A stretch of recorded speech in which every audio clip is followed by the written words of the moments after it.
me with caution, might have to get hurt. I tower from the treetop, but I came up from the dirt. That shotty like a detox, hit the pump and go berserk. Yeah, I don't care. You might get found in the middle of nowhere. Approach me with caution, might have to get hurt. That shotty like a detox, hit the pump and go berserk. That shotty like a detox, hit the pump and go berserk. I think y'all in my way, so tell me which one going first. You end up in the hearse, you end up in the grave. That shotty like a detox, hit the pump and you enslave. Yeah, I don't care. You might get found in the middle of nowhere. Yeah, that shotty like a detox, hit the pump and go berserk. I think y'all in my way, so tell me which one going first. Scroll through my living room, chosen the pinnacle. I jump into the spotlight ever since I seen the hidden view. Move how I move, I don't know who you approaching. I'm Jordan, less you Jackson, I don't need nobody coaching. All these niggas frozen, that's the usual. Every space I go in, that's not unusual. Approach me with caution, might have to get hurt. That shawty like them Reeboks, hit the pump and go berserk.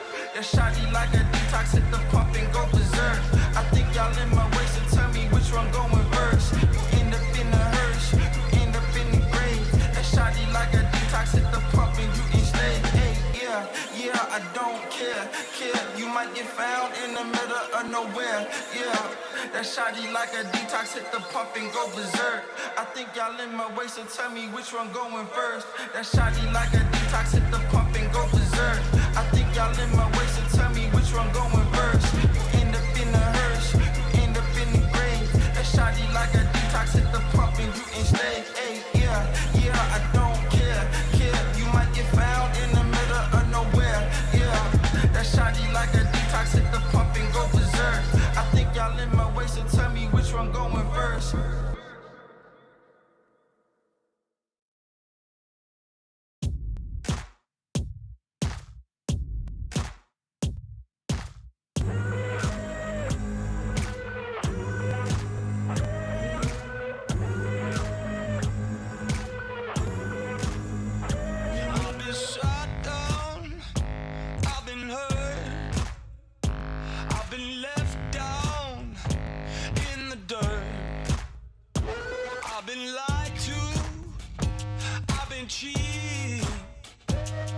But I'm never coming to my knees. Needed a way out, needed a way out, needed a way out, needed a way out. Oh no, never gonna break. Oh no.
So take me to the finish line, 'cause you're never gonna stop me trying.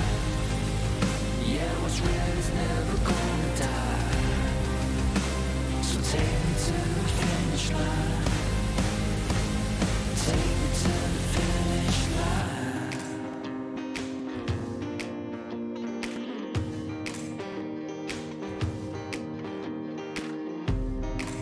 Keep on moving until we get to the top. I'll never back down. I won't never stop.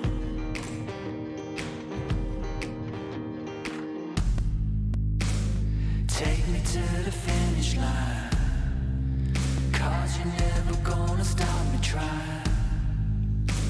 What's real is never gonna die. So take me to the finish line. Take me to the finish line.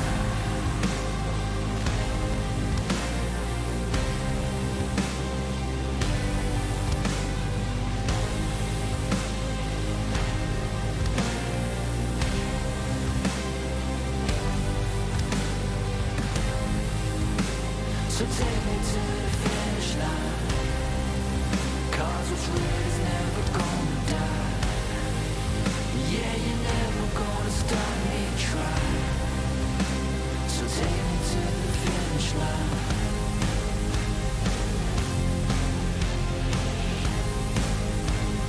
Take me to the finish line.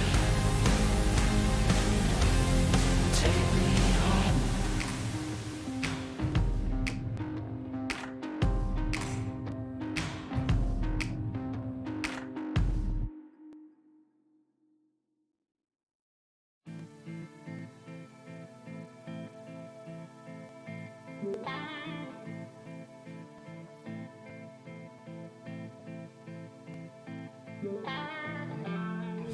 Takes more than money to force a change.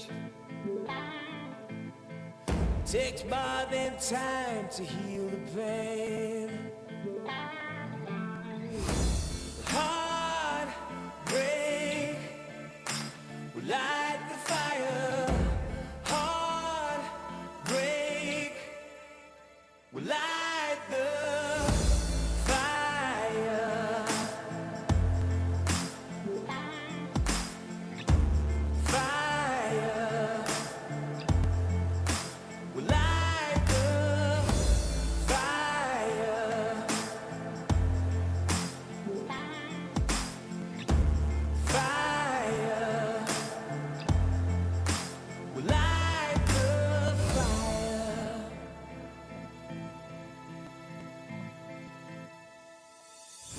Takes more than money to force a change. Takes more than time to heal pain. Heartbreak will light the fire. Heartbreak will light the fire. Fire.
no, I'm not a king. I'm the king.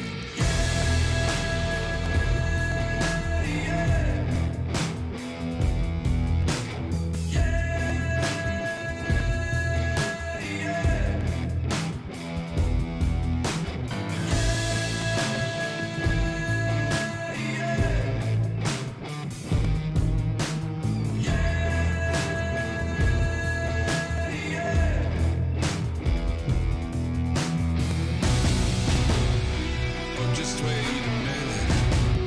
I got one life.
I'ma keep winning, winning.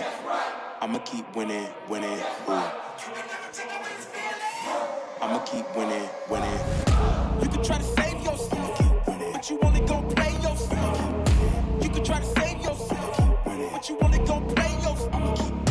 You can try to save yourself, but you only gon' play yourself. You can try to save yourself, but you only gon' play yourself. Yeah, you gon' need 100 men, 100 scopes, 100 cans just for you to watch what I'm doing under the sun again. God-given gift, MCs doing the running man. If you want me to get it poppin', may cost 100 pence. Yeah, what I supply is always in the man.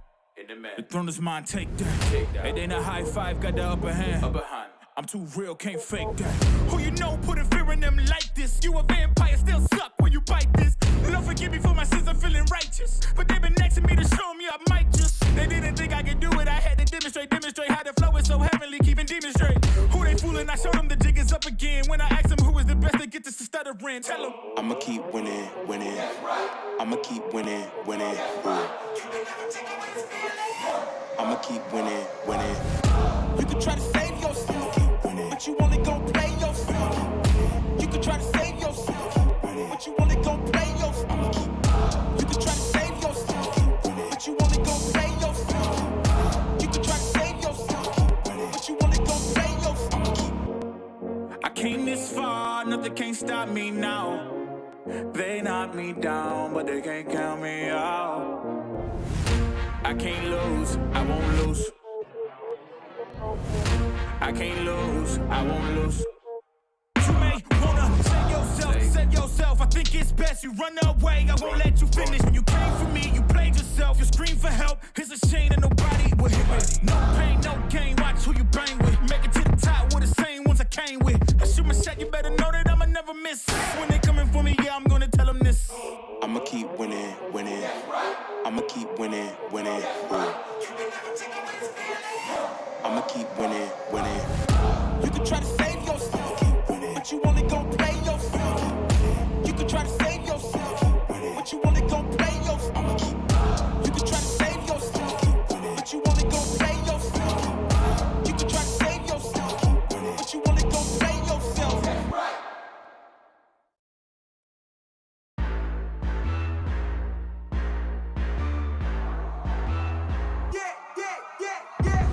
I'm the main event, ain't no back and forth, let's get it. Heartless in the G, yeah, really get lost, okay with it. Ain't nobody in front of me, ain't nobody in front of me, ain't nobody in front of me, ain't nobody in front of me.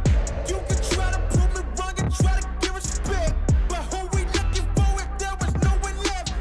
Ain't nobody in front of me, ain't nobody in front of me, ain't nobody in front of me, ain't nobody in front of me. Look, I don't really see God as the competition, but if you go against me, you the opposition. But if you want to test to look like you could close the distance, I'ma give it A forever since you're so persistent.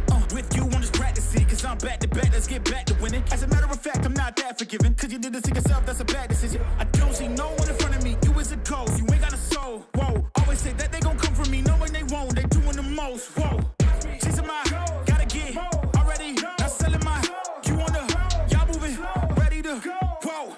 I'm the main event, ain't no back and forth, let's get it. Heartless in the G, yeah, really get lost, okay with it. Ain't nobody in front of me, ain't nobody in front of me, ain't nobody in front of me, ain't nobody in front of me. You can try to prove me wrong and try to give respect, but who we looking for if there was no one left? Ain't nobody in front of me, ain't nobody in front of me, ain't nobody in front of me, ain't nobody in front of me. This my game won't stop. No, I can't fit in your box. Whoa, that's demolish shot. Froze, set the scene, no plot. Hoes, whoa, please don't play me. Cause when I let the beat sound, you think I'm crazy. But none of you critics gon' phase me. So when I talk like this, don't blame me. I know I'm bad with it. Go against a goat, that's bad business. All of y'all are jokes so sad with it. To me, you're just a ghost, don't get mad with me. Just, it's a my, gotta get already. Not selling my, you on the, y'all moving, ready to, whoa. I'm the main event, ain't no back and forth, let's get it. Heartless in the G, yeah, really get lost, okay with it. Ain't nobody in front of me, ain't nobody in front of me, ain't nobody in front of me, ain't nobody in front of me. You can try to prove me wrong. Hello, everybody, and welcome to the qualifiers here in the South American region for the Esports World Cup Riyadh Masters. My name is Noman. I'm joined by the lovely, beautiful Trent to take us through these qualifiers. How are you doing, buddy? Oh, I'm just doing wonderful. You know, I got the early sunshine. I went outside, guys. It was crazy. It was very nice. Wow. And then the rain comes as immediately as I start casting SA Dota. So like I'm good. I got my vitamin D, and now I need my vitamin SA, I guess. Very good, very good. Yeah, a very important vitamin to have as well. Part of any healthy diet, especially for qualifiers. And this is looking for a really exciting one, honestly. Like, there's so many good teams in this region. Like, this region is just like deep. And some old faces coming back as well to join us in these qualifiers. Trent. Yes, not just old, but the oldest and, of course, the most absolutely legendary of faces you'll be seeing in our first matchup here. But, yeah, take a look. I mean, we got teams, double elimination, 8 teams. You know how it works. And we're going to run it all the way through here. And about SA, 2 slots, ladies and gentlemen. So that is what we are fighting for here. 2 of these teams will get to go to Riyadh, which is very exciting. Yeah, which is probably a relief because Heroic have had a bit of a chokehold on the region, in all honesty. Like, every qualifiers they have been in, they have been able to get through. Yeah, sometimes it's looked a little bit squeaky. You know, most of them have been 3-2 victories, but nevertheless, you know, a win's a win. So they've been the bodyguard of the region. If they don't make it through, then it's usually boom to follow. So, you know, logic would say that would be the top 2, but honestly, like, you can't count out Beast Coast. You can't count out any of these teams. You know, Midas Club, Kuyas have had some good performances previously of the other stack as well. Leviathan coming in for a new one as well. So, yeah, there's a lot of things that can happen here. And of course, you know, we always talk about TI Magic, EWC Magic. Is that going to be a thing here? I don't know, Trent. Yeah, it's there's a lot of teams here that I could see doing well, 100%. And, like, you know, it's SA Dota. It is very much an up and down region. There's been like this Leviathan, or I'm not Leviathan. I don't know, they're very popular org in other esports, which I didn't realize. So that's really cool. They've invested into Dota, and their team is stacked. So they haven't been able to find that success yet. Obviously, they had some issues like trying to get a full working roster and stuff.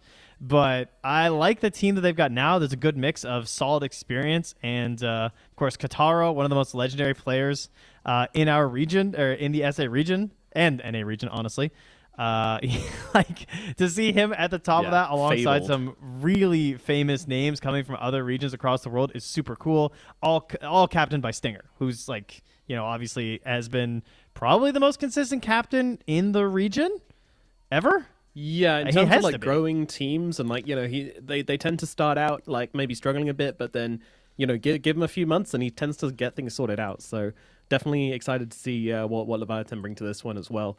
Yeah, I mean, so many teams here. I mean, you can literally talk about any of these teams and then have a bit of a conversation about them and talk about the possibility of them qualifying, because it's a real possibility for every single team, I think, with 2 slots on the line. So yeah, Heroic, you got to be on your best behavior. You got to be ready to go. You got to be ready to you know, bring out your best performances to keep that slot for yourselves. And they'll be one of the teams in our opening matchup. Here it is, of course, going to be Heroic versus Ori +4, as they are in Wikipedia and Dota. On the official documents, we've got them as a different name. So I'm not quite sure, but either way, it's a varied stack. So that's what we've got as our first match of the day. And then, of course, we're going to move into Beast Coast versus Lava, and then we'll have the quarterfinals matchup here as well.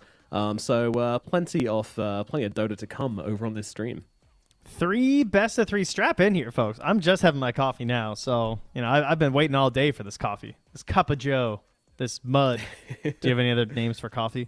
Energy mud. No, I don't think we just kind of call it coffee. My co-commentator's not ready. I can tell. No, these I'm 3 not. best of 3s. Can't even think of one more. Dude, I'm pacing myself. I'm taking it easy. Okay, this isn't a sprint to the finish. Okay, this is a marathon, and I'm ready for it. Okay, I've got my water. I'm gonna stay hydrated. Of course, for me, it's literally through the night. It's 6 p.m. here, starting out. We're gonna be ending at like 5 a.m. So yeah, I'm strapped in and ready for the long run.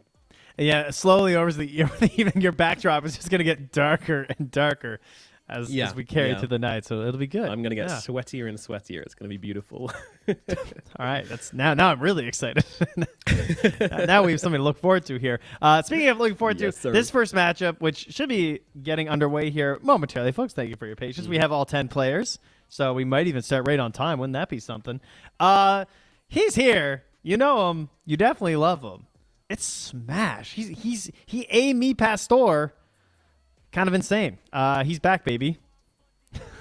A legend. I mean, he's been around longer than you have, Trent. You know, he's definitely been around longer than I have. Like Smash, from way back in the day, of course, banned from Valve events, but allowed to compete in the ESL circuit. So yeah, we get to see him playing as position 3 on this team, alongside Kellis, Acito, Destroyer, and Yodomi. So yeah, I mean, this guy's a legend in the region. I mean, people have been calling for him to be, back in the playing seat for a long, long time, and we finally get to see it here. I mean, expectations, I'm not sure anybody has any, because it's hard to say for a guy we just haven't seen for such a long time. Yeah, he pops up a couple times a year, and you're like, yeah, it's Smash. Like, he was at one point considered probably the best player in North and South America, honestly. Like, it was always hard to tell because of, like, connection issues and stuff, but he was a truly unbelievable talent at the time. Yeah. But don't match fix. I'm sure he would say the same thing. So shout outs. And he's obviously not going to do that anymore. So that's why we have him back. That's why we have him back. Yes, indeed. But it's not just Smash. The other name that's most familiar would probably be Yodomi, probably the only other one on the Wikipedia page as well. But he's been a little bit more active over the previous years, and they've played together at various times in the past. So other than that, though, it's some newer faces, which is always exciting to see in this region. I am not familiar with the other 3 players on the team, Cellulus, Ocido, and Destroyer. Yeah, new ones for me as well. But at least as far as we know, a full Peruvian stack as well. So yeah, we'll see what they can pull out the bag, and if they can put a fight to Heroic, of course. No huge expectations coming into this one. It is Heroic, okay? They're an incredible team. They're an international standard, and we're fully expecting them to take this one 2-0. But maybe Heroic can put up a fight. Maybe we can see what they can do, bring some new ideas. And talking of new ideas, much looking forward to seeing what Heroic do. Are we going to get some K1 Wraith King with like some of the new facets, or maybe some like Davai Lama Visage, something like that? This seems very creative. They've got a lot of kind of like pocket picks, which they like more than any other team. And I love seeing a team like that, especially on a new patch, because they're going to like immediately control F their hero on the patch page, see if they can make it work, cook up some ideas. So maybe we get to see something new from Heroic here. That would be cool. Yeah, I'm looking forward to that as well, because obviously they didn't have to play through the opens, so we don't know exactly what they're going to be bringing to the table at this point. Whereas on the other hand, the other stack, Arai, they've spent their time. They've done their open qualifier. They had to battle their way through that to make sure they could be here. That was just a couple days ago, right? Like, it just ended. So they are fresh and all warmed up here. Yeah, and they beat some good teams to get here as well. They took down Infamous, took down Infinity, S-Star Backs, who have been a kind of decent team. Of course, they kind of got picked apart, and some of their players got moved to different teams. I think they kind of turned into a new org kind of in that regard. So maybe not the same one we've seen kind of threatening these qualifiers in the past, but nevertheless, they'd be a lot of good teams to get here, because the depth of this region is pretty crazy. So good to see them kind of taking a fight down and earning their spot in these qualifiers alongside Leviathan. Yeah, they actually had a really good run. They did, yeah. Those are definitely hard teams. That is impressive that they beat them in this region, because I could easily see Infinity, Infamous, or S-Star Backs with those rosters making it through. Especially S-Star Backs. Alone, Michael and Prada are all really strong players. Yeah, Alone's crazy good. Like, we've seen him a bunch of international events. On Infamous, you've got the support duo of Sladden and XL, so even though the 1-2-3 is a little less well-known, you do expect a team with those 2 support players to kind of be, putting up a fight. So, and I'm sure they did, but, wasn't enough. Wasn't enough for these guys. They made their way through. So, I'm definitely... My expectations aren't that low, because these were tough qualifiers. So, yeah, I want to see what they were doing, because obviously didn't get a chance to watch the open qualifiers, was covering NA, so definitely interested to see what they're actually doing in those stuff, and have they got a different idea on the game? Have they pulled out some new stuff, or are they just playing super clean? That's what we're gonna find out. Well, is there anything? Well, I mean, I was gonna say this is my my annual SA check-in here is I spent a lot of time in SA, especially during the DPC. So it was really cool getting to see the first games of some of these players, like Hokori. I remember casting all those players first match, competitive game. And then they end up going to TI and stuff a few years later. There's one player who I've always been looking out for, which is Mr. Jeans, aka Senor Pantalones. Unfortunately, he does not appear to have been in these qualifiers. So if anyone wants to hit me up on the current location of Senor Pantalones, I know he's a very popular Have you streamer. seen Trent's jeans? Yes, please. I'm sure he's still just streaming a lot because I know that he is a very popular streamer and he finds success in that. So it's probably not a big deal for him. But I'm always looking to see how Senor Pantalones is doing. And I don't see him in this open qualifier anywhere. So hopefully you find him. Hopefully we get the update on Mr. Pantalones and see what he's up to. But yeah, I'm definitely excited to see new takes on the patch. I think for me, it's drafting is going to become really interesting, and I'm not sure we've kind of felt the full strength of that yet. But what was kind of like, I don't want to call drafts boring, but definitely like the first half of drafts in the last patch was super boring because it was just Pangolier, it was Razor, it was Timbersaw, you know. And why was it always these heroes? Because they had flexibility, right? Flexibility is just super important when you're drafting. Like it's a must to incorporate that. So I think that's something really interesting, which facets are going to add to the draft, and that we're slowly going to see teams incorporating more. Also, as the patches come through and we have kind of some of the facets balanced, so it's more 50-50 rather than just like, dear God, Jesus Christ, why would you take that facet kind of thing? So I'm definitely looking forward to seeing how that evolves into the draft. 10 seconds remaining. yeah, it's just I think right now too. What's interesting is that we have some heroes that seem so powerful that the flexibility doesn't even matter. Most notably, like Storm Spirit is at this point where I just personally would not want to hand the hero over at all. I know he's going mid, but that's not going to make my life any easier. You know it's going mid. You know the matchup. There's still nothing you can do about it. He's still going to throw those remnants at you, and you are going to cry. Just gonna walk at you. Yeah, I remember seeing that and being like, oh, this isn't a big deal. Like, they don't move that fast. It'll be fine. And then I laned against it, and I was like, okay, I'm going jungle. 10 seconds remaining. Yeah, it's not a good time. And then, of course, now he just has built-in Bloodstone, too. So when he gets rolling, he really gets rolling. Now, that being said, I have seen some success in the idea of giving Storm and putting your entire draft into ruining his life. Because if you ruin his life, much like we talked about the flexibility, there is no way out for a Storm.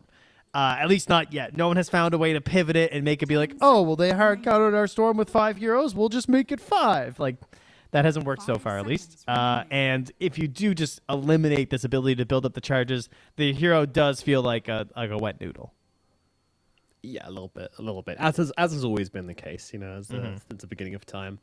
It is still possible to do it, so maybe that's what the idea is here, because so far, not banned. Still have a couple of other culprits which need to be taken out of the pool, of course. Looking at you. Wow, Ursa ban. So we still got Sand King hanging around as well. I have not seen no one touched him in any of the games I cast on the new patch. Really? Yeah, but I haven't seen these qualifiers.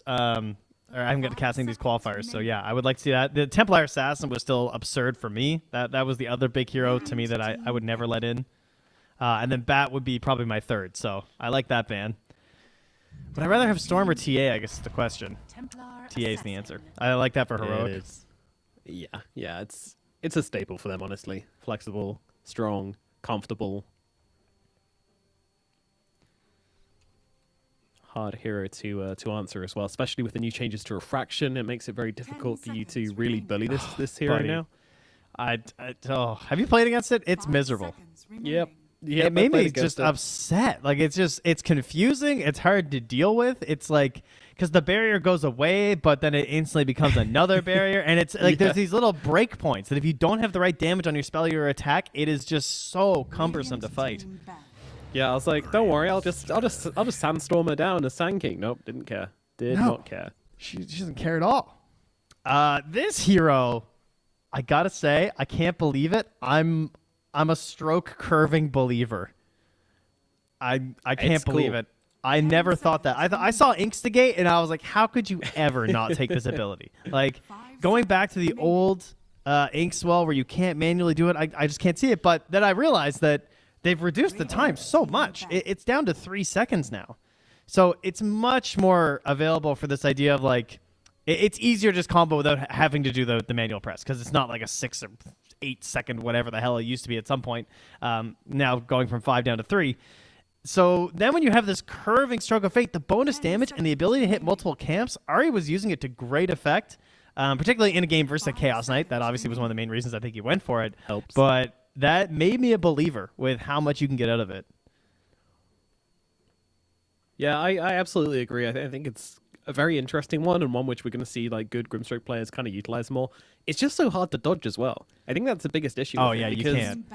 Yeah, when you see it come, like when you see a regular Grimstroke like kind of charging up an Inkswell, you're like, okay, I'll just move to the side, or I won't stand behind the creep wave. But now it's going to track you, so it makes it really difficult to predict it and move out the way appropriately. And yeah, that's just another kind of strength of the spell. So I'm into it as well. I like it. Screw Inkswell. Inkswell's boring. Stroke of Fate enjoys the true 5 chads. seconds remaining. Definitely eaten here is we have our ban into pick for Arai. They have tons of availabilities like open. Yeah, just banning out Heroic, just banning out the kind of Grimstroke kind of enjoyers. CK, Primal, big dudes which want to go in, bring you to them, can utilize the kind of Soul Link, whatever it's called. Radiant team Yeah. I was thinking either Centaur or Doom maybe, but they don't want to give away that much yet.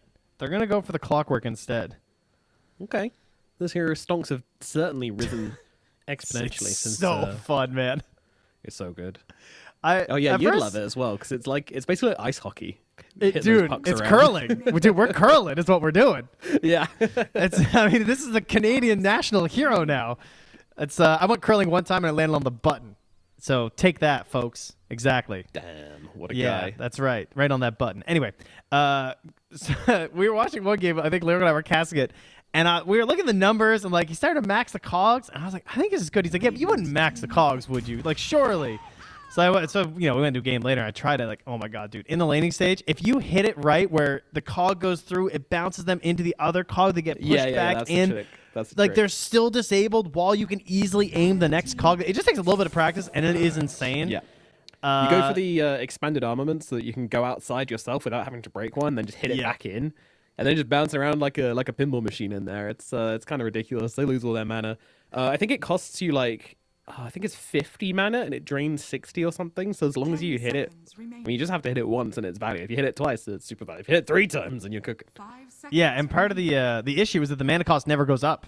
It stays at 70 the whole time. So that part is kind of crazy. That's very cheap for a Clockwork. And oh my god, the forbidden combo. Clockwork Shadow Fiend. It's been a long time. Dude, we It's can been a max long, cogs. long time. We can Oh, free I can't- souls. Do it. I mean, seconds remaining. do you get cogs first even? I didn't. I mean, you can. 5 There's seconds. no reason You not have a to Shadow now. Fiend on your With the team. ability to just slap them around and stuff. Now the problem is the Clockwork can't help you deny them now though. Oh, yeah, that's he's Someone gonna else fire has them to do away. it. Yeah. All right, Grimstroke, you're up. Yeah. I actually can't remember. Did they remove the souls from cogs or did they keep it? I feel like it's still in the game. I might be. This is Smoking the with that problem when one, you play but- Dota for too long. I actually just don't remember anymore. Yeah, everything blends together. Things guess get we'll changed find and out. rechanged. I mean, I I think think they it's a still bit have silly. souls. Like, it's a cog doesn't have a soul. It's not unless it's an organic creature in there. Maybe they're powered by. Maybe like, we don't wanna hamsters or know. something. Little hoodwinks. Just spinning that running little around. wheel in there, yeah. Yeah. Shadow Fiend just comes and takes a bite. Well, we have some other very Anyway. popular heroes from this patch. The Axe, it's kind of been everywhere. Snapfire, I haven't seen too much, but that is not surprising. I feel like the hero is, she does what she likes to do. She's going to give you some help out of a Clockwork cogs, good damage and Yep, rotation. And yeah, I mean, you can either cookie or you can lure shredder those cogs away. yeah. 2 ways of dealing with it. Very nice. Hilarious to play core, by the way. Like, absolutely hilarious because you just have a 25% to just miss your last hit. 10 seconds Yeah, remaining. I so don't know awful. about that innate, man. That's a weird one. 5 I don't seconds get tough. it. remaining. You just It's do very half tough. damage 1/4 of the time. I don't know. It's strange. It's just Radiant you team play it core and you're like, oh, this isn't so bad, and then you miss like 3 CS in a row. You're like, okay, never mind. I'm never doing this again. It's wow. kind of entertaining at least. But yeah, Axe Snapfire, classic combination as well. Axe jumps in, you get the kiss on top of that as well. good damage, definitely something which you can blow up a Shadow Fiend or even a Brewmaster pre-split. And then the Weaver comes out. So, yeah, Yeah. I mean, pretty good. It's the Weaver pick, I think. go-to lane matchup versus Brewmaster for quite a while now. Like, even when Brewmaster was really popular last patch, we were seeing a lot of this. Smash, definitely a pretty famous Brewmaster player in his off-lane days, at least. Since he has played in these tournaments over the years, this has been one of his go-tos. But the Weaver is designed to make that a bad time. So probably going to be position 1, and then we're obviously setting this Templar Assassin into the mid lane versus the Shadow Fiend. Yeah. It's a classic matchup. You know, the early days Dota sort of matchup. The TA versus SF was like every day game at TI 3, I want to say, felt like. I wonder how much damage does Raze do now? Raze does... Oh, okay. It does 90 base, so it's always still going to take 1 full refraction. That's actually nice. Could make the matchup okay, yeah. And, you know, with the slow on the turn speed and the attack speed, it's it might be problematic for the Templar Assassin. We'll see. Yeah, I think it's... I mean, dude, you get a lot of value of those barriers, though, considering they drops, like... That's a lot of damage they're absorbing if you're hitting your raises onto them. So, I mean, obviously, yeah, if you get the hits and then you just start raising, then it's going to be sweet. So, I mean, there's a reason why they're picking it into TA. They know this is a possibility. Yeah. I mean, it's, let's be honest, it's a TA versus Shadow Fiend lane. They're just going to shove the wave out, go farm. Yeah. It's traditionally, I mean, statistically, a bad matchup. Like, Shadow Fiend does tend to not do well versus Templar Assassins, at least, you know, in pub games and pro games. Yeah. It's just a case of, like, TA just pushes the lane out a little bit faster than you do. You have to use mana for it. She's just more efficient.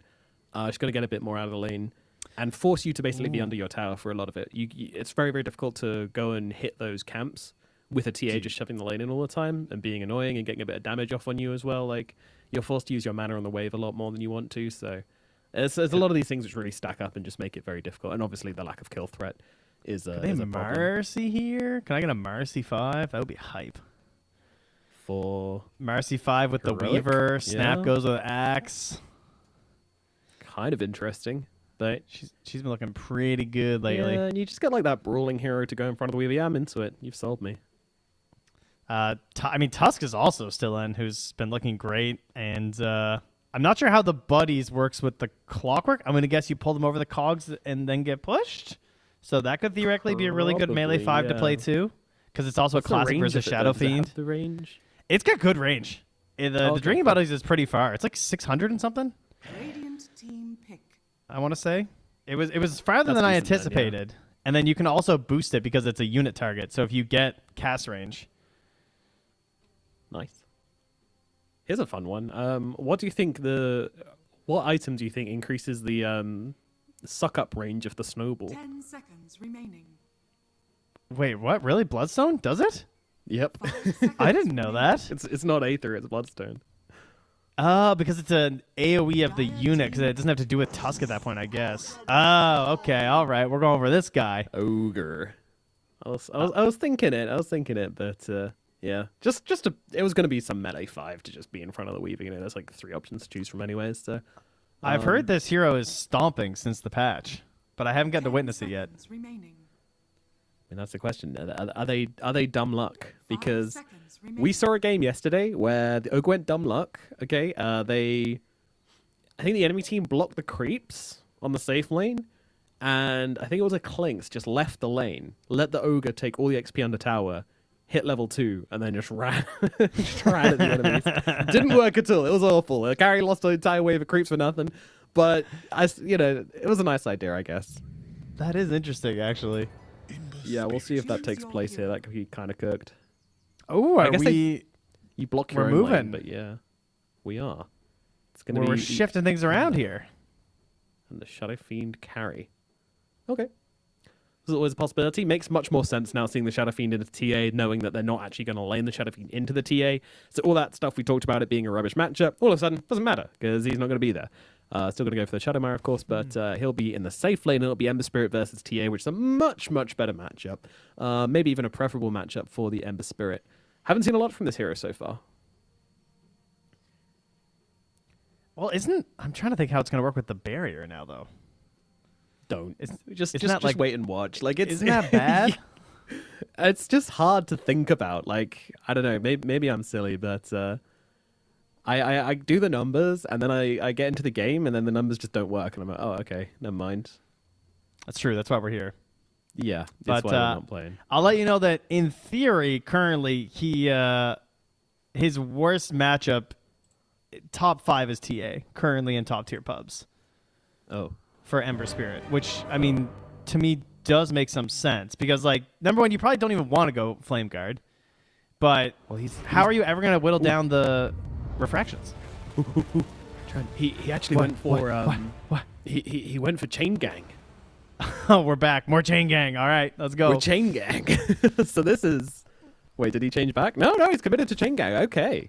I've Wow. cast one game of it so far. It did have its moments. I will say I'm not sold on it, though. Especially because, theoretically, wouldn't the double impact maybe be a way to actually get through the barriers?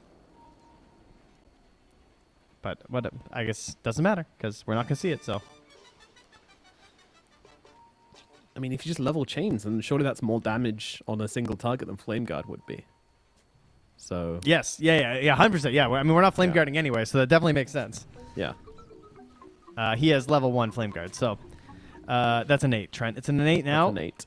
Yeah. Sorry, I just panicked for a second there. I was like, oh dear God, that can't be right. Thought he misskilled for a second. Immediately griefed himself.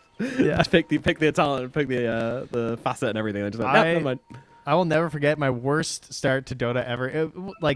I was trying to type my team and I accidentally typed E as my ability, and I was Earthshaker. And I was a level 1 Earthshaker with Aftershock. Oh. It was, yeah, I was like, oh no. It doesn't get worse. Team, It's I'm like so Fire sorry. Soul Lena. Yeah, bad times. There's only a couple of heroes which can do that. It's so weird now just seeing like K1 in the middle lane. Oh yeah, he's got Sakuchi and Geminate attack. Good luck. Yeah, totally normal stuff here. Oh, he's in the cogs though. That's not ideal. Oh, buddy. K1, buddy, he's gonna get a cog thrown at him as well. He's just dead. All right, enjoy your Geminate, enjoy your Sakuchi. You're gonna be the first blood. That might be one of the worst first bloods I've ever seen in my career of casting. I've cast like 2,500 games of Dota 2. That's up there. I mean, am I right? Like, he just got walked into a car. He didn't respect the new clockwork.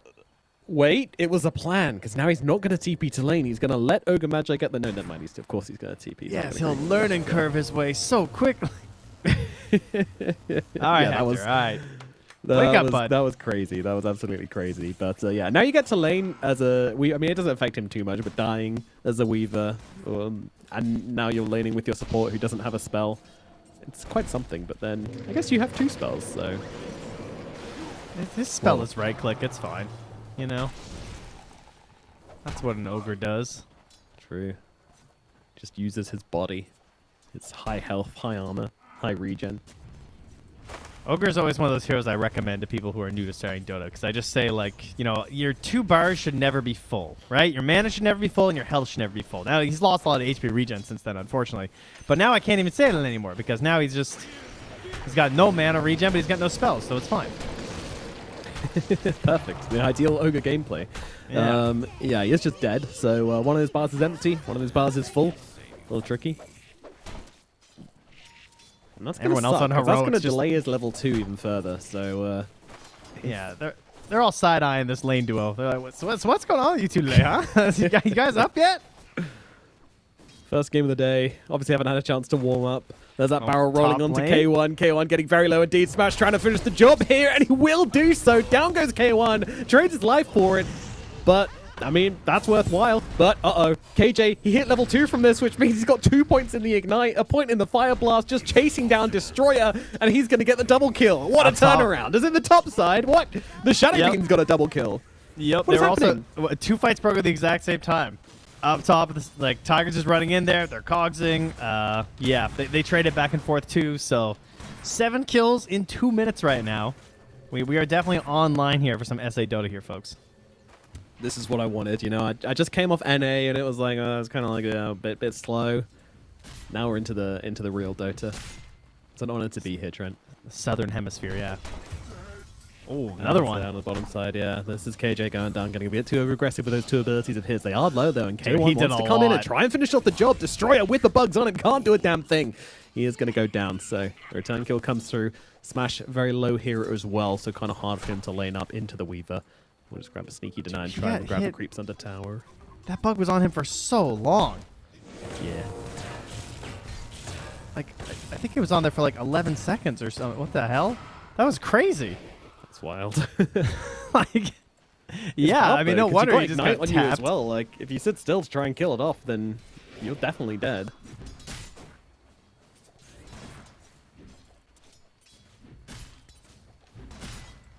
Well, in terms of mobility this game, a lot of that's going to come down to our axe for Heroic. Devi Lama will be the one who just, like, sets the pace. Maybe he gets the top Ancient stacks first. I would like that. Get him a Blink Dagger early on, and then, you know, Analog maybe gets Blink Shard built. I think their timing with, like, Blink Shard, Dragonlance, TA, plus Blink Defensive Item Axe looks amazing this game.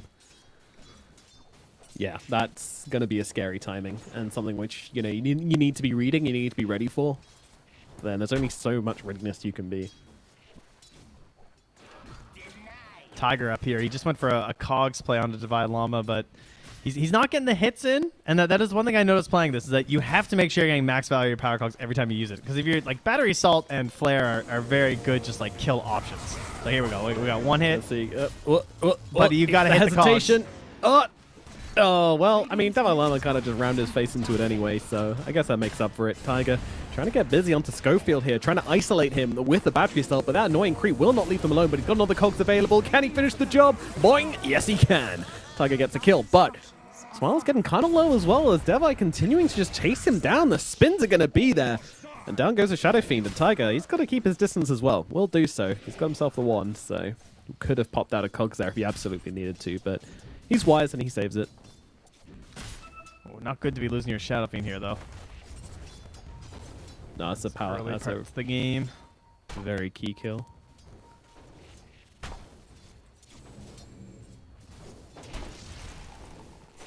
God, it's so weird that I have to figure out everything about Shadow Fiend now. I've seen quite a bit of Shadow Fiend so far, so I can hopefully fill in the gaps there as Tiger getting chased around by Devi Lama. Does throw a cog back at him, but oh, nice shot there from Schofield. Catches him with the Scatter Blast with that talent, but will be dying for it. The Shadow Razors are there, and Devi Lama won't be able to bring down this Shadow Fiend in response, so very nice for Cellulas to be able to get himself back into the lane, get himself back up on Necromastery as well after that death. Pretty key. Yeah, that's what I was trying to figure out, is how good it is now. It's interesting. So he's got 21 bonus damage. Damage per soul is 1. Max souls is 20. Once we have the Feast of Souls going. Okay. All right. I see. Soul cost 5. All right. Cool. Yeah, I actually haven't got to cast an actual Shadow Fiend game yet. So this is the first time I'm really seeing him since the changes. The one I saw yesterday in NA, the Shadow Fiend actually only took 1 point in Feast of Souls and then just went stats. Didn't use it. Really? Yeah, did not use it. Oh, that's interesting. I can understand it with Shadow Fiend and with it being a new thing too. You might just want to be trying to be your old self or something here. But I'm surprised I haven't seen it more in pubs actually. But it's very popular in pubs. It's like I think the second most picked hero in top MMR games. Well, that explains it. Top MMR. Yeah. Devi Lama trying to fight here, but getting bounced around by these cogs, but KJ comes in. The Ogre Magi helping out with this one, going on to Cellulas, and might just be able to take him down. He turns around to get a kill onto Devi Lama before he does go down himself. And now Tiger on the run from KJ and Schofield won't be able to contest this one. And if this fight did go well for the Dire, then they could have definitely contested the Wisdom Rune here, but looks like it is just going to be safely guarded. And that's why you bring the support up, right? Well, of course. I mean, you're an ogre. He needs this. He's got a learning curve. He needs all the wisdom runes he can have, so true. Get up here for that. And already has his arcanes ready. Schofield 5 and a bit here. Really wants that level 6 for the free rotation. But I think with the Scatter Blast, I guess this fast that you can kind of make moves, especially with an Ember. You could like slight chains and do pretty well. I've not looked mid at all, sure, but he's actually TPing down bottom side, so won't have the snap fire for this. whatever you want to call it. I'm not calling it a gank. I'm calling it an ignite. And that's it. Also, I'm asking if they're on the same team. My bad. I was trying to think of long-range initiation. It's on Ember, and my mind blanked. How do they make use of this, really? They really need Blink. Ooh, smash down to the bottom side. Might just be dead here. He's got the little bug upon him. K1, he's just going to use that Sakuchi to make sure he finishes the job. Smash goes down. Another kill for K1 down here in the bottom lane. But yeah, I mean, notably, we have not talked about mid this whole time because it's just been kind of fine. I think, if anything, as Ocido, you're like, okay, I did all right. Like, this is Ember versus TA. Yeah, the TA's ahead of me, but I did not feed. He's got 2 points Flame Guard, 3 points in the Sleight of Fist, so his rotations will be fairly solid, and also just his jungling is pretty good too. Very sustainable with 2 points in the Flame Guard, and now with an Invis rune, they could look to do something. Yeah, it's got to be tempting, right? You've got You would a lot think of gank with potential, it 6 feels like, probably but on the Brew. there are a lot of dire heroes down here on the bottom side at the moment. Destroy coming in. Oh, wait, up to the high ground. Interesting. Is that a cookie or pushed? I'm not too sure, but somehow Schofield's up here. And honestly, this isn't ideal. Tiger, he's really struggling to finish the job. In fact, he's not going to be able to do so. K1 brings him down. Schofield finally ticks away up on the high ground to the Blood Grenade. But He was cookieing out of the cogs, and it also pushed him, and that's just kind of how he got up there. It's a strange scenario, but I think he's kind of happy with it. I'm not sure. I mean, your Weaver stays alive. I think it's fine. Probably wasn't going to be the target of the gank anyway, or at least very hard to bring down. But Smash is now level 6. Unfortunately, Weaver, one of the parts of this matchup is that not only can Weaver just like CS versus you and potentially even kill you before 6, you unfortunately can also not kill Weaver for free at 6, unlike most other position 1s. So Brewmaster really just doesn't like this matchup at all. It's a sad time all around. He's going to be struggling a little bit, but just going for the greed instead. You know, just going for the Radiant, saying, all right, I'll just not be a hero for a while. If they make any crazy moves, you know, a rotation with a primal split TP can always be strong. But otherwise, farm up, get them creeps. And you just got to be ready to answer the aggression we're going to be seeing from this Blink Dagger on the Axe, along with the Blink Dagger on the Templar Assassin. That's going to be that scary time we talked about before. So if he has his Radiance by that point, then it's going to be very hard for them to be over-aggressive on a Heroic. Yeah, I think he'll be behind, though. I mean, I guess it's not too bad. Like, he can actually stay a little bit further down here because the Talisman helps him bait things out a little bit more, but I definitely think Heroic are going to smash through them with Blink Axe, Dragonlance, Blink Shard, TA. That is a terrifying time. But it really only takes, like, one solid fight, and they do have some elusive and really good counter-initiating heroes. Grimstroke just getting a really good Soulbind off in the earlier fights can be pretty devastating. You're going to have this max out Inkswell. Maybe he gets a shard on the earlier end. Who knows? And then, of course, Clockwork with the hookshot can always mess up even the best laid plans. And there is a bit of pressure for Heroic 2 to get going. You reckon? I think so. Like, in order to, like, I would really want to take over the map on the earlier end, I would think, versus these 3 heroes of Arai. Like, I don't really want to give a lot of space to Brew, Shadow Fiend, Ember. Yeah, that's true. I mean, this SF's going to take a while to really be a problem. I think he needs his BKB to cause too many issues for Heroic. Although he'll always click, and if you have, like, you know, a strong bodies in front of you, then he's going to feel pretty good about being able to get off his damage in the fights. But of course, it's a case of, can Heroic just smash through those front lines, get to the back lines, and get on top of him, which looks like it would be the case, to be honest with you. They've got a lot of jump, a lot of catch. Yeah, it does. Like, his life before BKB looks awful. And then even with BKB, you're dealing with potential calls and just Weaver damage. So, yeah. I think he's in for a hard one, but perhaps he becomes that giant towering force that you need. He kind of has to, right? He's the kind of linchpin of this draft, to be honest with you. Ember Spirit, don't know how much he can really do, but so far so good for the Shadow Fiend, though. He has had the best start out of anybody in the game, so we'll see if he's able to keep capitalizing upon that and whether Heroic are able to bring him down. Another factor of the Snapfire and why I think it is a really strong support is that it gives you kisses, which means a lot of the times in a team fight when you're trying to jump on the back lines as a Weaver or as a TA or something like this, then you just need like that extra bit of damage to finish the job. You know, often it's you're not enough by yourself to just do it and before the rest of the team get on you and force you away or something like that. And with the kisses, you know, the range is long enough to be able to help you out and get a bit of damage coming on. So again, pre-BKB, that could be a factor we see in the team fights. Yeah, I think Snap is one of the best just like versatile heroes in Dota in terms of just like having on your team can solve so many good situations. Like being able to gank when you're behind, I think Snap's one of the best supports at that because you just got to hit 6. And even with all the nerfs to kisses, it is still enough damage to help you out in those situations. Gives you that longer vision like you're talking about. She can build whatever. Like in this game, she's going for the catch of the Atos. That's always good. Sometimes you have to go for a mech or a Greaves, and that can be really helpful because you can just get into these fights. So I'm always down to watch the Snapfire. Yeah. No, that's a really interesting purchase, actually, because it's like you'd expect the Glimmer or the Force Staff or something like that. But actually, like, you're playing with TA Weaver, right? Like, they've already got the Invis sorted. They've already got the movements. Like, ultimately, you're probably not going to need a Force Staff super badly here. So, yeah, I like the Satos a lot. And also shows you a bit of an idea about how Heroica are going to be playing it. Very aggressive, very catch-heavy. So we'll see what they're able to do with that.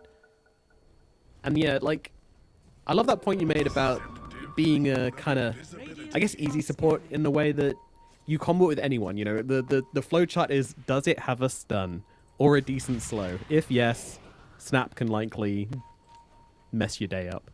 Yeah. Compare that to I think Grimstroke, where if it's you're like, if you're a support way player harder. looking to pick up a new hero, like, I think Snap is like one of the best ones. Yeah, for sure. Can she help out here, though? I mean, the cookie will be needed. Gets him over the cogs. Dabby goes in for the Berserker's cool, but gets caught out by Zito in the end anyway. But now Zito in very deep here. Doesn't get himself out of this one. Well, luckily he's got a Remnant right the way back and using the Requiem to try and buy a little bit of time. But Solo might be in some trouble anyway as KJ comes in, gets the stun, gets the kisses, and there's the combo just as we were talking about. It's like the opposite of a caster's curse there. That's actually crazy. Oh, no. The scatter blast with the point blank.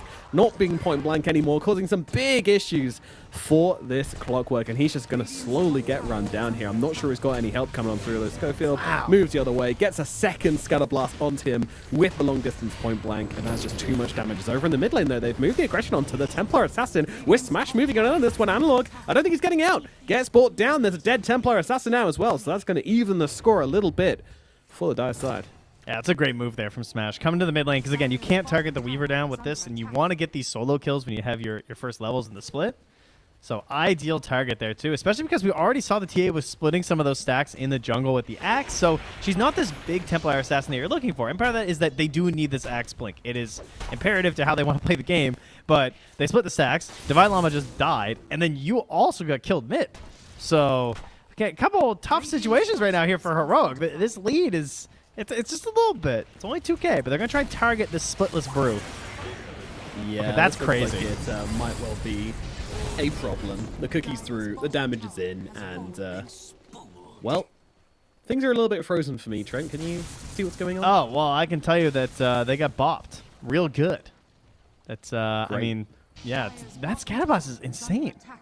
Like 10-second cooldown when you're when it's max level, 280 damage. I mean, I was impressed when I saw the range on it, but I also, you know, part of Snapfire, part that's nice about being a support of Snap is you can get in the fights, but man, I didn't realize how much it would help on these initiations in the earlier parts of the game. You're trying to gank on these side lanes, like you saw it right there. It would just Scatterblast slow into cooking the Ogre, and that Brewmaster was just dead. It's too much damage, and also like getting the multiple off like we saw on the Clockwork is just crazy. And usually you can only get them one because you know by the time you've got off one Scatter Blast at point blank range, then you need to get back, you need to get to safety, and you can't really get off the second. But no longer is the case. Very very strong facet indeed. And then with the Atos too, like that's just gonna give you more options in those situations, like creating moments where you can get that big reach because it's also still got pretty decent range. It hasn't been nerfed too much yet. And they're gonna hop through the twin gate. Yeah, I mean, I'm predicting some things here. Yeah. Unfortunately, Shavin has left. He is TP'd down bottom. He was just up there, and that's gonna signal K1's time to head on out there. As he's got his Maelstrom, and he just wants to be hitting creeps right now while his team tries to find these kills and get down some solid vision, presumably. KJ's up here with no wards though. So they're trying to find Shadow Fiend. They just don't know where he is. And on the other side, we have the smoked up Dire team finding Divine Llama. Great target to find here. The Axe pre-blink, slowing it down. You talked about how important it is for this Axe to come online. And, well, they've read this perfectly. Making sure to stop it where possible as Schofield. A little bit caught out, but Ember, he's like, well, under tier 1, under tier 2, that's a lot of TP points. He's got a regen. Certainly does, yeah. But, ow, that full ball really, really hurts. Oh, he's waiting. Oh, now with the kisses coming through as well, they're gonna have enough. KJ found him. Oh my god, what a scout. What a reconnaissance mission from KJ and Tiger. Try to go in for the steal here, but that's not going to happen. Once again, full board just doing too much work. He doesn't get the wisdom. Oh no. Analog's going to be able to pick that one up. Well, the good news is that Smash will get the other one, but yeah, quickly from a very jubilant moment to a bit of a sad one. As they drop that Ember with the rune of invincibility, unfortunately, the regen. He went a little bit too deep with it. Dies for it. And now Smash being targeted as he just tries to get this Radiance. Just leave him alone. Do you feel like we kind of haven't seen a lot from Heroic? Like, Arai have just kind of been... Their players have been connecting. They've been doing way more. It's also just not going well for them for the most part. Which I kind of respect in a way, you know. If we're gonna fight, we're gonna fight. You know, that's their kind of take on this as they move on to K1 here in the bottom side. And well, this one's gonna be a success. They catch out the Weaver, they bring him down. Yeah, it is one of those issues again though, because like they're swarming, they're killing this bug, but they're all here, and you're gaining a lot on the map right now on some of these other heroes. But yeah, I mean overall, I think they've been doing quite well. The Blink Dagger is about to come out now though, for Divine Llama, so.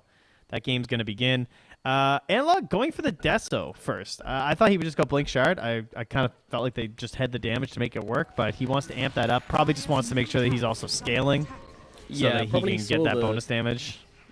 Noticed that the Axe was having a hard game and just thought like, okay, well, you know, I'll stop off one more item just to make sure that we're still farming, we're still scaling. Yeah, because presumably you'll still be able to join in on these fights even without your Blink. Like, you should just still have the damage. The Deso's done. And you'll have enough time to get involved here, particularly with the Atos. Now they have like Blink Call into Atos, Ogre Stun. TA can just waddle up on there and get herself a last hit. Give you the range you need. Yeah, all nice stuff.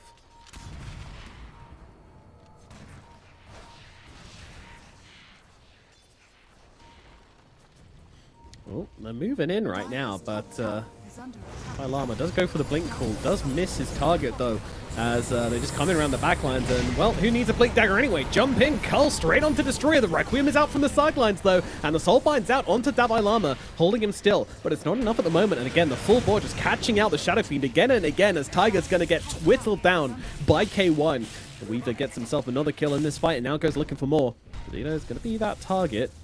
He's going to be able to get himself back. So none of the calls going down here. It's just going to be a straight up support death in the jungle. That was your Blink reveal, but I mean, still a good fight for the side of Heroic. Yeah, I mean, it's map space. Presumably they'll be thinking about Roche. I mean, it's a little early. They don't really have to rush it, but just this whole idea of getting vision down here. And I mean, they are at that point. It's an 8K lead. You don't really want to give that up too easily. As we see here, Arai forced back to a corner of the map, really, to all farm as a group here near the hot tub. There's a group hub top session for sure. Nice bonding experience for Zeno. Daring to come forward, but there is a Roche going on right now. I mean, the Flare's going to come through and tell them everything they need to know. What can they do about it? Ember Spirit, he's going to run on over. All right, Tiger. Empty that slot. Let's go.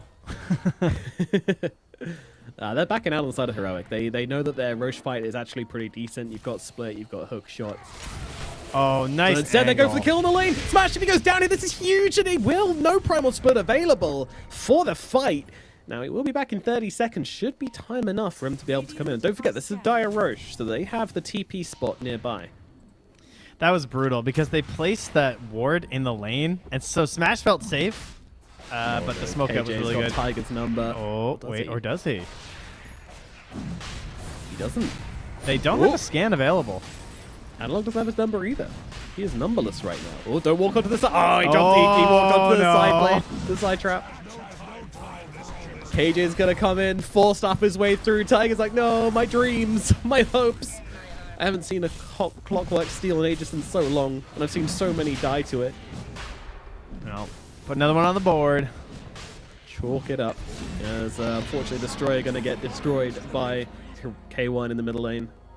He doesn't need to be there for the Roshan. He's got better things to do, like killing supports. Well, Davai Lama going to jump onto the Shadow Fiend here, who's getting very low. Yeah, nice attempt on the Manta dodge there for the Cookie. Doesn't work out, though. But instead just tries to turn it around to Schofield. That's not going to happen, though. Davai Lama brings him down. That's not a deck for Cellular. Ooh, But dear. the Radiance is online. Great. That'll help. I mean, this is an amazing Radiance game, right? You know, TA, Weaver. Yeah.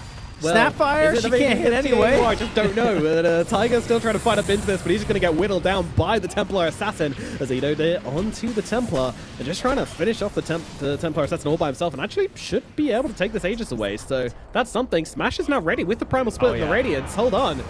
We might have a turnaround here. Blink down over towards K1. Aggressive Blink onto Destroy just to blow up that Grimstroke. Nice bait there from Azido to try and just bait out the call from Davai Lama. Successful. But at the same time, they've got to leave this area now. They don't have the heroes to keep fighting this. So Split used unsuccessfully. Radiance reveal, very underwhelming. Heroic just recognize that they are just that much stronger and they can keep on fighting. Gotta be careful. These two cores get out of here. Could easily be chased down, it feels like, at this point. I mean, between a Gleipnir on a Weaver, Blink, Axe, Atos, Schofield. Like, if you were spotted at all. So some quick chains into death right now. But, you know, the positives, they got the Aegis. Knocked that off of the TA. XP and gold exchange was fairly even. Really? Yeah, despite it being 1 for 2. That's what happens when you're 11k ahead. Got to be winning those fights. Is down the bottom side, Davai Lama just trying to run down Smash here. And he's even got a creep wave to help him out as well, so they should have enough damage. No split available, of course, was used in the last fight, so Smash will fall. There's a couple of heroes coming in on this. I mean, they're looking to see if they can maybe set up something cheeky with the Shadow Fiend, but that's not going to happen. It's just going to be another log on the fire. Yeah, I don't think he wants any piece of that. Cellulus. I mean, if there was a chance to maybe land a Requiem if they baited into the trees or something, then maybe, but nah. And yeah, look, you see again, no points in Feast of Souls, all in stats. That is interesting. People It's do just not like it this must be the ability. loss of soul, the loss of souls. It's just too much.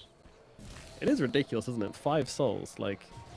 Yeah, because like, if your cap was high, or like if you could like bank a few extra or something, maybe that would be good. Like if you could hold 30, but only 20 of them were effective, so that you could at least spend a few. Yeah, when you like activate Feast of Souls, you get like 5. You can gain 5 extra souls, but then you lose 5 souls at the end of it. That could be cool. Yeah, something. And it's only for Something 8 needs to be. seconds. Yeah, I don't know. And it costs mana as well as souls. Which To be fair, it's after the effect finishes, so that is okay. So at least during the 8 seconds, you know, it doesn't take the souls and then give you the bonus attack speed, because that would be a lot worse. But then also So it's means not that, like terrible. But whilst you're using it, you can't then use the attack speed. You know, anything you kill in there doesn't really matter because you're just going to lose the 5 souls anyway. So Yeah, that's true. it's a bit tricky. But either way, Davai Lama getting beaten down. He's going to lose his life here, going for the jump and only securing them a kill onto the Grimstroke. Not ideal at all. Smash looking to try and get something else from this, but not really happening. The Brewmaster's going to have to back himself away. So another split. I mean, sure, this gets him an axe kill. It's decent, but now they're going to have to play without split for a little bit, which has been the time for Heroic to strike for the most part. And they see the Shadow Fiend here. This is a great target. He's got the Manta. Has to use it wisely here, because if he does use it too early, then he's just going to get Gleipnired up. Backing himself away, though. The damage is too much for K1 to stand. He has to time-lapse himself away. Doesn't want to end up getting caught out by a bit of lockdown from the sidelines. Yeah, just get hook shot and blown up and look like a silly goose, like you're sitting under a tier 1 mid for first blood, but that would never happen to Hector K1 here. would never. No. No. Seasoned professional like him. Are you kidding me? Don't rewind the stream if you just joined, guys. Don't do it. Yeah, just don't go back.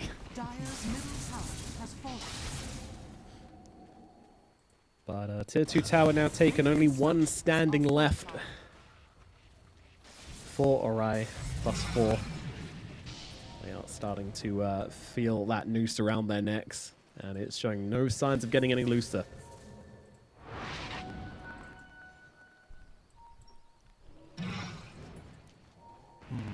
How would I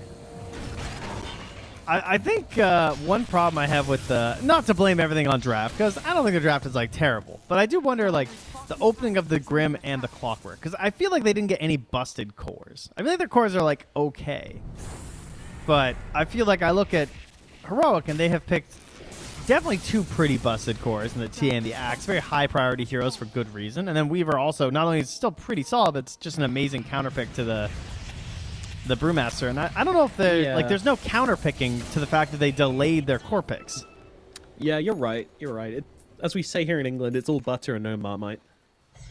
So true. You don't say that. You don't have Marmite. No, that doesn't happen. Yeah, nice We try. do have it, but You're just making up English phrases here. yes, I have very much so.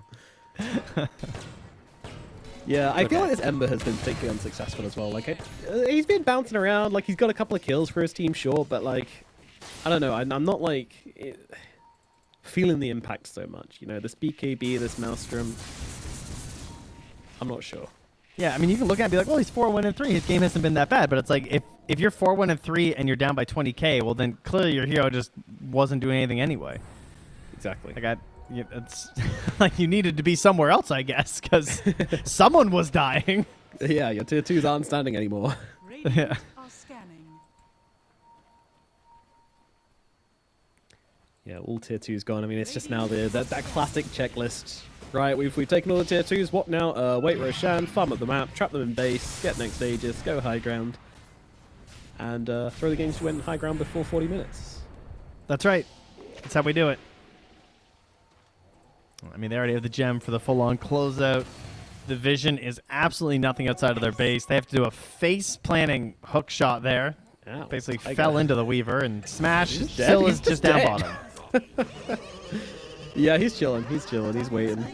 But poor old Clockwork just like took a couple of hits from the Weaver and just with the bug on him, couldn't get it off in time. Realized, tried to TP at the last second, didn't make it, and just died to the bug. It's quite a tragic death, really. It's funny because he didn't have the swarm attacks to kill either. Oh, it's Ignite on him as well. That's an issue. Yeah. Yeah. KJ and K1. A double K combination. Special K, they called him.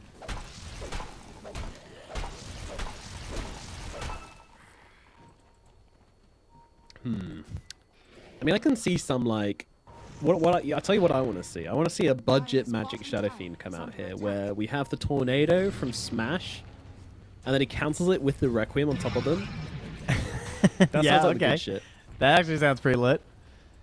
And I guess we're doing that to Axe once. No, we'll do that to. No, wait, no. He's BKB too. TA. Yeah, but she is barriers. Ah, that's fine. Oh, but it's multiple, and they do enough. We'll find out. Yeah, it should be enough, as we have an unfortunate pause here. I think this Clockwork is dead regardless. We will not put it down to a vote. So is he going to die off of a cog hit next? Is that what's about to happen? He's going to get hit by this Deso in the air, and then Analog's going to hit the cog for the Psyblade swag. Oh, yeah, go for the style points. Yeah, I think he just like must. that. No. I'm still waiting for the day we see a skill shot on the cog, like, hit to finish somebody off. You know, that's got to be like some Reddit front page moment. I had someone do he hit the same cog twice. That was really funny. Into the same person. Like, he was like trying to run away, and he like punched into him once and hit him, and then he chased after the cog and punched it again and hit them again. That's kind of sick. Yeah, you can really get a chase down. Trash PC, let's try. Oh. Going ready. It's hard out there. I would have thought that work would have supplied with decent PCs, but who knows what's going on there. Sometimes it just doesn't work. Nevertheless, Analog continuing to own this game right now, 3-1-4. PC functioning or not, he's still very, very rich. And hey guys, don't try to skip ahead on the flowchart. You'll regret it. Tier 3 tower starting to get clicked here a little bit. And up on the top side as well, K1 doing the same thing on the Weaver. So they've got the Pincer maneuver coming out here. It's a very long roast spawn, unfortunately. So if they want to follow the flowchart, they're going to be waiting a while. But yeah, there's not too much for them to worry about. BKB It's a fire lava. Uh-oh, what's... Okay, it's one of the calls of all time, but he's got a BKB, so he's going to be absolutely fine. And will get himself away, so... that's one way to do it. You just want to make sure it went down, you know? Absolutely. Finish the job. You got a wave of creeps with it as well. I call that an absolute win. Now, there is one thing I have noted. Maybe I might have to test it again. But the Clockwork Cogs, you can actually walk out of it. Yes. As an enemy. Oh, as an enemy. Yeah. Really? If you hit the perfect angle. Oh. As Smash did not hit the perfect angle as he died there. No, The Smash team and was Destroy smoking are up both behind dead. him. There's Yeah, gonna be they were some trying to buybacks, bait him. I reckon. Oh my god, K1 just trying to he's trying to get out of the cogs for sure. Struggling to do so, but yeah, I mean, he's trying, and there's a Requiem coming from the sidelines. The Soul Bind's out onto the two of them, but they got nothing really to combo it up with. And oh my god, the damage coming out onto this Ember. Oh, the crit! Ouch! Oh, he's gonna live, but that was a very scary moment there as he dropped down to about 20 HP on the Ember Spirit. Not even close there. Good buyback there from Destroyer to help out. But yeah, there's like a waterproof magic training seats. angle that you can go for where you can walk out through the gap as an Don't enemy. listen to Trent, guys. No, He's it's lying. He just true. wants you to be in his games, just smashing yourself against the cogs, giving him free MMR. That's all he Keep wants. trying. You'll make it eventually. And I thought it was going to be like just a lower collision hero, so it's not just them. Any hero can do it. The last time I tested, I'll have to test again to make sure it hasn't been patched or something, but it theoretically should be even easier with like Naga Siren or who else is it? Monkey King, all our little small Very collision low-level side Tide units. Hunter. Hoodwink. No, I don't think his collision size changes. Oh, that's a shame. That would be funny though. Oh, K1 just unleashing here onto Kalia. And he just might be going down. Yep, no solution to this one. BKB not even being popped. Buyback not quite available just yet. They're daring to come out of their base. And they are paying the price as K1 just unleashing onto Destroyer here, and it's going to be able to finish the job. And now looking over towards Tiger as well. Tiger trying to hold him back. Cannot do so. The Soulbind, it doesn't connect, and K1 just continuing to chase. Ghost Scepter going to buy the Clockwork a little bit of time, but it's about to run out, and K1 is just not giving up. He wants this kill. My god, man. Leave the Clockwork alone. He gets himself to the fountain, and that is finally enough to convince K1 to back himself away. But, my god, he's going to want to put out a restraining order against K1 at this point. Up to the high ground we go. Aegis not required. Barracks starting to fall. 28 seconds on the Shadow Fiend. Heroic. They are starting to do some real damage here in this game. Yeah, getting some GG items here. Flying out of Vlad's, you know. There wasn't even an Eternal Shroud on Divine Llama until right now. So he's as tanky as you can believe. And let's just clean this one up here. Eternal Shroud. The item which we expected to be nerfed like 3 patches in a row, and it's had a couple of tweaks. But still so strong. The barracks do fall. And K1 even starting to wail on the tier 4s as well. Just punching up those damage numbers. Okay, an all chat damage message followed by a GG. That's how we do it. Apparently that was enough to make them go, oh yeah, actually no, we do need to tap out of this one. GG is called, and game number 1 will go to Heroic in 30 minutes. I mean, not a bad fight, honestly. Like I like the way that the underdogs took this one. Yeah, I think that they tried to be active. They tried to get aggressive. They went with this idea of like, let's try and, I guess, counterpick heroes / go for stuff that we're really comfortable with. That would be my guess. I don't really know. You know, they've got decent levels on like Ember and Shadow Fiend. We got a level 29 Clockwork in terms of like their Dota Plus stuff. So that, you know, they're trying to play comfortable stuff. I get that. I think that they need to just put a little bit more effort into like the patch, because I want to see more broken stuff again. Yes, yeah, I want to see them cook. Give us something special. But yeah, it was, you know, just a kind of combination of running out of steam and the right heroes being in the wrong places. You know, I feel like the Ember Spirit, he still only died once in this game somehow. So, honestly, like, doing fine individually, but the hero just didn't seem to match up into the heroes of Heroic at all. Couldn't really keep the Weaver locked down, couldn't really get off any, like, spread damage onto any squishy heroes, because, to us, they don't really have them. Like, you're going to jump the backlines against Snapfire and Ogre, like, these guys are strong. Like, you need more than an Ember just pecking away with a couple of Maelstroms, a couple of Sleight of Fists to really cause them any issues, so... and Heroic yeah. was like the exact opposite too. Like they just took really solid heroes right now. They understood that like doesn't really matter if they get counterpicked. It's very hard to counterpick them in the first place. Like super flexible Templar Assassin, they still managed to pick him an axe later on. Ogre, he's back. He was really bad for a while, but KJ just says like, hey, the hero is now good, and immediately he's bringing into these pro games, which is exactly what you expect to see from a team like Heroic, who's been on a big grind. Like they've done their European tour and have come home now to win this qualifier. Yep, they want to prove they can do it with ease, and yeah, so far so good. A very nice game one from them. 30 minutes is the win, 30-16 is the scoreline, and yeah, if I was to give an MVP for this one, it's always awkward with her because you always end up wanting to give it to K1, but I think we can give it to Snapfire. There were some really nice early plays in the fights that really mattered before the game kind of got convincing. Like that full board just looked absolutely broken. So yeah, shout out Schofield, I think. Yeah, it's really good for making these moves around the map. I had been trying the other facet a little bit more because I felt like I was gonna really miss my little shotgun up close. But after watching that and seeing the potential for initiation that it gives you pre-blink dagger when heroes just don't have that much mobility in the early game, like it will be matchup dependent, I think, which is the best thing about facets because you get to choose once you see everything. So maybe if you don't think you can get these early lane ganks based off of it, it won't be as good. But in a situation like this, like it just made them so easy. It did.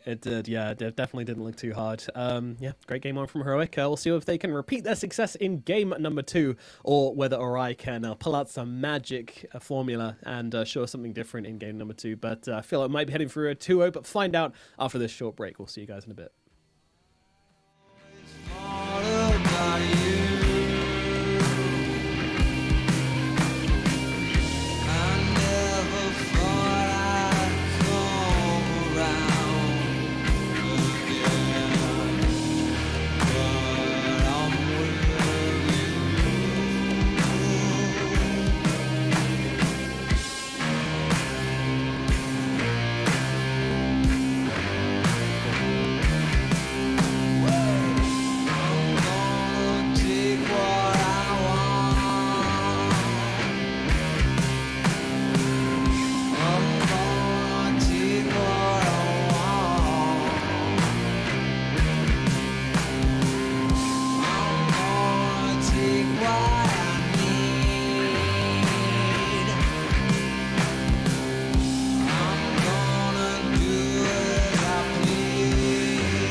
Open your eyes, what can you see around? Wind of the open sky, over the siren sound. This is a dream, getting the royal scar, holding a diamond blade, throwing it far. Holding your breath still, you jump the fire.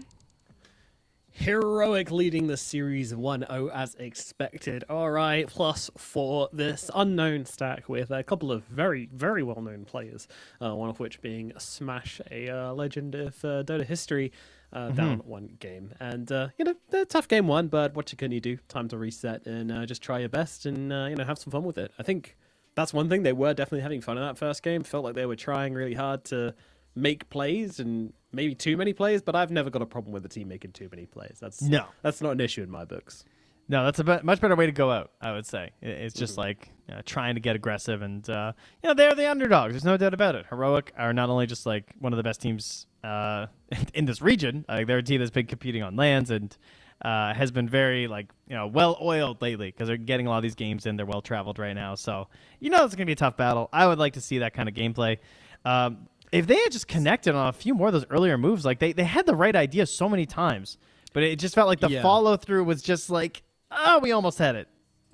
Yeah, it's a strange one, isn't it? Because like they connect on the gank, a lot of times they were connecting, but it was just like the aftermath. They maybe get 1 kill, but then they just lose way too much on the retreat. Like these are the things we just need to tidy up on. And then there's always that argument if there's someone, if they're farming in an area, they're farming there because they know that if they do get killed there or they get jumped there, and even if they die, like the punishment's going to be too bad to make it worthwhile anyway. So it's always that kind of give and take of like, okay, are they connecting in these ganks because they are actually succeeding in their goal, or is it just Heroic being like, okay, this is where our limits are, and we know that if you break those limits, then we're going to be able to punish you. So that's always a conversation you kind of need to have. But I did want to talk a little bit about Davai Lama because I find this guy kind of interesting because he's been around for a long time, especially in the Western EU region. Never really breaking out into tier 1, then all of a sudden, like with Heroic, he's finding a lot of success and kind of being the frontline player for this team whilst, seemingly not feeling pressure of performing on LAN at all. So why do you think that he's been able to kind of gel with these guys so much compared to people of his, own region? Yeah, that's a good question because it started with NA too. Like when he first went there, he similarly was given a lot of power in a couple of the rosters and stuff, and like pulled in a couple other players. And he's always been extremely like outspoken. Like he's always, I think, either understood the idea that it's valuable as a player to be very forward facing, to do interviews and to be exciting and to have people talk about you.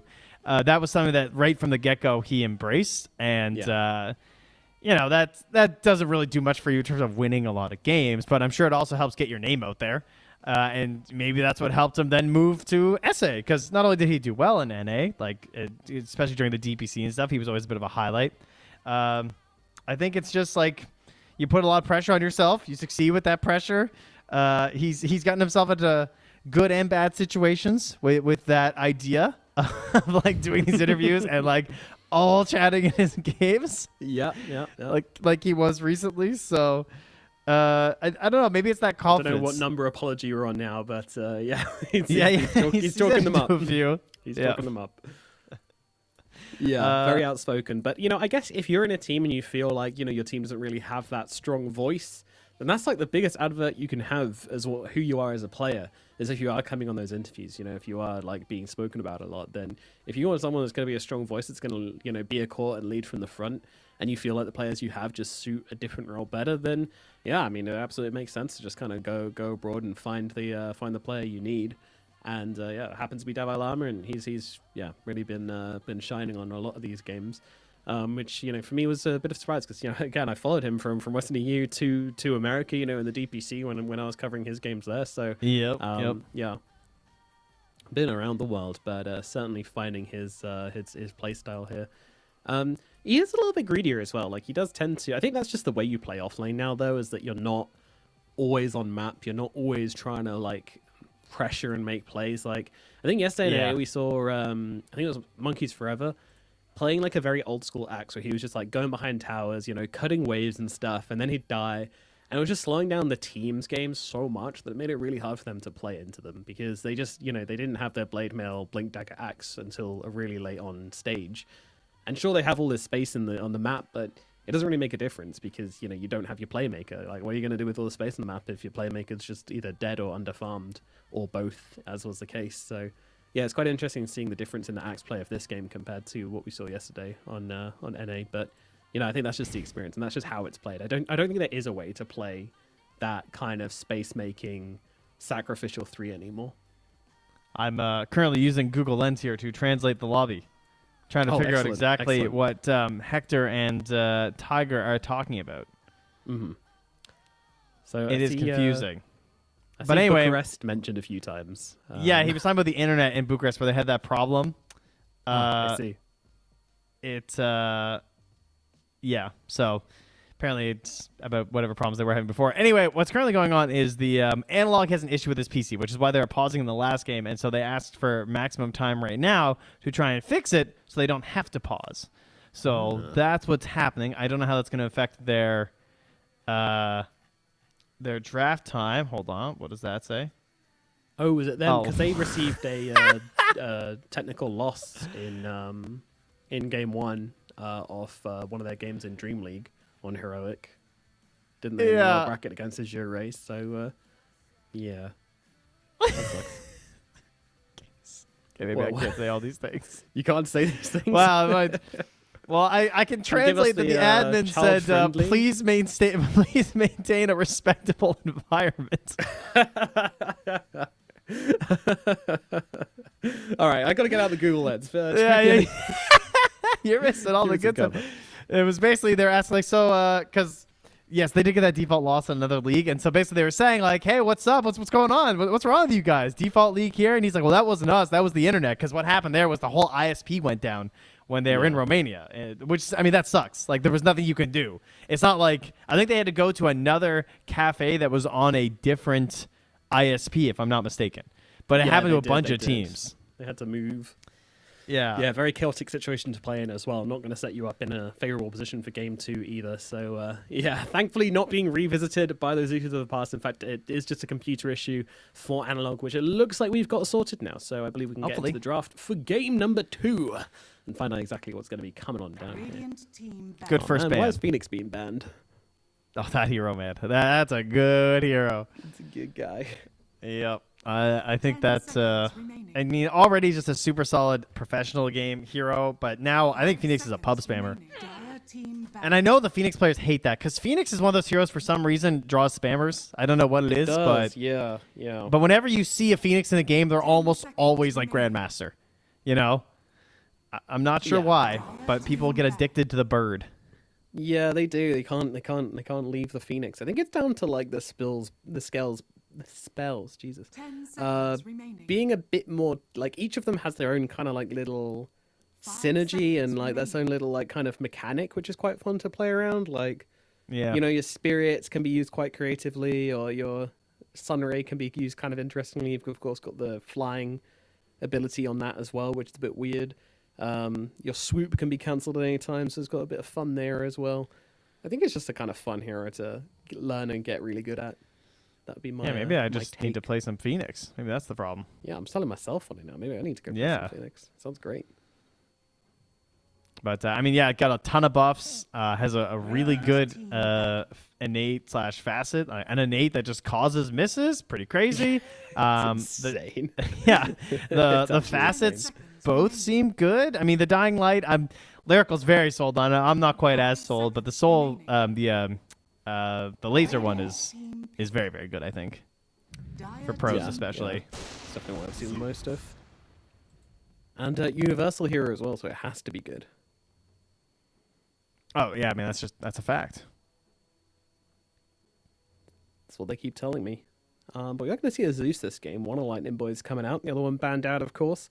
So, again, just your stable mid hero, kind of uncounterable in lane at least. He's always going to just do his thing, shove out waves, and farm up nicely. And then, of course, you got Thunder Gods for your global presence as well. So you don't even have to bother ganking. You don't have to leave your lane. This guy's just so lazy. Zeus players are lazy, I'll say it. Oh, yeah. No, we know this to be true. And yeah, talk about the lane. Like, how do you even ruin his lane? There doesn't seem to be a good answer yet. 5 heroes under tower, minute 1. Oh, Hector tried 1 hero under tower last game. I don't know. Maybe we'll try a few more this time. Let it go, Trent. Yeah. No, never. We've seen That's the Earth fair. Spirit, I guess. That has been interesting. If you have an Earth Spirit player, I mean, we just saw him play some Ember. He liked that. It's been relatively successful, but they're going to start with the Coddle. This hero can be support, can be core. Core mode, you go like the Solar Bind style. Support mode, you're probably playing Recall, Dota. But I think both are pretty good right now. I haven't seen so much of it in the mid lane, but I can see it definitely being the mid lane answer to Zeus. Like, you just shove the lane right back. Zeus versus Coddle, high octane middle lane action. That's what I've signed up for here. Can't wait. Yeah, Zeus is one of those heroes too that like whenever you go into the data in terms of just like matchup spreads, it's very rarely the mid heroes that are like your worst issues because again, you're just you're just spamming waves. It's just being about like getting on top of the Zeus and making the life hard. So yeah, hence the Spirit Breaker and the Clockwork both being removed already at this point. I think it was XinQ who said in an interview recently that he thinks Spirit Breaker is the most powerful hero in the current patch. It has been banned out in first phase in a lot of the games I've cast. I've only got to see it a few times. I haven't seen it much. What's the facet which makes it so broken? I don't know if they take both. I think I saw. Let me look at them again. I have to recall. You can take both? Oh, Wow, it's the. Shut up. I've only seen the imbalanced. I think the knockback camp, because what we're seeing is that people were essentially getting close enough. If you can ever nether strike them without having to charge, it's insane. So like when you're going, you can then charge them and blast them. Yeah, Blink Dagger Spirit Breaker, let's go. Yeah. So if you have like, for example, a Scatter Blast like that Snapfire did last game, like any long range slow that allows the Spirit Breaker to walk on those earlier parts of the game right at level 6, and you just nether strike into charge, they are just so. It's like getting hooked by a Pudge. Like you're just in the middle of their team suddenly. I want to see it. I want to see Blink Dagger Spirit Breaker in my games. Sign me up. You get get a Swift Blink eventually, you know? Yeah. Genius. So good. Maybe Arcane Blink so you can really get behind them. But you get 40% phase movement speed with Swift Blink. Oh, this is genius, true. dude. Yeah, okay, we're cooking. Let's yeah, go. No, we're cooking Right. big time here. Nice. By the end of this day of 3 best of 3s through the night, we're gonna have the perfect Spirit Breaker build by the end of it. Yeah, just it's gonna take us a little while. Queue ranked games until the casts start again the next day. That's all What we a need great here. idea. The Warlock. Okay, we did talk about this a little bit. Oh wait, did we? Oh, wait, that was pre. That was way more before we were live. But listen, Warlock has to be good because Pyrian Flax carried me with mid Warlock. So if Flax can do it, surely a professional player on support is really going to do well on it. Yeah, it's just a silly old hero right now.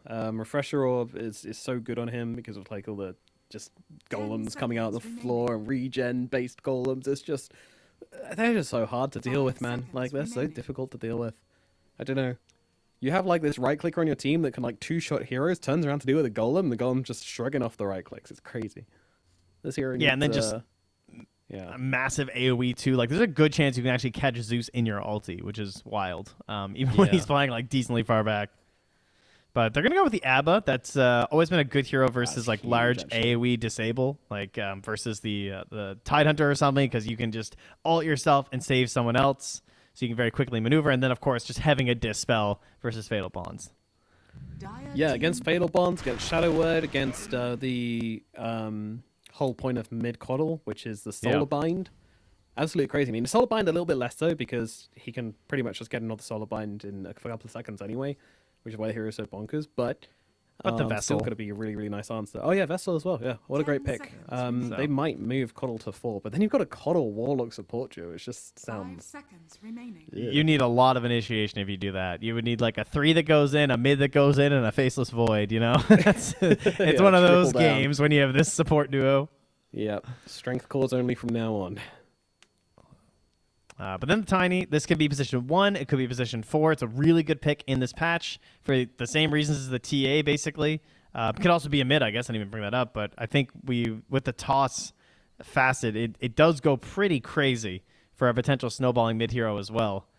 I think less reliable than the 1 or the 4, though. I would put it as the least valuable. And I asked for it last game, and I'll get it now. It will be the Tusk. So that's going to put our Coddle as the mid. Our Tusk can be 5 or 4, theoretically. Maybe. Yeah, pull him.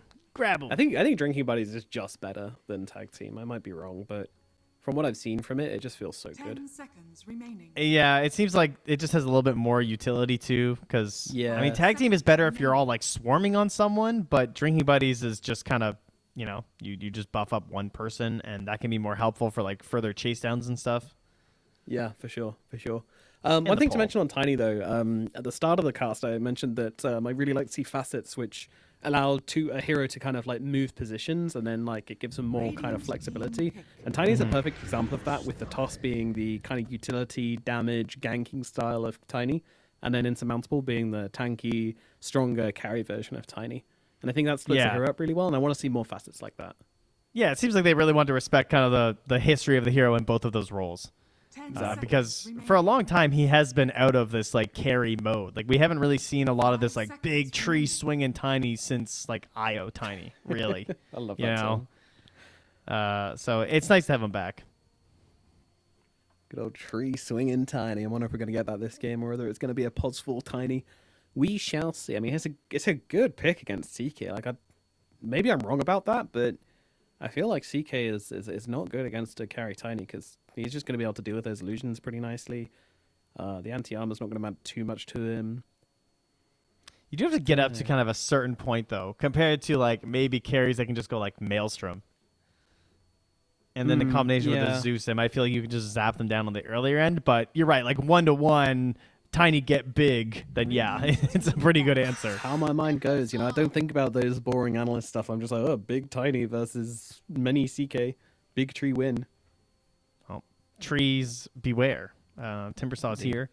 Another hero that still looks great. Despite being incredibly strong before 7.36, we've decided that we still like Timbersaw at Valve, so he gets to stay in the game. 5 seconds remain. Dire That's team nice. back. Staying in the game is always lovely. Yes, Timber never really out of the meta for too long. It feels like recently, but I am noticing a certain lack of lockdown on Heroic right now. You've got Zeus, you've got Abaddon, you've got Timbersaw. Not a single stun between them. Not a single stun. just the Tiny gonna be doing all the heavy lifting here. Now I'm still fine with Tiny being 1 or 4 at this point. I'm happy for either, but yeah, just make sure we get some stuns, so there's a bit more initiation. Maybe that Faceless Void's coming on the pos one for Heroic. Get to see some Hector Void. Remaining. Unfortunately not. Damn it! Yeah. I mean, it would have been perfect, like for sure. Like, you know, you have a Zeus. I think anytime you have a Zeus mid, you're almost always thinking that. But the fact there's a Timber there too, yeah, you're right. We need some catch here. I would just ban Sven. I don't see why not. It's Hector. It's versus a CK. I think that's a pretty safe bet. Team ban. Yeah. All right, fair enough. Ban the bear instead. Get rid of that Ursa. All right, we'll see if we see it then. Final ban here from Heroic. They need to get rid of the Smash heroes. Right now, it has been the also bear, but the Brewmaster. And let's see, what could cause issues for Heroic here? I mean, really, you want something like that Brew, which can go in deep and not get in too much trouble for it. So, Slardar could be a consideration here. Not that great versus Abaddon, though. It looks like it could get kited a little bit. Yeah. How early do you want to move as well? Like, when you have a mid Coddle, you have a support Tusk, someone who can play around with them will be kind of nice. I'll ban the Axe. Similar idea. Mars, I guess, depending on what this Mars pick is. would be good, actually. Could yeah, be I'd like nice. It really depends, though, because right now it doesn't... The matchup isn't that great, it feels like, in a lot of ways. I guess with the blind, that could be kind of cute. That might help in some ways, I'm not sure. 10 seconds that. remaining. Of course, Mars weaker against teams which are in the same room as each other due to the whole fog thing now, so got to remember that one. Well, I don't think they're screen watching each other. Yep, that's how Oh. it goes. You got to have mirrors set up pointing at everybody else's screen attached to your screen. All right. Well, they're gonna get this Grimstroke, and I think he should take the stroke facet. It's really good I know versus you CK. I'm in. Screw the Instigate. Get this damage, and yeah, we're gonna get our position 1 tiny here, as you had hoped and dreamed. Instigate is just such a well-named facet. It's always going to sway me. What's the? Let me just check. I mean, I will Fine never art. That's okay. Come on, man. Listen, I'll never forgive them for making it grab ally and not entomb when you put someone inside and save them. Like, hello? Am I wrong? Great point, It should have great been point. entomb. It definitely should have been Entomb. All right. Well, this is the other hero he has played in the qualifiers so far. He's busted out some Underlord, and he's going to bust it out again. It has been a pretty powerful hero in the patch. A lot of teams have looked at it, tried it out with the Abyssal Horde. That's the only one I've seen, at least. I haven't seen anyone grab the other one. So, Yeah, people are really into the Horde, which is funny because those guys, I haven't seen it recently, but I'm pretty sure those guys are still just like kind of do their own thing. Yeah, you don't get to tell what to do. watch. No, they don't have a master. They're very unhinged. Sometimes they just run into the fountain for some reason. It's great. But, kind of rolling the dice on that one. Either way, it's an issue. But, yeah, I mean, this is going to give them, like, a little bit of catch. Like, it's not like go in and get them catch, but it's definitely, like, a decent cast range on the Pit of Malice, which can kind of enable the CK to close that gap for you. I do feel like there's a lot of pressure on this CK to kind of play up here and be the everything of your team in the front lines, but I feel like that's kind of what a CK does anyway if it's got a successful game. It looks like a game where missing your spells feels very scary for Arai. Like, kind of like you're saying, where there's a lot of pressure on the CK because there's just like trying to get in there as a Tusk and like trying to get a good punch off to start something, and then Warlock gets in there and drops the golems, and maybe you create this chaotic fight that's helpful. But Heroic, again, I just see busted cores. Yeah, it's true. It's true. Like, I just see heroes that have looked really strong this patch and have good matchups, and I look at Arai and I'm just like, yeah, these heroes are okay, but they're not like, they're the heroes that I'm seeing a lot in games because they're never getting banned. Okay, I'm seeing Timber bans, I'm seeing Tiny bans, I'm seeing Zeus bans. That's kind of in it, and but yeah, it's did we already talk? Sorry, I might have missed if you said it already. The Hector has taken the Abba and not the Tiny. Oh no, I didn't mention that. Oh Okay. damn. Yeah, okay. I just noticed that as well, and I was like, I don't think we said that, but No, I yeah. didn't mention it. Unfortunately, last second, KJ also switched off of the fine art and went for the Instigate. Unacceptable. No, oh Trent, I'm sorry, buddy. You were so looking forward to it. It's so good, man. You can farm so much. You keep telling them they'll learn. One day they'll learn. One day they'll learn. Someday. Ari knows. That's all that matters. Yeah. It's British. Smart. So again, we start things off with a pause, but I guess I need to get used to that one. We do seem to be having a few issues, but is it just me or is it kind of a free Zeus game? It's not just you. It's definitely not you. They went for an offlaner that doesn't jump. They went for a CK with very limited reach. Yeah, it is definitely a free Zeus game. And I feel like Confirmed. this facet choice definitely kind of amplifies that idea. Yeah. Yeah, Live Wires. I mean, both of his facets seem really good. Yeah, they are So. pretty incredible. He's definitely a winner. He's been, not really knocked down too much. I mean, that was the interesting thing about the patch, that there just wasn't that much balancing going on. There was some insanely broken stuff which kind of got tuned down a bit, but for the most part, everyone's just kind of been the same power level as they were before the patch. Yeah, I would agree. It mostly Well, feels that way. I mean, obviously there's some no heroes that are nerfs, just but- gone, but Yeah. Some heroes really like brought up in popularity. I think the one hero which I've been wanting to see super badly and just haven't is definitely Bloodseeker. Just because the idea of like the pushing when attacking them whilst they're rushed sounds so silly. that was one of the ones that made me laugh the most when I was like just reading through the patch notes, going in demo mode. That one had me cracking up. It looks so funny. Funny. Like they just get pushed and pushed, and it breaks trees for some reason too, which is great. So you can just like corner them. It's so funny. But the best part is like it looks funny in demo mode. If you've seen it in a team fight, it's even more ridiculous because everyone's like using their spells, everyone's like fighting it out, and then there's just Bloodseeker and a dude just like flying across the team fight in a random ass direction, just into the distance. It makes no sense, but I love it. It's beautiful. Unfortunately, yeah, we have the tag team. No drinking buddies this one. Oh, that's a shame. I went to That's see that one probably in action. because it's a CK, I guess, right? Yeah, maybe. You're just Maybe. getting in there and making life easy. You know, we don't give away the real CK here with our drinking buddies. That would be crazy. That'll be a silly move. And we, of Everyone's course, favorite facet, of course. Yeah, the Black Grimoire. Is that, you know? Yes, sir. Everyone Got loves little that. book in its evil purse. Much better than the Witch Doctor one, I gotta say. I'm not a big fan of the Gree. It's not my jam. Oh, you pronounce it Grigri as well. That's what I went for. I've had a lot of gris going around it. Well, okay. Well, here's I can tell you the lore. Okay. So apparently in Louisiana they still use the term. I believe they say Grizz, but that's, you know, obviously Louisiana is a little bit more like removed from like where it comes from. From what I understand, the original is Gree, and I do a lot of rock climbing. You've done some climbing and stuff. Gree is a belay device that you use, and I was like, oh, that's funny. It's the same. And then I found out that the Gree is actually named after the same thing. It's a lucky amulet that comes from a lot of African tribes, and the developer of the belay device, Keep You Safe on the Wall, called it the Gree because it's his good luck charm. So there you go. Wow. Thanks, Yeah. Trent. We're all What a way to learning get here, us folks. through a pause. I want another pause to learn more about random stuff. But we're going to have a 5-on-5 engagement instead, unfortunately. Just kidding. This is exciting. Is that, they're all linked together. I mean, this could really hurt. It is Kalios who's taking quite a lot of hits, and Smash, well, he's going to be the target now as Davai Lama commits, along with K1. Blood Grenade does hit. Davai Lama, he's going to kill him with the Whirling Death. Oh, never mind. He kills him with the right click.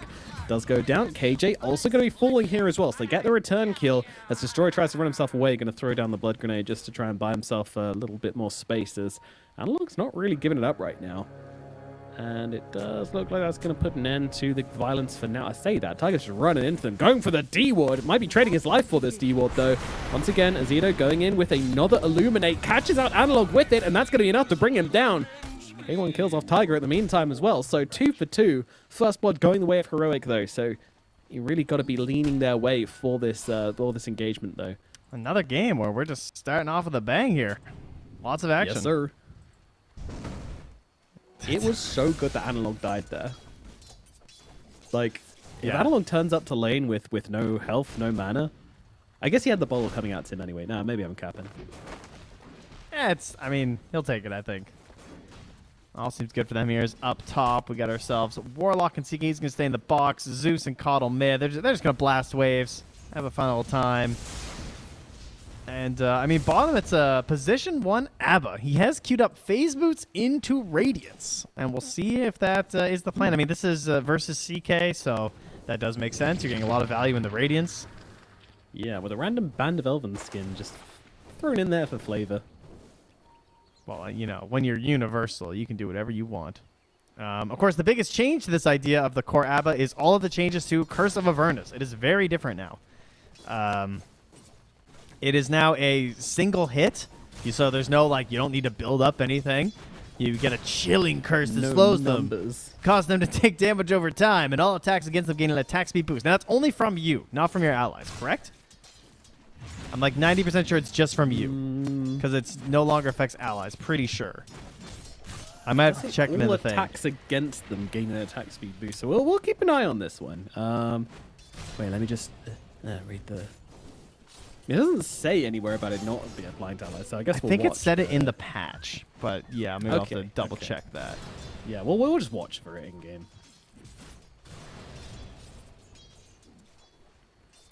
But yeah, Zeus off to a flying start in the mid lane. Unsurprisingly, he was able to start his lane off with a bottle, which is always ridiculous, and then he died and got his full health and mana back, allowing him to just really trade nicely into this Coddle and put a lot of pressure onto Azito, who of course will not be going for a bottle as a Keeper of the Light. There is no reason. You've got Chakra Magic. That is all the bottle you need. Has been killed. And great, it didn't actually say in the initial patches. Now I don't even know. I know I did see Moo tweet, is it supposed to not affect allies? So, so I know it didn't, but maybe it was, and now it does? Yeah, you're right. We're just going to have to find out the best way. Have to learn it the old-fashioned way, using our peepers. It turns them all ghostly, too. It's excellent. Dire's courier has been killed. Kind of annoying that it just sounds like... It's like insurmountable sounding every time anybody hits you. It makes the craggy sound effect. So you're like sitting in a great wave and it's just like gravel being poured over your face. Oh, I didn't actually know that. Yeah, quite intense. That was Yeah, same with petty, the Schofield. abandon Just get him. A little drive-by avalanche there. Yeah, a lot of action happening bottom side, but actually nobody losing any health. It's kind of weird to watch. I think it's just louder because of this this Curse of Avernus. It is loud, yeah. It's got quite the sound effect. He's being so aggressive into these guys, and KJ, I'm not sure he's hit a stroke of fate yet, but he's trying. Well, I mean, if he could curve them, You're right. he'd never miss. But no, had to go instigate. What's that doing? Yeah, exactly. Might get them the kill here, actually. Is Smash getting pretty low indeed, but KJ holding out for now. Wants the level 2 in it, and might now see the opportunity. I'm amazed at how, like, off the trigger he's been with Inkswell. Is that because of, like, the shards available from Destroyers just ready? I mean, he actually hasn't leveled anything past 1 point in shards, which is really interesting. Yeah, I guess, yeah, he's just waiting. But there we go. Oh, nice. Now we know why he wasn't just using Inkswell this whole time. For that exact reason. That was a good angle. It was, yeah. He did it well. Managing to split them apart as well when they're pretty close together. Well, despite all that bloodshed at the beginning here, things have quieted down quite a bit. No one else getting too in the mix here. I mean, top lane is pushed all the way into the tower, so Vailama is just happy. Schofield is a tiny in a lane versus Warlock and CK, though, which isn't K1 down to the bottom side. Two-man stun as Destroyer tried to come in for the snowball. Still going to be able to snowball smash back over to the creep wave. Actually, really nicely done from Destroyer there. Is it going to get them out of trouble? Yes, it is. Yeah, KJ missing the sick. blood grenade on that snowball ending. Can't land the strokes, can't land the blood grenades. Oh, It's, but this a stroke little should be tricky. so good. Get him through the creeps. Nothing. Okay. No. There's nothing. Yeah, we'll be able to get a decent Inkswell off onto Smash here, and with K1 coming in from the sidelines, it might actually just be enough to straight up bring him down. Snowball coming in from the side doesn't help out. Smash goes down. AJ redeems himself, and they'll be able to get themselves a double kill here. K1 getting low from the tower here as Azito comes in. I'm not sure he's going to be able to do a whole lot, though. Let's see. Mana available for the Aphotic Shields for the moment the Solar Bind comes down. He's going to be able to get himself away. In fact, there is no Solar Bind. This is an awful rotation, but luckily it's Keeper of the Light. Oh, I can't even cold? grab that. Yeah, a TP out from KJ as well. Yep, I stand corrected. No, I don't. I stand uncorrected. No, you stand correct. That's Yeah. pretty much how it works. Yeah, that was not a great rotation. I think he missed at least a catapult, if not quite a bit of that last wave, too. So, yeah, a little disappointing for Arcala, who's now a solid 600 gold behind this Zeus, even after cleaning up some of these. And I was giving him the benefit of the doubt on some of those last hits. So he's even further behind. As Tiger will grab the shield rune up top. Schofield, though, also level 2 on this Tiny. So really giving everything to this Timber, who's almost level 6. All right. I mean, we'll see if that pays off. I feel like it Oh, should. look at this Timber D level ward, 6 though. is ridiculous. That guy's leveling up from D wards. He's so far down. It's a good time. When, D ward is like a third of your level. It's sort of worrying. Smash in a bit of trouble down here in the bottom side once again, and the Thunder God's going to come in and finish the job. Analog helping out with that one, somewhat. Yeah, Schofield going to need to make sure he gets himself this Wisdom Rune here as well. Help him recover somewhat. His XP deficit. Looks like a bit of a movement being made here onto Davai Lama. Zito comes in. Second rotation off the game. Surely this one's going to work out, but the Avalanche comes in from the sideline, slowing him down. He's struggling to get on top of Davai Lama here, and still plenty of Timber Chains available from the Timber Source. So another unsuccessful rotation from Zito. Really not making it work. And meanwhile, his tower is just getting absolutely battered by the Zeus. You know, famously a good tower killer, Zeus, here in the mid lane is absolutely crushing it. Me desperately reading the patch notes to see if he does percentage damage to towers now or something, but nope. He's just clicking. Wait, 6 no. damage. Oh, hell yes. Level 6 on Davai Lama, and it pays off instantly. Down goes the Chaos Knight in the top lane. That is less than ideal.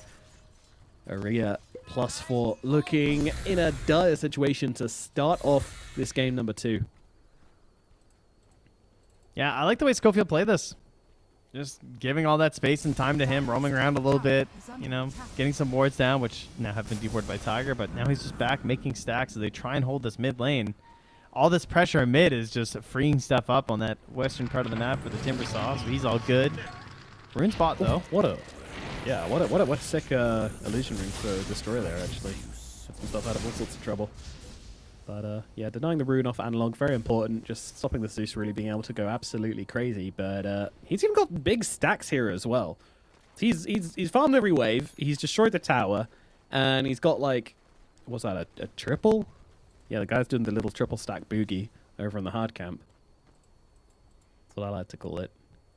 I like how you can like ping them and it gives like the number when you're playing. Like stacked 5 times. Stack. Yeah, I love that. Gives, Can't do it right now though. Gives support something to kind of flex about. As down the bottom lane, Smash is just dead again. Thunder God's got to come on through, finish the job. As over on the top side, Schofield going for a nice toss back. That might buy him the time he needs to survive. Never mind. Azito's waiting for him. The body blocks come through as well. Yeah, beat up the tiny level tiny. Level 4. But a kill's a kill. They're onto the Llama, but like there's just no way, right? But yeah, surely not. Timber Chain is level 4, so getting outside of these shards isn't going to be much of a difficulty for him. That said, they're going to keep the chase going here. Snowball's going to be available to interrupt the next chains. They will be able to bring him down. A deep dive from Aurea, and it pays off massively. That was crazy. Kill. I mean, he had max level Timber Chain. I was like, there's just no way. Because I'm trying to think, like, how can you possibly kill this guy with these heroes with max level Timber Chain? But that Ice Shards was kind of perfect. Like, to block him in the trees there, that could not have gone much better. Sure. I feel like there's a universe where he could a Timber Chain. I don't know, though. I don't play enough Timbersaw to kind of get the read on that. I mean, obviously he's got the range, so I guess he could have gone across the wave rather than just over them. But again, I feel like if he could have, he would have. Because yeah, I think he was worried about like the pole or something, and so he was like trying to do a short jump so that there wouldn't be time to react to it. Yeah, yeah. But I mean, that's a huge kill. I thought there was no way. I was completely counting that out. That was so necessary because they chased for a while there. So, big win for Arai. But they're still in a hole right now. They got to find a way out, and that's going to be getting XP on this Warlock. Trying to win a good defensive fight, or maybe even a smoke aggressively with that Warlock Golem could be it. I mean, that's the thing, though. Like, it's got them the Spirit Vessel, so smoking all of a sudden becomes this very, very doable thing. My only issue, again, is that, like, it doesn't really matter how much they get done. This Zeus is still just going to have an amazing time. And I don't think they can rotate on him. And they just want to kill Davai Lama again. Like, hey, why change a winning strategy? And this time, well, they're going to throw the whole kitchen. Oh, my God, Phantasm coming out as well. Jesus. Davai Lama getting beaten on down here, though, turning it around, trying to kill them with the Twisted Chakram, but it's not going to do enough. Davai Lama goes down. Chain deaths for the Timbersaw, who's having an amazing game up until this point. But that's the Spirit Vessel going to work. In the Grimoire there, 6 charges already. Yep. It's been a part of every kill so far, plus the base charge. The profane knowledge. That's pretty cool. So, I mean, I assume you use this when you want to just hit 12. That would be my guess. Because that's a pretty big gap going from level 6, or like, you know, trying to get from 10, 11 to 12. Feels really good if you can just like juice that up with this. Get the second level in your golems. That sounds awesome. I say it for 25. For 25, that's, wow. You're having a really good game. I'm patient. Davai Lama looking for a bit of revenge up here in the top side as simultaneously KJ and Analog going onto Azito, and they're going to be able to bring him down as well. So 2 kills across the board for Heroic. Just humbling them a bit, you know, just reminding them who the bosses are. Yeah, and that's no Thunder God's Wrath used either. So, still very powerful right now as Smash is just duking it out with Hector down bottom. We haven't been down here in so long, but Hector's just been farming. Behind the tower, even. Yeah, farming heroes and creeps, to be fair. So, killed this poor old Underlord 3 times and assisted in his death another couple of times as well. So, yeah, 0-4 right now on Smash.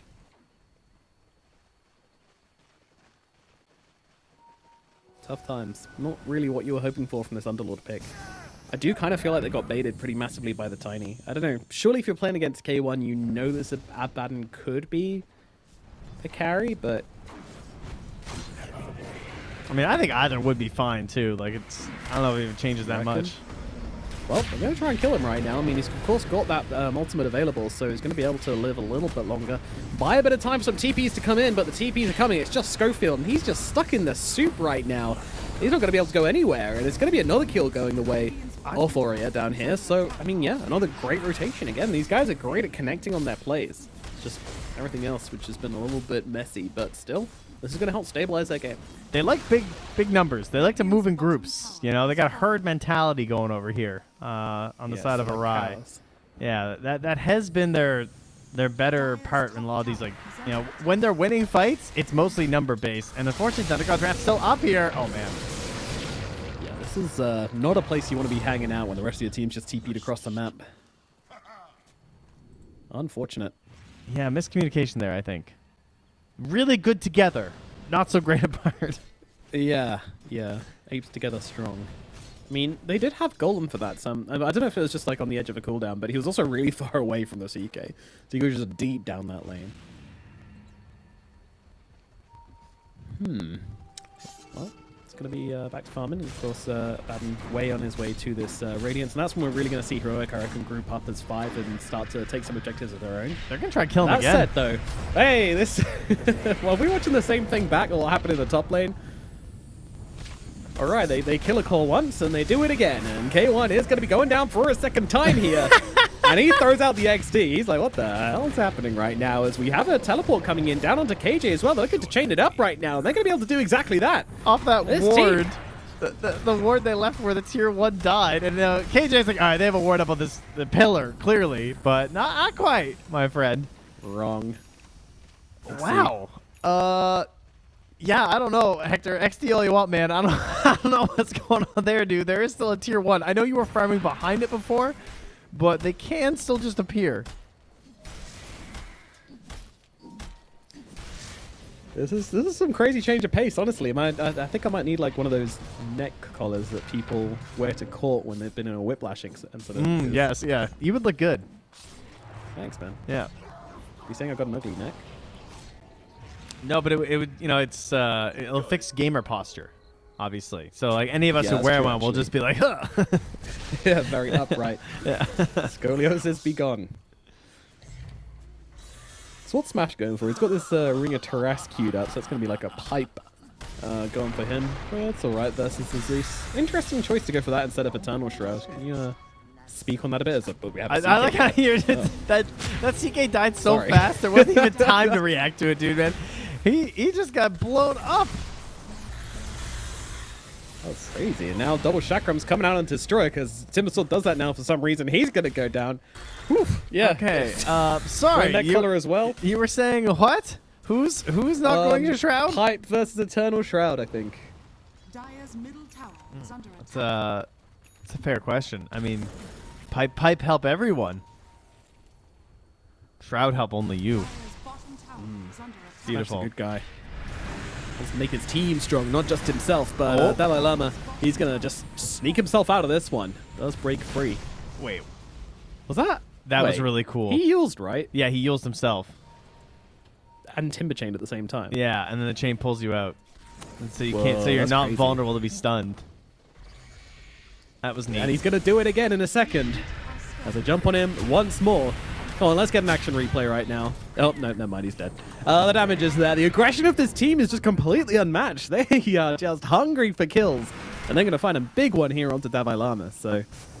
This, you know what this reminds me of? And it's actually exactly what's happening here. This is the classic, I've been playing a bunch of tier 1 teams for too long. Because tier 1 teams, when they miss that little gank mid, immediately spread out and start farming every neutral camp that's nearby. And other teams are just like, go. Like, you know what I mean? Like, kill. These guys just want to play Efficiency be damned. aggressive. Yeah, they're more concerned about like playing aggressive, getting in there, getting vision down, thinking about kills. They're not thinking about what they're missing out on. And that did hurt them in game 1 because there were a ton of moments where like they were making good plays and stuff, and their Embers 4, 1, and 3, but all 5 heroes on Heroic are hitting a different neutral camp. And so it doesn't matter. They grow a giant lead. Then when you do fight them, you lose the fight, and suddenly it feels over. They're much more considerate of just like, I want to get the kill as a Rai. And they're not respecting that quite yet. Because of the Grimoire. Ooh, because of the Black Grimoire. 11 charges, baby. This guy's got so much mana stored up. He could hit level 12 right now if he wanted. That is a lie. But it's actually not far off. Wait. Oh no, it's definitely level 12. What am I talking about? Yeah, eat it.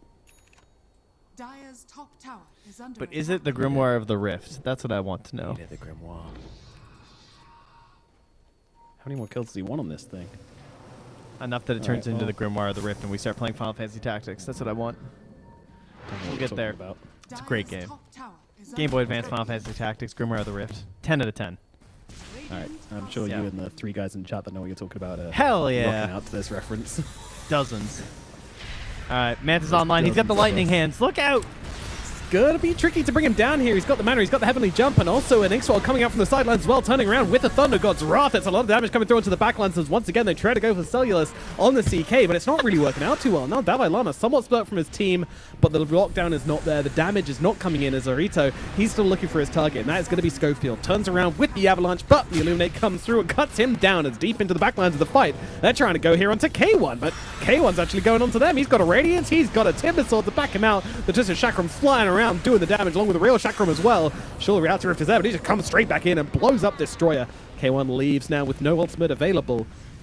But honestly, the Zeus is dead. Schofield buys back, and for what? I mean, he got killed. He just got jumped at the start of that fight, and he almost managed to survive. But the Golem stuck on him, did a crazy amount of damage, and then he attempted to be thrown out at the last second, and it just ended up being Schofield chucking the dead body of Zeus back to their tier 1. It looked really funny. But yeah, that is huge for the Dire. Causing a buyback on the Tiny. Maybe they kill him again. Knock him out for a little bit. Get more pressure on the map. It doesn't break this lead, but it's got to feel pretty good because that took a pretty spectacular play at the end of that fight from Davai Lama just to clean up that last kill. Yeah, he had to really clutch up and help out K1 there. K1 managing to get in deep, but not really able to get off the damage. I mean, that's kind of the... Oh, as we had another kill onto KJ up on the top side, just a little pop in through the portal. He's not having fun with these portals. Dire's courier Just a quick bop here is they're also going to run into Analog. Yo, he's going for the TP. Do they have a cancel? They don't. They don't. Oh, I can report that the Black Grimoire has been eaten, Oh my Radiant's goodness. middle tower is under attack. which is why he's now level 13 on the Warlock. Almost the same level as Davai Lama. Oh, interesting. So it's more important to get the Shadow Word than the second point in the ulti? Guess so, as they're just murdering heroes in the middle lane. Davai Lama's gone. Schofield also taken on out here. The killing never stops with this team. This is ridiculous. I mean, they're playing their way back into it. There's not really much of an advantage now for Heroic, and they're going to be able to take this middle tier 1 tower. Radiant's middle tower is under attack. At this point, I'm surprised Ocido didn't just take recall. I mean, these guys are just together Yeah. all the time, and that's all they want to do. And again, it's Heroic just not quite respecting it, it feels like. Is under attack. It kind of feels like he did take recall. Radiant's middle tower has I mean, fallen. they're managing to be together anyway, so. Exactly. Radiant's making middle it tower work. is under attack. But yeah, so I actually didn't realize that he wouldn't even take the second point of the ulti. I would have thought that with a position 5 Warlock, it'd be kind of worth it. But I guess because the Golem health, like, they're not really dying anyway, and the damage doesn't go up by, like, that much? I don't know. But, I mean, the fact that it's a cooldown issue is another big reason, I'm sure. Dire's top tower. But he'll have it soon enough anyway. Maybe it was just in the fight. He felt like he just wanted to get like max points in the Shadow Word in the middle of the engagement. That's when he popped it and used it. I feel like that's kind of like the pro level usage of the Black Grimoire to just save it for a fight. And when the fight breaks out, you know what you need, and that's when you drop it down. Makes sense. You throw it back. Dire's top tower is under attack. As Schofield goes for a ward here, right? And next to Destroyer. They're now going to see each other in quick blink away. Jeez, I was Destroyer just completely unfazed. watching the Wisdom Rune and I was like, hey, Warlock should get it too. And I was like, oh wait, he just had a Black Grimoire. Like he's the second highest level Yeah, on his good. team. Yeah, he's all right. The part of the Bloodbath has really favored him. And now they're slowing down because they don't have a Black Grimoire to fill up anymore. I'm kidding, that's not the actual reason, guys. Oh. Dire's top tower. there may have been a couple. Just, Yeah, it's just the Final Fantasy Tactics fans. You know, they don't quite get it, that's all. All right, The well, simple- down towards the simple Roach we ones. go here. This one a little bit later than last game. Last game we had a 16-minute Roach, thanks to the fact that we had a TA squad. This one, not the greatest Roach killing lineup, but when CK gets in there, he can take anybody. yeah, you got the tag teams go with it as well. No drinking buddies means a little bit better Roshan taking potential. So That's true. eating good from that one. He just going to be going down and grabbed up by the CK. And yeah, I mean, no response from Herc. They either don't know or don't care. Admittedly, that I think this Abaddon just needs more time to come online.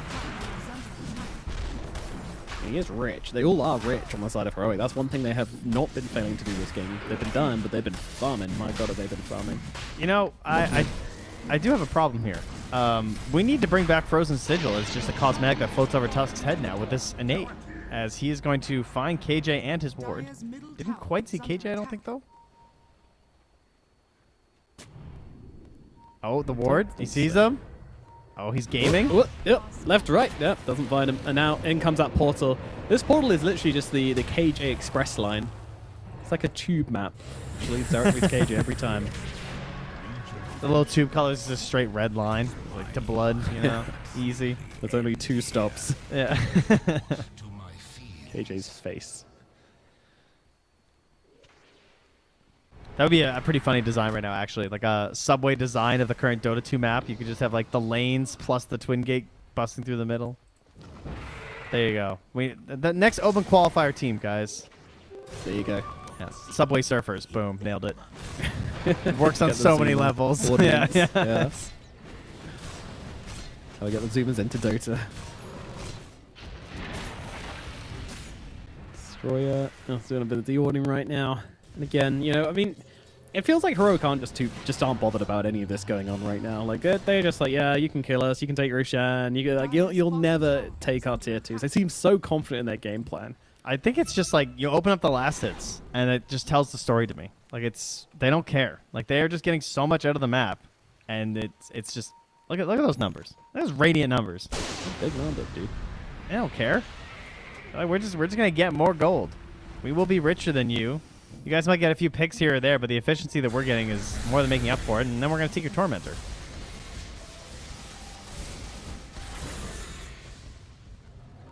And wow, that's a shot for Hector there as well. Perfect for his level 1 Mist Coil. Wow. Hell yeah. I mean, for a core Abaddon, it's... No, I mean, it's better than nothing. I can't do it. It's whatever. Yeah. All right.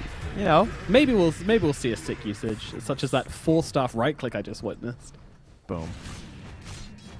It was like an anime moment where they like, you know, with the sword when they like kind of dash through them, appear on the other side. And they say some Kill Bill line. style. Yeah, there you go.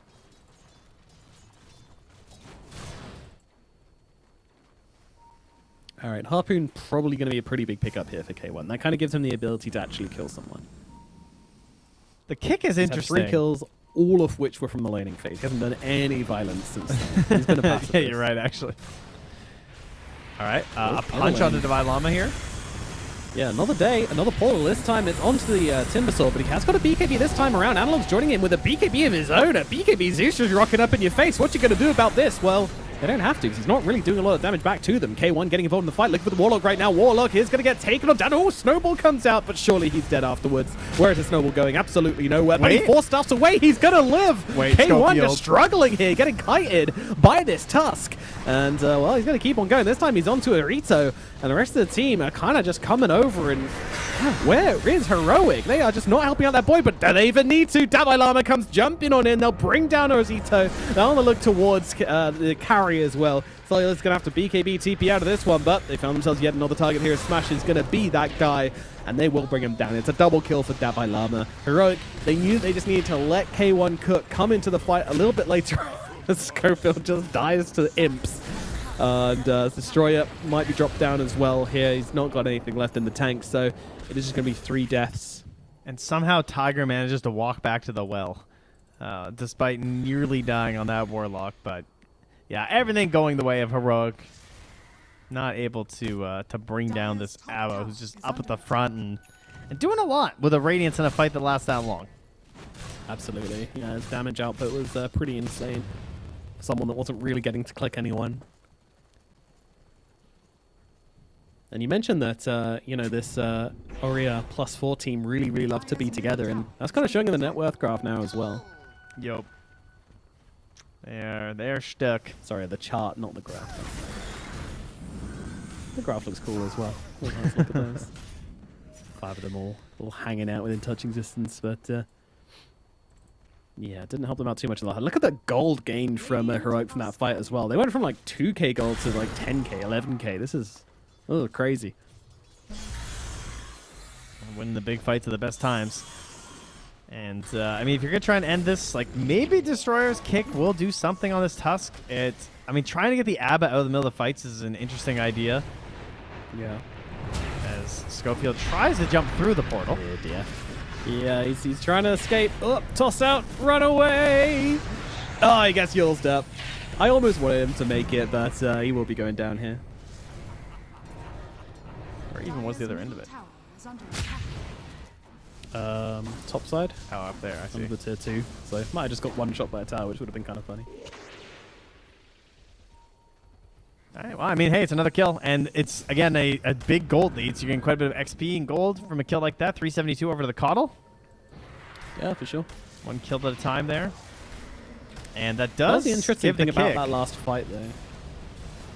Was even though that Heroic were already ahead, the fact that they hadn't really been fighting too much meant that there were actually some streaks. I think there was like a 5-time streak on the Coddle at least. Oh, yeah, which they were true. able to get in that fight. So it really catapults them up the net worth chart even further.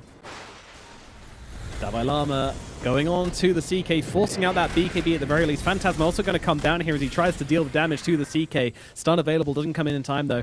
And Timsaur is going to be able to get himself away. So just forcing a BKB for free there pretty much on the Timber. Yeah, I feel very, very good indeed. Doesn't even feel panicked to use his own either. It's no concerns. Nope.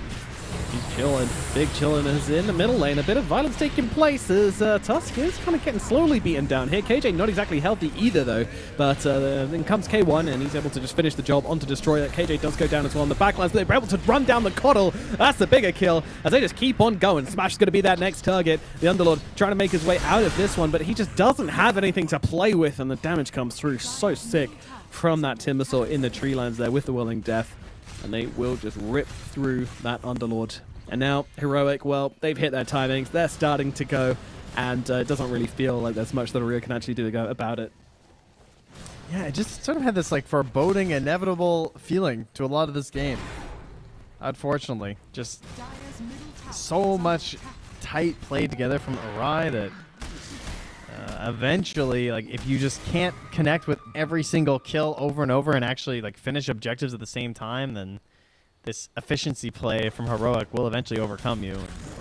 We have reached that point. I mean, also we've like about to be level 20 Zeus here as well for analog, so just gets more and more problematic to play against. And like, at what point can a CK actually get back into this game? Like, he has to be huge to handle all of this right now from Heroic. Between the Zeus, the Timber, and even just the AoE damage from like Tiny Toss, plus the constant missing from the Radiance, it's so hard to just be big scary CK now. You can't hold your ground, and that's a problem for CK. Like, he always needs to be in a position where he can stand up front, so that was always going to be an issue against a Zeus, though. That's why I just feel like this Zeus pick never really got answered, because he can just free cast, you know? He went for the BKB just to make sure he can do that. I don't know. I feel like I know like last game was fine. This game I do feel like it's just a bit of a problem.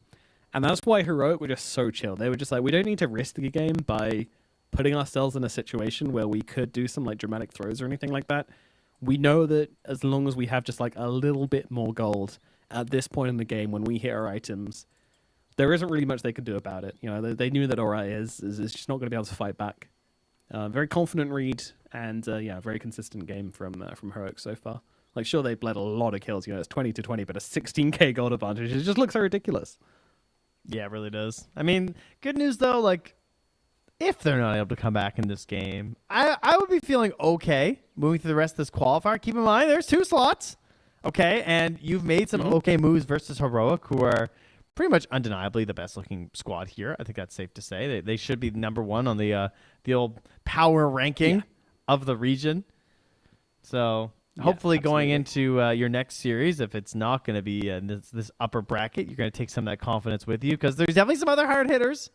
But you've got some good ideas here on Arai. They just got to get like the other half of the game. Their team fights feel good when they're in them. I feel like they can do it. I can definitely see how they made it through the open qualifiers for sure. Like, this kind of aggression is going to smash teams of like a lower, even like an equal skill level to you. Like if you get going, you know, this is going to be so hard to play into because you're not going to have the same confidence. You're not going to have the same experience as Heroic to be able to just kind of like keep the team in check and be like, don't worry, just hit our timings. You know, we don't need to respond too hard. We're not losing buildings. It doesn't matter. It's much harder to do than you know, Heroic are making it look right now. So Yeah, don't chain feed, that kind of stuff. very important talks to be able to have with your team. All right, but at a 17k deficit, if they want to get back into this game, they do have some pretty funny tools for it. Like we have Fatal Bonds. That can always mess up any team. If you can get that perfect damage sequence just to occur. We have the Walrus Kick. So once they go high ground, maybe someone winds up in the fountain. Oh, KJ. He stepped a little too close. He had a chance to get away from that Tormentor, but did end up giving his life for it. Oh, wait, was that a money Tormentor as well? He died for He died for 280 gold. My guy. Each. Though, I mean, you know, the value, all right? Okay, well, they found one thing that they would like to do, and that's take away the Aegis from Heroic. Fair enough. Well, unfortunately, that's going to reveal that it is not there. Yeah. Sticking your head in the pit, and there's nothing there, and Thunder Gods comes out at a very nice time as well. Yeah, vision on that? No, they didn't. They just read it. Oh, I'm guessing they scanned and then Thunder Gods on top of the scan. Yeah, probably. Makes sense. Yeah, both teams know that Roshan's not raising his ugly scaled head right now. Okay, BKB on Underlord. That's something.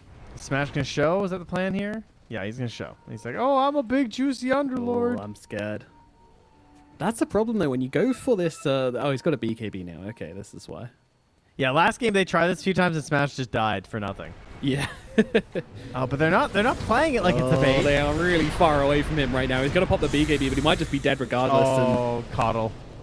He tried to TP on the wave behind him, and Zeus just zapped it instantly. All right, here we go, though. Yeah, the rest of the team, I mean, this is weird fight taking place right now. Smash still slowly but surely being taken down. K1's upon him now, and with the bash, we'll be able to finish him off. Coddle trying to run away on the sidelines, being chased out by Davai Lama. The Twisted Chakram ripping through him, along with all of the other spells coming out from Davai Lama. No BKB available for the Coddle right now. He's running out of spells, he's running out of health. Destroy comes in from the sideline as well, as the Golems dropped onto the Zeus, onto K1, but they pop their BKBs and just try to run down Cellulus. And they're going to be able to do exactly that. Down goes the CK.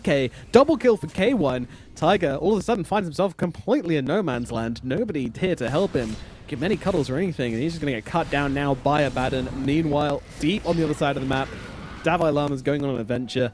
It's not going to lead him anywhere, but he's just having a nice time. That could have been that entire fight running away. Yeah, that could have been like the greatest bait maneuver of all time if somehow that fight works out. Like, they're all coming across the bridge behind the Underlord, and then like maybe they drop the perfect sequence of like ulti into Fatal Bonds into like, but yeah, body block, one guy on each side of the bridge. The whole 5-man team just locked in there. Yeah. Unfortunately, it was not to be, and instead it's just Heroic cementing this lead even further. As we have a Scotty on our Zeus. Oh, perfect. Cool. Is this legit, or are they having a bit of fun with this one? I mean, it's fine. It seems like a bit of fun, I gotta say. I don't know how many Scotty Zeus's I've seen. I feel like they usually go for something a little bit more practical. But he is worried about, you know, they want him bad. It doesn't hurt to be at 3,500 HP. Right, well, he took out his phylactery. Cool. Yeah, it was closer. These projectiles from the Zeus doing a hell of a lot. You get hit by one of these bad boys, it's going to be an Arc Lightning, it's going to be a Witch Blade, it's going to be an Eye of Skadi, it's going to be the Static Field damage as well. Whew. Well, that's a lot to try and shrug off. It sure is. Davai trying to chase down Mr. Tiger here. Uh-oh. Yule's out. Cancels out the Harpoon a little bit. Not going to make a difference, though. That boy ain't surviving. Oh, he's got a kick. All right, going to use it here onto K1. I mean, and punched up into the air as well. In comes the shards. I mean, they've got him locked down, but they just don't have the damage. He's going to turn around and hammer into this Underlord. Oh my god, Smash gets smashed. Turns to a fine pace. As now CK trying to run himself away from this one as well. Celios will be able to get himself to relative safety as Tiger, back from the dead, buys back into this and almost gets get killed off by Davai Lama anyway. K1 focusing on the tower. Ultimate has been popped, so if all the targets to kick back, I just don't feel like a Badden's the one. Yeah, and unfortunately, the Coddle's Agnums got destroyed right at the start of that fight. It was on the courier. He would have had it for the full engagement, and now it's going to be gone for still that another would've 2 been- minutes. Dire's bottom tower. Bad times. Very bad times. Yeah. That could have been maybe not the difference maker, but a difference maker. But yeah, I mean, 29k gold up. And look, Jesus! Dude, they're just disrespecting them right now. I That's know crazy. he's got the Aegis, but come on. Yeah, I think they're having fun with it. I don't know. I just get that vibe from the way they're playing. You can tell people are kind of cracking jokes and.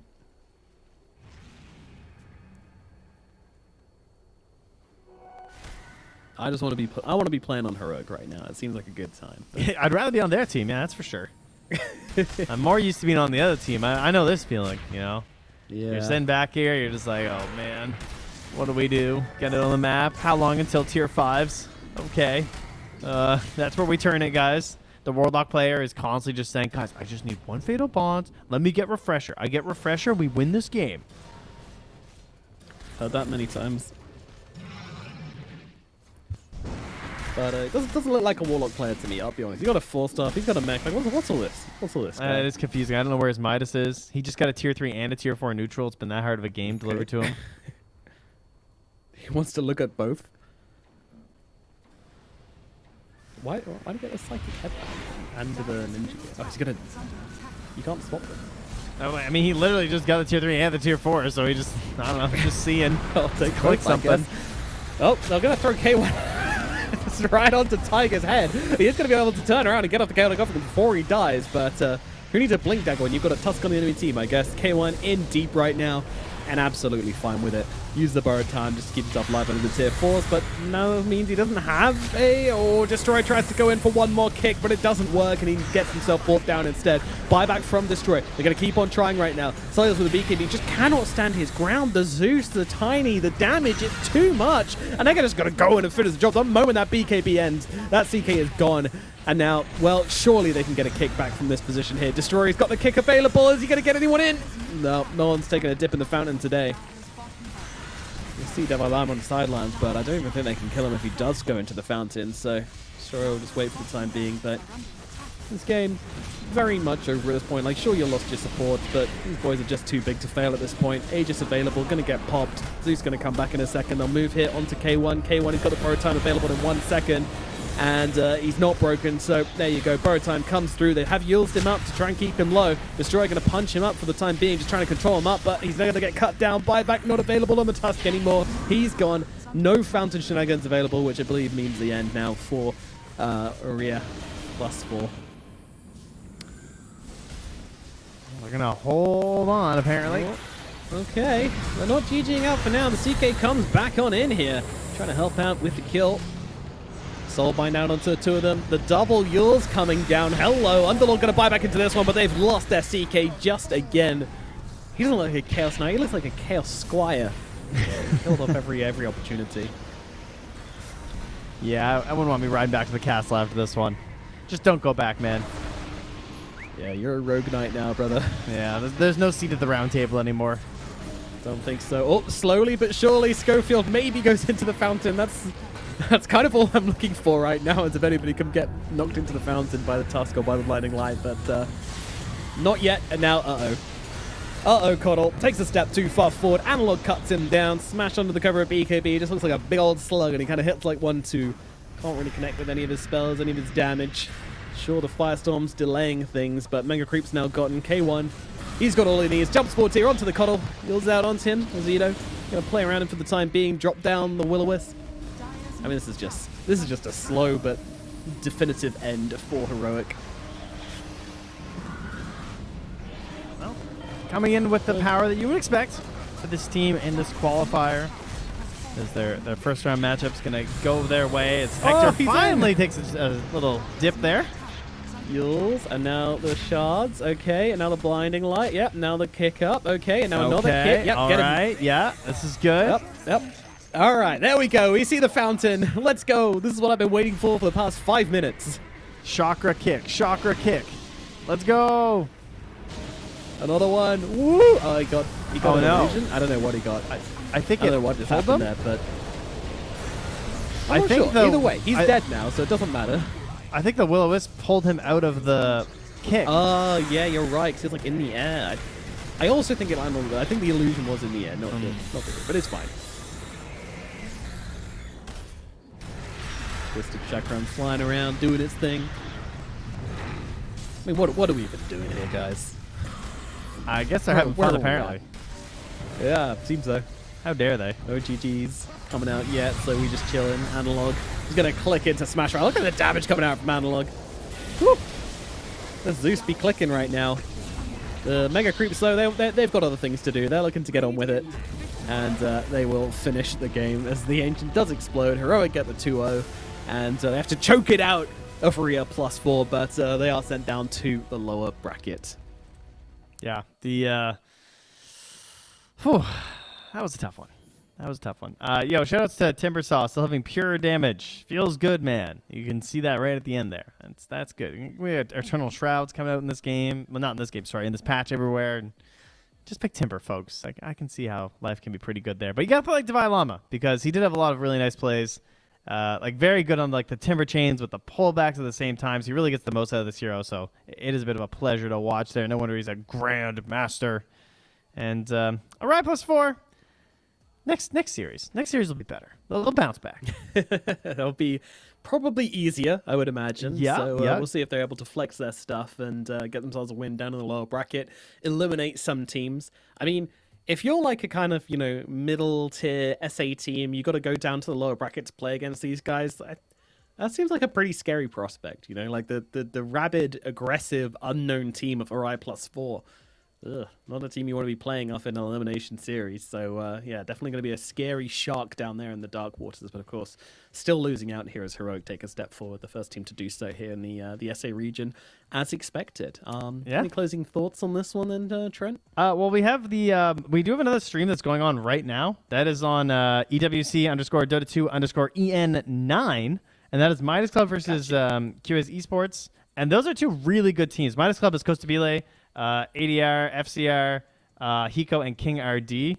So that's a very solid squad. Mostly Brazilian players that you'd recognize. And then QS is Parker, PP, Illich, Matthew, and MJZ. Another extremely good squad. So these players have all played at like pretty top tier lands and at the highest level. Like these are all really good players from this region, and they're currently in game 2. And looks fairly even, a slight lead for QS, who lost game 1. So that series may be a little bit more likely to head to game 3. I would recommend checking that out while we wait for our next series. Great idea, Trent. Yeah, go and do that, people, and stick here with the SA region as we get through these qualifiers. Definitely one of the deepest qualifiers we have in all of the region. Just the skill level for it throughout is super good, and we're gonna have a lot of good games coming up. This was an interesting one for sure. Still a 2-0, but cool to see RI showing their stuff and still able to prove what they've been doing in the open qualifiers to get here, proving us how they earned their slot. But yep, that's gonna do it for us on this stream for this for now. But of course, we've got plenty more coming up. The next series we've got coming up on this stream is going to be Beast Coast versus Lava. So hell we'll see yeah. you in about an hour and a half, I believe, for that one. So stick around here if you want to see that one, or of course head over to our stream if you want, and plenty more action going on. So we'll see you in a bit as we throw it over to a break, and yeah, we'll see you in a while for the next season and for the next series.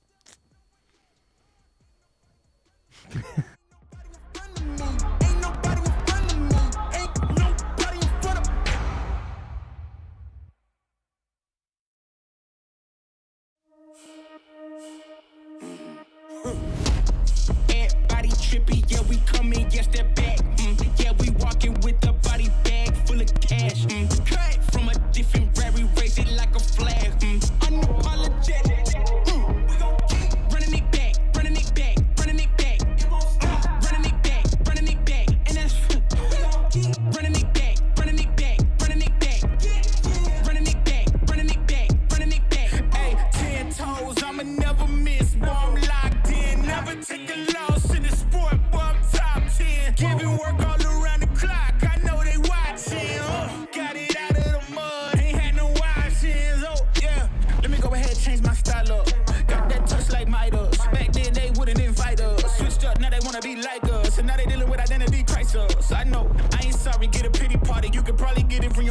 But if you pull up on me, you gon' see a body, cause I'm not the one you want a problem with. 10 toes down, if I stumble, watch me stand up. When it goes down, get the doo-doo, tell your man's dog. You can blame it on your homies, got you hyped up. Whoa. Everybody trippy, yeah, we coming, yes, they're back. Yeah, we walking with a body bag full of cash. From a different rare, we raise it like a flag. Unapologetic. We gon' keep running it back, running it back, running it back. It won't stop. Running it back, running it back. And that's we gon' keep running it back, running it back, running it back. Running it back, running it back, running it back. Hey, look, hand me the ball, I'm running it back. Answer the call, I'm all in my bag. They want me to ball, I charge on the max. And then they pay more cause they paying me tax. I'm the solution and I'm the problem. If it ain't profit, it ain't an option. If you try to play me, I'm gon' get you packed up. If it's something nasty up, nothing's getting passed up. No, we bout to act up. This whole game is wrapped up. Talk will get you smacked up. Refresh, you should back up. Hanging up these plaques up, it's fast, bro. Know that I'm a menace, catch you lacking with your hands up. 10 toes down, if I stumble, watch me stand up. When it goes down, get the doo-doo, tell your man's dog. You can blame it on your homies, got you hyped up. Whoa. Everybody trippy, yeah, we coming, yes, they're back. Yeah, we walking with a body bag full of cash. From a different rare, we raise it like a flag. Unapologetic. We gon' keep running it back, running it back, running it back. It won't stop. Running it back, running it back. And that's we gon' keep running it back, running it back, running it back. Running it back, running it back, running it back.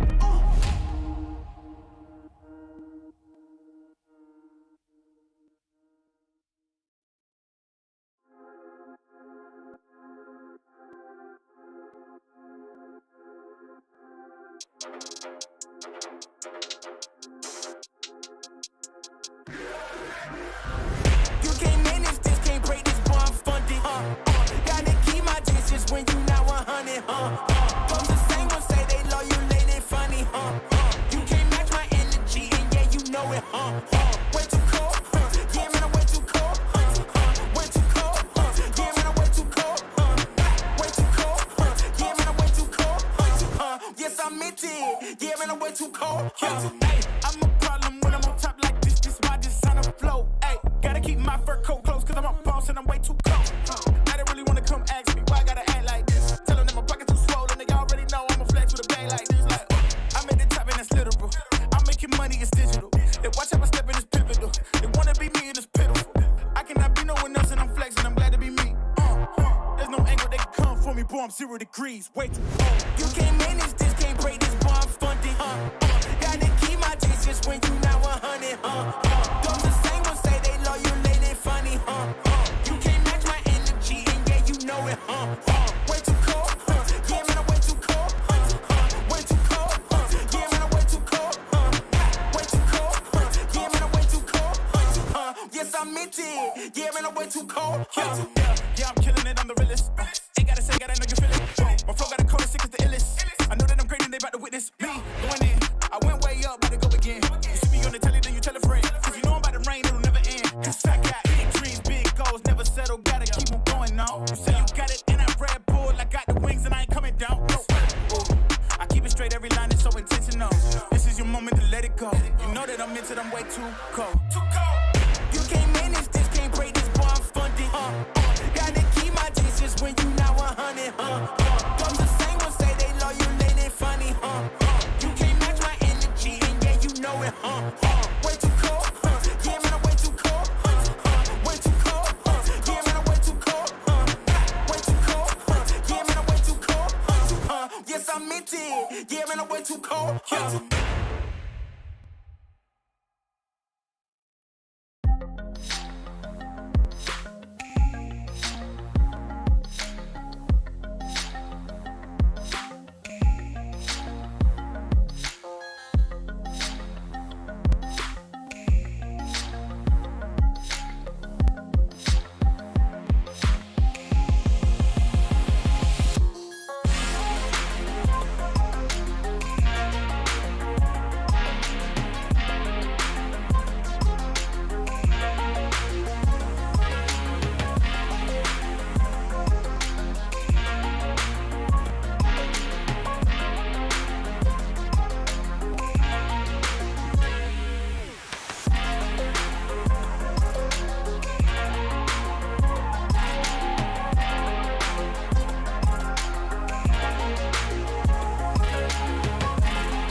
time, 'cause I'm already gone. So long, can you stay the night? 'Cause you're the thing I want. I know you're feeling different when you're stressed out, but even with no makeup you still stand out. 'Cause no one makes me feel the way you do now, like you do now. The way that you move your body, you make it look like a hobby. Every time that you touch me, it's electricity. Things we discovered underneath last night's covers. Everything came so easy. It's electricity. Electricity. Whoa. It's electricity. Electricity. It's electricity. When it's late at night, I feel you on my skin. My skin. You're all that's on my mind. It's finally sinking in. You're it. I know you're feeling different when you're stressed out, but even with no makeup you still stand out. 'Cause no one makes me feel the way you do now, like you do now. The way that you move your body, you make it look like a hobby. Every time that you touch me, it's electricity. Things we discovered underneath last night's covers. Everything came so easy. It's electricity. Electricity. Oh, it's electricity. Electricity. It's electricity.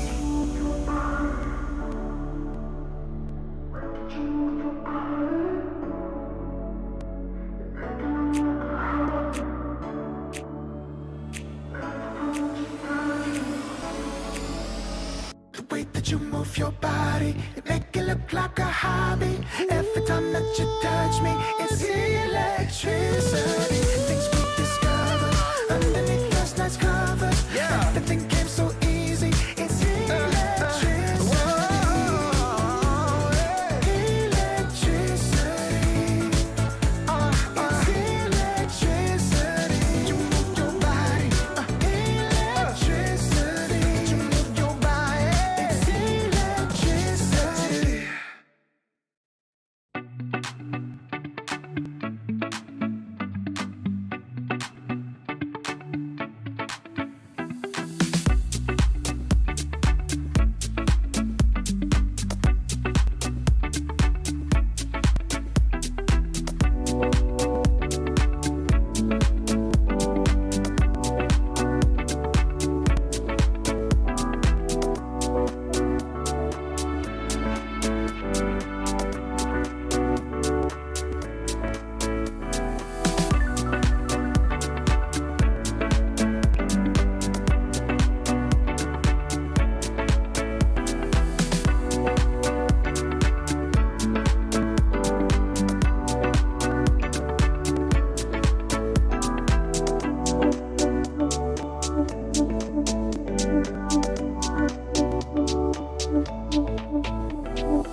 the dust are trailing behind my boots. Blown by the wind, showed me a piece of my past. The soil and the dust is where we go. 6 feet under, whatever your uniform says. The smell of the dust is sticking onto my clothes. Burns my throat, sends shivers down my spine. The smell of the dust makes us just the same. What makes us different is just a bullet away. No pride but shame. No pride can bring the corpse from the graveyard. May the souls rest in peace up above. Some say we'll follow them down in the wind. Sooner or later, we're gonna pay the bill. The taste of the dust is lingering in my mouth. Burns my throat, sends shivers down my spine. We taste the dust when we crow.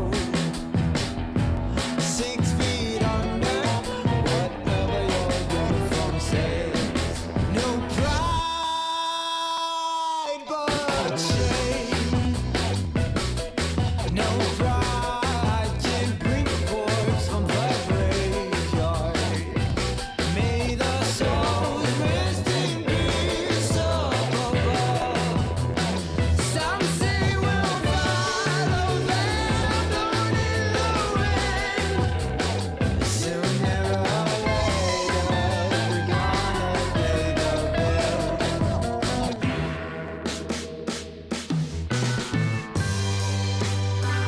We'll fly in the sky, blown like the dust, the soil and dust. Ooh, I find on the smoking guns.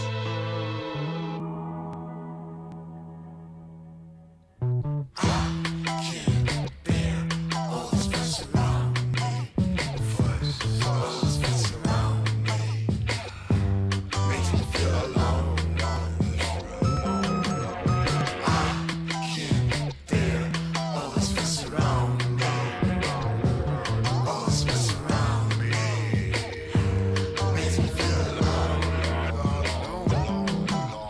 I can't bear all this fuss around me, all this mess around me, makes me feel alone.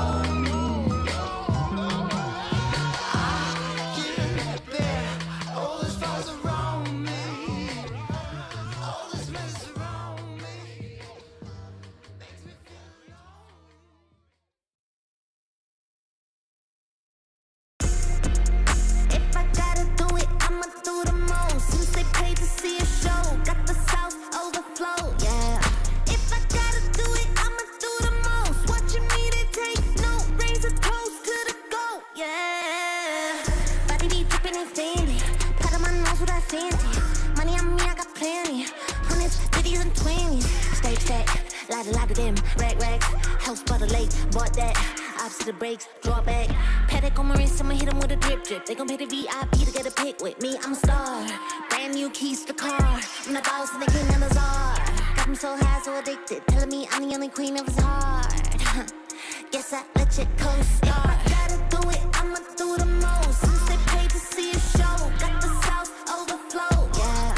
If I gotta do it, I'ma do the most. Watching me, they take no razor toast to the goat, yeah. If I gotta do it, I'ma do the most. Since they paid to see a show, got the South overflow, yeah.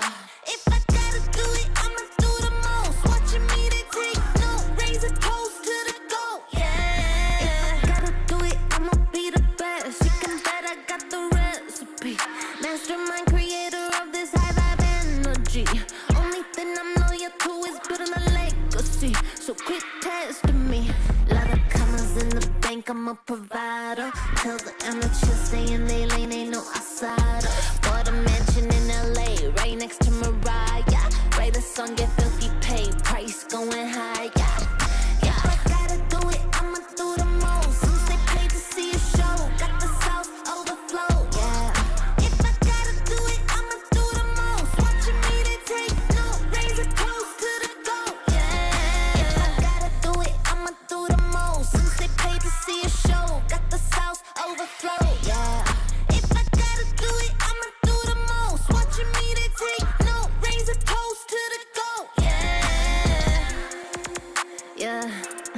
be the best.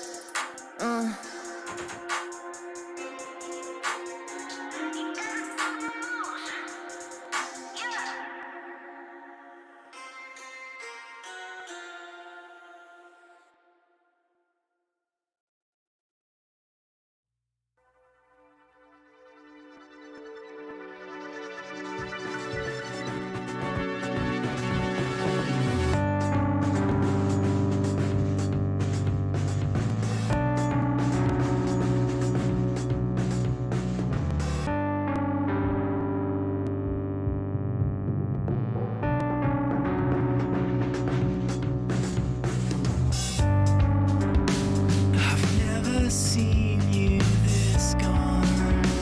You're further than you've ever been, and you're fading out.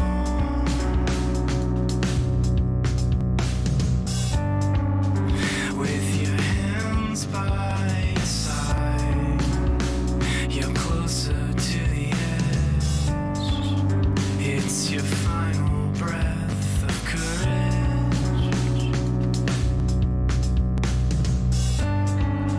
And you're ghost white, with a head full of pain. But if this goes right, then you'll never hurt again. Then you'll never hurt again. Then you'll never hurt again. Then you'll never hurt again.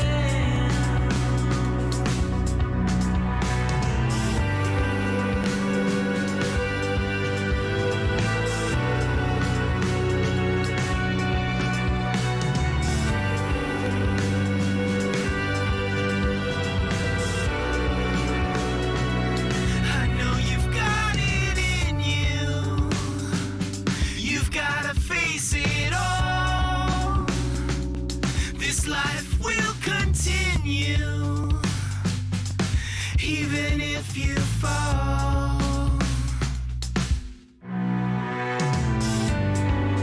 And you're ghost white, with a head full of pain. But if this goes right, then you'll never hurt again. And you're ghost white, with a head full of pain. But if this goes right, then you'll never hurt again. Then you'll never hurt again. Then you'll never hurt again. Then you'll never hurt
forever.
Don't look back, don't look back.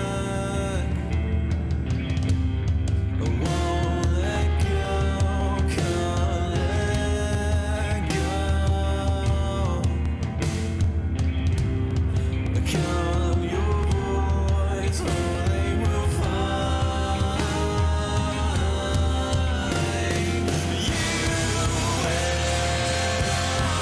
Face an impossible words and make undeniable my faces. Getting tired of forcing a smile when the world is so broken and no one seems to care.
Feel exhausted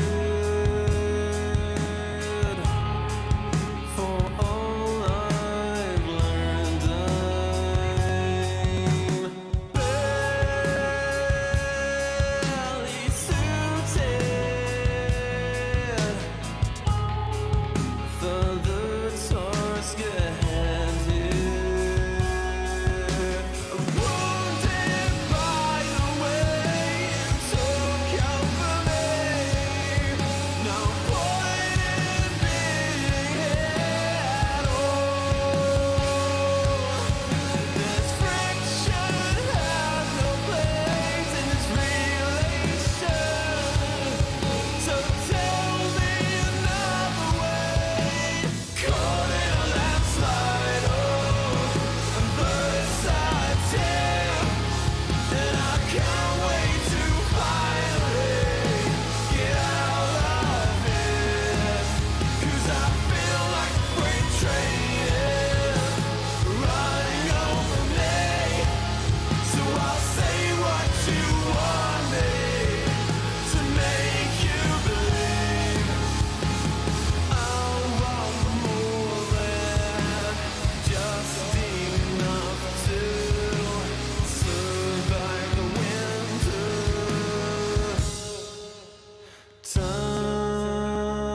Time is elusive. Our days are getting shorter.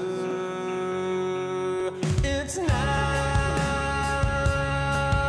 or no way. 'Cause life flows like white water. Take a moment to breathe, hold it in, stay a while, forget all that you know, and forgive everyone.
but I think that you know much better. Wait forever. My head is on straight for once, and you will pay for it.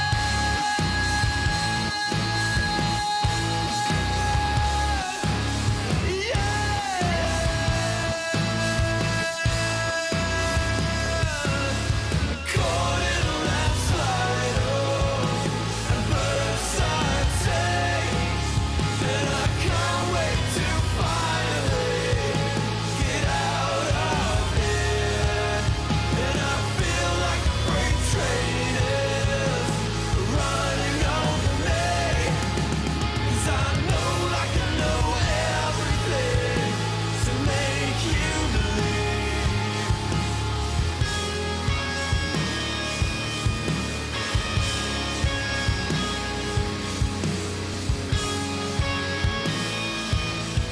Take every piece of me, and don't be fine for a little while. Forget everything.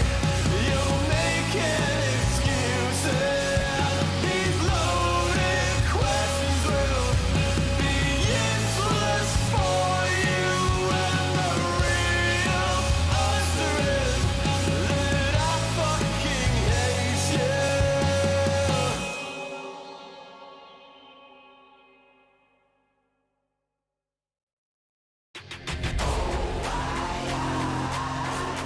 Never fall back. We will stay right where we at. We never fall back. Yeah. We never fall back. And you can find me where I'm at. We never fall back. Ha. We never fall back.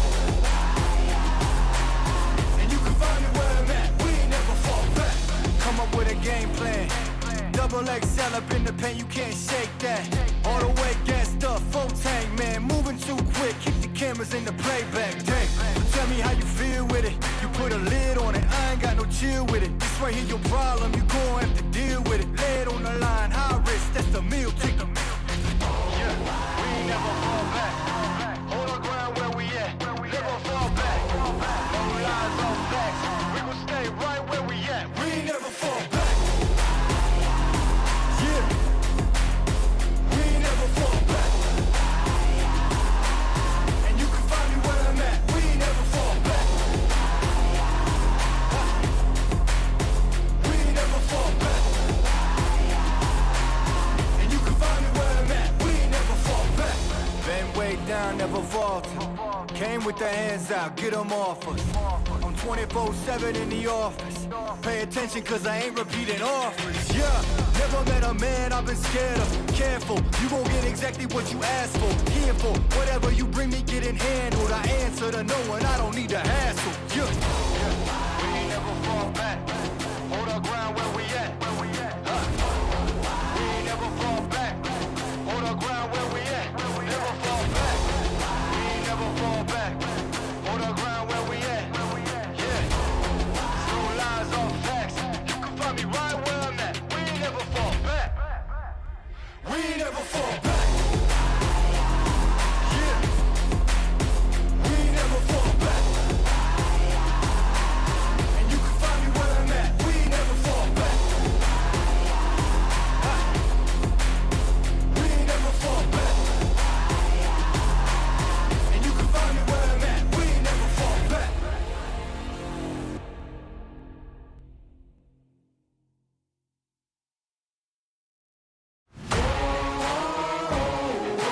Man on a mission, I'ma get it. You know I be on the way.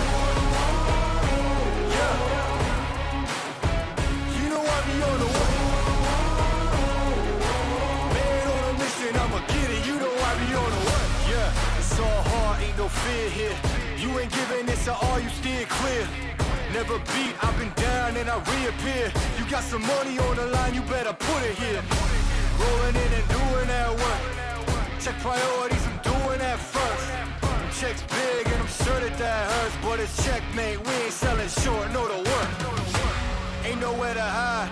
You ain't gotta see me come and keep me on your mind, cause I be on the work. Yeah. You know I be on the work. Man on a mission, I'ma get it. You know I be on the work. Yeah, man, we coming for them bags. If they said I couldn't have, get the team. I got a vision for the things you ain't believe. And here's the motto, hard work, this over everything. It's that comeback. I'm calling plays, hit the pass, then the run back. Yeah, I'm far ahead and gotta run laps. But we ain't letting up, we never done that. Ain't nowhere to hide. You ain't gotta see me come and keep me on your mind, cause I be on the way. Yeah. You know I be on the way. Man on a mission, I'ma get it. You know I be on the way. Yeah. I'm on the way. On the way. Yeah, on the way. I'm on the way. I'm on the way.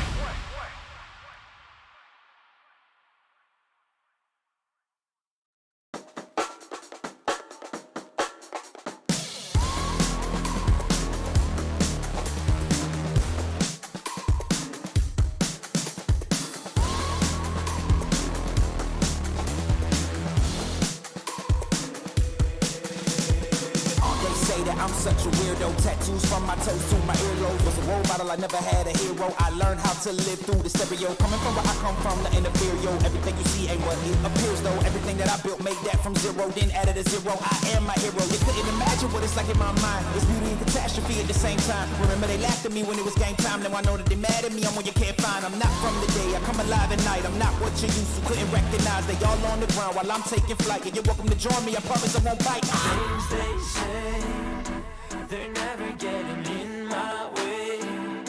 And even if I make mistakes, I will always see them through. Cause I don't wanna play your game. I had enough, I'm burning up so hot I just break your chain. You can never stop what's building up inside of me.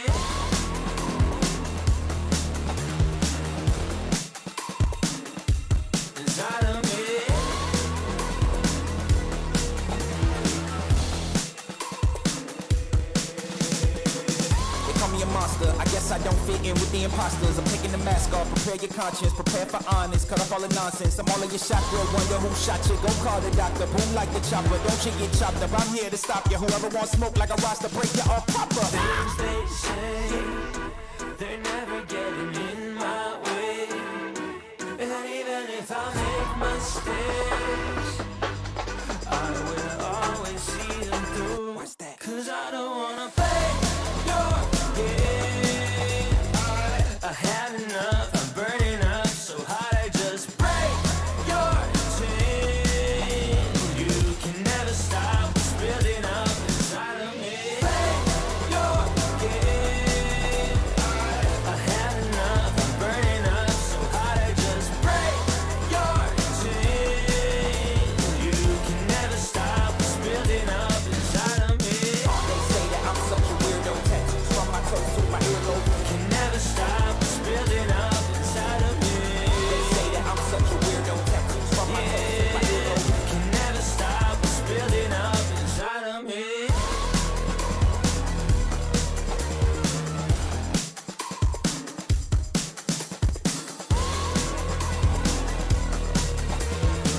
Can never stop what's building up inside of me.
strong is the hammer in my hand. How long can you force me to dance? There's a crisis in my heart and in my world, and I saw you smile when I fell into the dirt.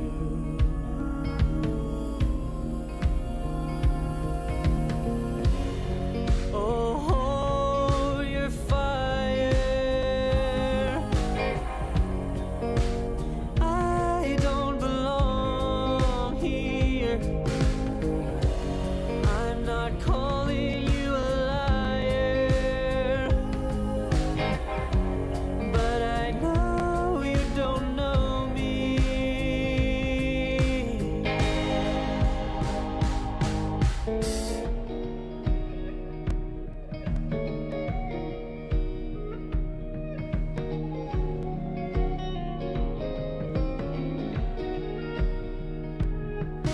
I'm too young for bitterness like this.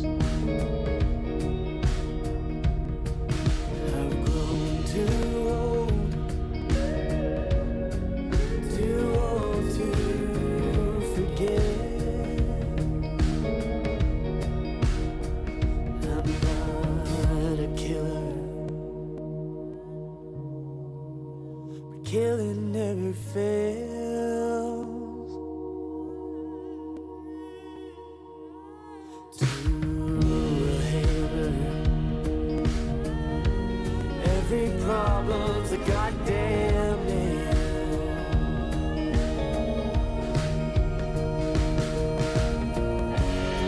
Oh, your fire, I don't belong here. I'm not calling you a liar, but I know you don't know me.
Open your eyes, what can you see around? Wind of the open sky, over the siren sound. This is a dream, getting the royal scar, holding a diamond blade, throwing it far. Holding your breath still, you jump the fire. We'll just sit and wait till you see me fly. You know they'll never catch me for it. See me fly, the way I put my finger on it. See me fly, you got it, then try to tell me you got the wrong guy. See me fly, you know they'll never catch me for it. See me fly, the way I put my finger on it. See me fly, you got it, then try to tell me you got the wrong guy.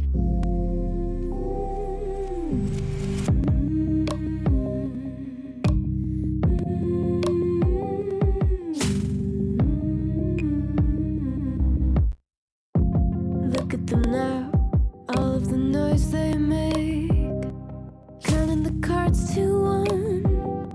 Queen of Hearts never breaks. Falling asleep, here might just take a while. Trying not to grind your teeth, dreaming to touch my style.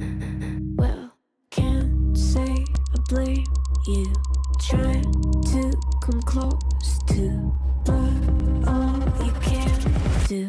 See me fly, you know they'll never catch me for it. See me fly, the way I put my finger on it. See me fly, you got it, then try to tell me you got the wrong guy.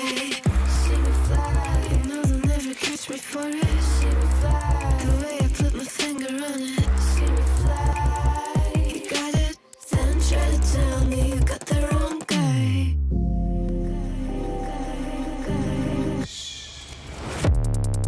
Got the wrong.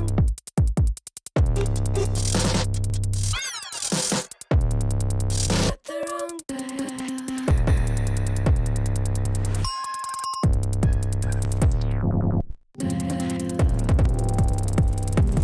Then try to tell me you got the wrong guy.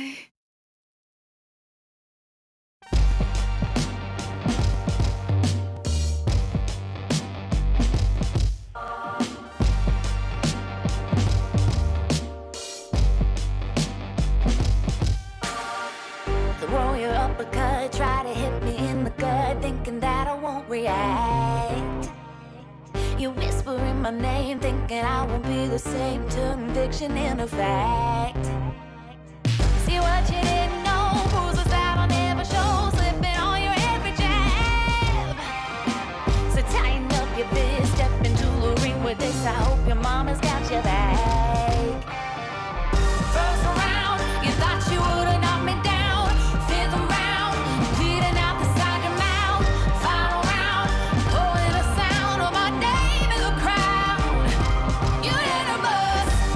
Oh, oh, oh, oh. You did a bust. Oh, oh, oh, oh, oh. Just 'cause I took a break, you're making a huge mistake, thinking you can take the throne. Look at you trembling, step into the lion's den. Bet you wish you stayed at home. Begging for mercy underneath your breath when I ain't even sweating yet. My legend's written in the stone, yeah. You're crying danger in defeat is now your only friend. Even your mama's gotta know. First round, you thought you would've knocked me down. Fifth round, bleeding out the side of your mouth. Final round, pulling the sound of my name in the crowd. You did a bust. Oh, oh, oh, oh. You did a bust. Oh, oh, oh, oh, oh, oh.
You're so cool, cool. So stick around. You're so cool, cool.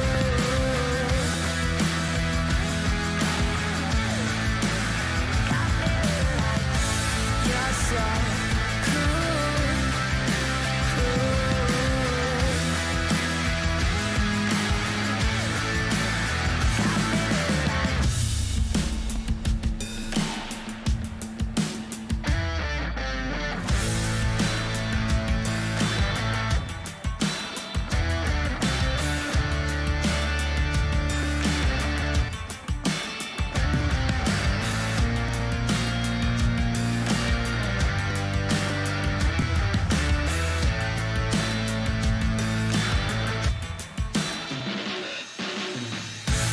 You're so cool, cool. So stick around. You're so cool, cool.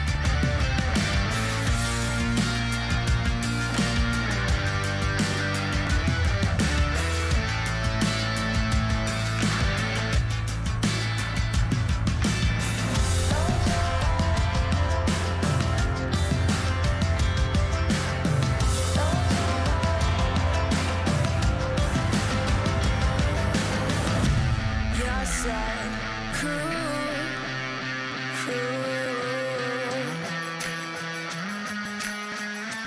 So stick around. You're so cool, cool.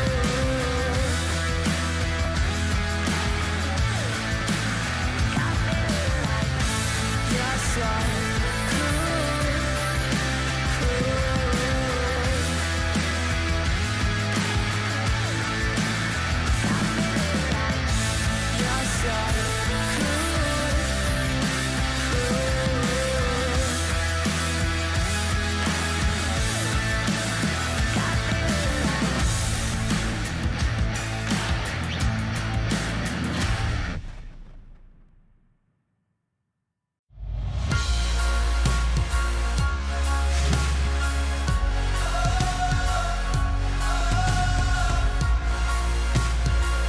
You're so cool, Neues Kapitel, weißes Papier, Seite um Titel, Mitte 20 und hier, Zeile für Zeile, offener Blick, find nur beim nach vorn sehen zu mir selber zurück. Und auch wenn's irgendwie nur eine Plattitüde ist, der Augenblick zerfällt, hält man ihn fest. Und wenn ich's richtig sehe und verstanden hab, dann sagt er selbst, wenn man ihn ziehen lässt, ich geh einfach nur los, irgendwo hin, auf jeden Weg. Ob klein oder groß, wartet ein Sinn und wir haben's erlebt. Nein, ich hab noch nicht genug, wart mal wieder auf die Flut. Schwimm oder schweb, Leben ist Leben, Leben ist Leben. Solange sich alles bewegt, solange sich alles bewegt. Lieber neue Gedanken aufleisen sollen, statt ewig im Gestern mit den alten Parolen. Nun ist die Währung, der Weg ist das Ziel, kostet die Welt dann vielleicht gar nicht so viel. Und auch wenn manches davon sicher Plattitüden sind, man fühlt genau, wenn es stimmt. Ich geh einfach nur los, irgendwo hin, auf jedem Weg. Ob klein oder groß, wartet ein Sinn und wir haben's erlebt. Nein, ich hab noch nicht genug,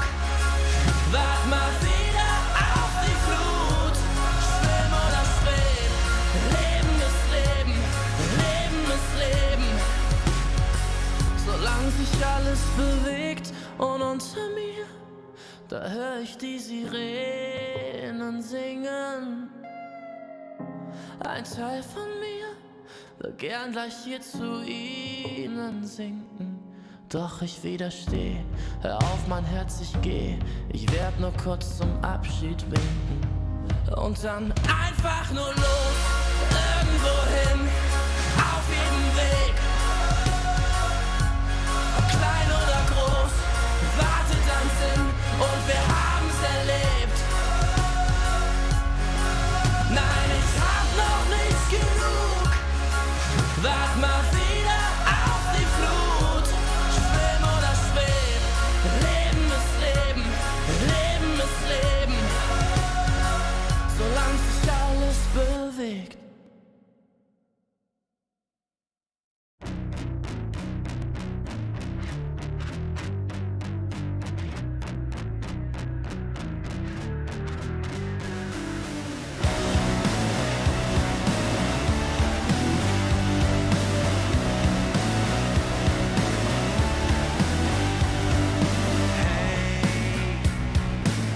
I saw you riding on the train today,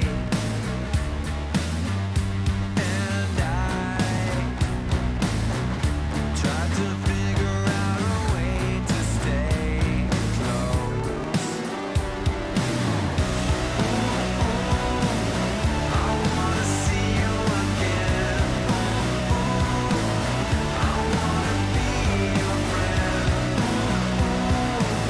I wanna see you again, again,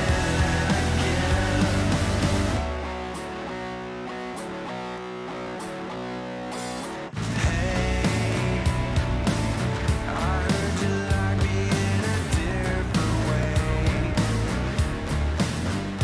No way. There's nothing in the world that makes me stay away.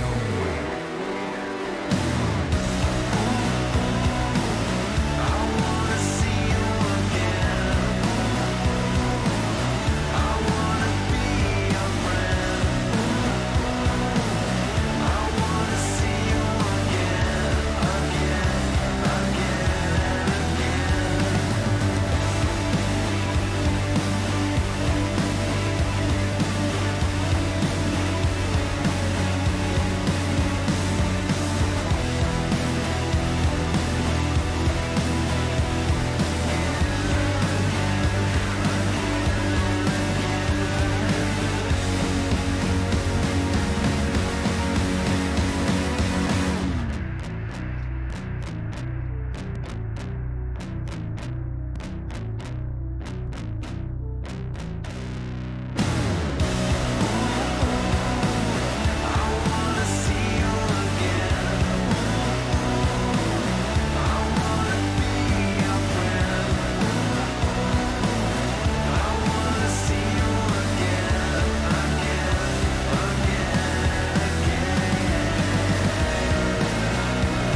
all the time I wasted on something. Growing up, I dreamed just nothing. Ooh, what are you? People talk loud, I get what they're telling me. I fucked up, but I didn't care of it. Ooh, what did you? Hey, I gotta say, something's going wrong, and everything's upside down. I'm falling. Hey, I gotta say, I'm always on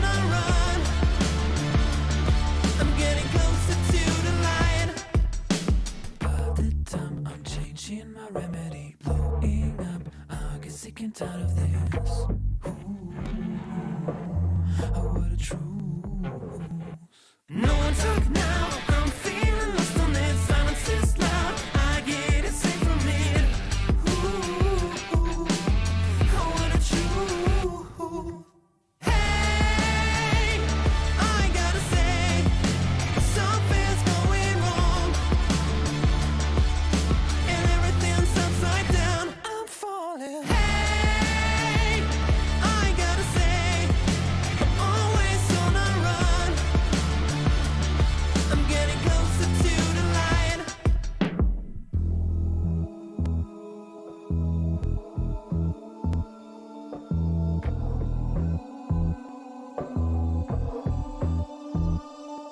And everything's going down. Yeah, everything's going down.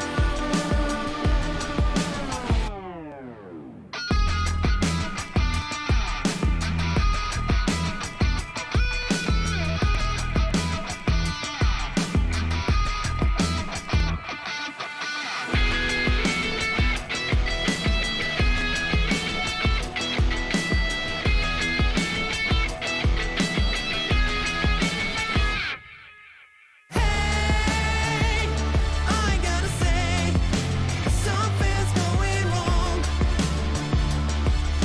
and everything's upside down. I'm falling. Hey, I gotta say, I'm always on a run. I'm getting closer to the light, and everything's going down. Yeah, everything's going down. And everything's going down. Yeah, everything's going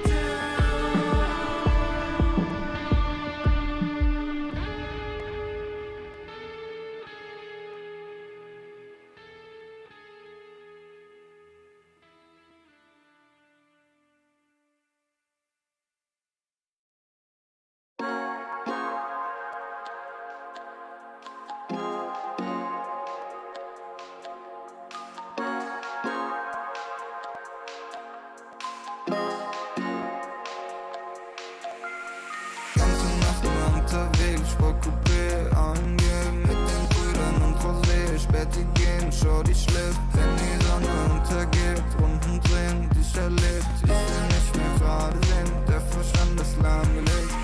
Im Coupé hinten links. Ich schreibe und ich trink. Mit den Brüdern und wir chillen. Heute Abend ohne Sinn. Sie will, dass ich sing. Doch ich mach mir noch einen Drink. Ich brauch nur die Klick. Und sie weiß, dass es stimmt.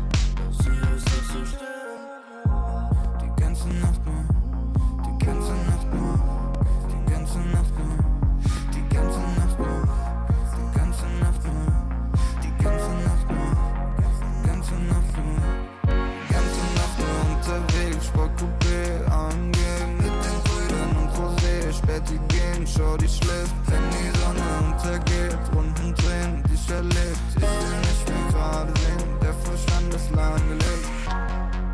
Der Kopf ist aus Gedanken leer. Die Musik laut, die Augen schwer. Ich hör nicht auf, will immer mehr. Der Wagen rollt über den Teer. Und wir fahren, cruisen langsam durch die Stadt. Ohne Plan, aber Kippe aus dem Fenster, ich erschaff. Wie gehabt, holen für den Body an der Tanke Saft. 808, das ist so laut, hörst du in der ganzen Stadt. Die ganze Nacht nur, die ganze Nacht nur, die ganze Nacht nur, die ganze Nacht nur, die ganze Nacht nur, die ganze Nacht nur, die ganze Nacht nur, die ganze Nacht nur unterwegs, Sportcoupé angehen mit den Brüdern und Rosé. Späti gehen, Shorty schläft, wenn die Sonne untergeht. Runden drehen, dich erlebt, ich will nicht mehr gerade sehen. Der Verstand ist lahmgelegt.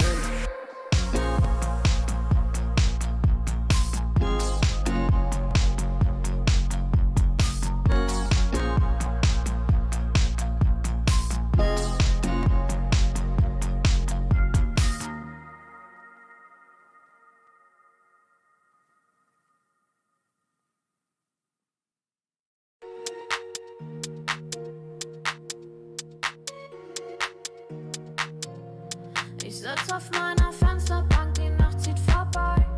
Ich blicke über den Tellerrand, trinke Sekt auf Eis. Ein Teufel und ein Engel tanzen auf dem Parkett. Vielleicht sind wir unsterblich, müssen nie wieder weg. Ich sitz auf meiner Fensterbank, die Nacht zieht vorbei. Ich blicke über den Tellerrand, trinke Sekt auf Eis. Ein Teufel und ein Engel tanzen auf dem Parkett. Vielleicht sind wir unsterblich, müssen nie wieder weg. Backpack, Kippen und Drinks gegen Tristesse. Großstadtbild, komm mir nicht weg. Kopf fragt, mach kein Pisstest, nein. Ich will nicht auf deine Party gehen. Engel und Teufel tanzen Schwanensee. Von deinen Lippen tropft der Chardonnay. Ich küss ihn weg, bevor du schlafen gehst. Sitz auf meiner Fensterbank, die Nacht zieht vorbei. Ich blicke über den Tellerrand, trinke Sekt auf Eis. Ein Teufel und ein Engel tanzen auf dem Parkett. Vielleicht sind wir unsterblich, müssen nie wieder weg. Ich sitz auf meiner Fensterbank, die Nacht zieht vorbei. Ich blicke über den Tellerrand, trinke Sekt auf Eis. Ein Teufel und ein Engel tanzen auf dem Parkett. Vielleicht sind wir unsterblich, müssen nie wieder weg. Fadet auf den Wohnzimmerdielen. Baby, sag, wieso sind wir hier? Kann sein, dass wir den Boden verlieren. Wir heben ab morgens um 4. Ich sitz auf meiner Fensterbank, die Nacht zieht vorbei. Ich blick über den Tellerrand, trinke Sekt auf Eis. Ein Teufel und ein Engel tanzen auf dem Parkett. Vielleicht sind wir unsterblich, müssen nie wieder weg. Ich sitz auf meiner Fensterbank, die Nacht zieht vorbei. Ich blick über den Tellerrand, trinke Sekt auf Eis. Ein Teufel und ein Engel tanzen auf dem Parkett. Vielleicht sind wir unsterblich, müssen nie wieder weg.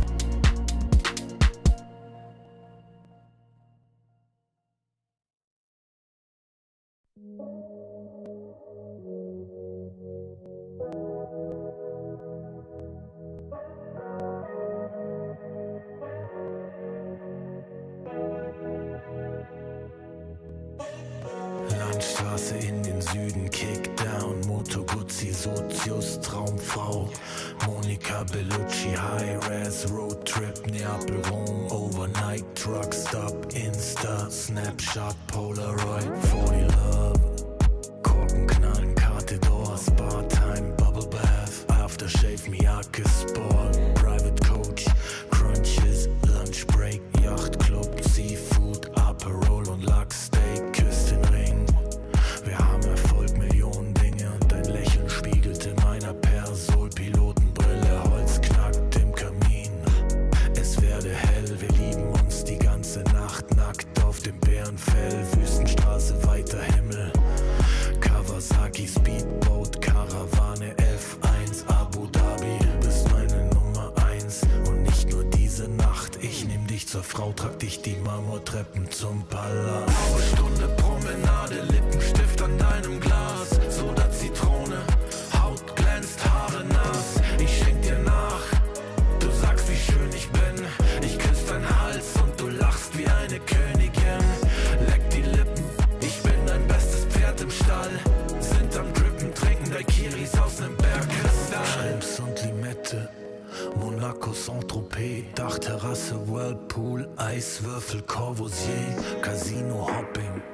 Die ganze Welt ist hier, Drinks für 2, Champagner, Elixier, Traumpaar, Undercover, Americans, unsterblich, Grace Kelly, Cary Grant, allein unter Palmen und dazu kalter Cider, Sommerwind, Küstenstraße, Sonnenbrille, Alpha Spider, Hors d'oeuvre, schwerer Wein und klarer Kopf, Zigarren aus dem Humidor, Cohiba und Davidoff, Candlelight, sanftes Licht, Candelabra, deine Haut, China White, Seidenkleid, Balenciaga. Was die Leute denken, wenn sie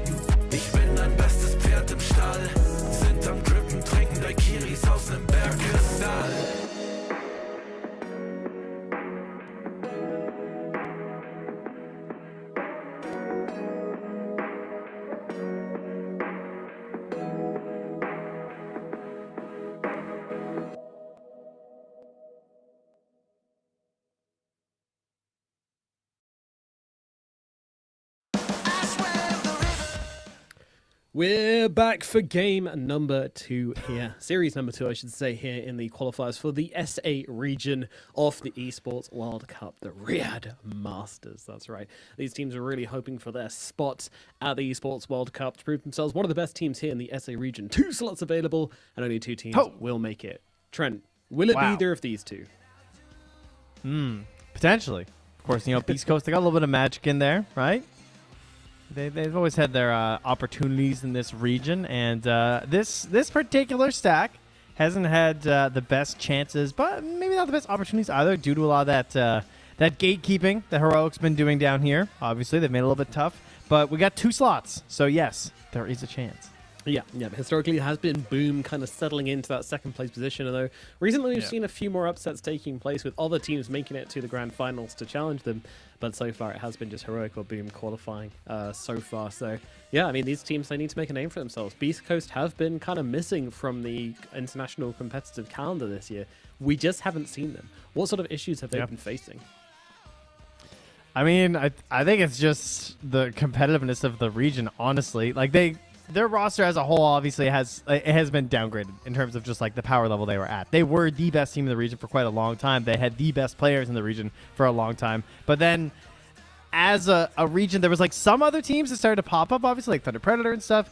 And as more and more players got good, they started seeing each other being like, number one, wow, we should like mix it up a little bit because we're not having the biggest success at international. But then the international teams were like, hey, do you want to come play with us a little bit? So it's all good things for the region. But it means that now they have to sort of like rebuild themselves back up here. Beast Coast, probably the team that was hit the hardest by that. Yeah, for sure. They've been struggling to put together a team which can really start to qualify to events. So yeah, now's the time to start really proving yourself. Prove that all this building, all this shuffling you've been doing throughout the year is really worthwhile. Meanwhile, outside of Lava, I mean, I feel like as a team, we haven't really seen like what they can really pull off. But individually, these are really strong players, aren't they? Oh yeah, 100%. It's I'm very excited. Like looking through all the rosters in the start of this is very pleasing to me. Seeing many familiar faces here competing for this title. So we obviously already had our first matchup, as you can see at the top there, which was Heroic versus Orai. Heroic taking that one pretty cleanly with a 2-0, and our partners on the other stream had a much longer series. You were just telling me, and that has ended with QS Esports taking that slot here. So we're now working on the other 2 series below. That's right. Yeah, we've got, of course, over on the other stream, is Leviathan versus Boom Esports. Meanwhile, we are settling with Beast Coast versus Lava Esports, which, I think both series are going to be quite close. I think Boom versus Leviathan is going to be really interesting as well, because you've got kind of like the staple strong team of the region in Boom Esports, the solid second place, versus the kind of unknown in Leviathan, with some really strong international players, really well-funded organization as well. But, they're just unproven. They haven't really been able to make the run, but maybe this is it. Maybe it's the EWC magic which is going to come in for Leviathan here and then give them the chance to kind of threaten here. But, yeah, back to the series we're covering on this channel, of course, Beast Coast and Lava. So on the side of Lava, we've got Dad, we've got KXY, of course, a lot of people will know, Adrian, Pamplona, and 555. Any of those guys you want to kind of talk on individually? The most confusing thing for some people might be that this is Adrian and not ADR, Adriano, who is playing on Midas Club, because that was when I first heard the roster. I was like, oh, and I was like, oh, it's just a different Adrian. Yeah. Who he formerly played on Kali and Infinity and Mad King, so he was also previously ADRX, so he likes to keep it really confusing with the other ADR. But KXY is definitely my guy. I'm looking forward to seeing him play. He's quite a beast on the mid lane. So maybe we'll bust out the old Invoker, perhaps. I heard his innate isn't working properly. I don't know if that's been patched yet. Invoker's but innate, apparently he's not getting the deny. The Invoker. Oh, right. Yes, that does sound like an issue. Hopefully that's been sorted. Yes. But, yeah, we got to help him out because I don't think he's doing too well. No, he's kind of been, I mean, that's the thing, like, because everybody got a bit of a power creep, like, anybody whose power creep was, like, a bit meh, or straight up not working, obviously, felt a little bit like, I feel like all those heroes which had an aspect of their hero which they already had just moved to an innate. They're all feeling a bit kind of, like, stiffed at the moment, a bit like, oh, come on, man, we don't get anything new and cool to play with, but some of them are also just straight up strong regardless, so... Yeah. I'm hoping we do see a specialty Invoker coming out. Like I do when I read Elitist and Agnostic, I was like, okay, that's kind of cool. A bit of variety to the hero. It should be nice. We have just got our coin toss underway. We have all our players, so we are full. we're working on it. Beast Coast have won the coin toss, so they'll get to choose first. Most teams taking first pick generally, and they just did. And then most teams choosing Radiant after that. Some teams are trying out some other stuff here. Some teams opting for Dire when they can, which is kind of interesting. But for the most part, the preferences have been first pick and Radiant. Yeah. I don't know. Have you felt any? I don't think much has changed in that regard. Obviously, we didn't get much of a map change. It can be hero dependent, maybe, depending on like the stacks and stuff. Then you swap the day-night cycle, and suddenly there's more night, therefore more Roshan on the Dire side. So go Dire, pick Night Stalker, and big brain. Yeah, I only just saw about that, but that actually might be a thing which someone could do. But either way, it's going to be a Radiant pick for Lava. So nothing particularly special cooking up here in the coin toss and the picks at the moment. But yeah. Looking forward to seeing what these teams pull out here. Of course, Beast Coast, they've got a big reputation which they need to improve upon if they're to start getting into some events. You've got Pike, Lumpy, Vitaly, El Misho, and Moose. Of course, Moose will be the familiar name to everybody, I'm sure. He's been around for a long time. Was on Beast Coast previously, had a bit of a break, played in NA for a while, and now he's back to his homeland to wave the flag for Beast Coast here. They tempted him back. Whilst others left SA, he came back. Yeah, I'm curious to see what his choice will be in terms of heroes, because obviously, like moving to the 5, traditionally a 4 player, but with how greedy you can be these days, he's been playing a lot of Ench Bane, it looks like, in the previous patch, but doesn't have any officials on the newest version of Dota 2. What about his pubs? Let's see. 4 hours ago, he won with CM. Let's go. Oh, he's playing the Phoenix. He's spamming Phoenix. Okay. Oof. I mean, that feels kind of like when you spam a hero which is like gonna be banned. It's always a little bit of a, it's tricky. But then I guess if it does get through, then you're like, hooray, free dub. But yeah, you gotta be ready just in case. Yeah. And you don't want to have that situation where Chen gets through and you can't play Chen. Yeah. You're like, uh-oh. Yeah, true. Maybe he wasn't a Phoenix player before, and now he's like had to learn it, so he's just spamming the games in, or he just wants free MMR. Who knows? Either way, you know what? Yeah, I think you're onto something there. That's probably the most likely reason, because that's a winning hero. Yes, it really is. It really is. The mischance is just absolutely bonkers. So we're gonna start things off here in the draft. We got some bans coming through thick and fast. The Tiny and the Storm Spirit going to be taken out for Lava. Meanwhile, Beast Coast, they're going to get rid of the Clockwork, and the next ban still to come. I feel like we covered all of these heroes last time, so let's talk about the Willow ban instead, because that's actually quite interesting.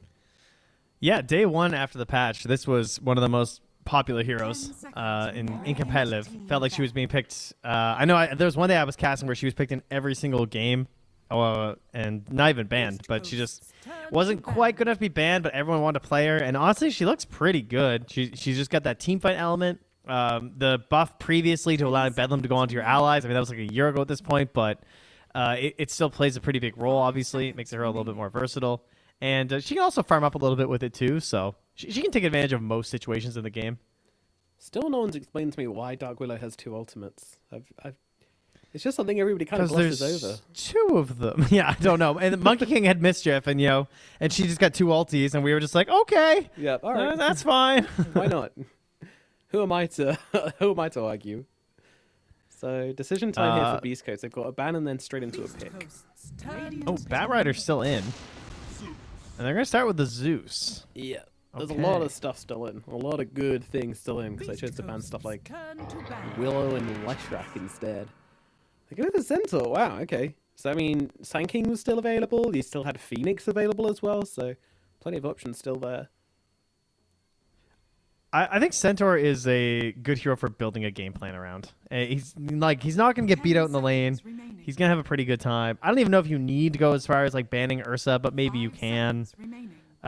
Just because I think that facet where it increases the debuffs does feel pretty good. It's pretty crazy. Yeah, so that could be an option for you.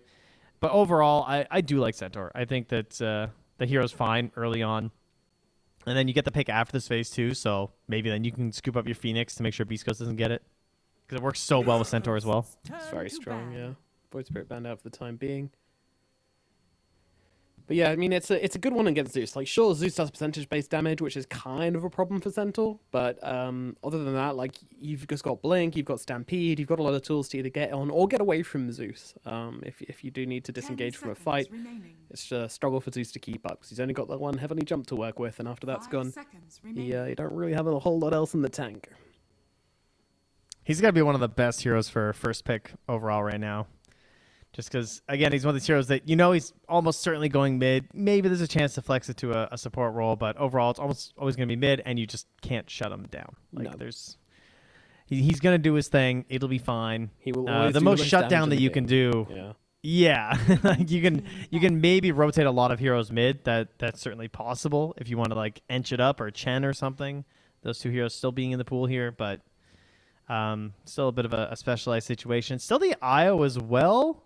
Maybe if teams have been practicing that, because some of the top tier teams that are known for their IOs, that's being banned a lot, and the hero has looked pretty strong in the newest version, so that could be something to consider here. Yeah, Chris Creek's pretty wild. It's a good facet. I was a medic player, big fan, so I'm happy to see the TF2 references. Yeah, that one was hype. I was a demo man personally. Oh, that's swag. That's good. Thank you. That man's hype. I respect the medic as well. Right back at you, King. There you go. Beast Coast's turn to pick. He used to love jumping around the map with those sticky bombs. It was the best. Oh, we're gonna get a disruptor here. I have yet to see anyone actually try the kinetic wall, or the fence. Sorry, kinetic fence. I think it is. Yeah. But, I mean, he still looks really good. I mean, it's a cool idea. Unfortunately, you're kind of trading off like being able to hold people inside your ultimate probably for the ability to kind of like catch really hard on choke points. There's definitely opportunities for the fence, but yeah, I do feel it's a little bit of a unfortunate one most of the time. I think it should last longer. Like, I'm surprised it lasts the same duration. Yeah, it needs something. It needs a bit of loving. I guess the formation delay being almost like only 0.4 is pretty cool, as opposed to the full second for a kinetic field. Yeah. That part is kind of nice. But then with Glimpse, like, when do you really care about that too? I mean, I guess there's always situations where it can be useful, but it feels like his toolkit already addresses the issue. So yeah. And the other facet's also just good. Like, Thunderstrike hits everyone who's in the kinetic field. So like, you can Thunderstrike a target, you can have the kinetic field somewhere else, and everyone in the field is just getting hit as well. It's very cool. Yeah, it's hype. And the that, charges is syncs an up with your interesting shard thing, too, though. so. I do like that. Maybe they need to the make it- repulsion thing? No, the fact that you have 2 charges of the kinetic Oh, fence. yeah, the fence. Yeah. But maybe it needs 3. Maybe it needs 4. You can just make a square. But yeah, the repulsion's crazy, by the way. Like, that is really interesting. Like, if a hero tries to stick on you, it's very difficult. Like a troll warlord or something, like he's trying to like bash you or something, he's just getting like bounced away. You have a force staff, you have a glimmer. He is a really annoying hero to stick on with like pure right clicks and everything. Yeah. So we'll see if that comes into play, since that's just his innate. But other than that, we got more heroes. We got Chrysamine Gyrocopter, just a super strong lane duo, and we have another Snapfire and another Coddle. It does feel like Beast Coast are just trying to win their lanes right now. They're like, all right, step 1, win the lanes. We'll get to step 2 when we get to step 2. Okay, just. Honestly, it's a pretty good strat. It really is. 10 seconds remaining. But this will be the Coddle mid here, again, as we see the snap and the disruptor, very likely at least. Zeus Coddle all night long. We're back, baby. Let's go. Yeah. A little bit more aggressive supports than the last time we had this, though. Disruptor and Snapfire, both capable of and wanting to get out on the map, and they're going to be backed up by Stampede. Probably going to want either a somewhat active carry or a completely 100% AFK farming hardcore counter pick carry. Yeah, like if it's a good AM game or something, maybe that would work. But I'd like to see them at least a little bit involved. Maybe a Void is also looking really good for Lava if it fits at the end of this. I can maybe see it. Big fan. Yeah, and kind of gives you that lockdown, which you're somewhat lacking, like that initiation and lockdown you're going to need from position 1. Because every time you have this sort of... I mean, Snapfire is kind of in your face, but like she just loves having cookie targets, especially now with the change to the full bore shotgun. It's just way nicer to be able to just hang back now. You really don't. There's now no reason to be in the front lines. Just cookie somebody else, shotgun from afar, throw in some 5 kisses. seconds remaining. This is now a very, very ranged, but yet still quite tanky support. So quite nice to combat with just some beefcakes in the front lines, which you only have one of so far. So definitely looking for a strength carry or a melee carry, I guess. Yeah, it would be good. And they're going to take one of those out on the side of the Beast Coast. Remove that Ursa, someone who could actually give Legion Commander a hard time. Yep. As we all know, Legion Commander was probably the queen of day one of this patch, it felt like, Yes. where she was just winning every lane, and then they halved the barrier that she gets, and she's still being picked. So clearly that thing was crazy. I love that. That's such a like. All right, guys, we fucked up. Like, we're gonna our half bad. this spell. Yeah. And they had to grab that. I understand because, like, you know, there's not that many super broken offlaners, so they'll grab the Legion, and then they'll have to find a 4 that's left over. They banned the Hoodwink and the Weaver. Potentially could have done some really wild swapping around there with some lanes and done a Core Weaver, but maybe they're actually concerned. I don't know if they've been playing a little bit support Weaver. I haven't felt it to be that good. Kataomi and Fishman were, I think, both played it. Yeah, with the recently. XP talent, it's pretty bonkers. It's so weird, dude. You just end up with like highest level on your team because the numbers on the XP drain is kind of insane. Okay, well, they're going to take care of the troll next. Lava, this is a...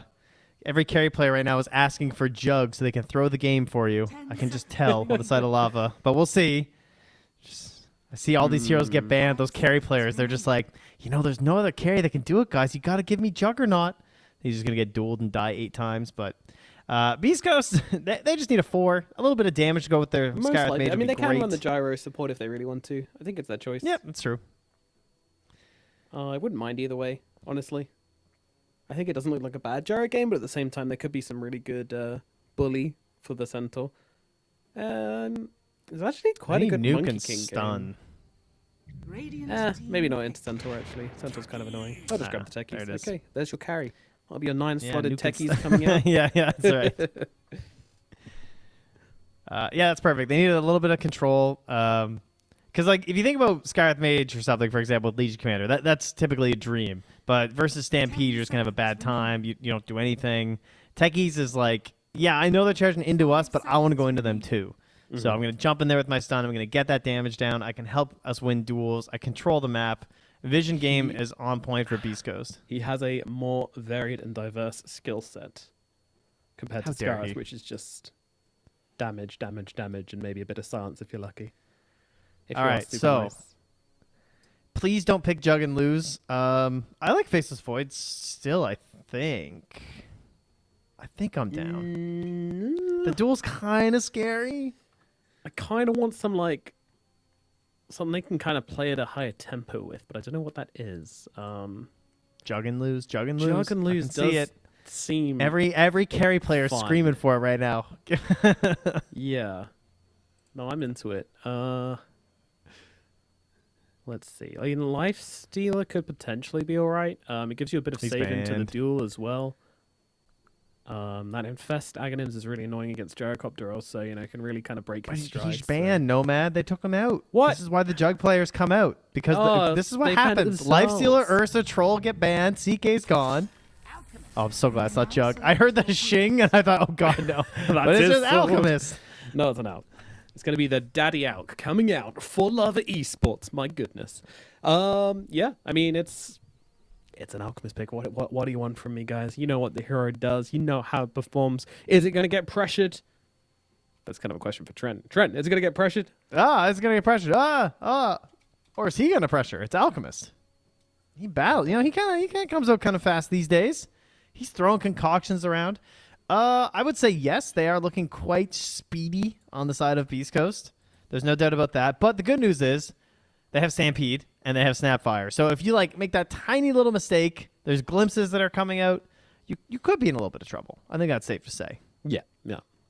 All right, well, he's going to start off with Seed Money, of course. It's kind of one of those heroes where we only really see seed money, basically. I mean, it's an Alchemist player. No mixologist? No mixologist, Trent. It's an Alchemist player. Why have you picked Alchemist? Because you like money. You're not going to pick the non-money talent now, are you? Yeah, but unstable concoction, 30% reduction in cooldown. Wow. And Berserk Potion. You know, that ability we always see every outgame. True. Yep, every single time. Alchemists love buffing up their teammates. Notoriously so. Definitely. Definitely agreed. Oh, 3 wins in a row, Crystal Maiden. Let's go, Moose. Oh, damn. Hey, didn't you say that he Crystal just came Maiden- off the back of a ranked Crystal Maiden W? I did, yeah. He literally Alright, last game. This is something which Teacup loves doing as well. Look at that. And, like, so many times someone will just play something they just won with in a pub. They're just like, that recency bias is strong. I mean, it feels good. You're all warmed up on the hero. You know, you made a cool Crystal clone play, and you're like, guys, trust me. I I'm wish so someone good. was casting that. I wish Nomad and Trent were casting that one. Wow. I will say, her change to the aura and the self-mana regen factor feels fantastic. It is crazy. You get like a Bassi, and it gives you like 4 mana regen. I don't know what's going on there. The numbers feel way too high, but I'll take it. Free mana to slow and root away with. Why not? Yeah, it's pretty crazy. Oh, they're taking the forbidden channel. Nobody misstepped and got revealed by the tower. Great stuff here. Yeah, this is nice. That's me and my friends. We're all half us are revealed. The other two are running in anyway and dying. So let's see. Fiddler gets revealed. Oh, it's right under a ward though. Dad is just he just drops a hey everybody. He played it really cool because he didn't instantly run. He waited till Zeus was within what would be nighttime range and then walked away. He voice lined the moment he saw them. He did I mean, he made it look better. He played it cool. Zeus getting absolutely blasted down right now, but it's actually going to be Beast Coast to get the first blood. Thanks to the techies. Jumping on in and getting the kill onto Adrian. Underestimate the damage of the techies, and all of a sudden, 3 of your heroes are lying dead. Lava, this is an absolute train wreck for them. That was so much damage. Holy shit. That techies went nutso. Perfect timing for the blast off there. Just a casual 3,000 damage lobbed out there by Beast Coast in that short engagement. Easy. Yeah. Lava, you gotta... I feel like when you're turning up to a level 0 fight like this, then or a level 1 fight like this, then you need to have the spells to back it up. I mean, it's just crazy because like they didn't have to take that fight. They had the vision. They knew what was there. Yeah, I thought they read it really well, but it was not the case. And now, in the middle lane, of course, we've got the Coddle versus Zeus matchup. We'll give this about 5 seconds of airtime before we get bored and look at other lanes which are more exciting. Yeah. Yeah, please. Yeah, there we go. Pamplona almost finding a courier there. He's off to the east there, blocking that small camp, and was securing the range creep as well with this scatter blast, which is really cool because that is easy. Very easy. Oh, let's see. He's gonna snipe this one too. Ready? He's just like, oh, I guess you're not gonna get it. Guess I'll take it. How are we gonna get this range Sorry, creep? buddy. Wah! From downtown. Some lovely old range on that. Come on, guys. I like how they were like, oh yeah, but it's much thinner, and it's like, well, it's Dota. Every spell is wide. Nisho? It's down to the bottom side. Yeah, it looks like this techies might be going for a nap. Okie doke. Oh! No way. He just destroyed him. And he got their couriers. Vitaly walked behind and killed both their couriers. No way. Oh my god. Dad and 555 are just absolutely shredded. It's mentally let's see. over. Glimpse, stun. He's got the fairy fire though. Might keep him alive for the time being into the trees, and they kill 555 as well. Just stop. Stop. I'm out. I'm done. The seed money. It's not coming to fruition. This is a bad investment. Don't invest in this startup, guys. It's it's no good. Never give your dad money.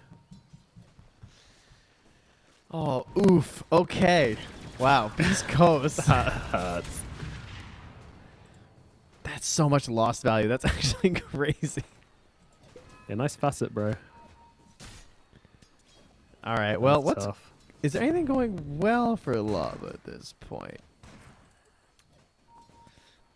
Not really. Nope. Yep. Nope. Not that. Nope. No, he's dead. Yeah. No, that's a bad time. They're both level 3 now. 3.5 on the Legion. Disruptor's just stacking the small camp. He's like, I got an alchemist on my team. Like, oh, he didn't even get small camp. He didn't even get the double off. The greed. No. The greed, my friend. Oh, it's okay. He got satyrs. All right, he was right. All right. That's big. That's a good roll right there. Does it save the lane? Probably not. Does that have to go jungle? Probably. But we'll see. He's got the levels at least, but it's also an alk. What really can you do? It's over on the top side. Things just continue. I mean, they haven't really been able to drag the creep aggro back super easily for Beast Coast. Adrian's been getting a lot of waves in for himself, which is kind of nice against this like gyro CM lane. Like, it's super difficult to play into, so they just want to be under their tower. Yeah, that control of the camp is it's just everything, right? There's no pulls, there's nothing you can do. Moo's gonna go figure it out now at least, and they'll get the spawn in the 4 minutes, I'm assuming. But maybe I'm wrong. To be fair, with the dominance they've had in this lane, though, they're actually just pulling with the hard camp here and getting away with it because there's just such a strong combo. That's true. And more stacks being made. So, at the very least, the Alchemist is going to have a bunch of stacks to farm, although perhaps it's going to be Faker who takes those Dire's on the middle coddle. tower is under attack. Interesting name, by the way. Pretty sure that one's taken, but... That's close. Yeah, I know, right? That's a classic KXY. He's played under that tag for a very long time, but he's still listed as KXY and a lot of stuff. It's kind of like a Somnus maybe situation. Yeah.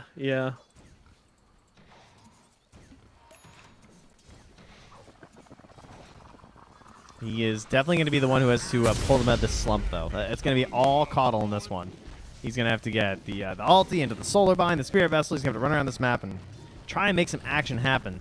Because this is a Disruptor who's at a terrible lane, who's still level 3.25.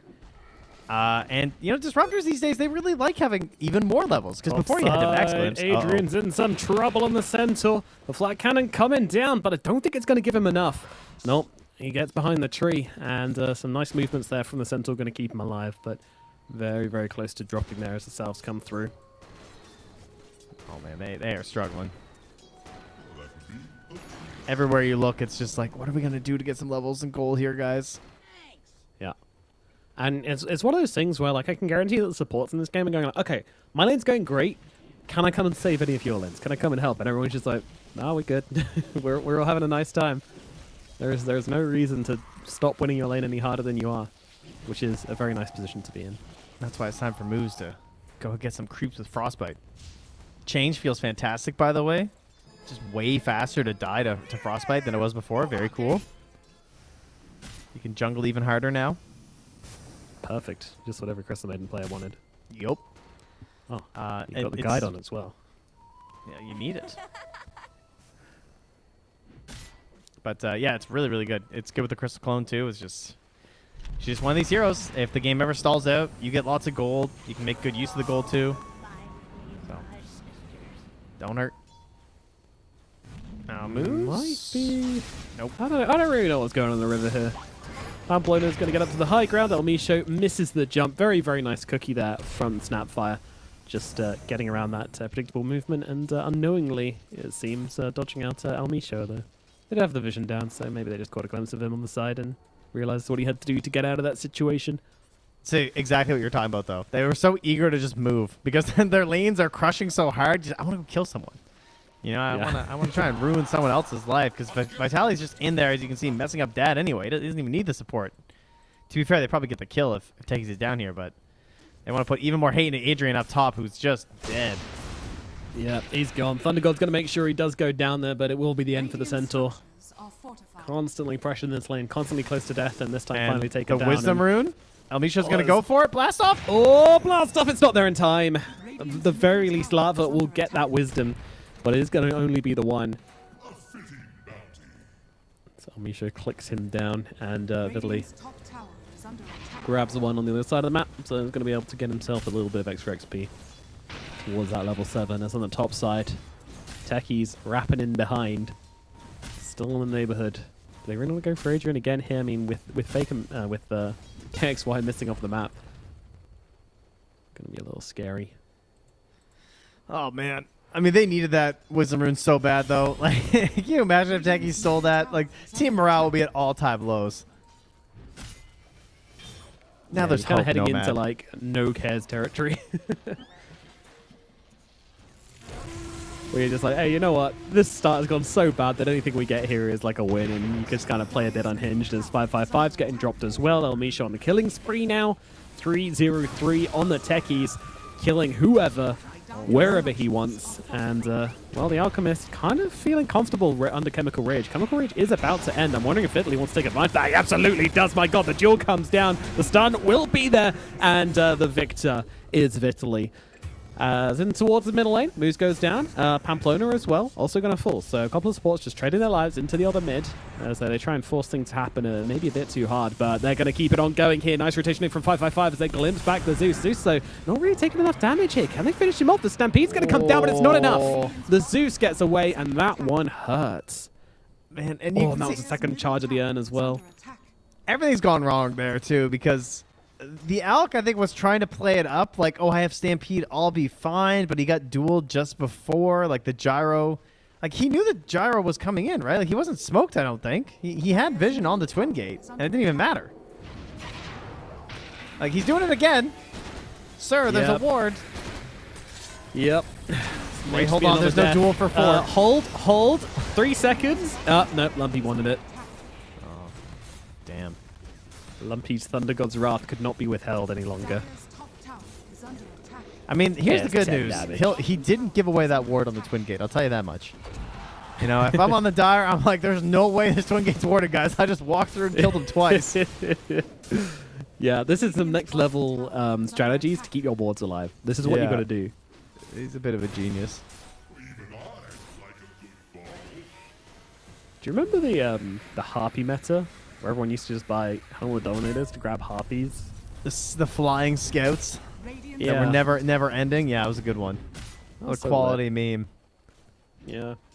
You know, Gyro can do that, right? You can disassemble it and you get to keep the creep, apparently. Oh, really? Yeah, I guess apparently that works. So, due to his chop shop. Yeah. And, I mean, back in the day, we also used to just buy Helmet Dominator to literally stack the Ancients the whole game.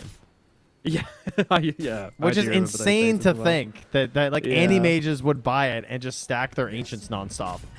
Yeah, I used to do that on DK, just stack Ancients till I hit level 12 with the Fire Dragon. Yeah. And then just use that to go take him. It was super dumb. Didn't really make any sense, but that's Dota. Yeah, it's a shame that they gave Gyrocopter of all heroes Chop Shop. Like, I always feel like Gyro is the most figured out hero at the moment, maybe. I can't think of many more which have like a more kind of straight and narrow item build. Yeah, you're not wrong. It has to revolve around the eggs. It's just, yeah. Like, I will get Chrysalis, I will get Ags, I will get Power Treads, I will get BKB. Like, maybe some butterfly and crits later on if I'm allowed to get to that stage. And even then, you know, like the potential for Chop Chop is very, very low, which is what I'm trying to get at. And I think people try to experiment with it, and it's just like, but you're just going for a worse build. Like, you just are. Like, sure, it looks cool. Sure, you're disassembling a Power Treads for an early Manta and then changing that into whatever else, but you could have just had the normal build and been way stronger. Yeah, you're not wrong. Maybe we'll find something. Maybe it's out there. Support Gyros get to have a bit of fun with it, at least. Yeah, but then they killed Afterburner because it was hilarious. Yeah, true. What do you mean I have to hit heroes when I use it? Oh. Yeah. Imagine. Powering up in the jungle and flying at you at 1,000,000 miles an hour.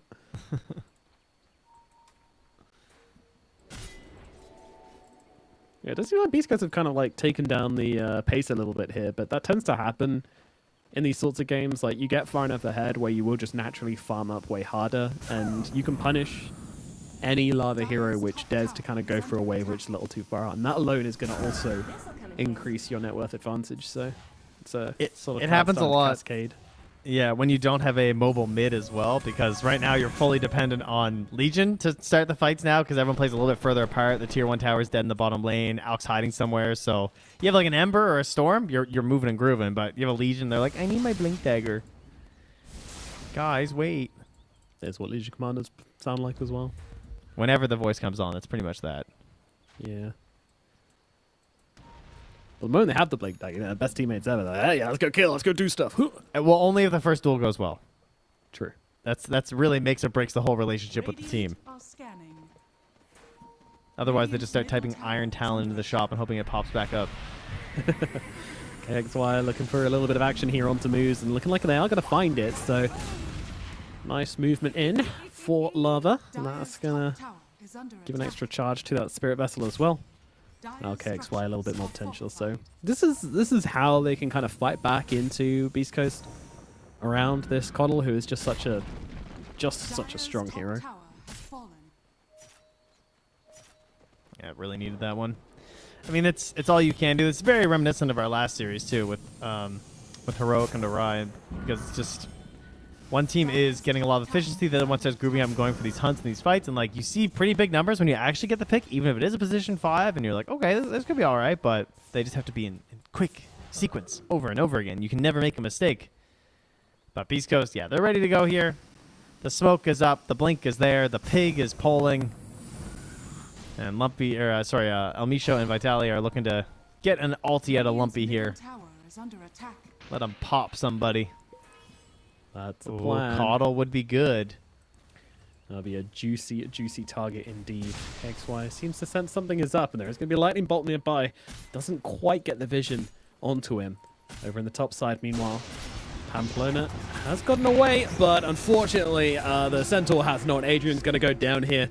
And Elmisha will be the one to pick up that kill. All the while, Dad just trying to farm up as quickly as he can. He's got the Radiance now and he's going to, pick up his farming pace a bit. He's doing all right. He got that starting gold. He's got Greevil's Greed, of course, so going to be able to keep the money coming in, but you're not really far enough ahead just yet. But, a few more, 5 or so minutes of uncontested farm and he will start to become a little scary. So a bit of pressure on Beast Coast here. The good news is that his Blink BKB timing does look pretty strong. Like, yes, they have duel, but other than that, they're largely reliant on magical damage for the first half of this game. So the BKB should be pretty helpful.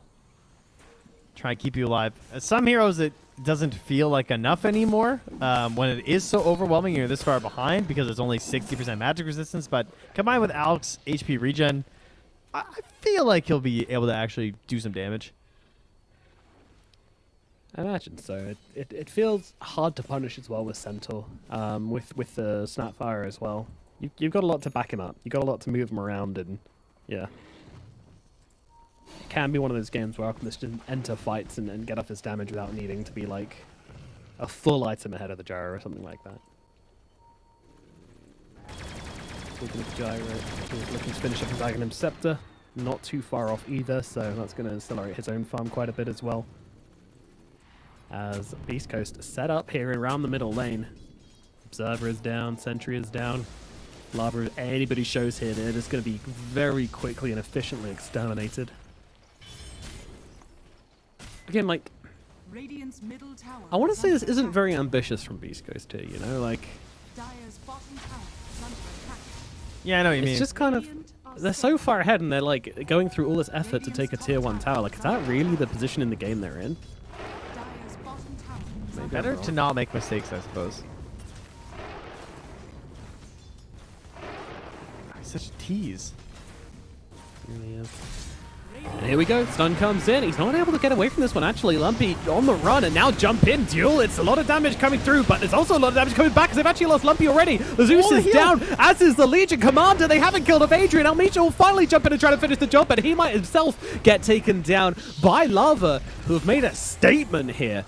I'll lose Elmisha after all, as KXY actually ended up dropping to the mines in the end. So, I mean, a complete bloodbath in the middle lane. The one core surviving through it all. It's Dad. Dude, that's so disappointing to die to the mines after all that. He had the biggest play. The Illuminate, I thought that fight was looking over, and then the Illuminate just washes through. Heal. Yeah, the big heal on Dad, he gets saved. The Blade Mail on Centaur wrecked. Poor Lumpy. He got eviscerated.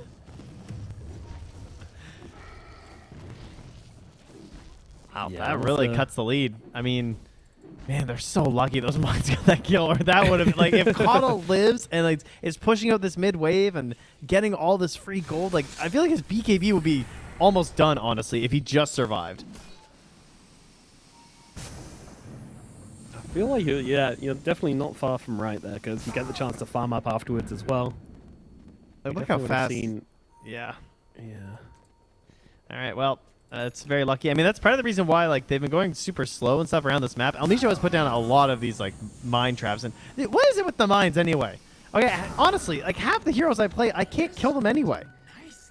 Like, have you been finding that too? Like, I'll see it. I know where the mine is, and I'll be like, I actually can't kill this before it explodes. It's impossible. I don't know, to be honest. Like, I try why as well. are we like that? Maybe, Yeah. maybe we're just old, but yeah. Sad. Mines are frustrating. I mean, mines are just a super strong ability as well. Like the fact they can detect smokes is kind of crazy. Yeah. I did suggest that you don't pop mines whenever you use smoke, but then that might even be worse because if you walk through a minefield, take a fight, and then you're just immediately blown up. Like, kind of sounds like old techies. Yeah, there's not much of a good solution there, is there? No. You start doing Roche and just explode. The moment you exit the smoke. Yeah. Well, so I guess.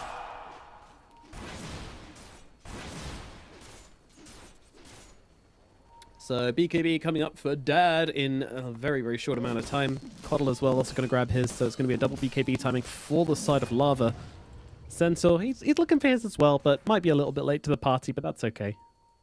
He's going to be fashionably late, as we have quite a few disconnects coming out here from the Alchemist and the Centaur, so it's time for our Matchly SA sanctioned pause.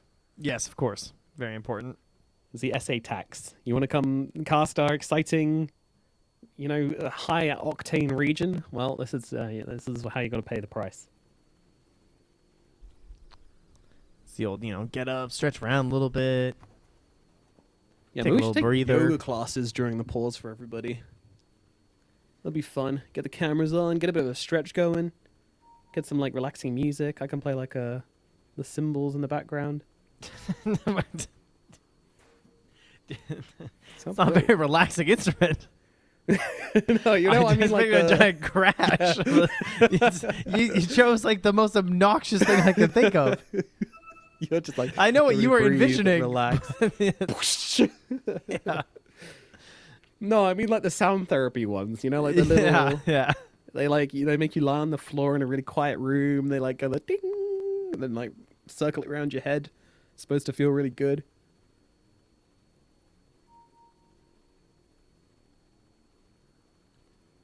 Don't think I can You handle ever it. done anything like that, Trent? You ever done any No. relaxing yoga, Pilates, or? No. Do you know who's incredibly flexible? I was trying to get more flexible for climbing reasons. You know, try and be a better climber, get more flexible. So my goal for the year was to try and do the side splits. Yeah, it turns out that's theoretically, if you train really hard, you can do it within a year, even if you're very inflexible. But Takes that long? Wow. yeah. Well, I mean, it's it's hard. I don't know. I'm pretty inflexible sideways. Yeah. Turns out Lyrical is like, because I told him that, and he was like, "Oh, watch this." The motherfucker just like did the splits. What? He's like, "Oh, I haven't done that in a couple of years." I'm like, what? How is this fair? He was a soccer goalie. He's done his stretches. He does his yoga. Guy's a beast. Wow. Yeah. I didn't know. Unexpected. That's what I'm saying. So yeah, if you guys need flexibility tips, just call him up. Yeah, for sure. If we need any like DIY done in the house in a hard to get to place, then I know who to call. I think that's right. Fly him across. Radiant's top Alright. tower. I'm trying to think of They're what else back. flexibility would be useful for. If he was a Dota character, it'd be first phase every game. I'm telling you that. He's already been rated tier 1 overall in the Talent Apocalypse Survival tier list. Oh, really? Yeah. I mean, he's a chef. He's got cooking capabilities. He's big and strong. Now we know he's flexible. Like, he's definitely S tier. Not sure how flexibility comes into an apocalypse situation. It but can't hurt. It can't hurt. You're absolutely right. Jump up. Oh. Yeah, they found a pretty good catch here onto Viddly. This one feels good. Catching up Beast Coaster there, trying to make a catch onto you. It's a pretty deadly combo of the techies and the Legion Commander if they can connect on it. But yeah, just running around as 5 and getting the response. Very, very big. And yeah, I mean, Lava, they're getting back into it, honestly. Yeah, Coddle's starting to catch back up. Because for a while, it's like only Alchemist up there. And you're like, uh-oh. Because an Alk on a losing. You're 7K down. Your highest hero is an Alk. That's generally a pretty bad sign. But he's still top of the overall board at the very least. KXY getting there too, and now Vitaly getting knocked down a peg. Wants the VKB, and then obviously that's going to make this a little bit harder. And the other issue is that Gyro is also approaching that point in the game. Yeah, I'm interested to see how much he can get done in these fights, because it feels like he has to do a lot. And, yeah. That might be tricky in the circumstances. You have to avoid getting... Misho down bottom. Oh, yeah. He stayed around. I'm not sure what he's still doing in this area, but placing mines, I guess. He's sure, but he's going to get killed off for it. I think he was just looking for a kill onto Pamplona there, actually. Yeah. Pamplona walked through the minefield, and he tried to just get the jump, but didn't quite have enough in the tank, and then got himself killed.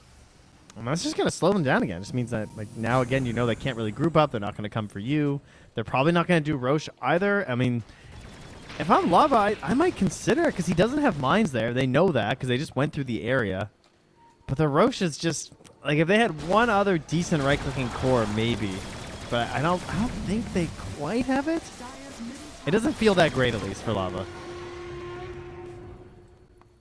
Roshan, sorry, the Tormentor gets taken. It's going to give you a Crystal Clone. Wow, it's a good one. Love this one. Very underrated for a very long time, and then all of a sudden people are like, wait a minute, this is basically a 4-staff. Plus a farming tool, plus a wave pushing tool, plus the escape tool. It gives you everything. It's just an everything shard. Yeah, it's really interesting. I liked the old way where, you know, kind of have to turn, but I mean, it's just straight up better now, obviously. Makes it just way stronger. If you guys didn't notice, you can now choose which way you slide. So you just like whip your mouse and you slide. It's very easy peasy. Whee! Yep. Yeah, I liked it the old way as well. Supports need to learn directional movement as well. They need to stop being lazy with their mechanics. But apparently they don't, because now we're good. Came down from the heavens and said, "No, my children, you do not have to learn directional movement. You may continue as planned." I said, "Thank you, sire."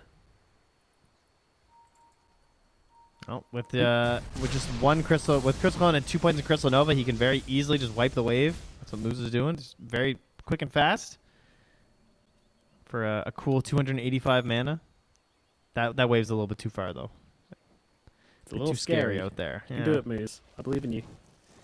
Well, Almisho, after dying, was like, oh, wow, they didn't Roche. That's awesome. So he plants one. They might plan to take Roche up top because these mines are all going to explode. He's even put the minefield sign down as well, just to make sure that those mines on the cliff will only explode. Shard on the Snapfire. Same as always. Those lovely cookies now heal and give you a little bit of a damage burst on landing. Where did his sign go? Further. It sank into the ground. Is it invisible? Who did? What now? The minefield sign. Wait, I saw what? it just sink. No, do you not place a new one somewhere? I don't think so. It sank like immediately when you said it. I just saw it start to sink down. Well, it's shy. It's camera shy. They knew that Keichito was going to go look at it, and it was like, yeah. Haven't put my makeup on. So they are doing this. Like, look, Roche is going to run down. All boom, right. boom, boom. That's like a lot of damage. That's a decent amount of damage. That's a good head start on Roshan. Made the path go the other way. That's a half health Roche for you to take, but there's a little bit of a conflict going on. Vitaly. He pops the blade now. Doesn't feel comfortable jumping over the bridge to try and go for a duel. And to be fair, I think that's a smart play. Going that far out of position to start a duel is not a good idea. Now Misho's just mines, more mines. Fighting around the Roche pit. The best place in the world for a techies. Trying to find an angle here on Lava. Ooh, the blind blink up onto the high ground. Always worth trying, and if he was a second earlier, he may well have caught somebody out there, but Adrian left empty-handed or empty-hooved for now. Got immediately chakra though, and it's back up. Ready to try again. Round 2, baby. Oh, there's so many mines. And they're just trying to force the fight around them as Beast goes. Yeah, they are. Roshan, poor guy. He's been mined. He's been acided. Like, leave the dude alone. Moose. Baiting. That's very aggressive, but he does have the Crystal Clone to get down to the low ground if he wants to. He's holding his nerve for the time being, but I'm not sure that's a play as he's going to get blasted out by the magic damage. Somehow the kill goes to Dad in the end, I guess, from the acid. Now the duel comes down onto the Centaur. They blow him up with everything they've got. They will kill him, and now the BKBs come out as they chase Lava up to the high ground. Lava on the run as Dad's going to be that target right now. Lumpy is upon him. The BKB, it doesn't matter to the Zeus. He's going to click through him regardless. That's not right. The Zeus killing a BKB target. What is Dota these days? But nevertheless, Dad is dead, and now they can get into the pit and start getting to work on the big scaly beast. Perfect. I mean, that's how you play the fight. When you're up this much and you just want the fight to actually happen, that's a great way to spend your buyback, honestly. You pay that to start a fight. He walked up there. I mean, even managed to survive even longer to force out the ulti from the Snapfire, the blinding light from the Keeper of Light, plus the Illuminate, all targeted on you, and you give all this vision for your team to just jump in. It's excellent play there from Moves. Exactly. And he gained 3 gold. According to the fight recap. What? Yeah. 3 gold after his dieback. Big payday. Yeah, huge. Yeah, that was crazy. I don't know, means you like... I was like, oh man, like, not getting off the Crystal Clone, and it looked a little bit funky, but in the end, you're forcing them into a position they just should not be in for a Crystal Maiden kill. Very, very beneficial for Beast Coast, so... Yeah, great job, Moves. And now, back in the driving seat, this gyrocopter looking thick, looking farmed, looking ready to pack a punch. Aegis, Chrysalis, moving in towards the Daedalus very shortly, just 20 gold away from that big damage item, and all of a sudden the whole game's broken open. The happy gyro players. And, I mean, Dad gonna try and get the Basher, see if that can YOLO his way into a fight win, though. You never know. You hit a good one. I think the last fight made him realize that just trying to stand your ground with a BKB and be that kind of Giga carry isn't going to happen against Zeus. It can't. The hero's just so busted. Like, you pop BKB, he just kills you through it anyway. The right clicks with the Arc Lightning just do too much damage even through a BKB. It doesn't matter. Yeah, and he's not even level 20 yet, so... It only gets worse. Yeah. Radiant's bottom tower is under attack. I mean, that's the thing. I think that's why we've seen so many Zeuses going for this BKB now. It's because they actually do just want to be on the front line, clicking you down with Livewire. Yeah. It really is silly. They're not messing around here. Aegis 3 minutes left, but they're already high ground. Knocking on the door, asking Lava to please come home. We would like to fight you. Or don't. I mean, we'll just take your buildings, I guess. That's fine. Trying to bait with a lumpy illusion here. Yeah, that's totally the real Zeus. Get him. I mean, I can't believe that this clearly bait did not work. Definitely thought it was real. Onto the high ground we go. Gyro gonna get purged off by the Legion Commander. Thank you for the Spirit Vessel charge. Only one left now on the Coddle as well, which might actually come into fruition in the team fight as well. That's one thing, like, you always want to have 2 Spirit Vessel charges as Coddle when you start these fights, because you need to have one to start the fight, and then one once the BKBs are over as well. Just to make it easy peasy. Oh. Wait, that Zeus illusion just revealed the entire smoke, but it doesn't matter. They're engaging on them anyway, and this looks absolutely perfect for Lava. They catch 2 of them out inside the Static Storm, inside the kinetic field, but the Gyrocopter's still there, and he is doing so much damage. Adrian trying to get away. The Cookie's going to be there. He turns around with the stun. Not enough, though, as Lumpy's backing him up as well, and between the 2 of them, they'll turn this one around, do the damage, and take down Dad. 3 down the side of Lava. You got the nice initiation, but ultimately, the Gyrocopter was able to just unload from the back lines. Yeah, it looks like it's going to start so nicely, and then you just look at the damage numbers, and you're like, oh, it's just Gyro. Like, truly the beast in that one. A solid 8,000 damage there. Pretty helpful. That'll do it. Man, it starts out so nice, too. Yeah, it looks beautiful. Like, I was like, okay, this is just like 3 heroes dead straight off the bat, but ultimately... Yeah, you're not controlling this Gyro. He's just allowed to hit the whole time. Like, you need to do something. You need to have a plan to deal with the Gyrocopter. Even if you don't want to kill him with his Aegis, you know, keep him locked down, keep him stunned up, keep him disarmed or something. But easier said than done. Dad managed to survive a pretty long time on the Alk. Probably thanks to some of the evasion that was going on there. But yeah, the issue of just being able to actually lock them down in place and get some more assistance on the disables is still there.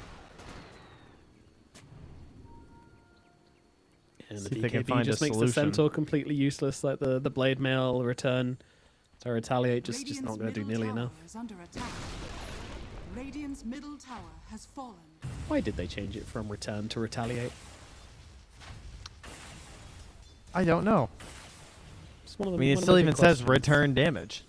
Exactly. Radiant's top Doesn't tower say is retaliate under attack. damage. Nope. Maybe there's a new hero coming out with a spell called return. Ringmaster leaked. You heard it here first, folks. Got to return Radiant's that top tower has hero back to the Ring. enemy team. We need to take him. Return the ring to the master. Yes. Jar, Aegis now finished up, and they've taken all the outer towers. Exactly what you want to see with this first Aegis. Now, looking in for the Satanic. You can wait for next Roshan. Radiant's top tower is More under likely, they're just going to keep Lava inside their base for the time being, lock them in, and Lava. I mean, they don't really have much of a choice in the matter. They can keep their base infinitely pushed out without really risking anybody, Radiant's thankfully, middle due to the tower heroes they is under have. But attack. yeah, I guess that's another thing which the new Snapfire facet really excels at, is being able to push out waves from a distance, from a safe distance. Yeah, that one and the Wyvern one is also crazy for that too. With the Splinter Blast on your allies, plus the fact that it comes with the Cold Embrace too. I've seen a lot of Wyverns holding high ground for a long time in some of these pro really? matches so far this patch. Yeah, Wow. it's just so easy to nuke the wave. I want to do XP team with Wyvern. I want to have Wyvern, Weaver, Spirit Breaker. Spirit Breaker, yep, very important. Warlock. Either Ricky or Invoker. I'm easy on the last one. What's Both the of those Ricky two one? have- Ricky just gets bonus XP from kills. Yeah, that's what it is. Yeah, okay.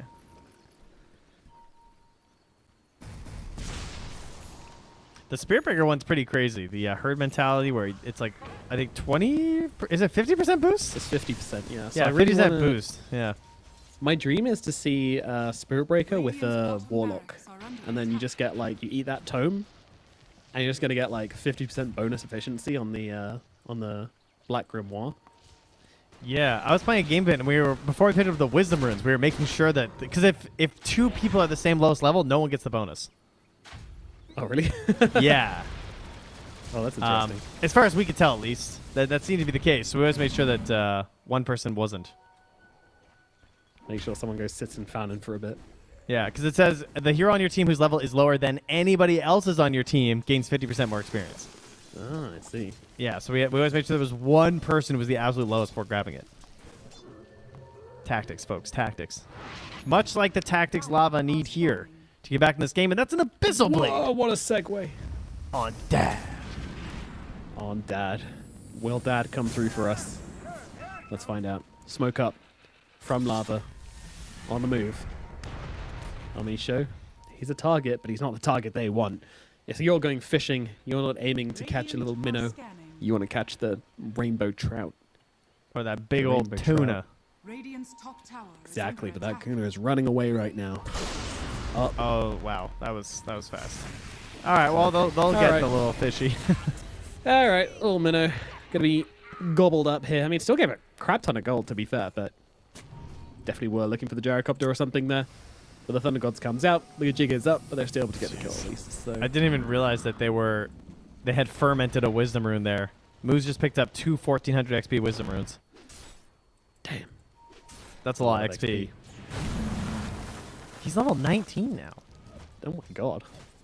It's almost got the plus 50 freezing field damage talent. With the Boots of Bearing, nonetheless. What a hype timing for Moose. What a time to be a Crystal Maiden player. I think you mean the 225 attack speed talent, but I'll let it go. I mean, clearly that's He's the got plan. the Solar Crest, you know. Yeah. We'll see. I do love that talent. I hope they never get rid of it, honestly. Versus Phoenix versus Undying feels amazing. Yeah, I don't hate it. It's even, I mean, there's a lot of heroes it's really good against, to be honest. Like, getting that bug off yourself and off your allies is really nice. Yeah, it's sweet.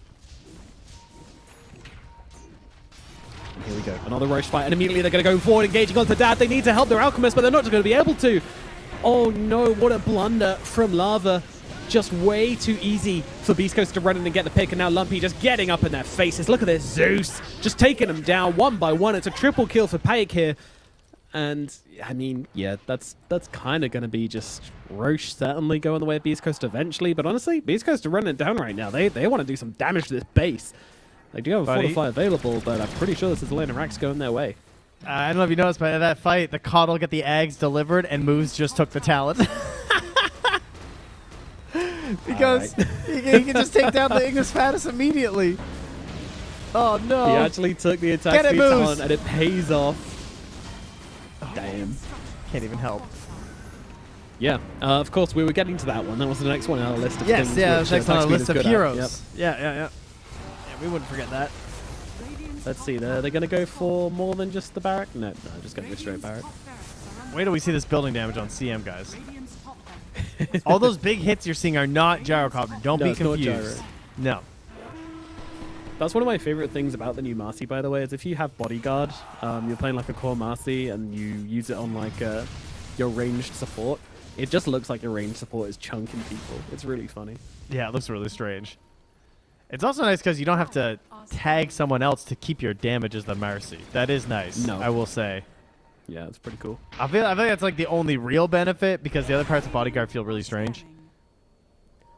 It's like such a low... it's got a use for sure. Like it's so low that isn't it like it's like only lasts like 6 seconds though. It's like 10 armor. I don't know. Yeah. It doesn't feel the best. No, it does not. But here we go. Rinse and repeat on the Roche fight. And once again, Adrian's been spotted. The damage coming in. The duel comes out onto... I mean, it's the same damn fight. They take down Dad. This time the Legion Commander gets a little bit low. But Zeus, he's just taking them down one by one. GG gets called. And that's going to be that. Game number 1, it goes to Beast Coast. 2 exactly identical fights in a row, except maybe no Ignis Fatus this time around. And that'll do it, Trent. That'll do. Yeah.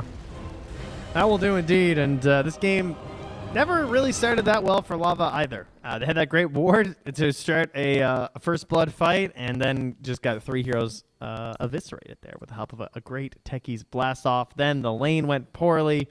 The seed money felt like it didn't really help the Alchemist at all as it got off to a really bad start down there. It was kind of recession laning in the safe lane. Yeah, they really were. They thought they got a nice cash injection, but instead it all just got taken away by the Techies. So, yeah, very unfortunate, and great moves from Beast Coast, honestly, proving that they came to this series with a really good idea. You know, their strategy looks really solid. They picked the strong heroes, which is nice to see as well. So, I think. You got to have ideas for Zeus. This is now 2 games in a row we've cast where Zeus is just getting away with murder. He's just getting into people's faces. He's not really answered properly in the draft. We need to get some ideas online for the Zeus, or just banned out, because honestly, it looks loopy. Just going for this frontline in-your-face Zeus with the live wire talent is just absolutely insane. It's going to rip these strength heroes apart. Like, you can't draft Centaur or Alchemist into that. It doesn't work. Yeah, I think they got stuck on that last pick. They could not find a good answer. I don't blame them. I don't really think there were a lot of good answers either. Beast Coast did set themselves up pretty damn nicely. The lanes, too. Again, they picked for strong lanes, and they got strong lanes. Yeah. I feel like you're now looking back, your Faceless Voids judgment would actually have been super key. Like, that actually could have been super good. It's not that strength hero which is going to get bullied by a Zeus. It can get on top of him. You've got Chrono. You've got ways to take team fights. But easy to say in retrospect, of course. Who knows what problems they could have ran into if they did go down that route. So, exactly. It's like, maybe it would have done better than an Alchemist, but I could also see an Alchemist have a higher potential than a Void. Like, if things had gone really well for this Alchemist, and they had gotten moving, and you have a Disruptor and a Coddle who actually does well in his mid lane and gets the first couple kills with Solar Bind, it could go well for you. But this is why the heroes on Beast Coast are just broken, because I know that even if things don't go well for me, these heroes are going to be there for me. So my life's just going to be good. So more broken heroes, please, teams that lose. Let's find those. Yeah. Get them, find them, and abuse them. That's the aim of the game right now. That's the aim of these qualifiers and how you're going to make it to Riyadh to play in the Esports World Cup, which is, of course, what is on the line right now. So, guys, keep on watching. We've got plenty more action here. We've got game number 2 coming up just around the corner. But for now, we're going to throw it into a break, after which we shall be back with the next game. So we'll see you in a minute.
It's game number 2 time here in Beast Coast versus Lava Esports. Of course, game number 1 did go to Beast Coast. It felt a little bit plateaued at a point, and we were starting to wonder if Lava perhaps had it in him to make a comeback, but in the end, Beast Coast, they stuck to their guns, they took some really good Roche fights, and that brings them to game number 2, 1 game ahead.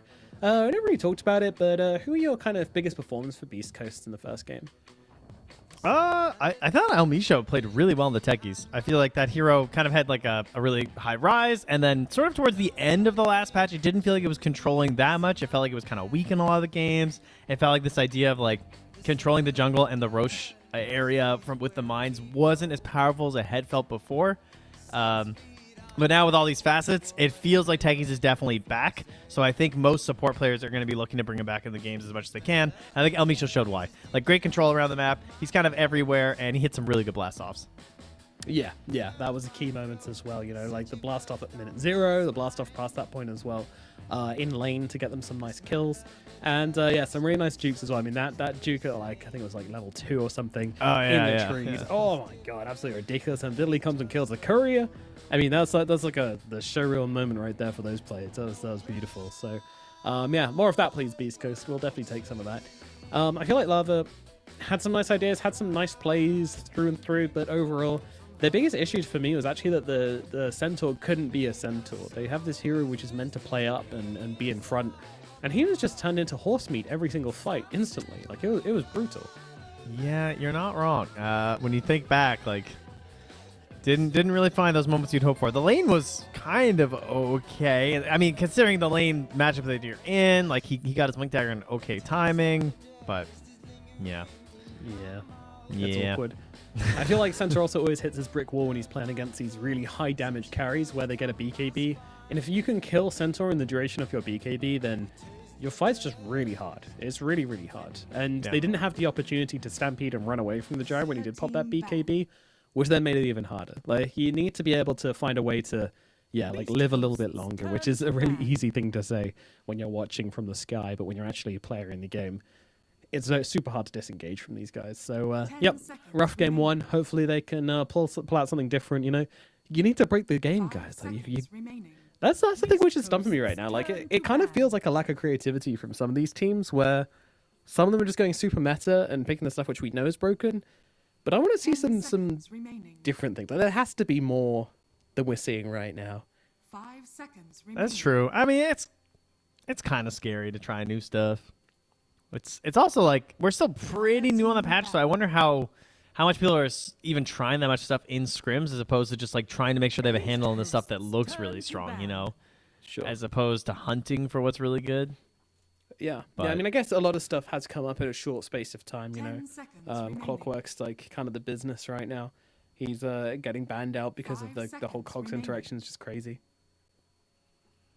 I want to see some of this Sand King that you're bringing up, because I was looking at some of the numbers as you were saying, and people do be going kind of nuts on this hero right now. He's winning a lot of top tier pubs. You know, the Ags. I mean, I've played against the Ags, and it was one of the most miserable games of my entire life. I was trying to play Weaver, and it was just I couldn't do anything. If I wasn't BKB'd, I was getting hit by a spine, and I'm just bro striked, and I don't have the range to stay out of the sandstorm, and I'm supposed to be the slippery hero. But you just don't know when you're going to get stunned. It's like worse than playing against Torrenstorm. I'd rather play against that than the stupid Sand King Eggs. Yeah, it's pretty ridiculous. The Sand King Eggs is absolutely wild. I think it's especially with like the permanent moving sandstorm now, it's just crazy. So yeah, that's one thing to worry about. Stinger's also really cool as well. It's a really strong laning ability, which just gives you the ability to last hit way better than before. Also gives you ability to just nuke down waves with Bow Strike and Stinger, and poof, camp's gone, wave's gone. You know, the hero's got so many factors which can make him really, really strong. Just added in a pinch, and he's universal. Really oh, of course. So like winning on all fronts here. 10 seconds remaining. Where's my please nerf universal heroes tweet? There's usually one of those lurking around this time. Remaining. Yeah, there's somebody you can usually just retweet from like the last time a patch happened, you know. It's always something to get. Similar bans, a few different ones though, right? Slider, I don't think it was banned last game, but I don't have it up. No, it wasn't, because we were talking about it being picked. Or yeah, maybe we just didn't spot it. Maybe we're dumb. Who knows? I mean, we know that, but Yeah, a lot of cool stuff got let through last time, and then we just got the Centaur first pick, which I'm not going to let it go, Trent. I really can't let it go. It's just, why would all the options? Of all the Fine. options. It was a Centaur second pick after seeing Zeus. That makes it slightly more acceptable, I think. Okay. You know?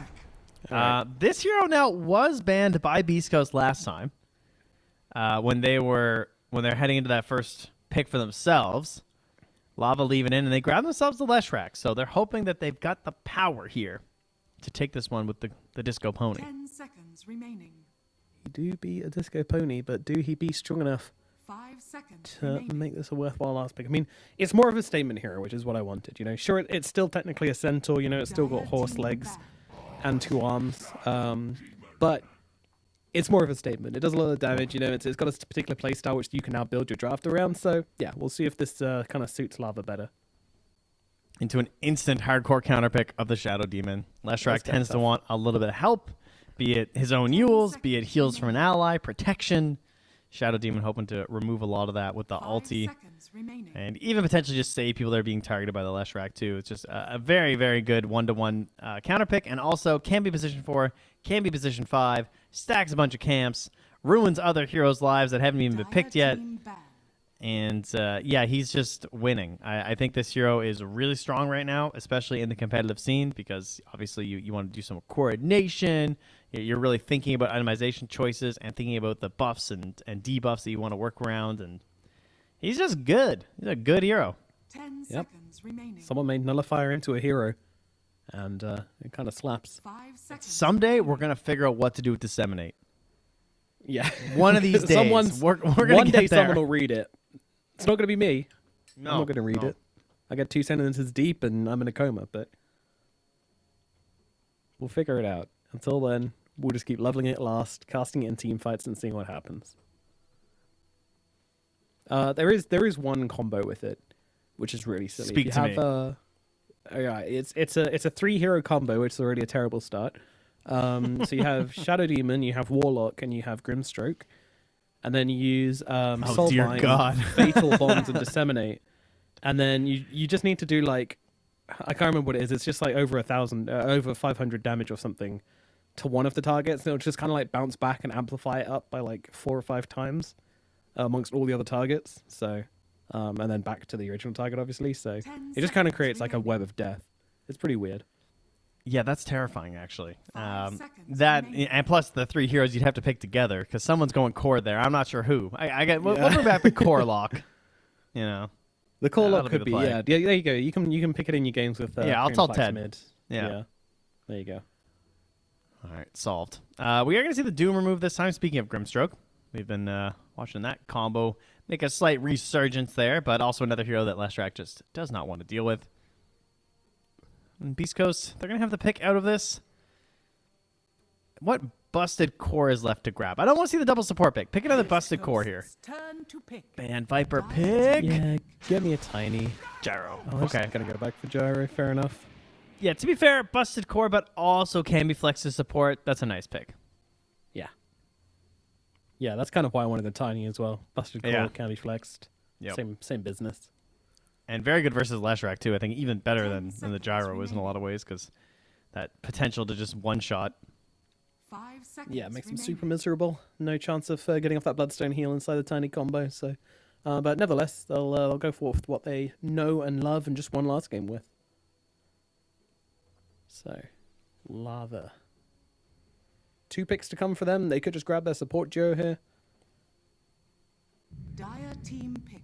Yeah, curious to see how they want back up. They're still going to go for it. They'll opt for the Oracle, but that has its problems. Yeah, that's actually really surprising into Shadow Demon. So I think this is why they banned the Doom as well, because they were just really making sure that, yeah, it sucks, but the way that it works is that if you guys haven't seen or experienced this, if you false promise and then you're stacking all the heals from your Oracle, if Shadow Demon puts on the ulti, then thus the heals will be instantly purged. So they're not going to add up to very much on the Leshrac. That being said, if you have mechs on your team, if you have a wand on the Leshrac, all of those heals are still going to work. So you can play around it. Like just have some Lotus Flowers, right? And you'll be okay. So I still don't mind it, and if you're committing to this Leshrac first pick, you have to make sure that he has some potential in the game, and Oracle does give that to you. 5 seconds remaining. Meanwhile, we're gonna grab a Mars. This is nice. This is good. This is do something heroes. You know. That I was is. worried they're just gonna continuously answer Beast Coast and never really kind of bring up any issues of their own. But this does a bit of both. It's a great answer to the gyrocopter if he is gonna be cool. It's also gonna give you a lot to play around as well. It traps heroes in with the Leshrac, which is really nice. So yeah, big fan. I played with the Oracle Innate as well. I liked it. I thought it was good. It was really useful. I'm not gonna lie. It's so silly. If anybody doesn't know, you have to ping it, by the way, because I had a guy being like, "It's not working." And like, no, you just have to ping the little icon. But It is crazy to be able to just like set up on the room guaranteed. It's very interesting. Like compared, it's not Ench's Innate, guys. You know, it could be worse. There's also like a bit of mind games going on as well, which is quite funny. Like if your mid laner starts going to the right and they've got a Oracle, you're like, oh, it's gonna spawn right, but then in reality, it's actually gonna spawn left. Or maybe they've doubled. Oh my maybe they've lordy. triple duffed you, and here he comes. A big boy is out. Sand King is here. Nomad knew. He knew he was coming. All right, very interesting. I has some tools versus the Mars. He can just burrow strike his way out of there. And, I mean, 10 seconds I guess remaining. also could be a pretty good lane combo in theory with position 4 Shadow 5 Demon. seconds Like, remaining. he's off stacking, getting you all set up. He rotates back in Disruption, Burrow Strike. Kind of cool. So they have lots I of don't mind choices it. for the last pick. Definitely don't mind it. We'll see what facet he goes for as well. Sand King feels like he can go for either, but honestly, the movement one is very, very strong now that it can't be cancelled. Yeah, that Sort was of a big ridiculous. change. Yeah. The Void Spirit also, I mean, we kind of gloss over him, has looked like one of the strongest heroes. Feels like his innate is kind of insane. His numbers just went crazy immediately in win rate, which is generally on a hero who's somewhat technical. It means that it's probably really, really busted because people were just playing the hero and just winning. So Yeah, face on keyboard, still win fights. Turn to ban. yeah, it just seems. I mean, they're so beneficial for him too, like because he's in your face. He really wants that like bonus magic resistance, but you know that's great. More HP regen, more attack speed. He uses all of these things. He loves it. He is the universal hero. So him and Bane, 10 seconds they got some remaining. happy innates because of it, I guess. Seems good. 5 seconds remaining. Seems very good. Yeah, nice combos coming out from Beast Coast here as well. Lava, I don't hate what they're doing. I'm concerned for the Ursa. I feel like this is a really, really hard Ursa game already. Locking down this Gyro who has all that movement speed, the Void Spirit, the Sand King. These are not heroes which are easy for you to get on and stay on in a fight. This leaves a lot of heavy lifting for the Mars to do because you don't really have a mid laner that can really do that either. Sure, you've got Split Earth, but I don't know, man. It's feeling a little difficult. This last pick, Pos 4 from Lava, needs to do a lot. Yeah, and you see the bans there too, like getting rid of the Dark Willow, maybe like a follow-up Terrorize or something for control, and then just the Ancient Seal, trying to control something like a Void Spirit from snowballing really hard right when he wants to. Skywrath, generally pretty good because you just max Ancient Seal anyway. I had that lovely experience the other day. Suck at Void Spirit player who I owned. And so like life was just good. You know, I felt the difference. Not a Skywrath Mage player myself. I just needed the tokens. And I was like, okay, I get it now. You understand the power of the Mystic Flare, one of the most satisfying abilities in the game. I don't think, as much as I would love a Phoenix here, purely because they have a Mars and everything, I unfortunately think we can't get it. Because I do No. think they need more catch. They do. I think Hoodwink kind of solves their issues if they play it. Yep. That's. I wouldn't even say mean, solves it, actually. I think it makes the game playable. Oh, what about- I'm not gonna. What about Rubik? Sand King? Yeah, he's still Telekinesis? around. Yeah. That could be kind of cool. Yeah. I think I can get like behind it. Although, can you get Burrow Strike that easily these days? Because they're constantly sandstorming. And Stinger is a ridiculously low cooldown ability. I was as gonna well. say, can you steal Stinger? Because if you can steal Stinger, Yeah, that yeah, of matchup's oh, okay, yeah, never mind. 5-second cooldown as well. So good Shit. luck. Okay, that's Yeah. bad. Oh no, Nah. we've lost Rubik Bros. Oh, that one was so good ever since he got the cast range buff too, because you were literally just way better Sand King. Like with how terrible Burrow Strike is now. But they're gonna go for the Spearbreaker. This hero was banned in the first Okay. phase last game and has snuck his way all the way down here. Now, it's catching a different way. It's not that instant disable of Ancient Seal, Hex, Telekinesis, but it is brawly. I'm getting through there. Nether Strike controlling, bumping you into Mars Arena walls or something. It's a little bit crazy. he's not that well enabled. Like, there's no Darkseer. I do feel like you kind of want that, but people say this is the most busted hero of the patch. Let's see if it can salvage Lava's time here. Yeah, we'll see. I mean, I see difficulties for it. 3 out of 4 of these heroes can actually dodge his charge, so that's always going to be a difficulty. Of course, in team fights, you're doing other stuff with your spells, so might be able to catch someone off guard, but when it comes down to this being your catch, like, it's more just going to be vision for the Mars to initiate, or maybe the Ursa to jump them and bash them, rather than the Spirit Breaker himself actually being the gap closer, which, again, limits his abilities a little bit. But nevertheless, we're going to get a Chaos Knight final pick for the side of Beast Coast here, so it will be their carry as they flex the Gyrocopter onto Moose instead. And that means we get the Phantasmagoria, which is the strong illusions via the Shadow Demon. So that's pretty cool. That combo. Yep, that's a good one. Get some nice big illusions to work with here. And is he going? Wait, which one is that on Shadow Demon? I haven't seen the illusion one yet. No, he's not taking that one, is he? That's the Shadow Servant. Yeah, I know he's Promulgate. Okay, so that's the one that's based off of Disseminate. I have seen this taken in pro matches, and they still don't ever get it. So yeah, we're still just out on this ability. I don't know. Because now there's if you take this one, basically what Promulgate does is that if it affects your Disseminate, if the target is an enemy, they lose 15% of their health, regaining half it after the effect is lifted. If the target is an ally, it increases their health by that amount instead, which means it is a 1-point value facet.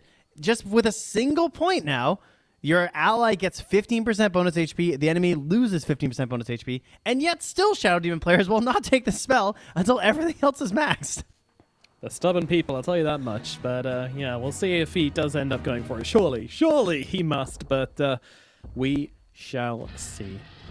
But yeah, I'm actually a little bit surprised. I might have liked to see the illusions of fallen allies. Like, I think that one's really cool. We don't really get to see it too much. But have you seen it? Only in a game that I was playing, not casting. It was good. It was really annoying. Yeah, it looks annoying. It sounds annoying. It can snowball situations pretty heavily because it works on your enemies too. So you just kill them and you just get this illusion, or like, they're going on you and suddenly you start turning things around. It's interesting, but it won't be here. Shall not. And of course, you've got Menace as well, which is just a strange one. I don't know about Menace, dude. I don't know what they were thinking with this one. Yeah, that one's... People are cooking in the lab with that one. I've seen people kill a target dummy. Have you seen that? No. If you purge a target dummy and use Manta and make illusions of yourself, and all of them make the Menace. They all create it, and then you just dag on someone and it just explodes. Oh, okay. Yeah, that'll do it. It's very strange. You get, very, very high, hundreds of percentages of Menace. Yeah, exactly. I see. Yeah, I mean, if they can replicate that, then wonderful. So yeah, just get a Manta and make sure they're disabled the whole time. Yeah, super easy here. Wait, no, you don't. You got CK and Sank. Yeah, easy. They actually, true. He can get extra illusions thanks to CKX. We're figuring it out. We're getting there. What's the other thing we're supposed to be figuring out throughout the day? The build? I can't remember anymore. Was it Spirit Breaker? It was Spirit Breaker, I think. Oh, yeah, I think it was. Hey, look, they're doing the trick. Aha. Cool. Sentry in the tower range, slow it down. And the body block. Whoa, they're committed hard to messing up this creep wave. And 555 is also here. Yeah, looks like they're trying to maybe think about a First Blood option, but no, he's just gone now. Hey, TP'd up to the top side. A weird place for an Oracle to start, but nonetheless. Oh, no, we weren't supposed to watch Pake miss that last hit. Only got 2 lasses on the wave? Brother. Come on. It is CK, to be fair. He's still got last hit trainer. He is the 30 damage variance. We'll allow it, only because it was CK. His variance still goes crazy. Yeah, somewhere between 55 and 85. It can be a nuisance when you got low damage. Yeah, see, what are these Snapfire Claw players complaining about? CK's been dealing with this for years. You're not wrong. Oh, nice hero. Ooh, yeah. Down he goes. sinking. All We're right, sinking. Okay. Says no Oh, man. it's Ursa Oracle. What do you want from me? That is true. That can definitely be a bad time.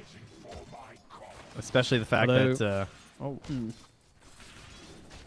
I mean, usually Oracle's a problem level 2, level 3. Level 1, he ain't much, but I guess the Ursa got a bit of solo XP, utilized the level 2, and caught Vidley off guard a little bit. Maybe use the Burrow Strike. Yep, he was too much this time, that's for sure.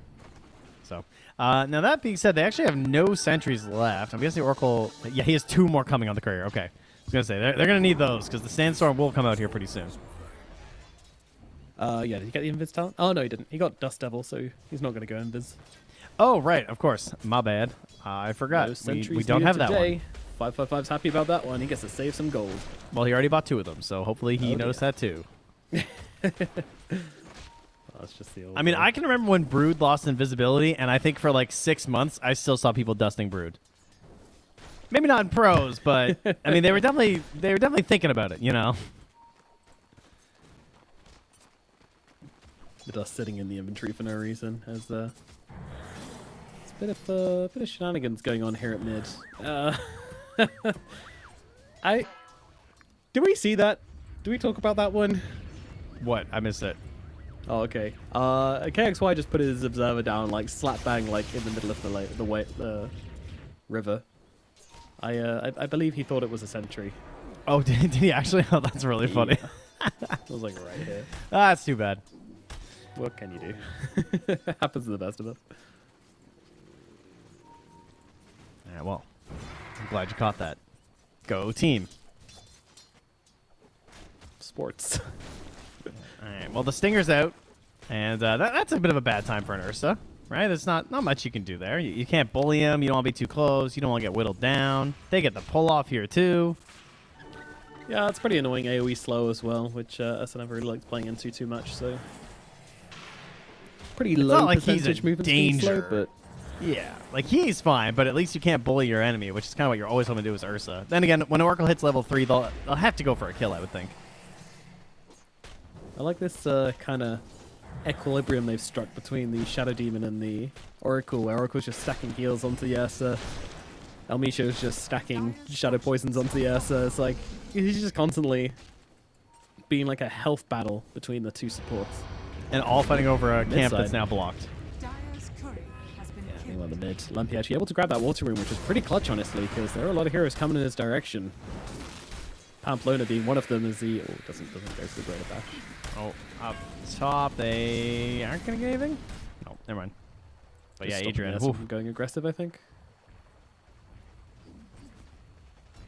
Adrian's still sticking around. Moose is going to try something here, but the charge is coming. What are we doing down here? Are fortified. This could get awkward pretty quickly. They've even used the Fortify here for the other lane. Mid lane is going to be furious about that one as Moose does get bashed up, but Adrian doesn't have the mana to go in for the spear. I mean, he could have went for the magic stick, but they just didn't feel like it was enough damage. So Moose is going to be able to get away. So meanwhile, in the mid, KXY is continuing to farm up into the Void Spirit. Not too much of a... I mean, there's been quite a lot of playing happening in the middle lane at least. Is under attack. Yeah, he's done quite well on the last track here, but Lumpy, I mean, he is definitely going to be running this game in the earlier parts of it. We know that the control's pretty weak. We were kind of hoping for a little bit more of instant to stable coming out of that last pick for Lava. They didn't go for it. And if there's any person in this game who should be taking control of that, it's Lumpy. This is kind of a free-looking Void Spirit game in that sense. Oh, nice moves there from Elmisha, just very quickly dropping his boots to be able to pick up the bottle for the refill. Yeah, and what do you get in return? Your carry player misses the last hit on the flag bearer. Like, I mean, why am I here, you know? Come on, dude. Give me the money.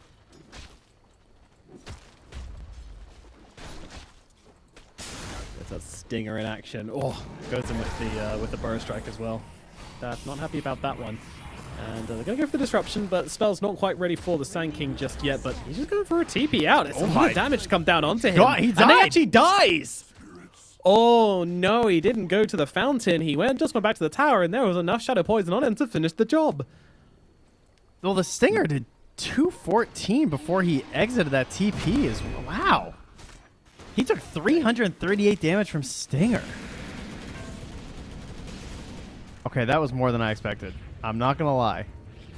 Hey, welcome to the Sun King show, baby. All right, I'm a believer. Ooh, big dodge from KXY. Nice spear as well. Oh, Moose just got sniped to the half there. All right, well, KXY getting one back for the team. Dire's top tower is under attack. After things didn't look too hot here. Almisho. Wait, Pamplona? That's seemed like the play, and it's not. Got a little bit. There's a Void Spirit there. He was hoping to like bully and set something up for his friends. They were going for the Wisdom Rune. Now Faker gets it. Yep, true enough. Meanwhile, they're going to throw a missile onto Dad here. He's going into the creep wave. Is there a play here with Stinger? Could be. It comes down. It's not enough, though. He's got the one. I actually think he missed the Stinger damage as well, so Dad going to get away with that one. Another Stinger. It's down to the bottom side. The arena comes down. They're trying to bring down Piak here, but it's not going to be enough as the Void Spirit comes in and actually does a ton of damage to the Mars. Going to cut through him there with the Astral Step. And down goes Adrian. And Pate going to just stay under the tower here. Faker trying to drive him out. Take this for themselves. Yeah, but he has managed to grab the wave, which is going to mean that the tower... Is under attack. Nah, still falling. 4 points in Diabolic Edict. Ursa. Uh-oh. Once again, nice jump. being caught out here. The missile, it's going to connect. The right click, it will be there from Fiddly to grab himself the kill into this Ursa. Man, he just can't get away from him here. I mean, they picked... Tower is under attack. Actually, I can't remember the order. The Snake Game was picked into the Ursa, right? Yeah, I believe so. Man, they he knew. He knew this was looking good. Yeah, and this was already my concern about it, is that it's not a good Ursa game, really. Like, there's a lot of kiting to be done to come out. You need to enable it with that arena, with that charge. But he's a master Ursa. He knows what's up. Maybe he goes for the crazy build, I don't know, but it doesn't look like he's got it queued up at the moment. Banishment comes out, so El Misho is going to be dying here. That able to snipe the kill there with the Earth Shock, and I feel pretty good about that one. Lumpy still nearby, thinking about setting something. Damn, he's doing more than thinking about it. Moving forward onto the Leshrac, but Leshrac pretty damn healthy, especially with 555 behind him. No level 6 on the Oracle, though, so he's just going to try and throw out the heals. Nice root out onto Lumpy. Is it going to be enough, though, with the Burrow Strike coming through? They'll take him down. Both mid laners lying dead. And Dad, considering about going for more here, but doesn't know if he's got the backup to do so. We'll just run back to the wave. Guns farm himself up in the jungle.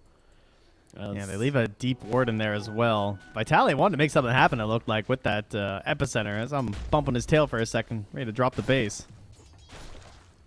Yeah, he's threatening. Dire's top tower So good is to see under Sun attack. King back in the meta. This guy never gets a long time in the spotlight. Dire's top tower has fallen. I'm telling you, he's gonna get nerfed again. They just don't like this guy being meta. Damn, this is crazy. I can't believe I haven't seen this until now. I'm really surprised that he wasn't picked or banned in any of the matches I was watching. Yeah, the wave clearing is just ridiculous. Yeah, like the Max Stinger is crazy. Radiant's middle tower is under attack. 30 mana. Lona on the run again. He Like, was it's messing usually around that. it's usually so expensive for someone to do this. Like the way that he's just, and it's so fast. The way the speed the wave dies. I guess the downside is that he just doesn't have, you know, Sandstorm. So like, what's his contribution like on a move like this? Well, we're gonna find out. Thing is, if you get like two or three stingers off, then it's pretty annoying. It's a decent amount of damage. It's not crazy in fights, but it gives you that extra bit of oomph you need sometime. And he's threatening here with the epicenter, trying to bait out the spear, and he's gonna get it, which means he can either go for the epicenter or just try and do it all the old-fashioned way. As the middle to kill each other again, but in the backlines, it is gonna be the Mars taken on down. Viddly finally finishes the job there, as Moose kind of scares back the rest of them. So Lava just gonna be forced to take the L on this one. There's a power of Shadow Demon coming into play as well there. The moment he drops the ulti on the Mars, he's just like, well, Yeah, I think that's a big part of it too. It really helps the Sand in this exact situation. Where like I'm really good at farming, but my ganking's not amazing. But when you're paired up with something like the Shadow Demon, it made it super simple because he guaranteed gets multiple hits of Stinger. I mean, 2 hits did 400 damage. Oh, that was so important. Ooh. Because if he managed to get through there, he was gonna get the big bounce back into the tower. But Burrow Strike's too fast. Oh, he's got the the imbalanced strike. Yeah.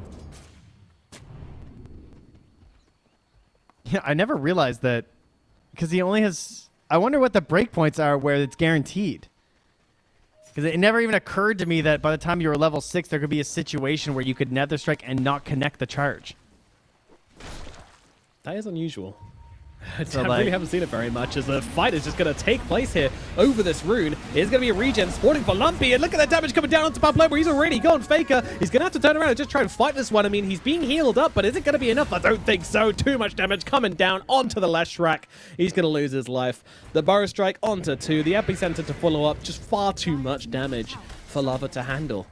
I'm a Sand King believer. I'm converted. Joel, welcome to the Church of Sand King, my brother. Get me my robes. I'm in. Nope. Brown, dusty robes. And you know what they say about sand, it just gets everywhere. And that's how we like it. Dyer's middle tower. And then straight for the Agnums, huh? So the go Ags, no point Sandstorm. That's truly beautiful right there. if he gets that Agnum somehow, that'd be so funny. He actually has 3 components of Agnums and no points in Sandstorm. There's a chance. I mean, he's got a talent coming up, you know? There's a world in which you usually take the Burrow Strike stun. Dude, there's no way. Please, I beg.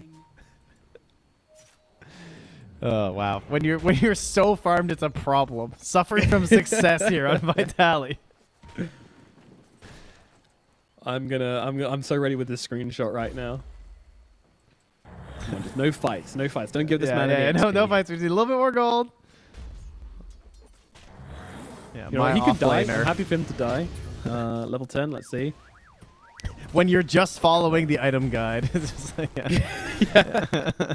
There it is. Eggs complete. Come on. He hasn't leveled anything yet. For the memes. There's no way. He'll take this answer. There's no way. Oh, dreams shattered.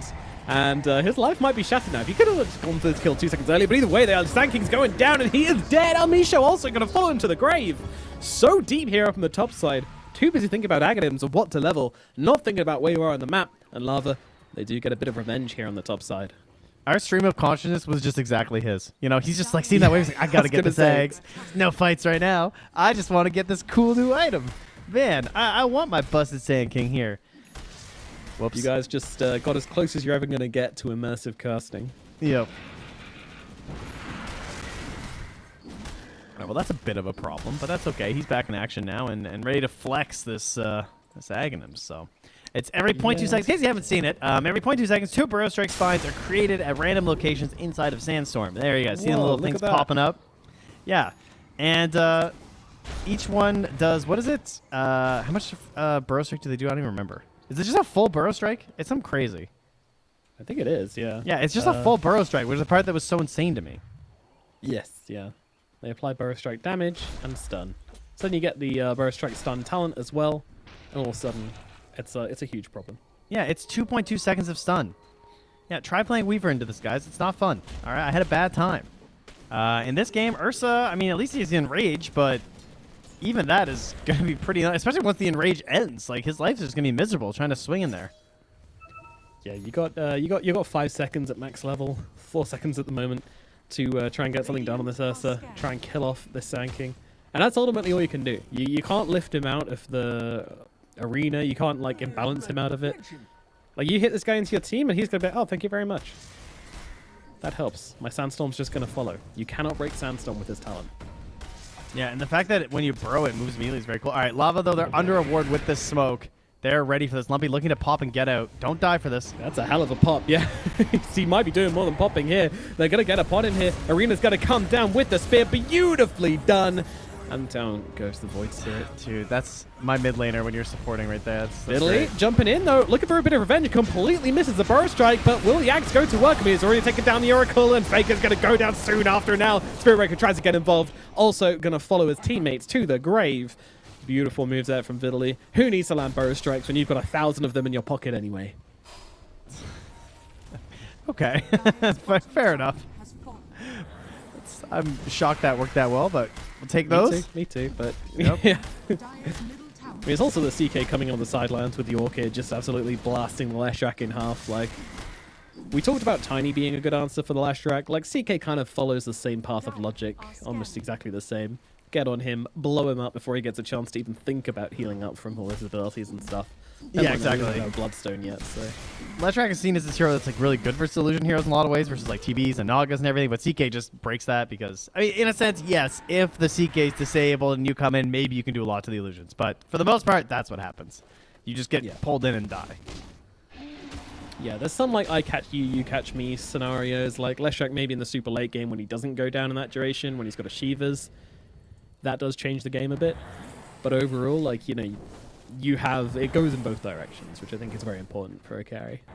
Now, I'm surprised that Vitali didn't take the talent, that he's maxing Sandstorm first. I thought he would just go back for the talent first because 0.4 is so crazy, but you know what, he's missing the Burrow Strikes anyway, so yeah, he'll true max enough. out. I mean, the radius increase is obviously very important as well, so I think either's fine, and I don't think either's going to have much of an impact if I can be real, because he'll very soon just have it all maxed because he's stomping this game, and there is the excellent piece of the Void Spirit's arsenal, the Aghanim Scepter. Yeah, Lumpy has just had a Bracer's Treads, guys. Like, he hasn't even been buying an item for the past like 15 minutes, really. Like, it's go time now. Aghanim Scepters on Universal Heroes is just such a nice feeling. Like, it's just so good. Well, what if you boost the secondary stats by 33% as well, Nomad? That would be silly. That would be crazy. That would be madness, Trent. That would almost be, like, too good, one could say. One could make that argument, and I think one might be correct, but nevertheless. Where's Dad? Not gone to the store for cigarettes, but in fact at the Ancients farming up his BKB, which I feel like is very much needed. We talked about Enrage being the only tool he has currently to survive through the Sun King, so BKB is a requirement at this point. Unfortunately so. Going down. Found by the CK with that Orchid, you ain't surviving. You've got a Blink Dagger on Pag these days. Whew. Yeah. He's just Lost a closing kill. out the map and gonna even pick up the Shard himself by the looks of it. He's feeling luxurious right now. Top of the board. I mean, been spending so much time looking at Sanking. I didn't realize how much he's just been farming away here himself. Yeah, for sure. These guys are just eating real good. And Lumpy, you know, he's just chilling. He's just been messing around, you know. Sure, he doesn't have much, but he's got his Aghanim Scepter, that AoE silence. Doesn't matter what point of the game you pick it up, always going to feel like a really high impact item. Such a problem for these Oracle heroes. Yeah. I honestly feel like 555 needs to have a think about what he wants to build next, because I'm not sure Glimmer Cape is going to give him what he needs. Yeah, I think he needs a Blink, unfortunately. I was going to say that. And that's just, yeah, I mean, it's a great item on Oracle, but it's just such a long build-up, and it makes your other spells a little bit weaker, like your Fortune's End and your Fate's Edict, because you kind of have to do it all in one volley, because you tend to, like, blink in, and then it's just like, oh, I don't have a second round. If I get caught now, I'm dead. Whereas Glimmer, you can kind of, like, sneak out, sneak back in. You're getting off a second Fate's Edict. That could be huge. But not going to be the case here. That being said, the biggest item for their team, for KXY, that Leshrac's Bloodstone. Maybe they can find the dream fight here. If Adrian can hit a very good disable on this Mars. Yeah, they need it. They really, really need it. They're going to go for the Tormentor here by the looks of it. Scoop that up, then grab the Wisdom Rune. And they're not being contested, so this should be free.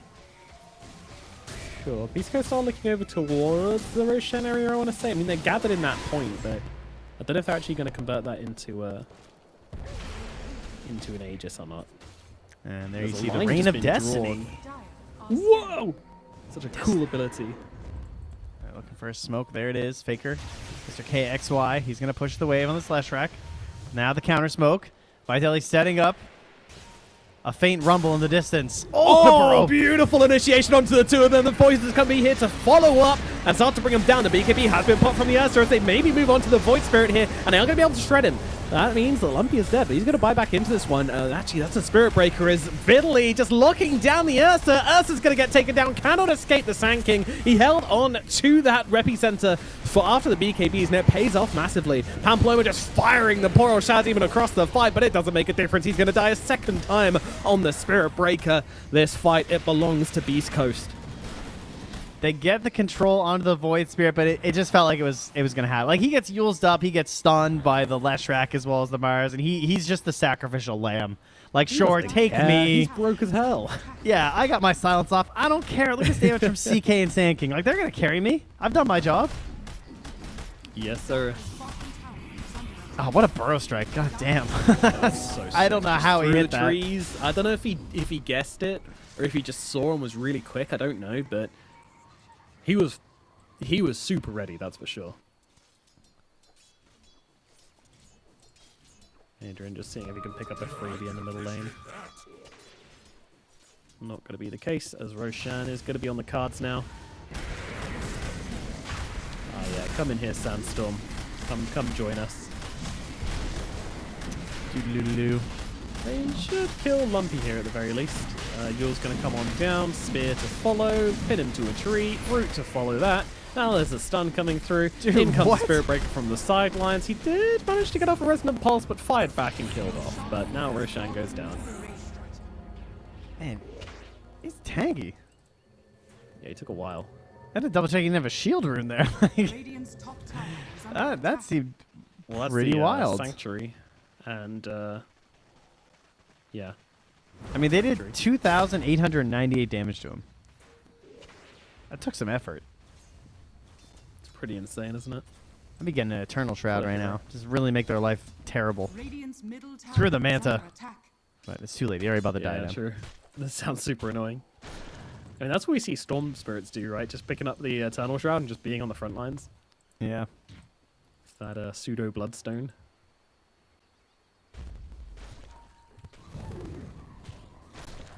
Well, with an Aegis now, not much changes, unfortunately, for Lava. They didn't get their good Bloodstone fight. It went disastrously. They are close to a Blink Dagger on their Ursa, but the issue is their one kill is just Yule's Spear. And killing anyone else feels really difficult because, again, the lockdown's just not there. Radiant are scanning. They really need this, like, Abyssal, essentially, on Ursa. And if that's not a position you want to be in. No, when you're relying on that, things become Oh. harder now. We see Nice Faker closeout. here in the tree line. Bye-bye. Peg takes him down. Centaur on Centaur violence. And yes, Lashak is a Centaur. I will die on this hill. Wait, what just happened? What up? Dire's middle He tried tower is under to attack. disrupt the Radiant's bottom tower CK Phantasm, and it didn't propagate it? Oh. For some reason, I thought that didn't work that way anymore. Dire's It's like it was in the middle of the disruption, the CK ulti, and then it just died, and so he didn't get the disrupted illusions. Oh, I didn't know that. I thought once you were in, you just got it anyway, but yeah, maybe I'm crazy. Yeah, I thought so as well. Did you remember there was that one Na'Vi game where they crashed it because he disrupted an illusion that was going to disappear, Dire's and it like middle broke the tower server? is That was a under good one. attack.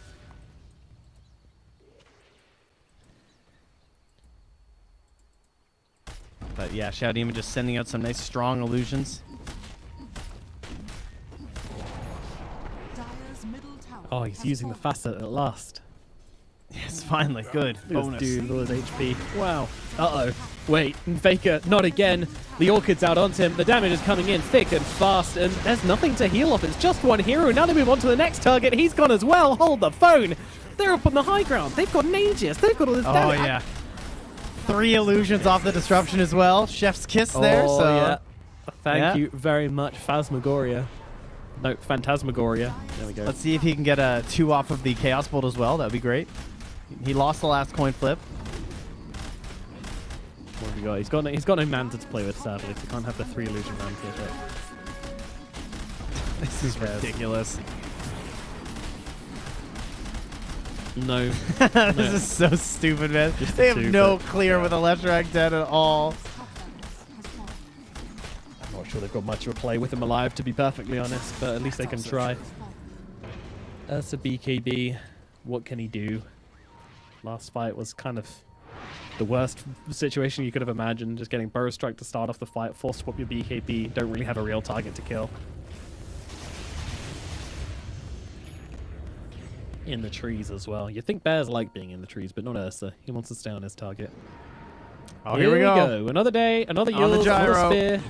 This is their one killing combo, and by Jove, they're going to use it. Lumpy's coming in, though. He's saying, hey, what the hell? You're killing someone else other than me? That's not okay. A buyback as well from Moose, as this Void Spirit is just really ruffling their truffles right now. Playing around with them a lot, as in comes a Sand King. He's looking for initiation. Again, a Burrow Strike not really off the mark, and he's actually just going to straight up die for his first life, but he's got that Aegis. It was just running out, and now, oh my god, the Ledge Right just gets taken down. He can't go anywhere near this Chaos Knight. But you don't have much of a choice when the Chaos Knight comes to you with that Blink, with that Orchid, and now back onto the high ground we go. Beast Coast, they're looking to finish this one off. So it's a bit of a safe bet right now. I would like to see this Bloodstone used on the Sand King. Don't know if I just missed it so far, but he doesn't even head to because of that Aegis. Yeah, kind of. And Blink on the Shadow Demon now with the backup here from LV Show. It's one of the greatest Ags games ever as well, because there's just so many targets I want to hit with the Purge in this one. The Spirit Breaker, then he can't use his Bulldoze. Put it on the Leshrac, so the heals are going to be bad. Ruin Ursa's life. It's just a little too good. It's pretty crazy, yeah. In terms of like Aghanims plus shards, like this is by far the strongest combo in the game. Like it's bonkers. Crazy.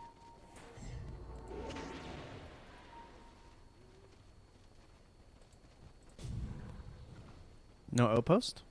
Team? No cares. No time. No time for buybacks. Damn right. This is the mentality that gets you into this position. That's Trent. right. Never going to need them. I'm just weak-minded. Exactly. Yeah, Oh, he's blinks silenced. away. Oh no, he's Burrow oh no. Ursa, the teddy bear, he gets ripped apart, stuffing everywhere. As they start off with the arena, they're holding them down, but there's a Bloodstone from the Sand King starting to go to work. Not really doing any damage to the Leshrac, but the moment that false promise ends, they're just going to rip through him in seconds now to the high ground to find the Oracle himself inside of the Sandstorm, just being absolutely ripped apart. 3 dead. No chance of that fight ever going well for them. Not with your Ursa. Just completely killed off straight away. And the Bear Poachers, they now come up to the high ground looking for more. Adrian's going to be their next target. Now they look for Mars, and Mars is just gone. Pike way too strong on this CK. GG gets called. Game number 2, it goes to Beast Coast as well, giving them a pretty damn clean 2-0 over Lava.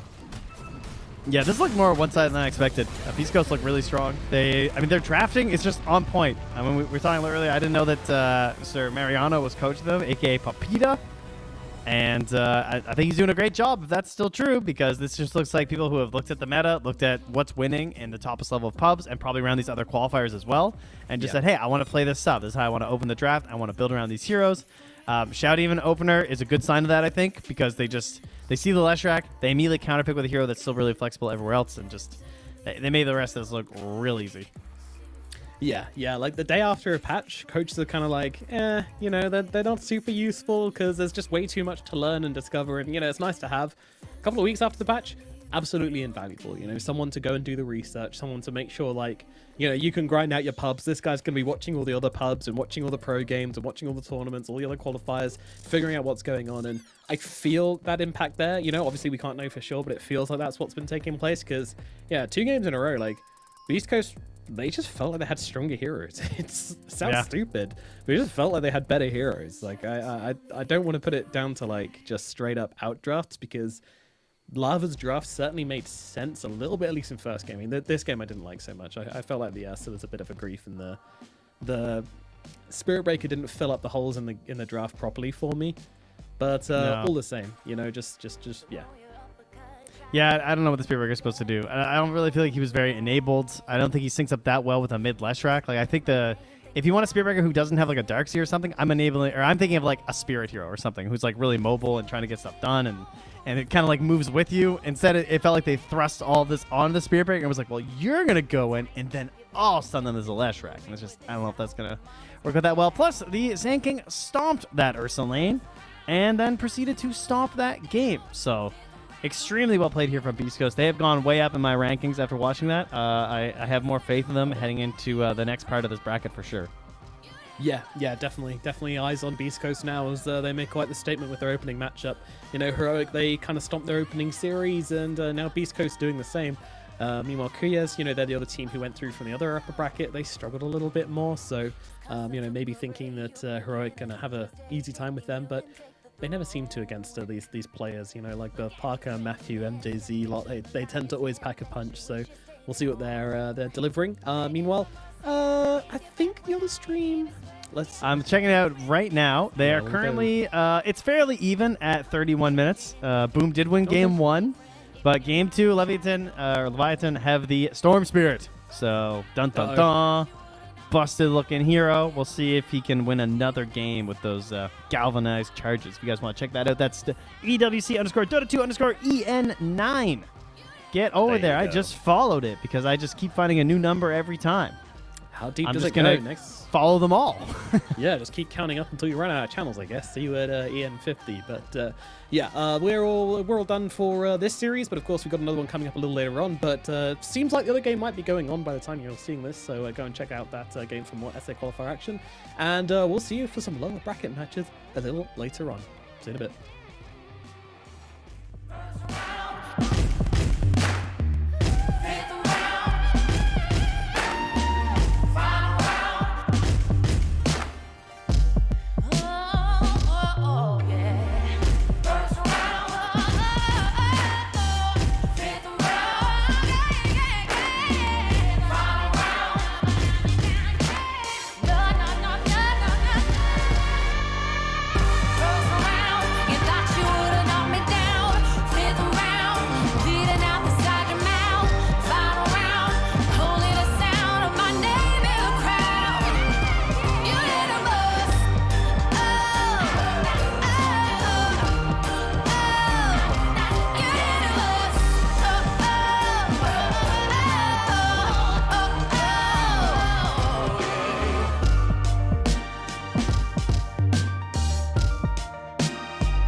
So stick around.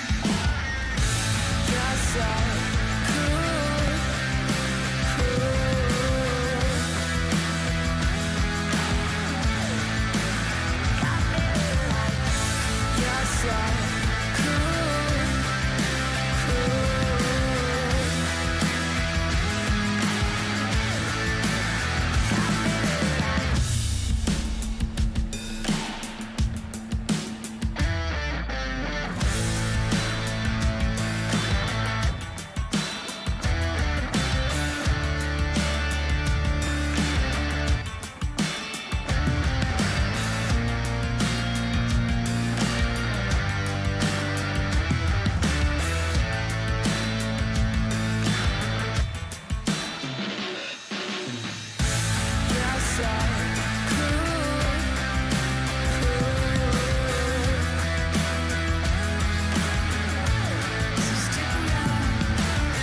Yes, I could.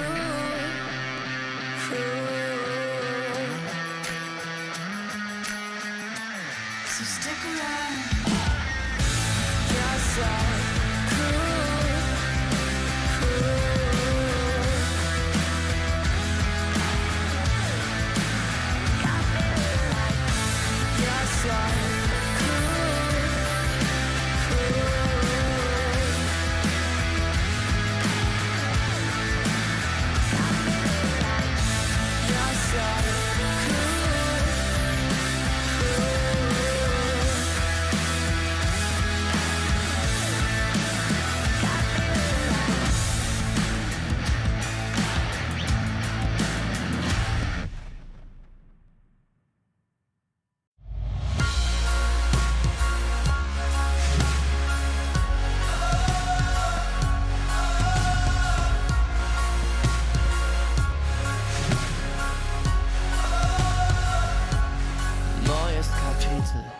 Weißes Papier, Seite um Titel, Mitte 20 und hier Zeile für Zeile, offener Blick, find nur beim nach vorn sehen zu mir selber zurück.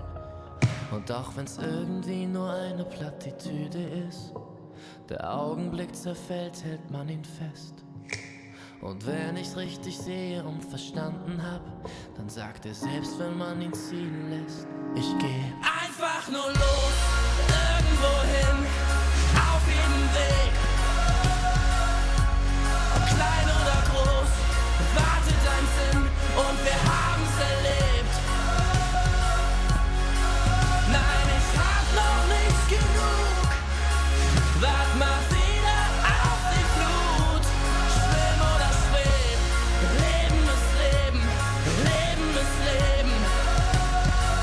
Solange sich alles bewegt, solange sich alles bewegt.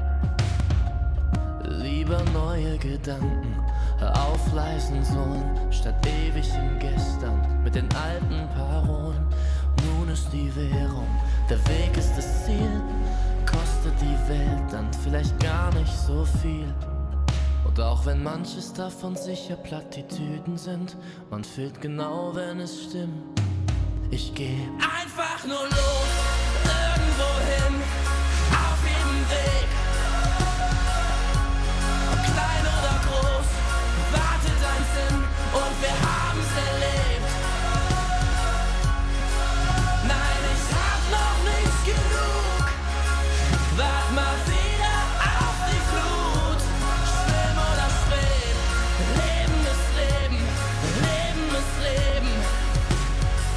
Solange sich alles bewegt und unter mir, da hör ich die Sirenen singen.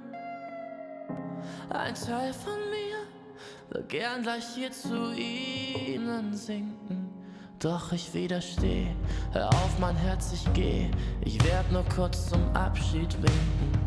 Und dann einfach nur los, irgendwohin, auf jedem Weg. Ob klein oder groß, wartet ein Sinn und wir haben's erlebt. Nein, ich hab noch nicht genug, wart mal wieder auf die Flut. Schwimm oder schweb, Leben ist Leben, Leben ist Leben. Solange sich alles bewegt.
just nothing.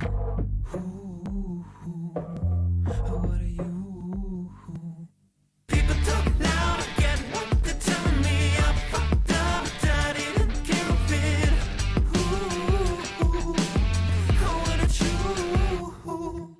Hey, I gotta say, something's going wrong, and everything's upside down. I'm falling. Hey, I gotta say, I'm always on a run. I'm getting closer to the light. By the time I'm changing my remedy, blowing up, I get sick and tired of this. What a truth.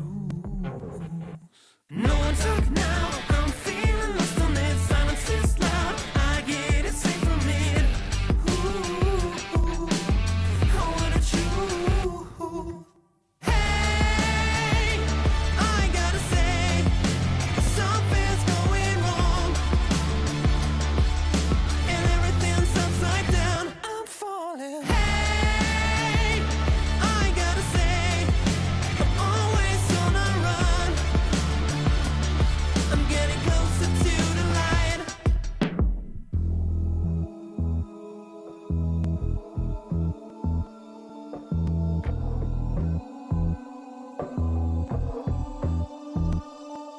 And everything's going down.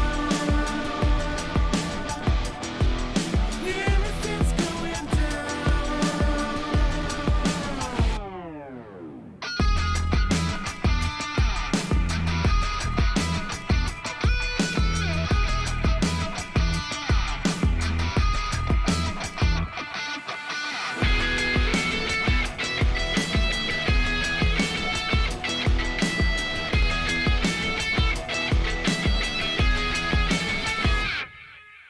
Hey, I gotta say, something's going wrong,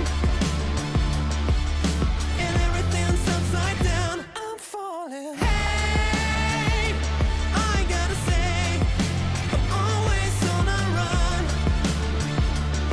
I'm getting closer to the light, and everything's going down. Yeah, everything's going down. And everything's going down. Yeah, everything's going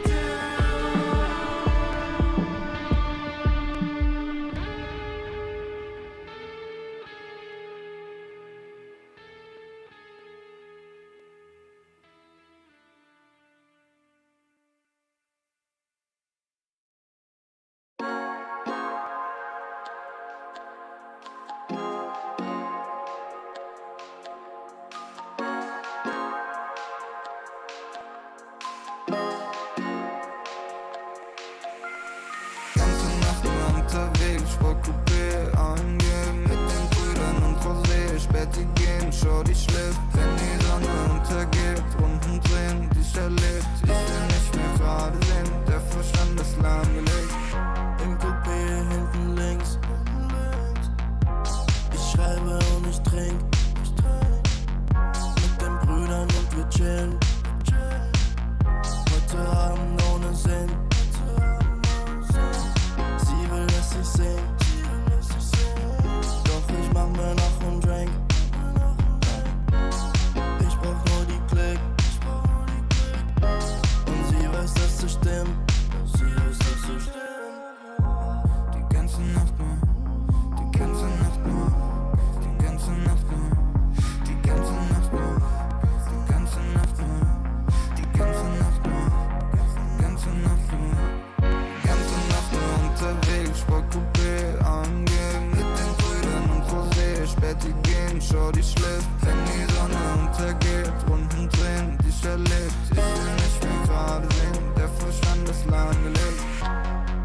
Der Kopf ist ausgedankenleer. Die Musik laut, die Augen schwer. Ich hör nicht auf, will immer mehr. Der Wagen rollt über den Teer. Und wir fahren und wir fahren, cruisen langsam durch die Stadt. Ohne Plan, aber Kippe aus dem Fenster, ich erschaffe. Wie gehabt, holen für den Body an der Tanke Saft. 808, ist so laut, hörst du in der ganzen Stadt.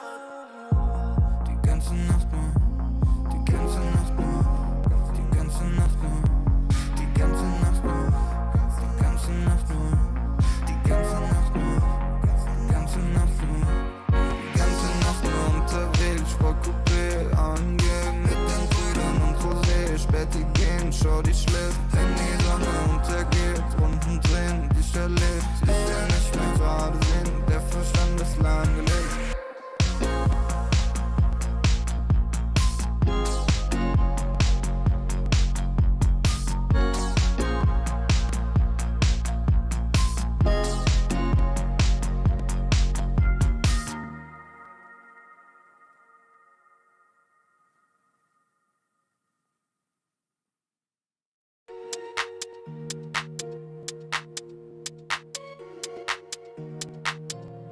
Ich sitz auf meiner Fensterbank, die Nacht zieht vorbei. Ich blick über den Tellerrand, trinke Sekt auf Eis. Ein Teufel und ein Engel tanzen auf dem Parkett. Vielleicht sind wir unsterblich, müssen nie wieder weg. Ich sitz auf meiner Fensterbank, die Nacht zieht vorbei. Ich blick über den Tellerrand, trinke Sekt auf Eis. Ein Teufel und ein Engel tanzen auf dem Parkett. Vielleicht sind wir unsterblich, müssen nie wieder weg. Backpack, Kippen und Drinks gegen Tristesse. Großstadtbild, komm ich nicht weg. Kopf fragt, mach kein Pisstest, nein. Ich will nicht auf deine Party gehen, nein. Engel und Teufel tanzen Schwanensee. Von deinen Lippen tropft der Chardonnay. Ich küss ihn weg, bevor du schlafen gehst. Ich sitz auf meiner Fensterbank, die Nacht zieht vorbei. Ich blick über den Tellerrand, trinke Sekt auf Eis. Ein Teufel und ein Engel tanzen auf dem Parkett. Vielleicht sind wir unsterblich, müssen nie wieder weg. Ich sitz auf meiner Fensterbank, die Nacht zieht vorbei. Ich blick über den Tellerrand, trinke Sekt auf Eis. Ein Teufel und ein Engel tanzen auf dem Parkett. Vielleicht sind wir unsterblich, müssen nie wieder weg. Faded auf den Wohnzimmerdielen. Baby, sag, wieso sind wir hier? Kann sein, dass wir den Boden verlieren. Wir heben ab morgens um 4. Ich sitz auf meiner Fensterbank, die Nacht zieht vorbei. Ich blick über den Tellerrand, trinke Sekt auf Eis. Ein Teufel und ein Engel tanzen auf dem Parkett. Vielleicht sind wir unsterblich, müssen nie wieder weg.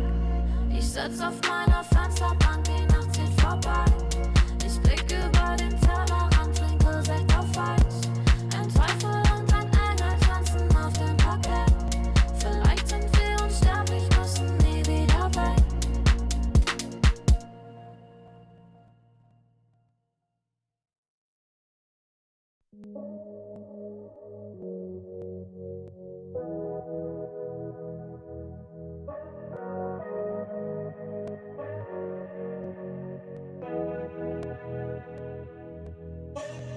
Landstraße in den Süden, Kickdown, Moto Guzzi, Sozius, Traumfrau, Monika Bellucci, High-Res, Roadtrip, Neapel, Rom, Overnight, Truckstop, Insta, Snapshot, Polaroid, 40 Love, Korken knallen, Karte Door, Spa-Time, Bubble Bath, Aftershave, Miyake Sport, Private Coach, Crunches, Lunch Break, Yacht Club, Seafood, Aperol und Lachsteak, küsst den Ring.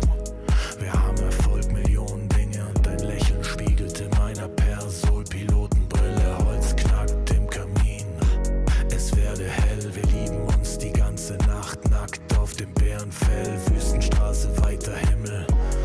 Kawasaki, Speedboat, Karawane, F1, Abu Dhabi, bist meine Nummer 1 und nicht nur diese Nacht. Ich nehm dich zur Frau, trag dich die Marmortreppen zum Palast. Blaue Stunde, Promenade, Lippenstift an deinem Glas, Soda, Zitrone, Haut glänzt, Haare nass. Ich schenk dir nach, du sagst, wie schön ich bin.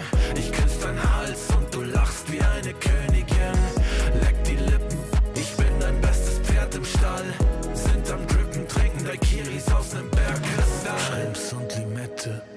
Monaco, Saint-Tropez, Dachterrasse, Whirlpool, Eiswürfel, Corbusier, Casino, Hopping.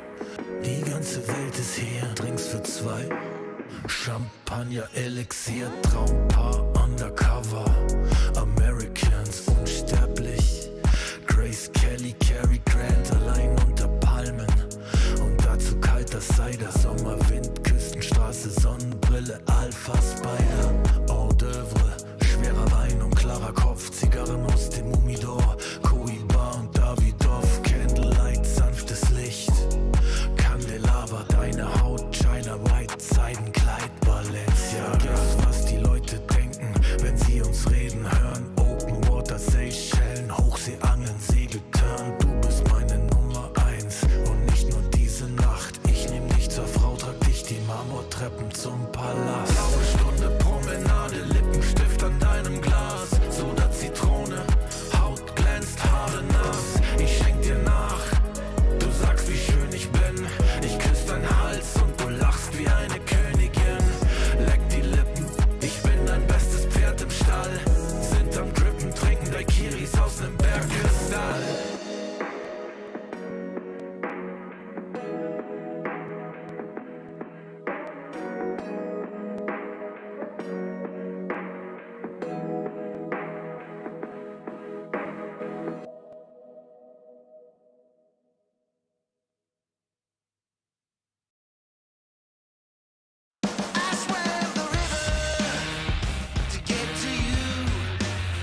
could never be like me.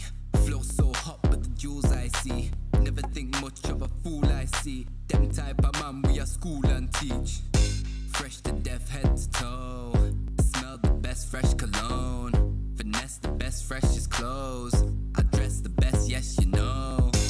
I'm that guy, pose for the photo, never been shy. Drips in a chokehold and I got vibe. Wardrobe looking so cold, put it on ice. Yeah, I'm that guy, pose for the photo, never been shy.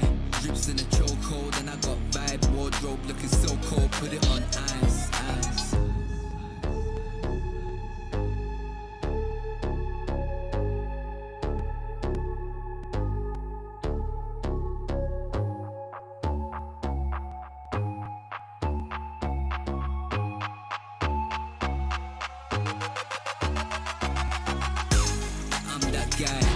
For the photo, never been shy. Drips in a chokehold and I got vibe. Wardrobe looking so cold, put it on ice. Yeah, I'm that guy. Pose for the photo, never been shy. Drips in a chokehold and I got vibe. Wardrobe looking so cold, put it on ice. I'm that guy. I'm that guy. I'm that guy. Put it on ice. I'm that guy.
head. They said I'm lost.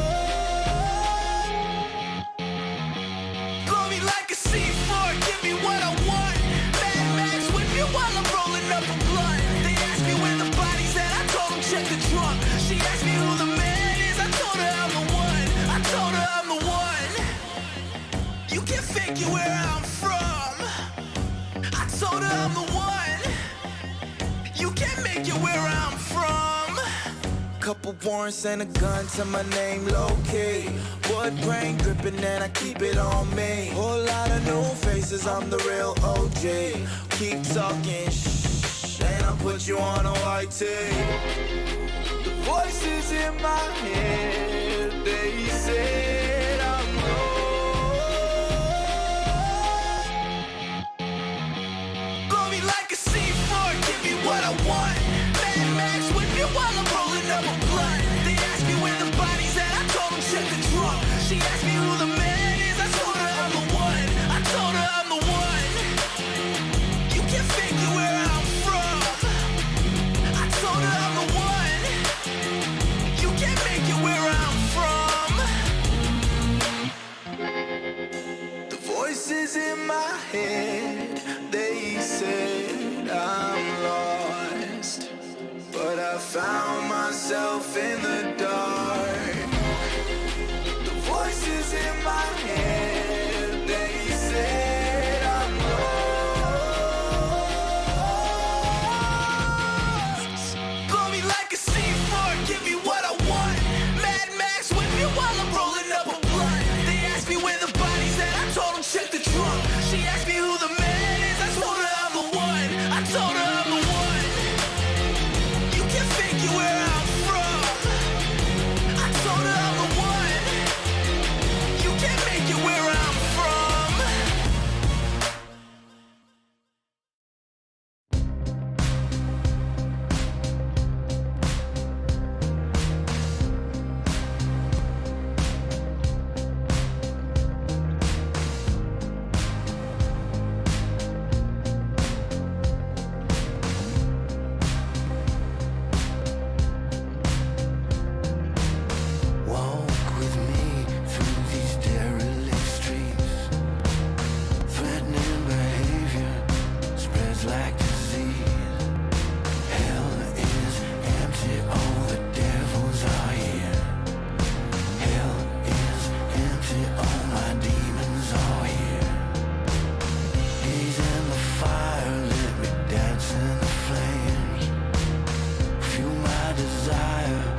approach me with caution, might have to get hurt. I tower from the treetop, but I came up from the dirt. That shotty like a detox, hit the pump and go berserk. Yeah, I don't care. You might get found in the middle of nowhere. Approach me with caution, might have to get hurt. That shotty like a detox, hit the pump and go berserk. That shotty like a detox, hit the pump and go berserk. I think y'all in my way, so tell me which one going first. You end up in the hearse, you end up in the grave. That shotty like a detox, hit the pump and you enslaved. Hey, yeah, I don't care. You might get found in the middle of nowhere. Yeah, that shotty like a detox, hit the pump and go berserk. I think y'all in my way, so tell me which one going first. Scroll through my living room, chosen the pinnacle. I jump into the spotlight ever since I seen the hidden view. Move how I move, I don't know who you approaching. I'm Jordan, less suggestion, I don't need nobody coaching. All these niggas frozen, that's unusual. Every space I go in, that's not unusual. Approach me with caution, might have to get hurt. That shawty like them Reeboks, hit the pump and go berserk. That shawty like a detox, hit the pump and go berserk. I think y'all in my way, so tell me which one going first. You end up in the hearse, you end up in the grave. That shawty like a detox, hit the pump and you enslaved. Hey, yeah, I don't care. You might get found in the middle of nowhere. Yeah, that shawty like a detox, hit the pump and go berserk. I think y'all in my way, so tell me which one going first. That shawty like a detox, hit the pump and go berserk. I think y'all in my way, so tell me which one going first. You end up in the hearse, you end up in the grave. That shawty like a detox, hit the pump and you enslaved. Hey, yeah, I don't care. You might get found in the middle of nowhere. Yeah, that shawty like a detox, hit the pump and go berserk. I think y'all in my way, so tell me which one going first.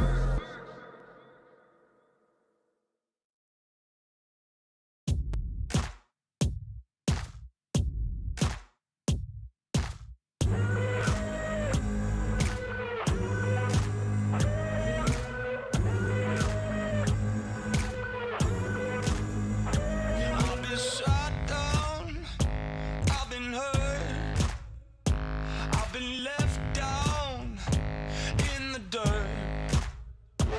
I've been lied to, I've been cheated, but I'm never coming to my knees. Needed a way out, needed a way out, needed a way out, needed a way out. Oh no, never gonna break. Oh no,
So take me to the finish line, 'cause you're never gonna stop me trying. Yeah, what's real is never gonna die. So take me to the finish line. Take me to the finish line.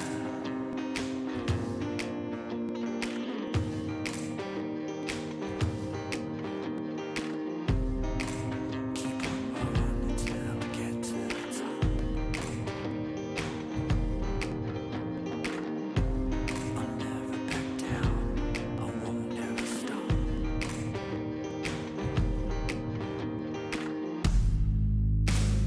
Take me to the finish line, 'cause you're never gonna stop me trying. What's real is never gonna die. So take me to the finish line. Take me to the finish line.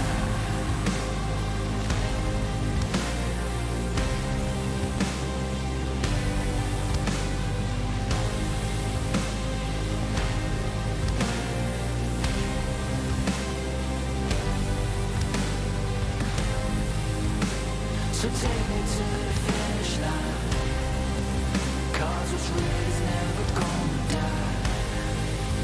Yeah, you're never gonna stop me trying. So take me to the finish line.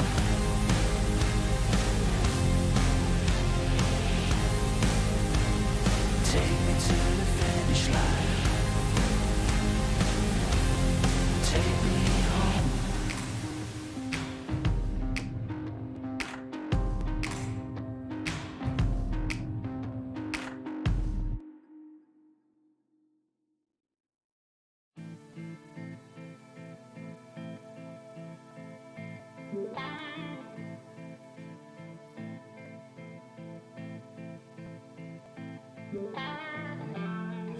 Takes more than money to force a change. Takes more than time to heal the pain. Heartbreak will light the fire. Heartbreak will light the fire. Fire will light the fire.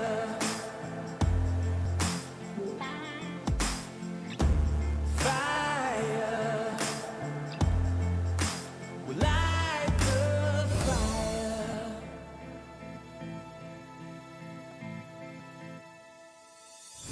Takes more than money to force a change. Takes more than time to heal pain. Heartbreak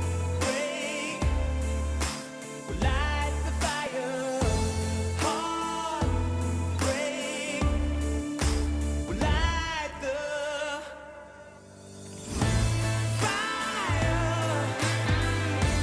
Fire.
Come on, come on, come on. Come on, come on, come on. Come on, come on, come on. Come on, come on, come on. Come on, come on, come on. Come on, come on, come on. Come on, come on, come on. And when I feel there's no time to waste, I don't care about yesterday. I'm still moving forward, I don't go away. I'm just like a hurricane. Feel there's no time to waste. I don't care about yesterday. I'm still moving forward, I don't go away. I'm just like a hurricane. Yeah, yeah, yeah. Yeah, yeah, yeah.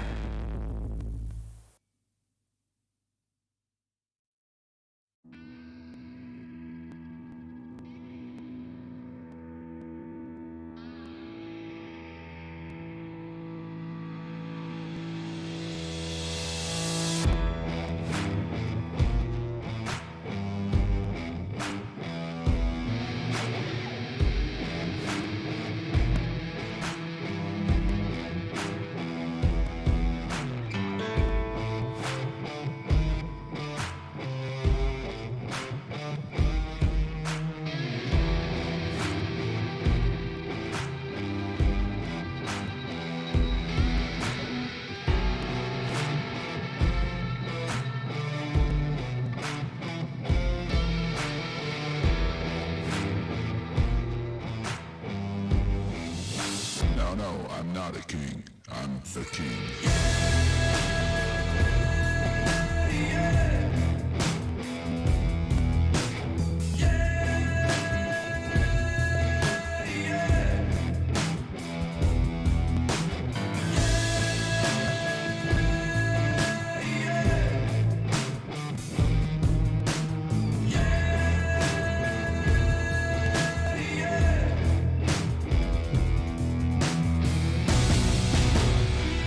Just wait a minute.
I'ma keep winning, winning.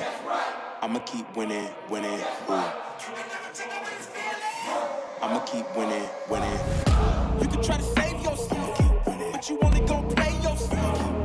You can try to save yourself, but you only gon' play yourself. You can try to save yourself, but you only gon' play yourself. You can try to save yourself, but you only gon' play yourself. Yeah, you gon' need 100 men, 100 scopes, 100 cans just for you to watch what I'm doing under the sun again. God-given gift, MCs doing the running man. If you want me to get it poppin', may cost 100 pence. Yeah, what I supply is always in demand. The throne is mine, take that. It ain't a high five, got the upper hand. I'm too real, can't fake that. Who you know putting fear in them like this? You a vampire, still suck when you bite this. Lord forgive me for my sins, I'm feeling righteous. But they been next to me to show me I might just. They didn't think I could do it, I had to demonstrate how the flow is so heavenly, keeping demons straight. Who they fooling? I showed them the jig is up again. When I asked them who is the best to get this to stuttering, tell them I'ma keep winning, winning. I'ma keep winning, winning. Ooh. I'ma keep winning, winning. You can try to save yourself, but you only gon' play yourself. You can try to save yourself, but you only gon' play yourself. You can try to save yourself, but you only gon' play yourself. You can try to save yourself, but you only gon' play yourself. I came this far, nothing can't stop me now. They knock me down, but they can't count me out. I can't lose, I won't lose. I can't lose, I won't lose. You may wanna save yourself. I think it's best you run away. I won't let you finish. When you came for me, you played yourself. You scream for help. It's a shame that nobody will hit me. No pain, no gain. Watch who you bang with. Make it to the top with the same ones I came with. I shoot my shot, you better know that I'ma never miss. When they coming for me, yeah, I'm gonna tell them this. I'ma keep winning, winning. I'ma keep winning, winning. Ooh. I'ma keep winning, winning. You can try to save yourself, but you only gon' play yourself. You can try to save yourself, but you only gon' play yourself. You can try to save yourself, but you only gon' play yourself. You can try to save yourself, but you only gon' play yourself.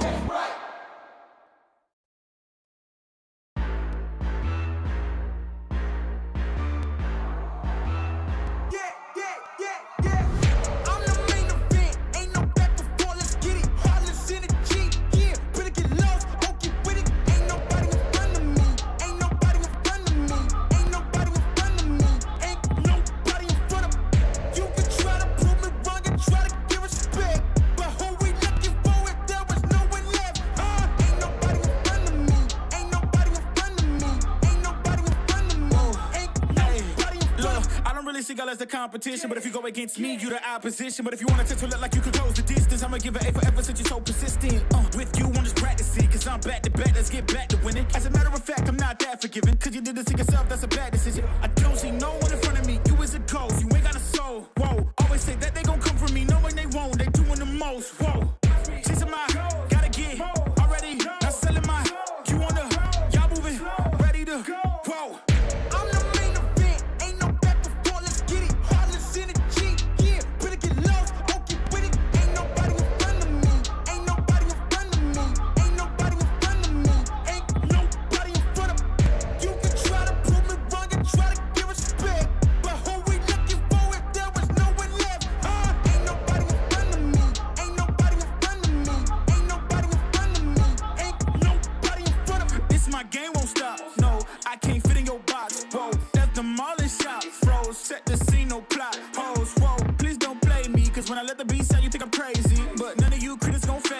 When I talk like this, don't blame me. I know I'm bad with it. Go against a goat, that's bad business. All of y'all are jokes so sad with it. To me, you just a ghost, don't get mad with me. Just, it's a my, gotta get already. Not selling my, you on the, y'all moving, ready to, whoa. I'm the main event, ain't no back and forth, let's get it. Heartless energy, yeah, better get lost, won't get with it. Ain't nobody in front of me, ain't nobody in front of me, ain't nobody in front of me, ain't nobody in front of me. You can try to prove me wrong and try to give respect, but who we looking for if there was no one left? Ain't nobody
pity party. You could probably get it from your mama now. But if you pull up on me, you gon' see a body, cause I'm not the one you want a problem with. 10 toes down. If I stumble, watch me stand up. When it goes down, get the doo-doo, tell your man's dog.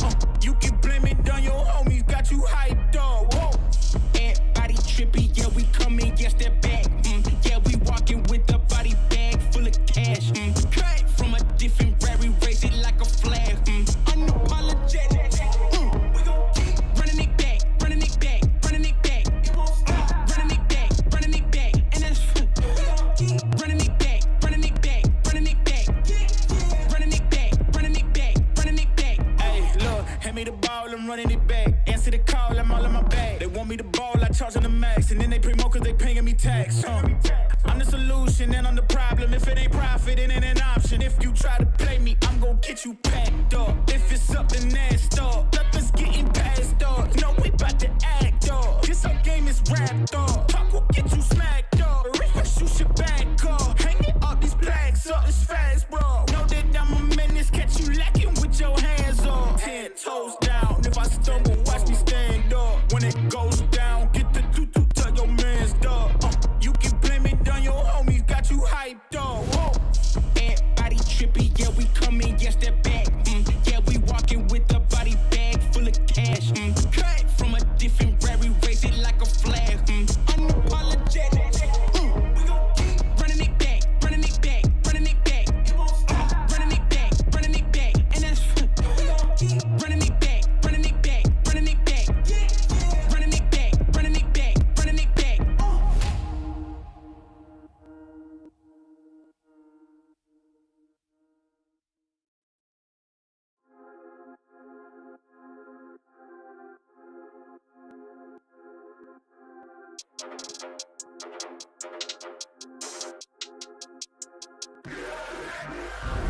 You can't manage this, can't break this, boy, I'm funded.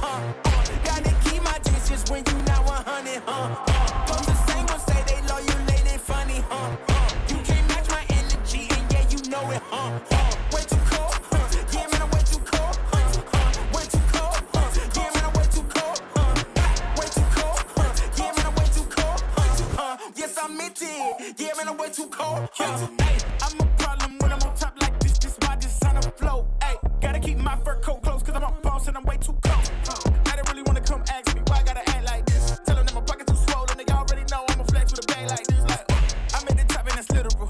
I'm making money, it's digital. They watch how I step in, it's pivotal. They wanna be me and it's pitiful. I cannot be no one else and I'm flexing, I'm glad to be me. There's no angle they can come for me, boy, I'm 0 degrees. Way too cold. You can't manage this, can't break this, boy, I'm funded. Gotta keep my distance when you not 100. Those the same ones say they loyal, they funny. You can't match my energy, and yeah, you know it. Way too cold, yeah, man, I'm way too cold. Way too cold, yeah, man, I'm way too cold. Way too cold, yeah, man, I'm way too cold. Yes, I meant it, yeah, man, I'm way too cold. Yeah, I'm killing it, I'm the realest. Ain't gotta say, gotta know you feel it. My flow got a code, sick as the illest. I know that I'm great and they about to witness me going in. I went way up, about to go again. You see me on the telly, then you tell a friend. Cause you know I'm about to rain, it'll never end. Cause I got big dreams, big goals, never settle, gotta keep on going now. You say you got it, and I'm Red Bull, I got the wings and I ain't coming down. No. I keep it straight, every line is so intentional. This is your moment to let it go. You know that I'm into them way too cold. Too cold. You can't manage this, can't break this, boy, I'm funded. Gotta keep my distance when you not 100. Those the same ones say they loyal, they funny. You can't match my energy, and yeah, you know it. Way too cold, yeah, man, I'm way too cold. Way too cold, yeah, man, I'm way too cold. Way too cold, yeah, man, I'm way too cold. Yes, I meant it, yeah, man, I'm way too cold.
time, 'cause I'm already gone. So long, can you stay the night? 'Cause you're the thing I want. I know you're feeling different when you're stressed out, but even with no makeup you still stand out. 'Cause no one makes me feel the way you do now, like you do now. The way that you move your body, you make it look like a hobby. Every time that you touch me, it's electricity. Things we discovered underneath last night's covers. Everything came so easy. It's electricity. Electricity. Whoa. It's electricity. Electricity. It's electricity. When it's late at night, I feel you on my skin. My skin, you're all that's on my mind. It's finally sinking in.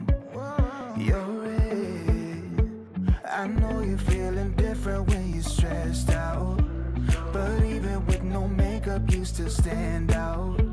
'Cause no one makes me feel the way you do now, like you do now.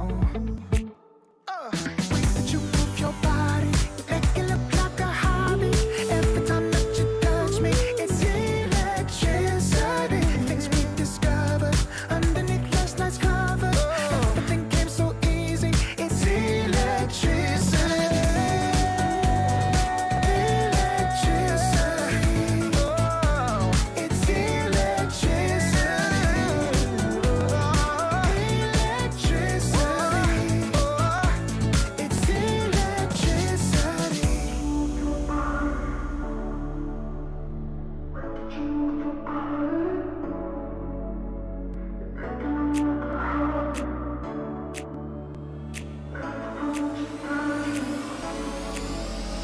The way that you move your body, it make it look like a hobby. Every time that you touch me, it's electricity. Things we discovered underneath last night's covers. Everything came so easy. It's electricity. Electricity. It's electricity. You move your body. Electricity. You move your body. It's electricity.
and the dust are trailing behind my boots.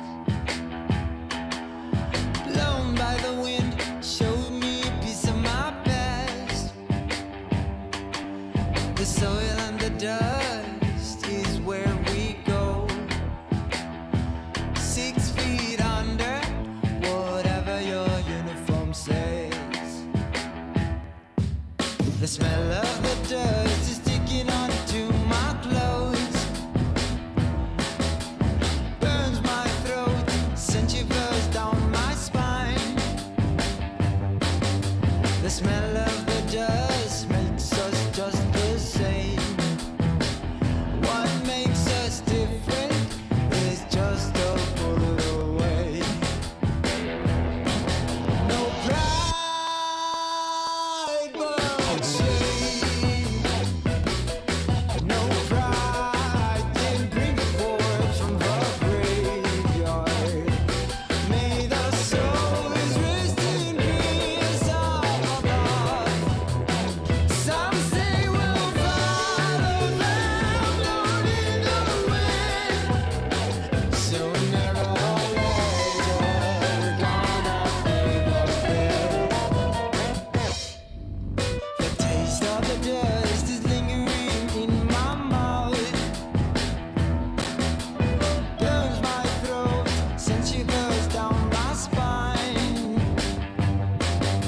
We taste the dust when we crow. 6 feet under, whatever your uniform says. No pride, but shame. No pride can bring the corpse from the graveyard. May the souls rest in peace up above. Some say we'll follow them down in the wind. Sooner or later, we're gonna pay the bill.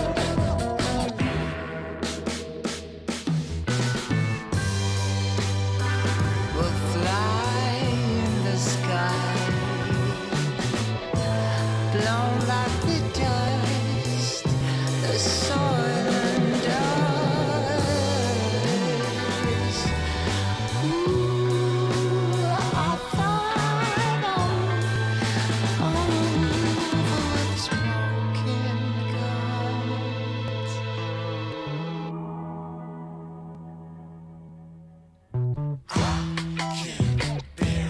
All this fuss around me, all this mess around me, makes me feel alone.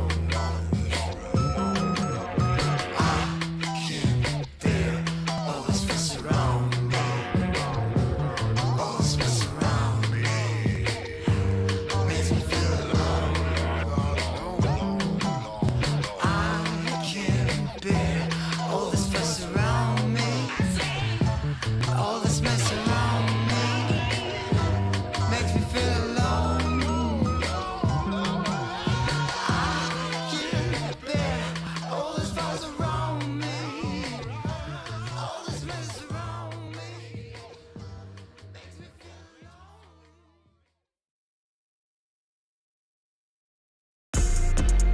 If I gotta do it, I'ma do the most. Since they paid to see a show, got the South overflow, yeah. If I gotta do it, I'ma do the most. Watching me, they take no, raise a toast to the goat, yeah. Body be dripping in Fendi, pat on my nose with that fancy. Money on me, I got plenty. Hundreds, 50s, and 20s. Stage set, lot of them. Rags, house by the lake, bought that. Ops to the brakes, draw back. Paddock on my wrist, I'ma hit 'em with a drip. They gon' pay the VIP to get a pic with me. I'm a star, brand new keys to the car. I'm the boss and the king and the czar. Got me so high, so addicted, telling me I'm the only queen of his heart. Guess I let you co-star. If I gotta do it, I'ma do the most. Since they paid to see a show, got the South overflow, yeah. If I gotta do it, I'ma do the most. Watching me, they take no, raise a toast to the goat, yeah. If I gotta do it, I'ma do the most. Since they paid to see a show, got the South overflow, yeah. If I gotta do it, I'ma do the most. Watching me, they take no, raise a toast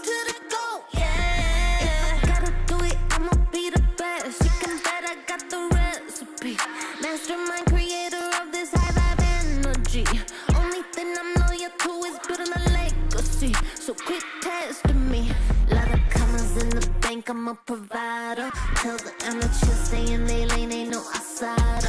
Bought a mansion in LA, right next to Mariah. Write a song, get filthy paid, price going high. Yeah, if I gotta do it, I'ma do the most. Since they paid to see a show, got the South overflow. Yeah, if I gotta do it, I'ma do the most. Watching me, they take no, raise a toast to the goat. Yeah, if I gotta do it, I'ma do the most. Since they paid to see a show, got the South overflow. Yeah, if I gotta do it, I'ma do the most. Watching me, they take no, raise a toast to the goat.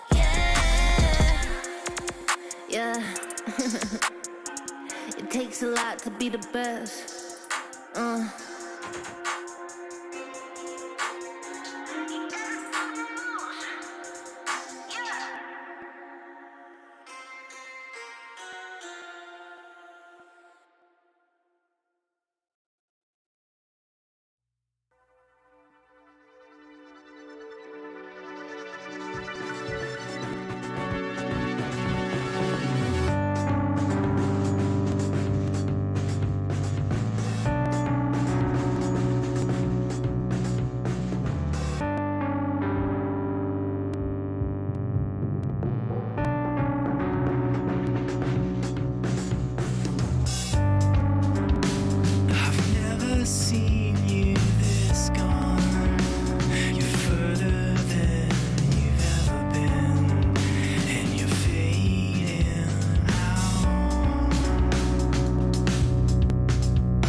Can't wait to finally get out of here.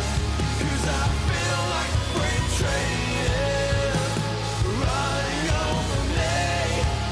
So I'll say what you want me to make you believe. I want more than just enough to survive the winter. Time is elusive. Our days are getting shorter. It's now or no way. 'Cause life flows like white water. Take a moment to breathe, hold it in, stay a while, forget all that you know, and forgive everyone. It's all in your power to turn away.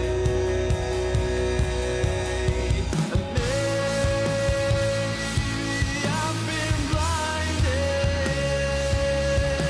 'cause all I see now is a fairy tale ending. It's not in our course at all. Make a change, forget wait for nothing, to death do I. 'Cause I feel like a freight train is running over me. So I'll say what you want me to make you believe. Mortify, complicate, I'll wait by until it's too late.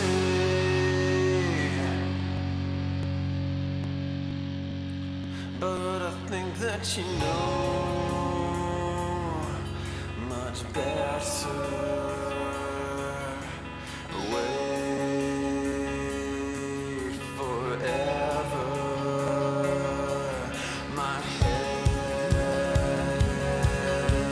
is on straight for once, and you will pay for it.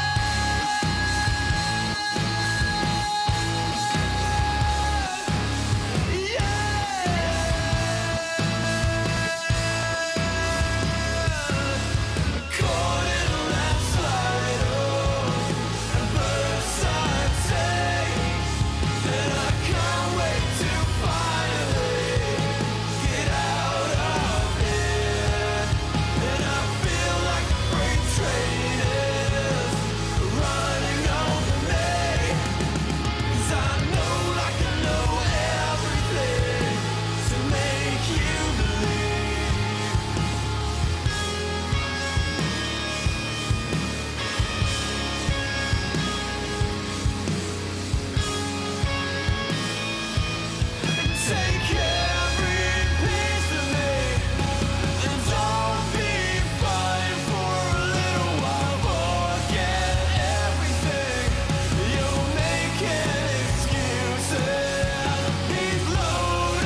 game plan. Double XL up in the paint, you can't shake that. All the way gassed up, full tank, man. Moving too quick, keep the cameras in the playback. Dang, so tell me how you feel with it. You put a lid on it, I ain't got no chill with it. This right here your problem, you gon' have to deal with it. Lay it on the line, high risk, that's the meal ticket. Yeah, we ain't never fall back. Hold our ground where we at, never fall back. No lies, no facts, we gon' stay right where we at. We ain't never fall back.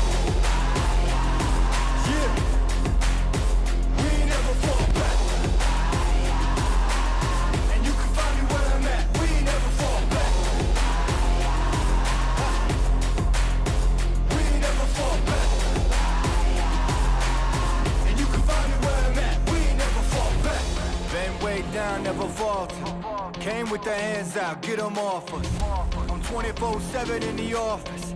Pay attention cause I ain't repeating offers. Yeah, never met a man I've been scared of. Careful, you gon' get exactly what you asked for. Here for whatever you bring me getting handled. I answer to no one, I don't need to hassle. Yeah, we ain't never fall back. Hold our ground where we at. We ain't never fall back. Hold our ground where we at. Never fall back. We ain't never fall back. Hold our ground where we at. Yeah, no lies, all facts. You can find me right where I'm at. We ain't never fall back. We ain't never fall back. Yeah, we ain't never fall back. And you can find me where I'm at. We ain't never fall back. We ain't never fall back. And you can find me where I'm at. We ain't never fall back.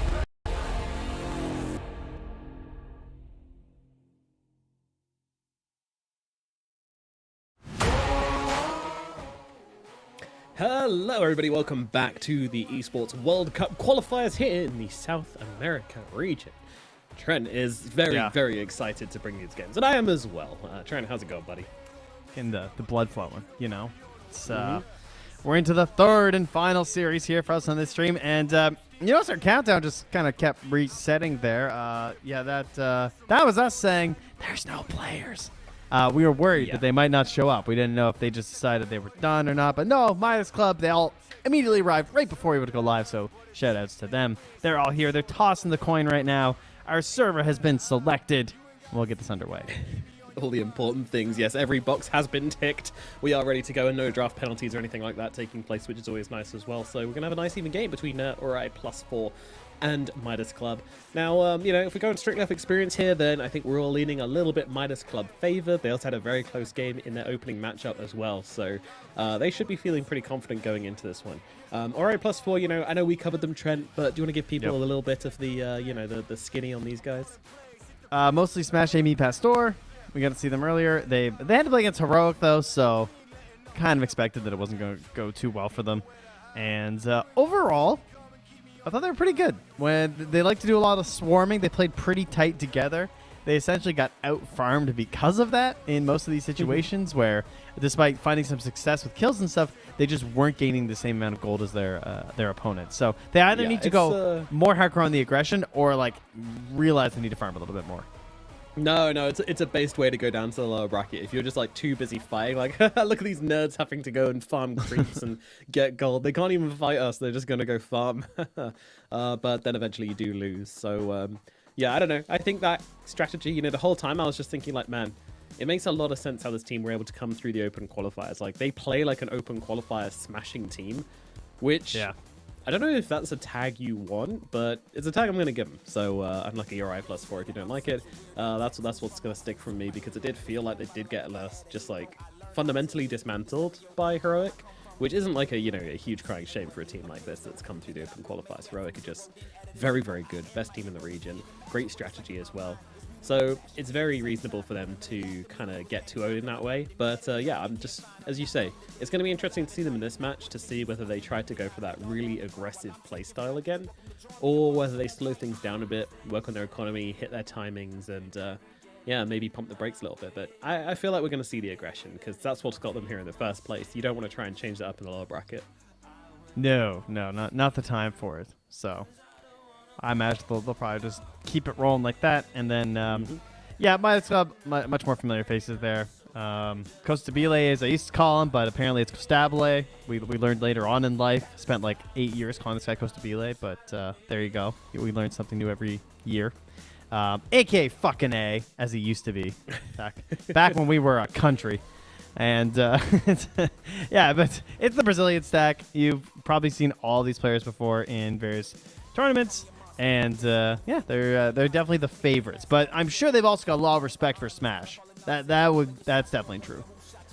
Of course, yes. They're the founding member of the SA club, as some would say. One of the OGs from way back in the day. So yeah, always cool to play against someone like that. A lot of these SA players would have gotten into Dota either because of him or watching him as they aspire to become a pro as well. And then, disappointed that he did what he did. But that's in the past. And at the very least for this event, he's allowed to play. His ban has expired. So we get to see him in these qualifiers. Very nice. Yeah, I think the only person... there's two people who've played as long as Smash in this, and that would be ADR and King RD. Everyone else has started after Smash, so it's three big old boomers in this matchup. The boomers coming out to play, the SA boomers, yeah. It's funny as well because over in the, I'm trying to think of the American finals if there's any boomers playing. I mean, Artesia, I guess, is the OG boomer. Fly a little bit, I guess. I mean, I know he came obviously from Han and stuff, but he has been around for a very long time at this point. Yeah, definitely has. Came in, I guess, a little bit later than the others, perhaps. It's funny to think that was considered late in 2012. That's so funny that I still think of him as a late joiner. But that was still before these players. He's played longer than King RD and ADR and even Smash in terms of pro scene. Yeah, relatively new to the game, this Fly fellow, but he's busy. They're in the game 5 over there, so they're probably not tuning into this. I would hope not. But someone who's tuning back into our stream is Zeus. He returns. Okay, all right, back-to-back Zeuses, whatever. Hero's super strong right now. If you guys don't know, this guy loves to hang back and cast spells and, not get involved in the fight. At least that's what you think, you idiots. Just kidding. Now he builds a BKB. Heavenly jumps into the fight, punches your centaur with 6k HP in the face and kills him in 3 hits. My god, what is going on? Zeus is some cracked up stuff right now. Hey, wait a second. That's not Coddle. We've seen the Coddle answer attempted a couple times for the Zeus. Didn't like it. I would much rather just get on top of him. I like this approach a little bit more. The Storm Spirit's already banned out, unfortunately for them. That's probably your best option. So instead, we'll get it from the off lane, get the Slardar. There is no IO to worry about. I mean, I assume we're going to see some IO Slardar at some point in this patch, but it won't be today. Not today. Yeah, that's a particularly brutal one as well. Ios Lada, almost as good as Ion Marcy, the pub favorite. Oh, a Chen ban. I think that's our first of the day for us. Yeah, Chen's been sleeping. He's been having a nap. Definitely still very strong, but some teams just not prioritizing him the same because there's just so many heroes to try. Our other bans, Legion Commander, Axe. It's a fun new patch, Trent. Everyone's looking to try the new stuff, the fun stuff. Chen, what do they do to him? Nothing really. They're just like, oh yeah, you can have a creep at minute 0 if you want. There you go. Have your fun. No one's doing that. It's just Chen's still good. Any team wants to pick up Chen could just march to the finals, get into the EWC with no problems at all. But it'd be so boring. No one's gonna do that. Yes, of course. Yeah, pro players are all about having fun. That's all they're here for. If you ask, would you rather have a good game or $1 million? Let's say good game. That's right. Gamers. Yeah, famously.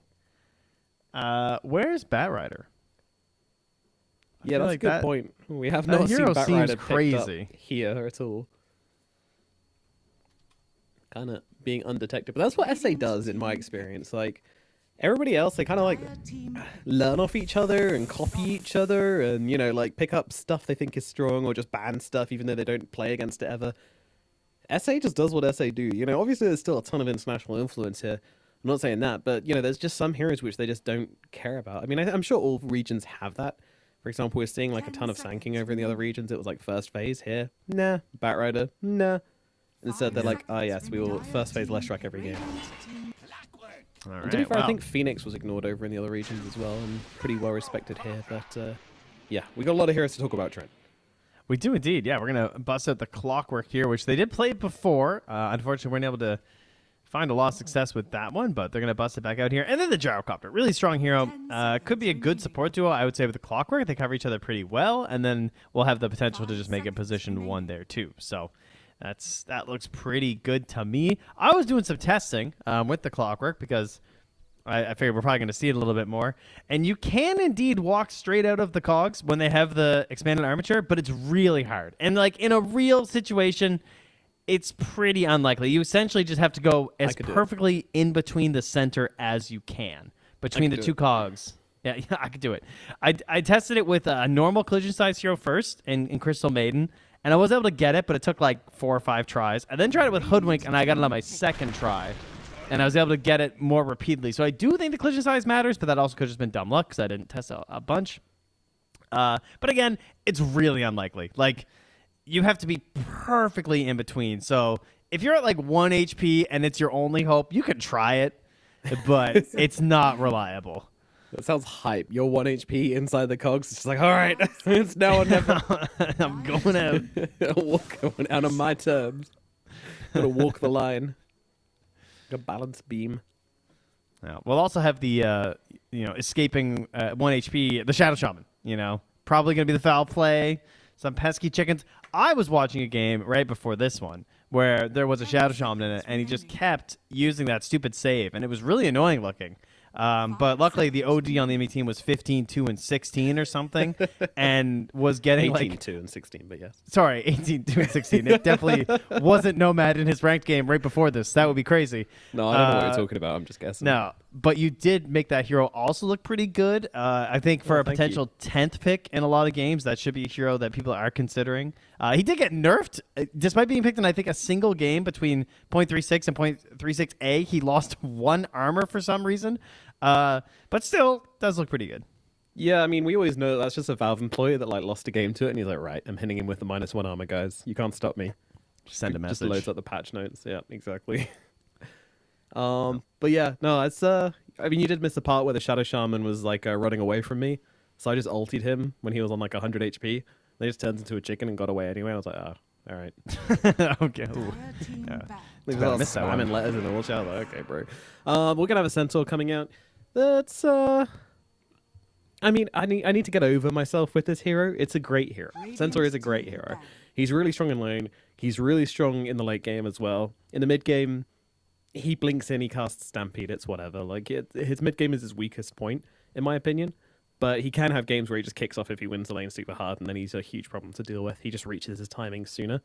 So, his Ags also seems to be crazy now.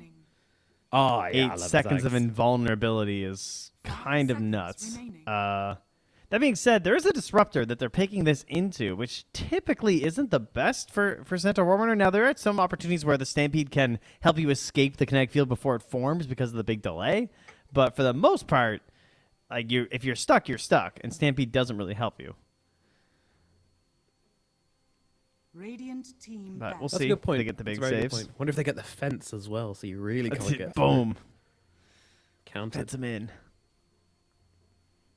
I was actually doing some testing, and something you can do with the fence, which is actually really awesome, is with the 2 charges, you can just about. It's tricky because like you have to move the right way, but within like a second, if you place 2 of them, you can create like an arrow, which is actually super difficult to get away from. It's like the best possible usage of it, I think.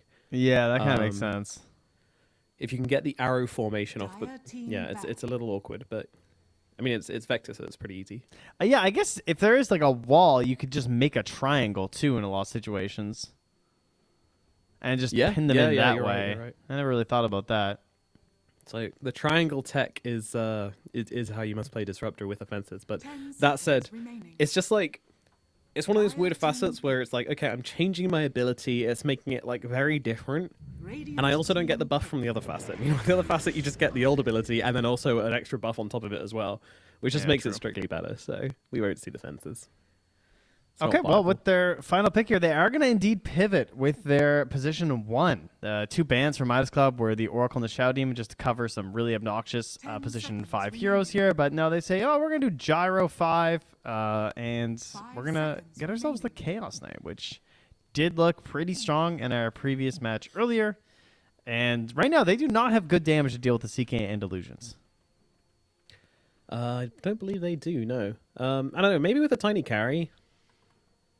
If he's he does have to get kind of big, though. farmed, really farmed. Yeah, like really farmed. then he could maybe deal with them. But okay, all right, our boy, that was the smart, leader yeah. of our church. Oh, he's doing it mid. I thought they were just gonna put the Slardar mid. I'm so happy right now. Wait, so he's gonna do Sand King mid into the Zeus.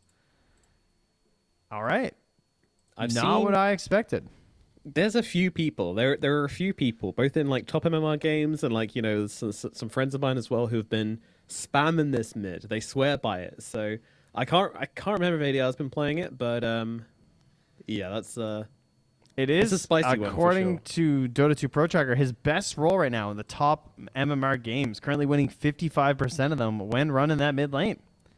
Yes, sir. So that's pretty cool. Now that being said, his two of his worst matchups in the mid lane have been Zeus and Leshrac, when it's specifically mid to mid.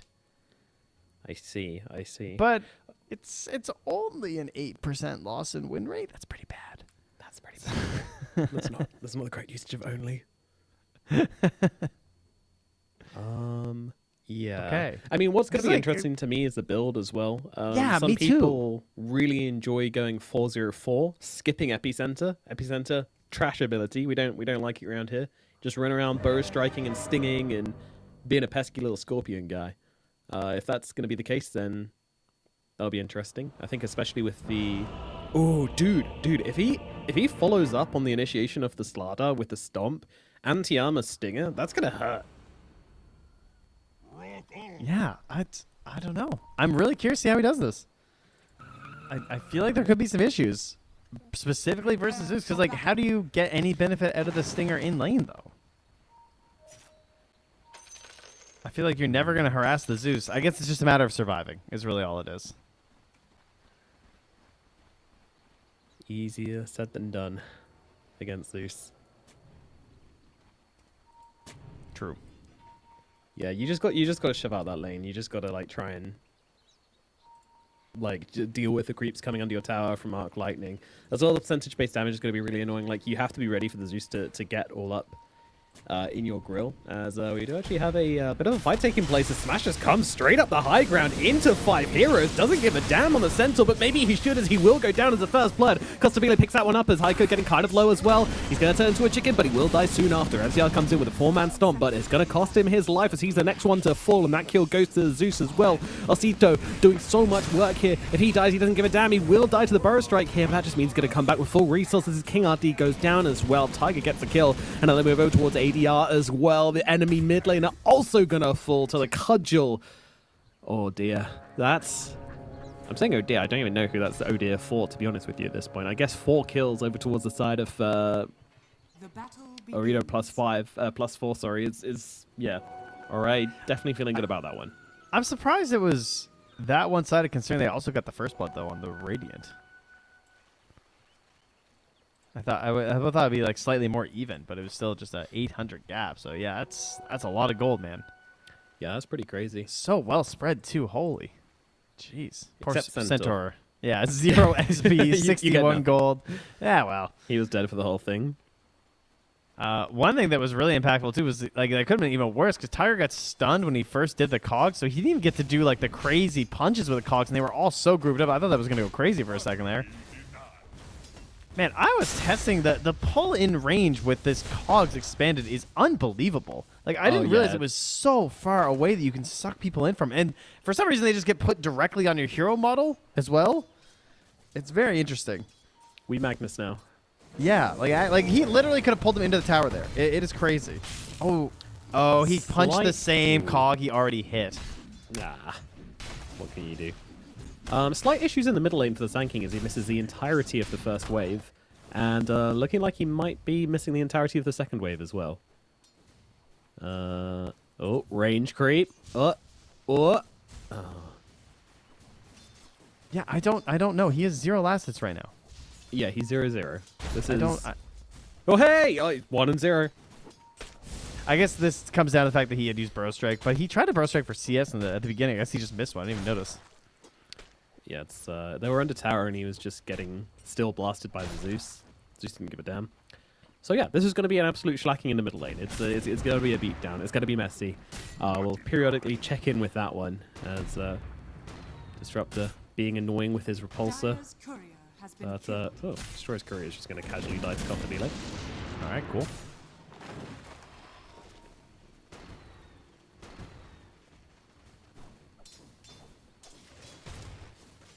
Man, he's just jumping on a mid. Like when Zeus is heavily jumping at you, that's a problem. You know the matchup's bad. Yeah, he's just all over you.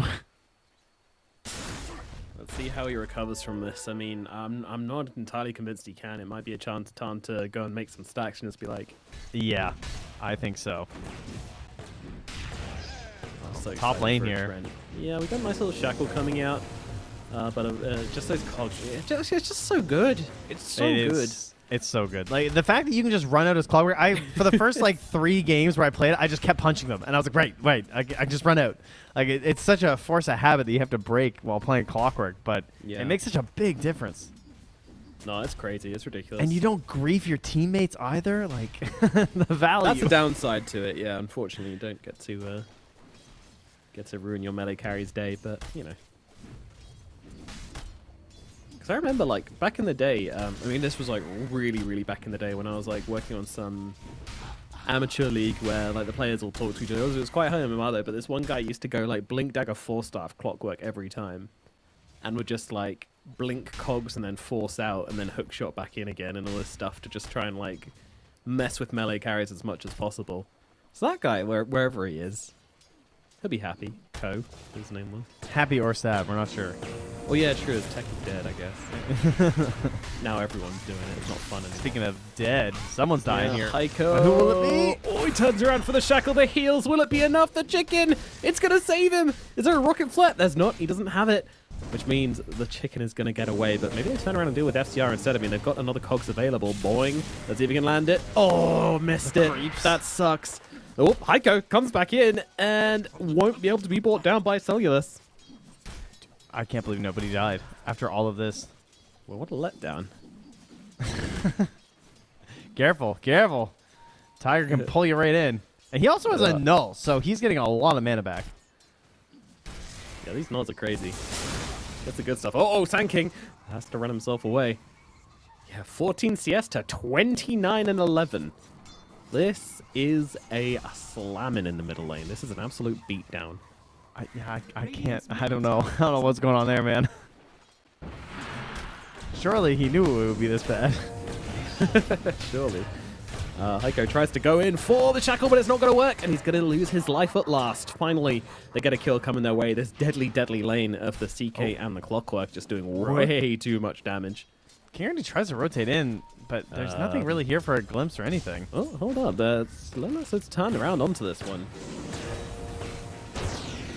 And there comes the Thunder God's Wrath. Okay, that's what they were playing for there, as FCR's the one who goes down, and King RD is going to die as well. What is happening in the top lane right now? I don't know. I have no idea. That was so poorly timed. They're both low, so I already TP'd his Disruptor. Let's try and do something. Can we see Zeus's net worth? He's now had a kill to go with it as well, and oh my god. Oh, Jesus. He's 900 gold ahead of the Tiny, who's the next highest person on the Radiant, and he is double Sanking. Quite literally. Oops, shackle out, though. Maybe they get the return kill here. They've got the stun coming out from FCR. He tries to turn around with the stun from himself, but it's not enough. Cellulus will go down. Tiger unable to help out. He was busy doing other things. And now he's got to try and survive at the tower. And keep in mind that this is quite a lot of creeps, which the Chaos Knight is now missing. And now they turn aggressively onto Tiger here. The damage coming through. They might just get themselves another kill. They will. Heiko with the double. Gyrocopter comes on through. They'll see him, though. Destroyer trying to destroy Heiko here, but needs to stay on top of him if he is to get the kill. Home missile not leveled up, but he's got Rocket Barrage. Look at him go so fast. Now you can't get away. Chicken mode. He finds the right one. Heiko will go down. Wow, so unfair that he just has flat cannon. Yeah, isn't it? Really cool combo, though, actually, with the Shadow Shaman and the Slider. As mid lane, Disruptor tried to soak some XP there. Yeah. Well, if my Sand King's not here, I should get something. Meanwhile, your Sand King is just limping away from the jungle. All right, look. Maybe we kind of signed up to the whole Sand King thing a little bit too willingly. You know, I feel like a guy that's been inducted into a cult and now realizes that maybe it's not, you know, maybe our leader is not the second coming of God, you know. It's that's the point I'm at. Yeah. Flare to make sure they're taking the Wisdom Rune here. I know. It's so scary, dude. Oh, a hold. That's a nice clip. That's a perfect glimpse. Holy. That's so needed, man. Yeah. And the ward ping comes out of healing. I'm a sick guy. I love seeing the ward pings. It always makes me laugh every time. Yeah, it's a good one. Guaranteed comedy. Oh, and look at that sentry too. King RD's gonna get their obs and sentry. Ooh, the cogs get down first though. Yeah, he's trying to escape. Heiko's trying to help him as well. The shackles come down onto Destroyer, just trying to hold them back, and I don't think these two are going to be able to get much done. I say that. Oh my god, the Stampede along with the Rocket Barrage. Look at him go. They just run him down. That was a fast fucking gyro fly through the middle lane. And now Heiko, well, he wants to hold him down with the shackles. He wants to shackle him up, but with Tiger coming in behind him, that's not going to happen. Chickens himself up, trying to turn around onto Destroyer, but Destroyer runs away. FCR coming on this as well as in the backlines. ADR's been able to take down at least a courier and now the hero, but they've got to be careful. Zito's in the house. Chicken mode activated, but they'll find the real one. Solidus with the timely entry to that engagement brings down the pesky shaman. And meanwhile, Destroyer somehow manages to TP back home. I mean, they have not given up their methodology. That's for sure after that first series. This is just full-on chaos running at them under those towers. That really looked like it was going to turn a bit disastrous there at the end, but they managed to still salvage it. Somehow. Yeah, the rotation in from Silas. I mean, that's the thing. They always bring the +1. You know, if there's someone within like a 8,000 unit radius, they're just magnetically drawn to a fight. Smoke on smoke here, though. Hiko might be the one to pop it here. There's no hook shot quite yet. Yeah, it's a little awkward. We use the rocket flare to slow him down, and with Silas coming in from the side, it should be enough. A very nice self-hex there to dodge a lot of the damage coming out from the shaman, but yeah, they'll clear through all those chickens. Good try. Kind of. So what I want to know is what happens with this ancient stack. Can ADR do this? Sure. Oh, well, he's under a ward right now. Oh my god, do you see the damage coming out onto Tiger there? That was a lot, but ADR is just going to get run down by these 4 heroes right now. Yeah, that's right. They're 4 heroes just invading the triangle over and over again. They're just not ready for it, Midas. They're just not ready for it. They didn't watch the last game, clearly, because they're just not expecting these guys to keep running at them as 4 heroes, and that's where they're wrong. And now, stacks being taken. Destroyer, Azito taking them all. This is bad news. Heiko sitting nearby, just trying to sap a little bit of XP. May try and go in and steal a couple. FDR trying to come in and just be like, hey, please leave our stacks out of this. The neutrals have nothing to do with it. To be honest, it's getting very low here. The bow strike dismissed, but it doesn't matter. They've got the damage coming through with the stinger to bring down the Chaos Knight, and now they move forward on to Destroyer as well, and he will also fall. 2 big kills to punish them for invading and taking these stacks. A few crumbs of creeps left over from this as well, but, you know, again, Azito very rich, but the snakes come down in the middle lane. Zeus wisely staying away this time around as the middle tower starts to fall. And finishes falling quite quickly indeed. Somehow, I mean, if I told you 5 minutes ago that the Sand King was going to be the one to take the Zeus's tower first, then you would have called me clinically insane. I would have, yeah. How is that possible? And then I would have watched them take their entire ancient stack and thought, yeah, that makes sense, but Yeah, everything's a little bit backwards here. It's fine. Where is our Sand King now? He's actually not that far behind. Consider that his gap was like 1,700 to 3,500. Yeah. Like the gap is still the same. Typically, you'd think the Zeus would have pulled away a little further by now. So got that confirmed. Hook shot though. Yeah, that's a nice one. Costa Vida Monk going down here in the bottom lane. There's 3 heroes just playing on top of him right now. And in comes Telios as well. Every time you think there's had enough heroes down here, there's always that +1. But maybe Telios gets actually punished for this one. He's going very far forward, looking for the kill onto King Ardea. Zeta comes in as well. He's going to get glimpsed back, but that just allows him to heavily jump in and get the blink away. ADR taking a lot of hits from this one. In comes Destroy from the sidelines as well. And they are going to be able to bring down the Sand King. It's another kill going the way of Arita. Array +4. I mean, they're just doing it. Yeah, this is what they like. Do they have the heroes to play? So basically, again, the playstyle that has been defeating them, at least earlier versus Heroic, was Heroic just ignored this. They largely dodged them just with solid vision and good ideas and fundamentals about like where they would have to be moving on the map based on the vision they had, quickly pushing out waves and running elsewhere. They do have those heroes on Midas Club, so I think they need to start recognizing that. One problem they have, too, is this Tiny. Like, the position 1 Tiny, I've seen this happen in a lot of these games where it does take a long time to feel like they really want to do anything out of position 1. Yeah, you're looking for the Echo Saber, you're looking for a Shard, then maybe looking for, like, Shadow Blade, and then you kind of start getting really involved. Other games, you feel like you need the BKB to just not get blown up. And, like, they don't have toss, so they can't even participate in much. Like, they have level 1 toss, and you're like, okay, cool. Cool 80 damage nuke, bro. Like, go hit a creep camp, essentially. Like, that's all you really can do. He's kind of like a battering ram, though. Like, if you do want to get a tier 1 tower and you bring him, you play around him, then he is just going to take it for you. Like, it's pretty crazy. But they have a Shadow Shaman, so they're going to try and do that again here. Yes, sir. Snakes in the top lane. TP's coming in. I mean, they did lose 2 snakes to the tower there, but I don't think it's going to matter. Should still be able to bring it down. Fortification comes down, though. They're not wanting to give it up, and they're going to go and kill off these snakes. Destroyer on snake, deleting duty. 24 gold per. Oh, stolen. CK's going to scoop those up. As Disrupt seems to be having some issues. We weren't going to see other team that paused, but... yeah, whatever. So yeah, I mean, again, a little break in the aggression, but it's not going to be long as there's already 5 heroes up in the top side of the map right now, which is kind of crazy, all ready to go.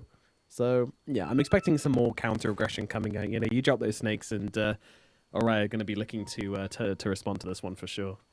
Yeah, they got Thunder God's Wrath up, so let's just make some moves, right? Like Clockwork, he's here. He wants to go. He just wants to go hookshot someone. He's saying let's go across the bridge and just dive under the tier 1 tower. That's his current plan right now. Great plan. I'm on board. So, we'll see if that's what they do want to do. The TP is ready from the Sand King. He's got 4 points in the Sandstorm.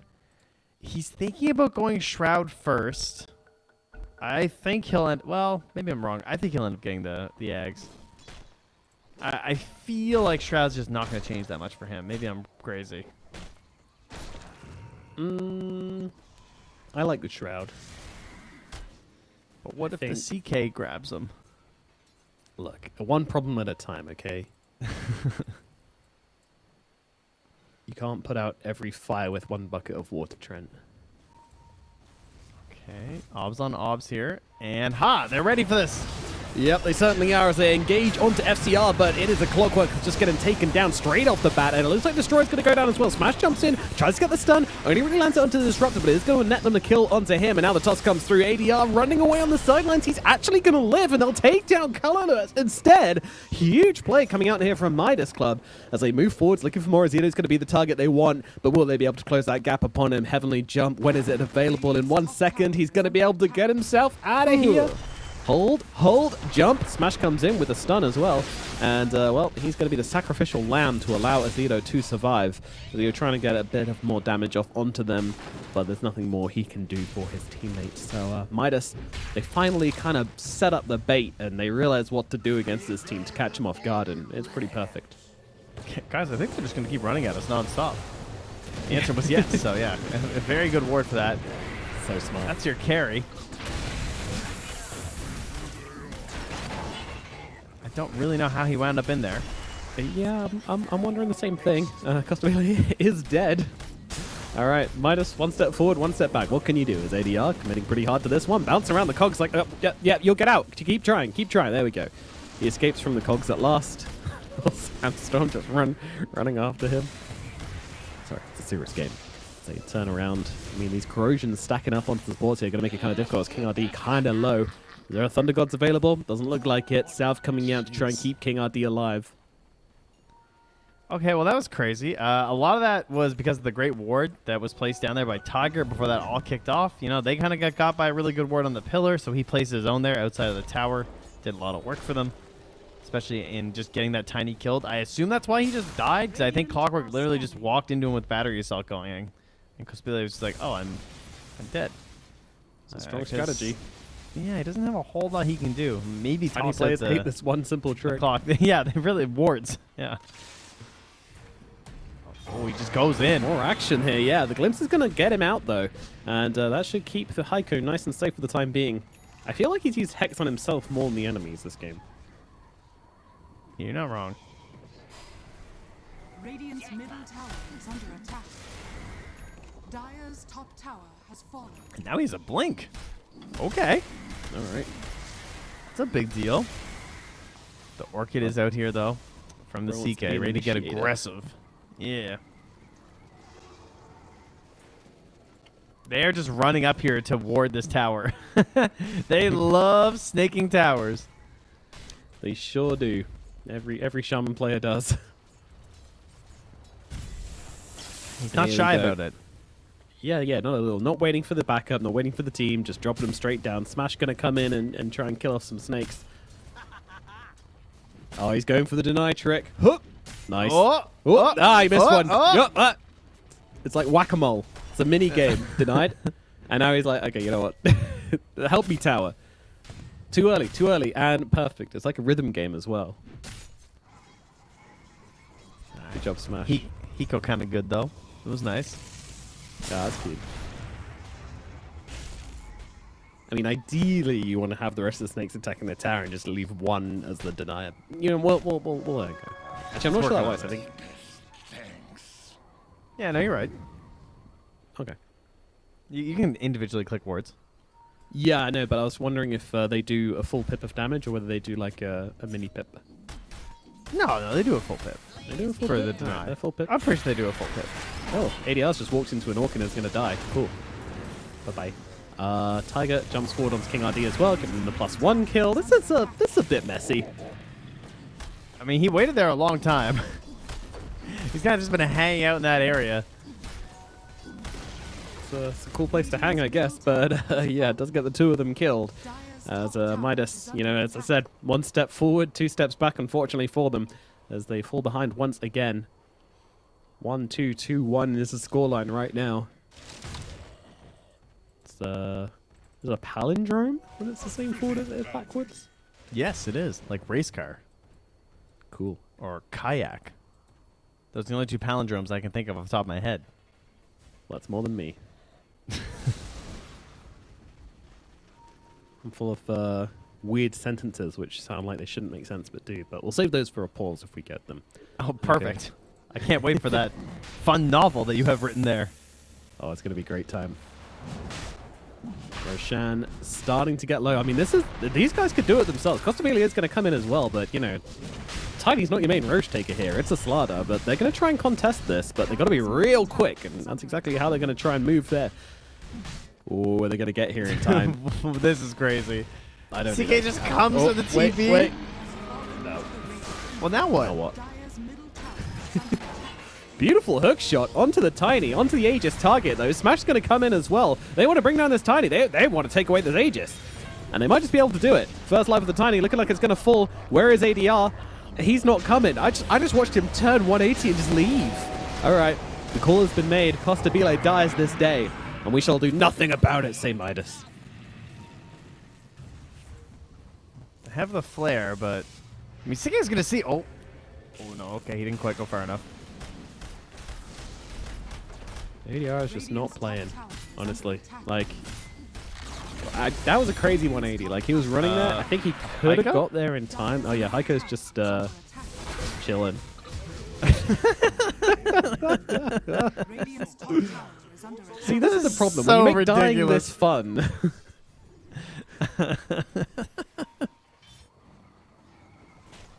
I was like, he doesn't even have wards. He's just trying to live, man. There is no sneaky play happening. And then he hits a courier and good times. Thunder God's Wrath is back in 20 seconds as well. There is really no Wonderful. rest for you at this point in the game. What does Azito do then? This is decision-making time for a Zeus player. You've got the Phylactery, you've got the Manta, you've got the Shard. We've been seeing a lot of BKBs, and yeah, that's exactly what Azito's going to do. Yeah, it's too good. I think with the Aghanim's potential and the Sanking as well, it's just too frustrating to be in a fight versus that without a BKB. Mm-hmm. Especially when you're snowballing like this, and it feels like you're not that far away from just like losing your lead with a couple bad mistakes, and one random burrow strike just ending your team fight just feels way too annoying. For sure. Hey, he's now the richest player on his team. I don't want to say it's because he's kind of been disregarding his team and just kind of farming up a lot, but he has been. He has been, absolutely. Let's be real. But such is what he must do, because with the Aghanim Scepter, he's just not nearly as powerful as what you're seeing in a lot of these other Sand King matches. He does need that to get online, and here it is. After this creep, he will have it. All right, is this smoke up and go? King RD's following him with the smoke, so one would suggest that he's maybe putting some pressure on him to do so. And I'm sure he wants to fight as well with his Ags. It's a hell of a timing. Sure, we've got no blink, but you know, you've got the initiation range with the Burrow Strike. Costabile going to go out and dangle himself like a tasty, tasty carrot in the middle lane. Both teams have gotten their shards. One for the Is Clockwork, this just going to be a straight up smash in the middle of the map? Hell yeah, this is some SA Dota right here. Smash looking to smash it. Yeah, also Smash is literally in the middle of the map, so yeah. But they just walk straight past each other, okay. Can't believe no one smoke popped there. Just on the fringe. And here's the difference, Smoke's right? still Like, not Midas don't popping. find anyone immediately. They go farm, they play the economy game, but alright, they just run straight back in as Costabile in some real trouble right now. He's got no BKB to play with. He's just going to get brought down, so that's your Tiny dead. Do you want to fight without him? I think They don't not. They don't want to. They're running. And look at this Sandstorm just kind of following behind and causing a bunch of stuns, and they might just kill Tiger here. The what a mech comes heal. out though, and look at the damage coming down. Oh my goodness. King RD might just be dead, but again, gets caught out by the Burrow Strike. It's doing the work, but is it doing enough? Snakes comes down, ADR trying to hold his ground a little bit. Nope, back up to the high ground. He leaves, and when you Burrow Strike, the Sandstorm does follow immediately rather than lagging behind, so that's going to kill off any potential they had to play around with the wards there. But yeah, just two big core kills from the side of Ori. Yeah, that's actually unbelievable. Like, considering they abandoned that fight instantly and didn't have their Tiny, you could really see that Sand King being a big nuisance. But they're committed. When they go for these smokes, they won't let anything go. And you know what? That Clockwork Shard they just got, it provided that fight because he was jetpacking, flying around there with his flying vision, and he saw the Tiny and just hooked him.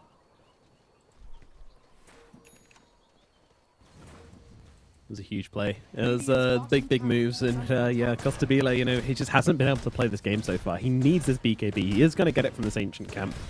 So that's something.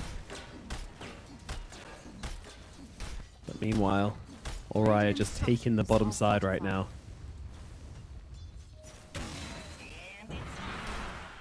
It's tricky. It's a really, really tough spot to be in for Midas because, you know, every move they've made, it's been fine, but then it's just what's happened after has been absolute carnage. Everything, you know, the gank at top, immediately followed by a death on Costabile. The Roshan, immediately followed by a death from Costabile. The smoke to mid, immediately followed by a death from Costabile. Like, I feel like we need more boost on this Tiny carry as well. Like, I see Echo Saber, and that's just it. yeah, it's not much attack speed. It's like enough to kill off one hero maybe, but he actually hit the cogs there instead of the Clockwork, which makes it very awkward. Now in comes a Burrow Strike just on some illusions. Midas just trying to hold their ground here. A smash comes in round the backlines. He is going to get hexed up.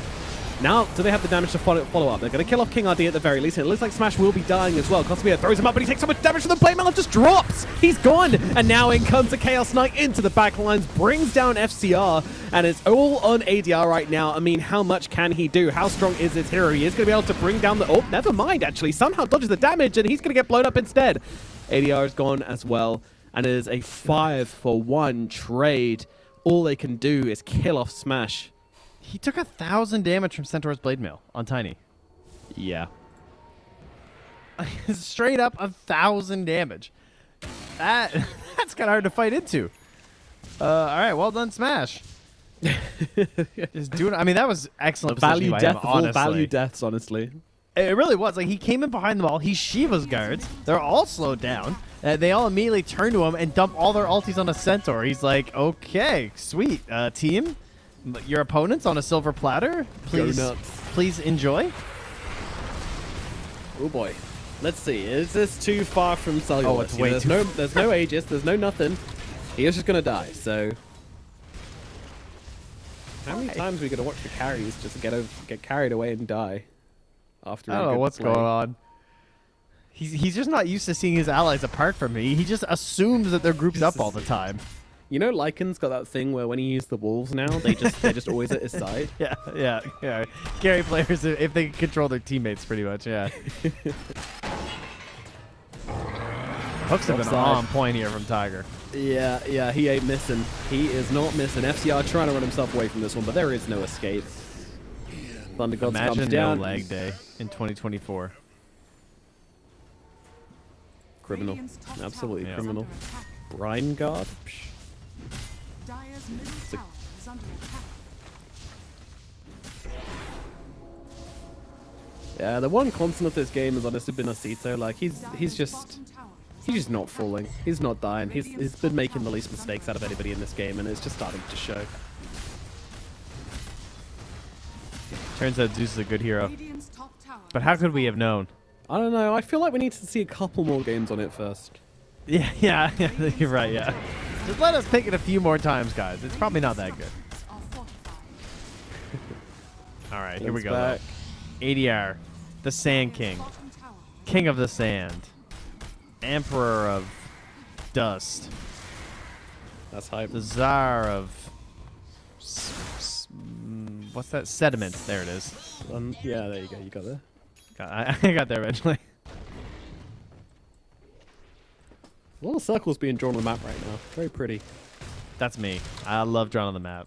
Oh, I mean, not literally me, because I can't draw them on casting anymore. I was They gonna say, took that away like 5 years ago, and I'm still mad, actually. But when I'm playing, I love drawing on the map. It was really janky as well. You got like when you tried to draw a circle, it just like made it lines. Yeah, kind of like instead. that. Yeah. Yeah. Exactly. Thank you for the demonstration. There, Smash. That's exactly what happened. What? Anyway, Destroyer gets away from this one as the Avatos comes through out onto Smash. This time they're not going to commit too much to him as they go on the backlines instead to try to bring down Destroyer as well. They're going to try and get both these kills, and they will. The ward trap is so annoying for the Centaur to deal with, and they will be able to bring him down. So, yeah, this fight, it goes to Orai. Wow, the turn. Okay. I mean, they're showing, hey, we know we have the damage. As long as we just get a good jump, we will eventually have a Sand King in their game. We found it. Our Tiny, he's online. He's doing the big deeps for us, and you didn't have a chance to respond. And this is kind of an awkward spot, too, because Ozito's not going to get any better for a while. He's trying to go for Parasma. That's a big build-up. Like, he's not like he has a Witchblade. He's buying one now, as opposed to something like going for the Aghanims, where it kind of comes a little faster. It's very immediate, like how much more powerful it's going to be. The Parasma, I feel like, is a little bit more awkward for him to get to right now. Yeah, no, for sure, and it's a build-up which Witchblade very, very strong early. I mean, it does give you amazing stats, especially for an int hero. So, you know, I don't hate it, but yeah, as you're saying, like as for the hero now, that'll hurt. As Costabile with the amplified damage rune just going to start to plow into Roshan. Look at the will it damage happen these again? trees do. Will they just get Roche and then lose? Yeah, Costabile's about to die twice. Hook shot in onto the Slardar, but the glimpse back out again, and they're just trying to leave. FCR is going to get left behind, and Costabile says, see you later, buddy. More than happy to let Slardar take the fall for this one, and FCR will be going down here. Okay, that plus armor was pretty cool. I'll give him that. It helped. He was living for a little bit there with the Brine Guard. And they managed to escape. They take away a pretty valuable asset for the Dire. Not the best on a CK, but, you know, he still would have taken it. Let's be real. All right, 50-50 chance. Will Chaos Knight get the extra illusion on this next Manta? Place your bets in chat now. He did not. Yeah. That's a shame. Play again in 34 seconds. Do you have the shard? I don't have the shard yet. You can play with the shard as well. It's quite fun. Yeah, we can gamble on the shard. Gamble on the ulti. That'd be pretty fun. Just give like 100 people like 100 coins each. They just get to bet on every Chaos Knight usage. Whoever ends up with the most coins wins a high five from Trent. There you go. If you fly to his house. I always like the predictions of Rune top or bottom, but now Oracle's ruined that, so can't do that if he's in the game. Let's try. Who do you think's gonna die next? Who's the next one to die? Observer, you can Chigte, you can have a look as well and hover over the person you think is gonna die next. I think it will be Tiger. Is my guess. Okay, we've got one for Tiger. We've got one for ADR. I'm gonna go with King RD. Okay. Interesting that two of us went for the team with an Aegis on it, but that's what I'm kind of learning about this game. The team which has a perceived advantage is the one that's gonna mess someone up next. My logic is that Tiger is gonna hookshot in to start a fight. He's gonna get one shot by the Tiny, but then his team's gonna win the fight anyway. Oh, okay. Pull a smash out. Yeah, that's what I think's gonna happen.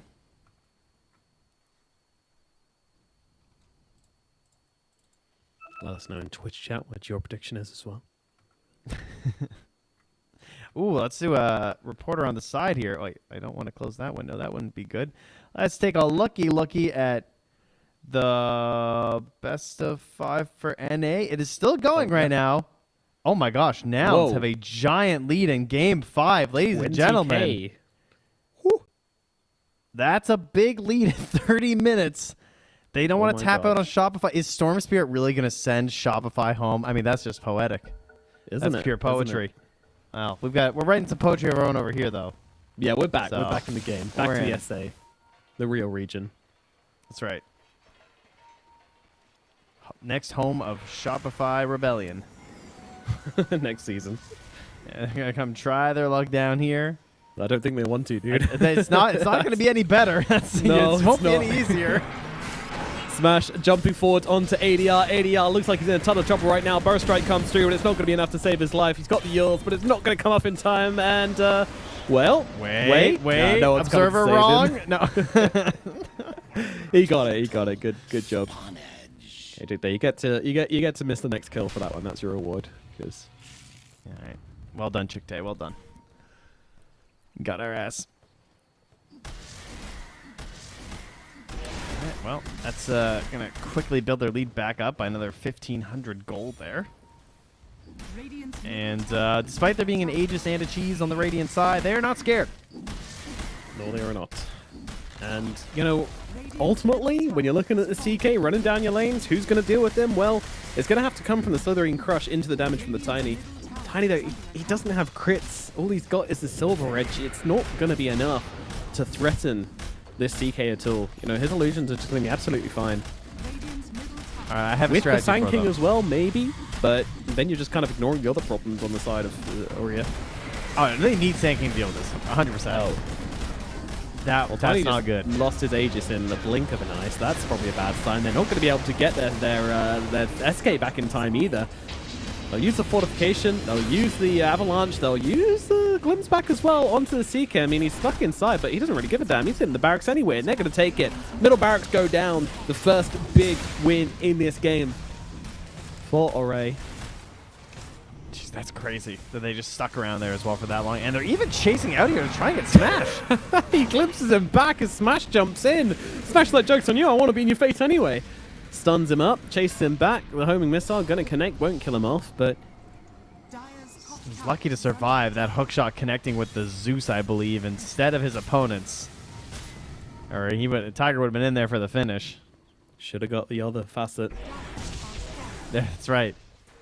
Would have come off cooldown by now.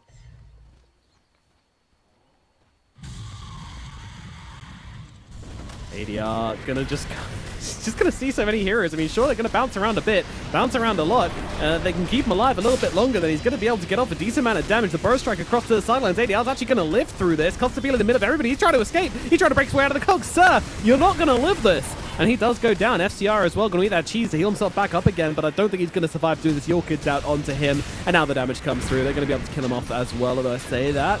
With a repulsion doing way more than it should. Here comes the epicenter. Nope, never mind. Cancelled out by a lightning bolt. ADR's going to go down. It looks like the beginning of the end here, folks, as there's an ultra kill coming through on Cellulus. He's absolutely tearing it up right now onto the high ground, hitting at the tower. The buybacks, sure, they're going to be there, but they just do not have the damage at all to deal with these big old tanky boys on the front lines. No, it's a good read there as well from the side of Arai to just be like, yeah, we can go high ground. We're fine. CK's humongous, and yeah, this tiny carry, another underwhelming match from it, unfortunately. I really feel like it has to have a steroid. I don't know, like Bloodlust or an IO or something. It feels like just trying to rely on getting Echo Saber big damage has not looked too hot, but they're buying back. They're going to try one more. Is this a try? I feel like that's just a dead slaughter, but he's got the buyback available. They're just trying to buy some space for ADR, I suppose, try and get the fight going, even dropping snakes here, just to try and distract them from the barracks. And here we go, Slaughter buys back. Aiko tries to come to the front lines. SCR looking for the big wraparound play, does get in deep onto them, but what's it going to cost him? Is it going to be his life? I think it is. Down he goes. ADR 3 seconds from respawning on the Sand King. Constabile, though, getting caught up. He can't get away. He's so low. The Reality Rift just tearing through him. The Shaman gets up to the high ground, but gets killed off by the flat cannon anyway. Down goes ADR as well, and that's going to be GG. Game number 1. The aggression from Orai secures it for them. Yeah, this ending parts of the draft not quite working out. I like the Sand King at a certain point, but unfortunately, neither the Sand King or the Slider felt like they could have a good lane mid by the looks of it, so they decided to send the Sand King, and I don't know if it could have been much worse for Slider, but it certainly wasn't good for Sand King. Certainly wasn't, no. It looked absolutely awful. He got completely beat down in the middle lane, had to kind of just AFK farm his way back in. Now, thanks to his new toolkit, he was able to farm up a decent amount and bring himself back into the game. Old Sand King would never have been able to do that. True. But in the end, you know, you need your Sand King to be playing the game, especially into this Ori +4, where you know they're going to be running at you. Slardar doesn't have the toolkit to be that brick wall hero early on, you know. He's going to need a little bit more than that. It was supposed to be the Sand King, and he just couldn't fulfill his role because of how badly he got smacked down in the lane, and that just really kind of took the shackles of Ori. And sure, we saw some overextensions, you know, sure, we saw some nice punishes coming in from Midas Club, you know, their kind of discipline and strategy did start to shine in a few places, but ultimately, Ori, with the aggression, you know, with the lead they had as well, and with the Zeus especially, were able to just completely crush them. CK also looking phenomenal this game. 19-4 on a CK is yeah, that's... I mean, the mid and the carry went 19-4-12 and 9-2-30. Like, those are some big numbers. They were fully involved. And Zeus just seems like a great hero for this team. Between, like, how active they want to get, or how active and how often they want to be active, going for these smoke ganks and everything. Second someone pops, boom, Thunder God's Wrath. They got the hook shot. The Clockworker looked way better. Shitomi played it earlier. Couldn't really get the ball rolling, but this time he was ready, able to get aggressive. Great hook shots early on. Very pleased. This is kind of what I was hoping for when I see the Smash squad. Good for them, going against some very well-known names here in the scene. And Midas Club, they figure it out here. Yeah, they need to kind of get their strategy back together, you know, cool their jets a bit, and hit the drawing board and kind of come up with something new here, because you've got to be ready for this aggression. Like, there was one moment where they kind of read them super well, set up the bait, it worked perfectly, and it feels like if you can break the game back down to these kind of set pieces, you know, like this kind of formulaic style of Dota, Midas Club are going to win. But Ori are doing everything they can to just muddy the water, you know, create chaos, you know, just they thrive in the bloodbaths. And that's what they're just going to continually bring the game to their level. And I think it's going to be really hard for Midas to recover, especially when you're a game down, you're facing elimination. Like, to keep a cool head and, you know, just play some nice strategic, calm Dota. Good luck. I don't want to be in their position, but we'll see what they can do. If you do want to qualify for EWC, then you've got to be able to turn around series like this one. So we'll see if Midas Club are able to do it, or whether they're going to be facing an early elimination on day one of these qualifiers. We're going to find out after this break.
Voices in my head, they say I'm lost, but I found myself in the dark. Voices in my head, they say I'm lost. Blow me like a C4, give me what I want. Mad Max with you while I'm rolling up a blunt. They ask me where the body's at, I told them check the trunk. She asked me who the man is, I told her I'm the one. I told her I'm the one. You can figure where I'm from. I told her I'm the one. You can't make it where I'm from. Couple warrants and a gun to my name, low-key. Wood grain gripping and I keep it on me. Whole lot of new faces, I'm the real OG. Keep talking shh, and I'll put you on a white tee. The voices in my head, they said I'm lost. Blow me like a C4, give me what I want. Mad Max with you while I'm rolling up a blunt. They asked me where the body's at, I told them check the trunk. She asked me who the man is, I told her I'm the one. I told her I'm the one. You can figure where I'm from. I told her I'm the one. You can't make it where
It's Game 2 time on Series 3 time at the lower bracket time here in the South America time of the Esports World Cup qualifiers. And I'm joined by a happy guy. It's Trent. That's right, Yep. Trent.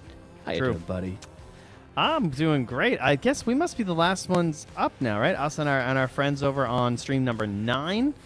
I wonder if they're covering getting the another essay. barn burner best of three-game series because they're still in game 1. So okay, that fits. Yep. Yeah, that's about right. But it is a big lead for Leviathan, so they're taking Lava to task right now with a 15k lead and a pretty powerful-looking Shadow Fiend and Chaos Knight. So they also look like they're probably heading for game 2 relatively soon. Okay, all right. Well, let's hope that the other dudes get at least one early game because they've been grinding over on that stream. This stream, we're chilling. We're 2-2-0s deep. We're getting into our final series. We're ready for anything here. But yeah, who are you expecting to come out ahead of this second game? I think we have not seen the true power of Midas Club. I think they're gonna really take in what happened there, maybe recognize like what went wrong in their game. Perhaps they maybe even have someone else watching, like a coach or something, who could like look at those other games where Arai were struggling so much and maybe put this connection together of just like they're hyper aggressive. You need to be prepared for that. You need things that stem that bleeding, and you also just can't get crushed in the lanes because that's what's going to allow that strategy to really overwhelm you. I mean, how do you do that though? Like mentally, how do you prepare yourself for being ran at for 20 minutes straight? Just be like, we're better. We're better. We're if they fight us, we'll just TP. Everyone just be ready to TP. I actually think it's like that simple a lot of the time. It's like, don't be super greedy. Like, yeah, we can be greedy, but you have to realize that these guys are doing plays that would get them punished in a lot of times. But if we just be ready to TP right away. Have heroes that are good when they TP in. Don't miss every single creep in the first 2 waves of mid. Those simple things, I think, will really improve your game plan. Yeah. I mean, you make it sound simple, but it kind of is, honestly. Like, there's a lot of things you can do to just kind of simplify your game a bit. One thing which is interesting to me is, like, the way that Heroic played it. They were just chilling. They were happy to lose heroes. They were like, all right, we're just going to farm it up. They played for the economy. They played for the map. And that seemed to be a really big problem for Ori, which they could not respond to. Do Midas have the capabilities of doing the same thing? I really don't know, but they're going to open this one up with a Phoenix. We like this hero. We've been looking for the bird here today. Hero seems really strong right now. The Sunray facet seems to be slightly more powerful from what I've seen in the pro scene, but I have seen some Dying Light games. I think it's kind of interesting. I don't think it's too crazy of an idea to go for it, but either's fine. Who cares? The innate is what's really crazy on Phoenix, and it's still just having a lot of those wild abilities. Yeah, the issue with the Dying Light, I feel, is that it doesn't work inside the Supernova. I know. That's the saddest thing. So, yeah, that was one of the first things I tested when I saw that. Yeah, I was like, that sounds so good, and then you're like, oh, I thought it was gonna be a crazy egg, but no. Yeah. Meanwhile, the innate does work inside of the Supernova, which is tricky. True. The other thing that's nice is the way that it works with the Dying Light. It is based on your like max HP. It is a lot of damage if you have a lot of HP, which is kind of cool heading into the late game. But yeah, it's very tricky to make good use of it. So not something we're going to see too much. Oh, another thing, I meant to mention this last game. When I was testing a bunch of Clockwork stuff, you know how he has the innate where he gets the damage based on his armor? Mm-hmm. I thought it was like a percent thing, sort of, but the way that it works is it's the percentage of his armor is added as a flat damage value to whatever he does. So, like, for example, if it adds 20 damage, it means every flare will do 20 more damage, or it means every instance of battery assault will do 20 more damage. That sounds cooked. Yeah, it's pretty cool. So there you go. All right, give me some Clockwork Core. I'm ready for it. Yeah, I thought that was kind of interesting. Did not work exactly how I expected it to. Oh, that makes more sense, because I saw a Clockwork mid going for, like, Shiva's Guard and stuff, and I was like, I mean, it's fine, but it was just like, well, you got so much armor, yet you're not clicking anybody, but, yeah, it kind of makes sense now. Yeah, the battery salt being stacked up on is really nice, so. Wow, we got a lot of heroes pretty fast here. Both teams full reserve time right now, so they are not indecisive at all about their heroes. On the one side, we have two of the very popular heroes when the patch started, Centaur Warrunner and Dark Willow. Very much a classic lane pairing as well. Covers a lot of bases, gives you good team fight all around, good initiation, lots of damage. They're both just right smack in the middle of building a solid lineup. And Midas Club, they're going back for a couple of the same heroes here, and this laning pairing, presumably again of Shadow Shaman Slardar, who did have a good lane, to their credit. They did, yeah. Yeah, they chopped it up. That seemed pretty decent for them, but we're gonna see a Shadow Fiend coming out for right here.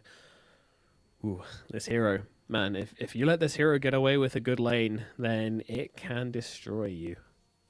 They lost with this earlier, though, right? Am I crazy? No, you're right. You're right. The TA, I think. I mean, that's fine. Obviously, yeah, you can pick a hero when you lose. But obviously, looking better in the last game with the Clockwork, bust the Shadow Fiend out again. We just saw that on the other SA stream, Shadow Fiend's winning in that one. So, and his partner was the Chaos Knight, who also will make a return here, but this time for Midas Club, man. Partner that up with the Slardar, a little bit more reliable than the position 1 Tiny. Yeah, we definitely see some Tinies really not kind of get into the game so much. And I think that's due to some unfortunate timings on the deaths. Like, you need to hit that certain timing on the hero where you can become a killer with the Silver Edge timing. If you die too many times before that timing, then you know, what are you going to do? You can't really run around the map and kill people, so it's been difficult. I really don't think we've seen Tiny being played to its maximum potential, so maybe we get to see a bit more of that. But yeah, the CK has been tearing it up every game we've seen so far, at least on this stream. I'm a little concerned, but you know, they already have a lot of AoE stuff to try and deal with him, to give him problems. So it's certainly not the freest of CK games. You just need like one more bit of control on the last pick here. Whether that come from the mid or the safe lane, I'm not quite sure, but we'll see what they come up with. Yeah, they probably know on Midas Club that Arai played the Shadow Fiend safe lane earlier, so there's a good chance they're just going to pick a mid laner if you offer up any sort of like counter pickable mid. Yeah. On the other hand, you could say like, hey, if you don't pick something that gives Shadow Fiend a hard time, maybe it just goes mid and they're happy about that and they get to pick another position 1. 5 seconds remaining. So they got to consider this. One thing they're missing on Arai is the ability to kill the Phoenix egg. Despite it being the first pick overall, it's pretty good eggs this game. Yeah, like Shadow Fiend clicks fast. Maybe we get to see the active ability actually. Oh my god, you're right. Maybe it's time we get to see the Feast of Souls or whatever it's called. I was trying to remember it too. Something about feasting its souls. It's You're close. You're definitely close. Combine that with a Dragon Lance and this thing's gone. Maybe. Or maybe he just doesn't level it and takes stats instead again. I feel like Shadow Fiend players are very stubborn. I would have loved a Puck pick, I gotta say. That's a great ban. I feel like that's the exact hero they need on Midas Club. Just like a bit of damage, a bit of control, and someone who really punishes you if you dive in too deep. Kunkka, if he didn't get what really weird innate situations and facets, maybe could have been okay here. But I haven't seen a Kunkka. Oh, yeah. But could he just get wrecked mid? Not more than ADR got wrecked last game, so you know, there's a very low bar set here. You're right, yeah, don't trip over it. Yeah, Earth Spirit or a Void Spirit. Void sounds pretty safe. I do like that. Either works for me. Either would tickle my pickle. Or yeah, we'll see what they go for anyway. And then Arai, obviously, this is all their reserve time, by the way, dumped into this one ban. Midas Club obviously thinking about their pick and their ban at the same time, so they can ban something which is going to answer their pick. Very smart. And then we'll get the old 1-2 pow ban pick. Aha. And Arai will have a lot of time here since they have only spent 13 seconds of their reserve time this entire draft. They really are going to get the maximum value out of their final pick, which I do love, because sometimes you'll see a team with second pick, but they have like 8 seconds of reserve time at the end, and it's like, well, that wasn't very useful, because you're not even getting the whole point of being second pick, of maybe having the all-game-winning option. And, you know, that's so funny, because I really wanted Brew, but I was trying to think how you could make it work, but I guess that's the option, huh? Okay. All right, so slide our mid. It shall be. It shall be. Wow, it's funny. I was actually, Brew first popped in my head because I was thinking about how I wanted Arai to make it work. Because I was thinking, man, they really need some dispels. Because they got like Corrosive Haze. They're going to have the minus armor from Chaos Knight. They're going to have the Fire Spirits from Phoenix. It's going to be really annoying. But now on the other side, you have this Brewmaster versus Shadow Fiend tossing up the air if he doesn't have his BKB going, which is frustrating. You have to pick a safe laner that can handle him, and I don't think Shadow Fiend is that. That seems like Brew would have a great matchup there. The second he hits 6, Shadow Fiend just dies. You just have to babysit him as the support a lot of the time. But I guess with Should they just Cogs, go maybe. Weaver now? That is definitely the anti-Brew hero. But at the same time, like, could you just Cogs him and then he just gets hit by Shadow Fiend and the matchup's not that bad? Because like you just get raised and bopped. Maybe. Like it's a hard one to call because, yeah, like it's.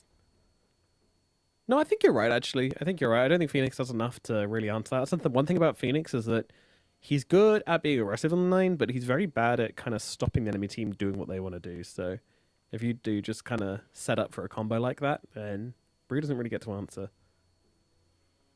Yeah, they might just be able to bully him out. But at the same time, no matter what, the mid hero is going to be melee, so maybe you just want your Shadow Fiend to go get huge. That's kind of what I'm thinking. Just plonk in mid, grab a Weaver, and then get you're the safe lane. Don't risk anything on any like half-cooked plans. All right, if they go Weaver, do they have enough damage for Chaos Knight? Kind of? Kinda, yeah. Like especially not with quite the though. It charge. feels like it's a little middling to me. That's the thing though. Like CK is always best when you can get on him before he can kind of initiate and just blow up one of your heroes. I do feel like Weaver kind of ticks that box a bit, but can also just get shredded by CK if he gets caught out. So it's kind of like a Dazzle, of course, obviously. Is That's that the next hero I was going to talk about. Cito's oh, gonna it's a play for the Dazzle mid. Yo, Okay. I've been playing this, dude. I've been playing this. Into the Slardar. Yeah, he immediately, I'm sure he's going to keep leg day. 100%. There's no way that you do not take that facet. And he's got the 100%. Nothel Bloom. Oh, he's got the Poison He's Bloom. going Hold poison. on. Yeah. All He'll right, go- good, he'll stick with good. Poison. Every other facet here. Phoenix going for the Sunray one for now. I guess we'll have to see. We might as well wait. Dude, do not take Brine Guard. Oh, actually, he's kind of stuck, isn't he? It's against the Dazzle. It's really difficult not to And go Brine Shadow Guard, isn't it? Fiend. Yeah, Oh, so but much God. anti-armor. The slow, though. All right, speak to me of this Dazzle mid. What is your experiences? You told me a little bit about it. Yeah. So, I mean, I don't know exactly what he's going to do. I've watched a few different players try it. There's kind of two schools of thinking where you can go for like the Greaves, maybe like a Spirit Vessel or something. I don't think you'll get that this game because it doesn't look very good. But either way, like you go Greaves and you just kind of like be a heal machine on the front lines. I think either way you get the Aghanims at some point just to kind of improve upon how much you can kind of enter to fights.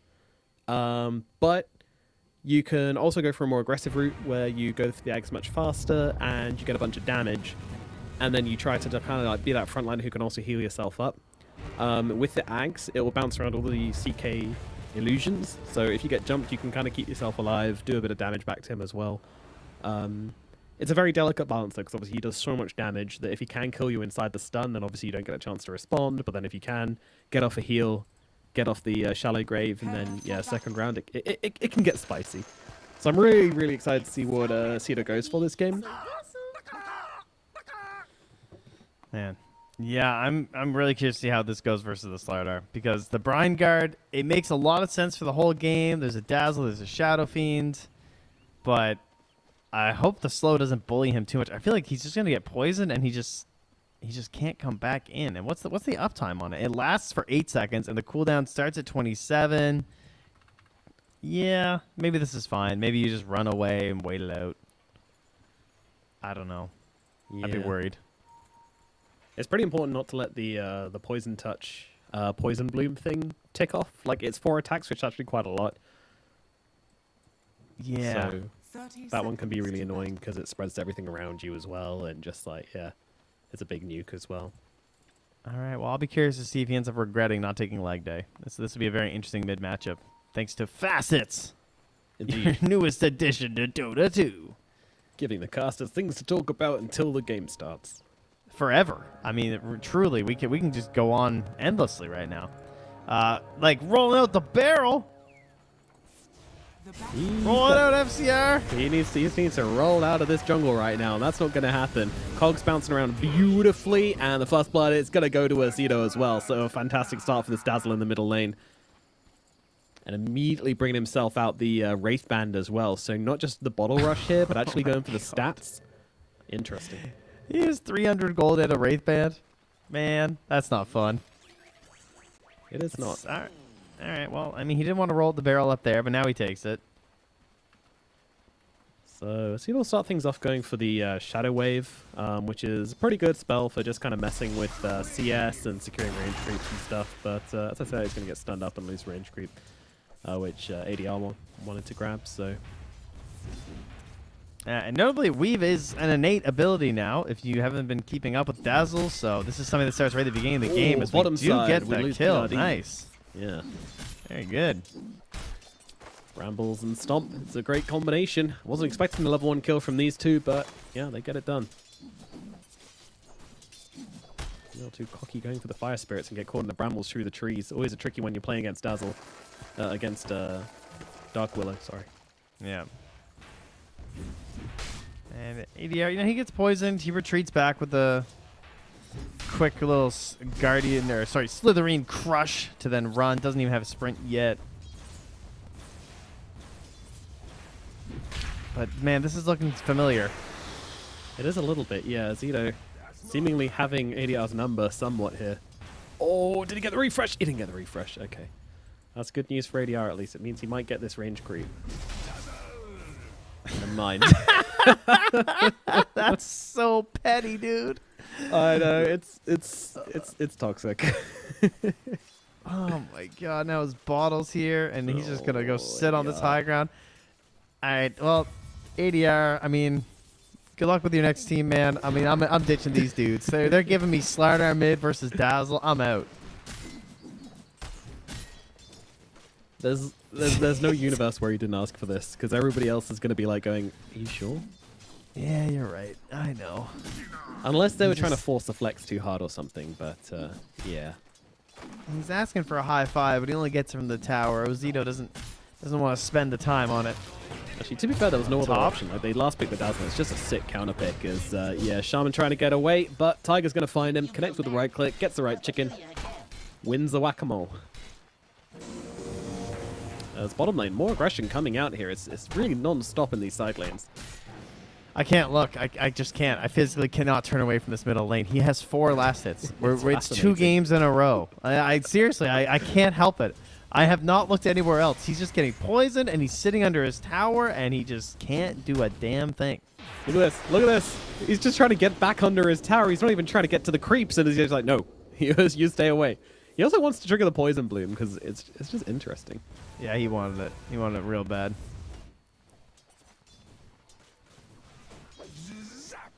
ADR dares to come forward, tanks a ton of damage for it as well, almost goes down, Jesus Christ. He keeps healing the creep so he can't get the CS under tower. Yeah. He just does it in rhythm so the tower does too much damage so he can't get the last hit. Look at this! Look at this! Yeah. His Brewmaster also only has 7 last hits. Like, I could have just been equally as mesmerized about this top lane. Oh, he's gonna kill him. Poison Bloom is gonna do the damage. ADI needs to be denied. Oh, the TP! They cancel it. Oh, he's gonna actually live with a tango. Wait, he's healing. He's also got a Fairy Fire as well. But Azito, he senses him nearby. He feels it in his bones. Dude, this is so brutal.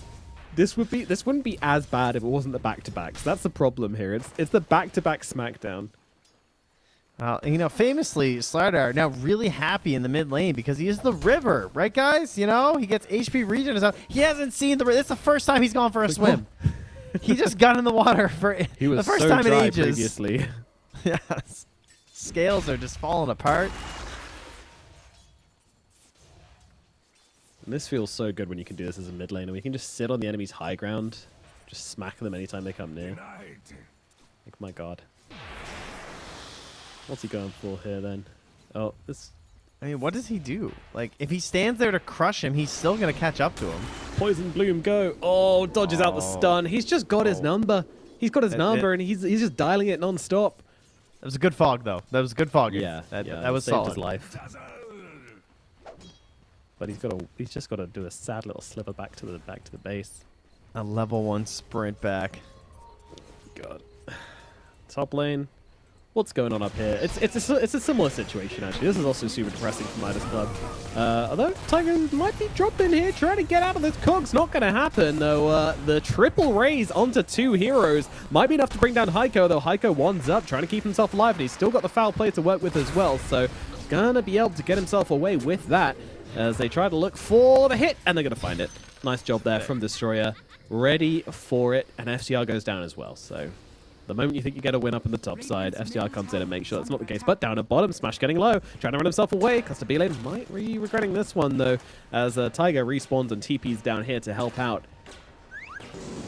Still going. He's going to try and drag him in. Almost catches the Phoenix. Does actually catch the Chaos Knight. He might just die. Smash, though, being super aggressive here, is going to pay the price for that one. Tiger, no rocket available, so Costabile is going to be able to get out and get himself this Lotus. Oh, Shadow Fiend up top also goes down though. Okay. He got left alone. That is a big kill for them. And that comes at the cost of that clockwork going down there. They knew that he wasn't going to be able to immediately TP back. Yeah, Destroyer went mid, interestingly, because needed some help with that lane. Yeah, you know, things were getting out of hand here. He did get an 11th CS. What the? Unacceptable. Yeah, double digits, finally. Wonder if Azito's crazy enough to just pop the haste and run him under tower, but he's not. He has some hinges left on him still. All right, here we go. Going straight in, power treads into Aghanims for the Dazzle. So if you didn't know, it allows Shadow Wave to be cast on enemies, and it bounces between them, does damage, heals you all the time, as well as King RD in some trouble down to the bottom side. Ooh, does get the jump away, but it's through the brambles, and that's always going to hurt. That's going to bring down the Phoenix down at the bottom side. Radiant's bottom tower is under attack.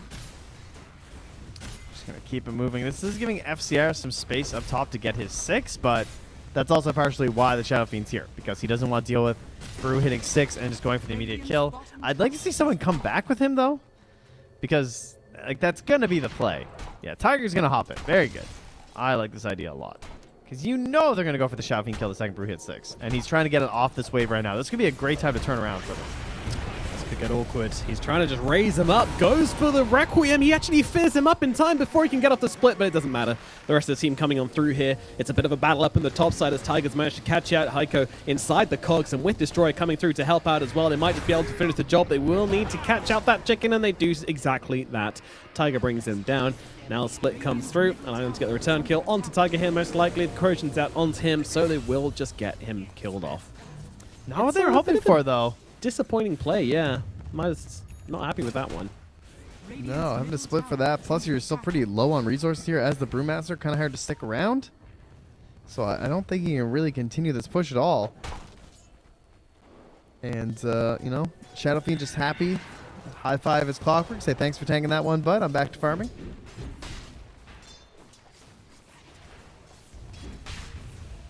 Zito getting pretty far up in the middle lane. King There's RD. a Shaman. We're looking for the wraparound as, yeah, King RD just caught out again. He just can't get away from those brambles. You dive through them, you just take way too much damage. He was being very greedy farming a camp there. I actually had to double check, like more like triple check, they didn't have Dying Light by the way he was playing it. Just what I assumed he was doing. Nuke someone from the sidelines. But yeah, the ward's too good. All right, here we go. Arcane Rune Dazzle running down the middle lane. How do you deal with this? Stampede comes out just to try and get the Centaur away from bottom, I suppose. I don't actually know. You cannot have your mid player be doubled up by the enemy mid 2 games in a row at 9 minutes. You cannot win Dota this way. You'll be lucky if you win Dota this way, but it's Kezi would say illegal. You just can't. I won't allow it. You would say that. Policeman Kezi coming on through as, oh, beautiful usage of the Hex, but might not be beautiful enough as Tiger is ready to cut him off. ADR trying to get out, does escape through the cogs, but just getting melted down by Azito, but Shadow Fiend in the backline's also in some trouble there. The Shadow Wave going to do a bit to help him survive through it. Does eventually go down, though. Heiko turns around with the shackles, but will be dying here. Destroy, just make sure he's falling as FCR just being chased infinitely here inside the brambles. Needs to make his way out of it. Does navigate them correctly, and that's going to keep him alive. The tower is just going to get brought down here. I mean, fighting into the Arcane Rune Dazzle, certainly a brave attempt. Sure, it gets in the Shadow Fiend kill, but overall, I think they'll be happy with this. On the side of Ori. Tower has fallen. Yeah, most certainly. Just cementing their lead, getting a ton of just space on the map, and now if ADR wants to keep trying to scoop up any like crumbs here, it's just gonna be dangerous in this area. Opens up really good angles for Clockwork too, teammates to punish. And now Ozito, yeah, he's getting his bloom on. Yeah, that's a great farming tool. Just constantly respreading it to the creeps.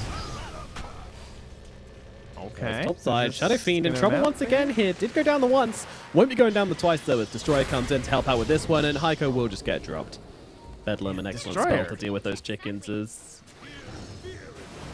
He's been very good on the Brambles. I feel like he's hit like every single one. That's pretty easy when you have like 20 of them. That does help. But he's getting them on like the OG ones, you know? He's hitting them in the middle ones. I don't know. I don't give Willow players any credit anymore. I'm sorry. Damn, you're savage. He's 6-0-5. No credit? Not even a little bit? No credit. Dude, you place down an entire goddamn forest when you use this ability, okay? It's ridiculous. Yeah, it's kind of like playing against Techie's Minds where your mouse is just like hovering around your cursor and you're just sweating like it's Siltbreaker. And everyone's watching and you're doing like the little courier thing. Yeah, just trying to get through them all. It's like, oh god. Everyone sees you get chopped by the axe and it was like, ping, ping, ping, ping, ping, ping, ping. Come on, Steps Axe guys. Lab. Close enough. Making it so much harder for me. Coming to you soon in Act 3, right, guys? Right? Maybe. Valve? Assistance? Hopefully. Sure. I don't know. Yeah, Siltbreaker was so good, actually. I mean, Little Axe Labyrinth, you know. Actually, yeah, Axe Lab was better. It was a little bit better. I love a good roguelike, though. I'm a sucker for a roguelike. Yes, we share that trait, thankfully. You You understand me. Lyrical does not. Oh, he plays Hades. It's okay. He gets that at least. All right. You know who it's hates a casual roguelikes? game, but you know, we'll give it. Tsunami famously can't do roguelikes. See, in fact, whenever I mention a game with me, the first thing he said, he goes like, "Is it a roguelike?" It's like, and he says it in that Tsunami voice where you know, like it's just, and there's so much disdain in his voice. Yeah, it is disgust. That's what it is. It'd be like Slider mid versus Dazzle. Like it's that voice that he uses. You can hear the raised eyebrow, and they're big bushy eyebrows too. They are very distinguished. Indeed. Oh, well, more pauses. Oh, good. Back to the eyebrows. All right. Who else has got great eyebrows in the Dota scene? I We don't should know, do but a tier mine, list of eyebrows.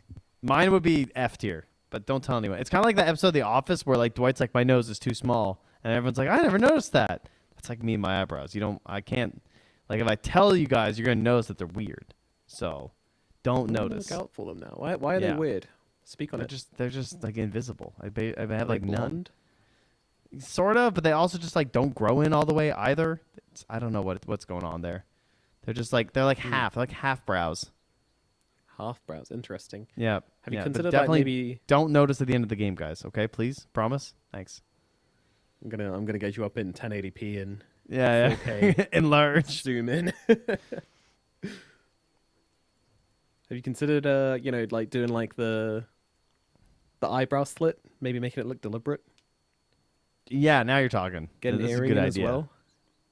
I think I'll just draw them on with a Sharpie, maybe. Maybe. And That's then I pretty could popular alter as my well. mood with that. Would be good.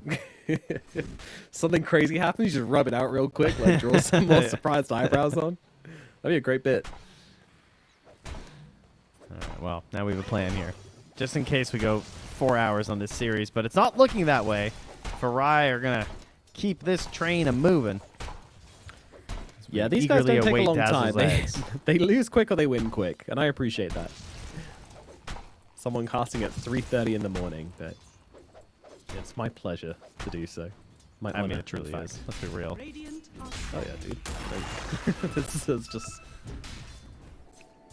It's fun. Yes, Just a baby. sync We're schedule watching as well. Smash so- play Dota in 2024. You know, it's good. All right. Well, if I'm Club Midas clubbing Midas hands in the jungle, and I want to get back into this game. This step one. They did this last game a lot. They have snakes. They want to use them. They want to take tier 1 towers. How about killing Smash? Oh, he's out of there. Ooh, no, he gets out. Stampede is there. Yeah, I'm looking at Smash. I'm looking at towers. I'm looking at ADR's contract, seeing if there's any loopholes in there we could abuse to. They will need him soon, but man, he needs some time. Yeah. It's just been 2 tough matchups in a row, to be perfectly honest. Like 2 unplayable matchups in a row. Which is somewhat unlucky, somewhat just kind of like, bold with the melee mid heroes. I mean, it's just 2 melee mid heroes into really, really good heroes at abusing other melee mid heroes. So what can you do? Yeah, I mean, good thing you got someone practicing this Dazzle to abuse these situations. We brought up OD earlier as a hero that you have to watch out for as a potential abuse hero. But yeah, Dazzle's definitely still in there. We got offlaner players also testing it out. I know Smash was playing it too. So this is definitely a hero that, moving forward, should be watched out for. That was pretty unhinged up in the top lane. Maybe it wasn't unhinged, actually. Try to follow up on this, but the Hex comes in from Heiko to save FCR, and that's going to get him out of danger. Man, that Hex is good. Yeah, it's working really well.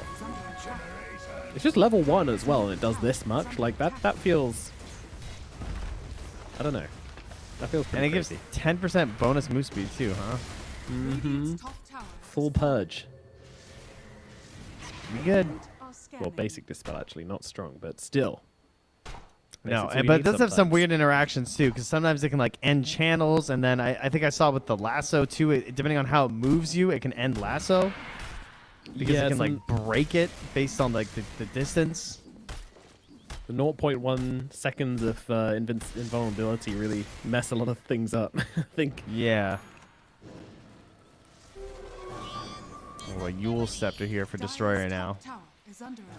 This Willow has been very farmed at 6-0 and 5, and gives her some new choice here, particularly against King RD, who is being walked upon. Oh, he tried to go for the immediate Chris dive, but gets caught out by the battery assault. No escape for you, sir. He's going to lose his life.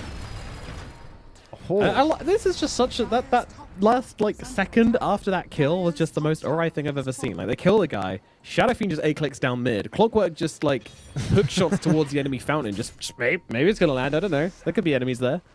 Yep, they just want another fight. That's what they live for. Radiant's bottom tower is under attack. And now we have this Aghanims completed on the Dazzle, so he's feeling pretty strong right now. And this really suits their style again, too, of just like, not only is Dazzle this lane dominator, but the group up that they love to go for. With the Dazzle Aghanims, yeah, it's going to be a little bit ridiculous.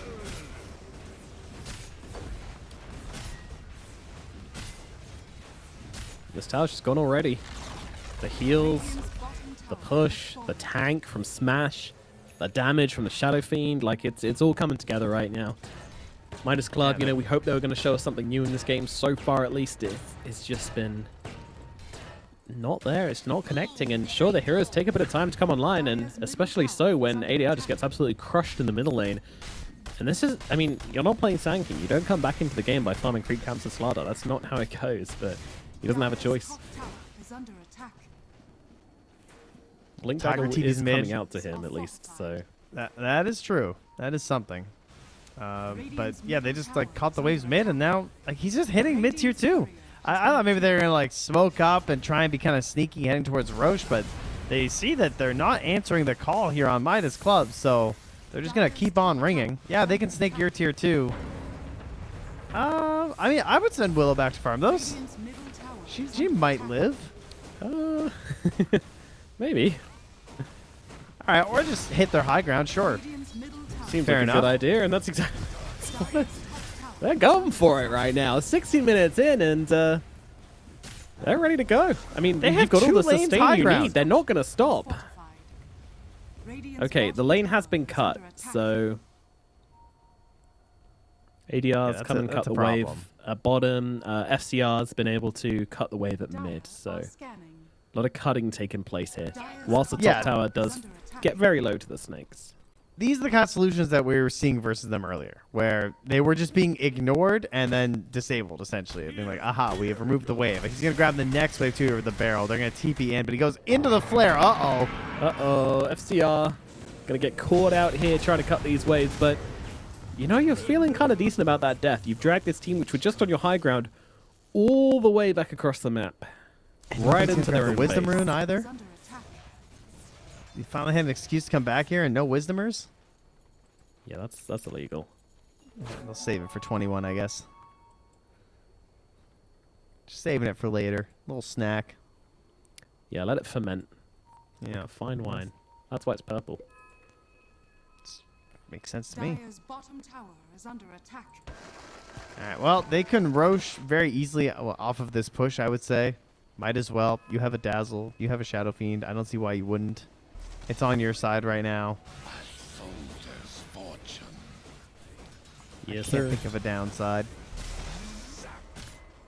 And this is kind of like the concept of like the Dazzle Eggs, which I was talking about in, I think, last game, where any universal hero which enjoys building an Aghanim Scepter it just feels so good. He gets so much damage, and then Dazzles especially because it gives him right clicks along with his Shadow Wave. Oh yeah, it's just extra good.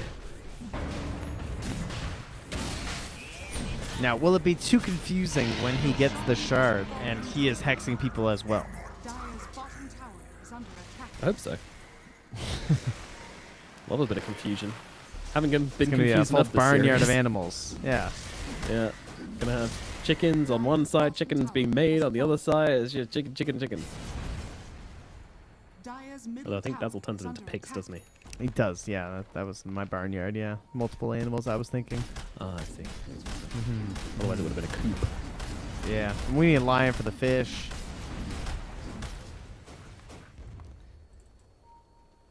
I feel like I see the fish more than I see the frog, honestly. Like, who uses the frog? Everybody's got the fish cosmetic. Yeah, that's true. These days, everyone's balling deep in Dota. We've been around so long.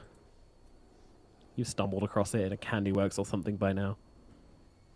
See, that's me with Juggernaut. I've never had the little kitty. The other day, Candy Works. Oh, the Mortal Treasure with a kitten in it. Oh, cool. I got the little kitten. Nice. I'm not gonna lie. I legitimately forgot there was a Chaos Knight in this game until right now. I saw the illusion cutting mid, and I was like, "Oh my god, there's a Chaos Knight in this game." This is what you say when you're trying to flame your teammate, dude. No, not. I mean, I seriously forgot. I haven't seen him in so long. He hasn't done anything, in fairness. Let's click on his items. Let's see what he's doing. What you up to, babe? Armlet. Oh, he's Mansa- top he's of the got board. items. He's top of net worth. Yeah, all right. That's why I haven't seen him. Yeah, he's also 1-0-0. So very much taking the heroic approach, Costabile, and just ignoring these attention-seeking guys on the side of, all right, we're just trying to run at you. Yeah, how dare they run at you and try and fight you? This is... There's so many neutral camps. Why are you farming everything on the map and going to 45 minutes? What do you think you're playing here? Oh, are they going to take this Wisdom Rune? Are they going to take their Tormentor? Yeah, no wisdom, but could take this. I mean, it's common. Who's not? Is everyone shardless? Yeah, everyone's shardless. So it's just going to go to a support. Radiant's top tower is under attack. Clockwork or Willow, though. Pretty good shards. Yeah, they're okay. All right, the Radiant, though, they're making their move. They're scanning. They're going to steal their Wisdom Rune. Good play. Okay. It was fermenting. Oh, no, it's like taking wine out of the cellar. And now No, they're going to go it's take okay. the Tormentor as well. It was only the they're new one. Yeah. They're taking the heroic approach and really building upon it and just literally mirroring whatever they're doing on the map. But they can't mirror this one, I don't think. Shadow Fiend swagging up to the high ground here with that tasteful demon swag. But they're here. And in they go. Stomp onto two. Who can they find? Well, the target is going to be the Clockwork, who just immediately runs himself away with those cogs, and it's getting awkward. In comes the Supernova as Shadow Fiend trying to take it down here. Doesn't quite have the attack speed. It's one hit away, and he's not going to be able to do it. Azido coming in, trying to heal up the SF as much as he can, but SF just getting burnt away. Don't forget, he's got the Aegis, so he will be okay even if he drops it once here. It has just been an egg for nothing at this point. Yeah, that is true. They didn't have to spend anything there. No Feast of Souls. I was just gonna say it. I was just gonna say it, dude. Is that what it's called? Oh, I was right. Hell yeah. Yeah, you were right. Yeah, I didn't realize either. It's a pretty bad I will name. say, if you get a kill during it, I do think it should just be free. It should refund the cost. Yes. That sounds fair to me.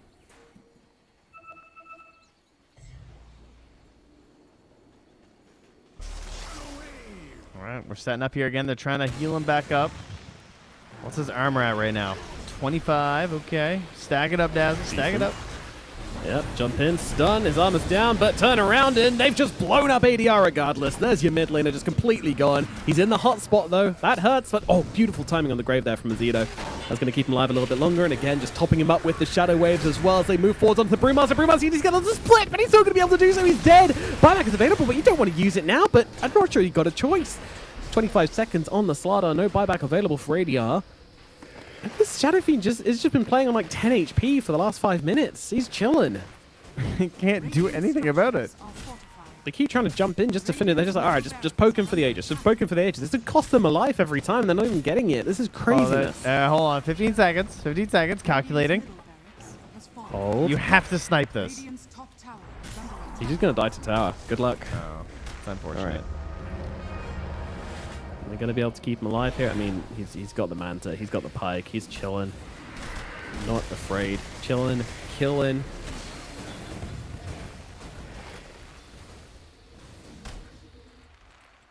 ADR moving around the side this time. His initiations just have not been enough. Even just sending these Manta illusions on the CK did manage to get 3, but just sending them out. It's just so oppressive as well, you know, knowing that your elimination's on the line, and these guys aren't going to leave you alone. They're just going to keep poking your high ground until you find a way to initiate upon them. It's so much pressure to put on them. They don't really hit neutrals, so they're here to game. Wait, there's jungle camps? Yeah.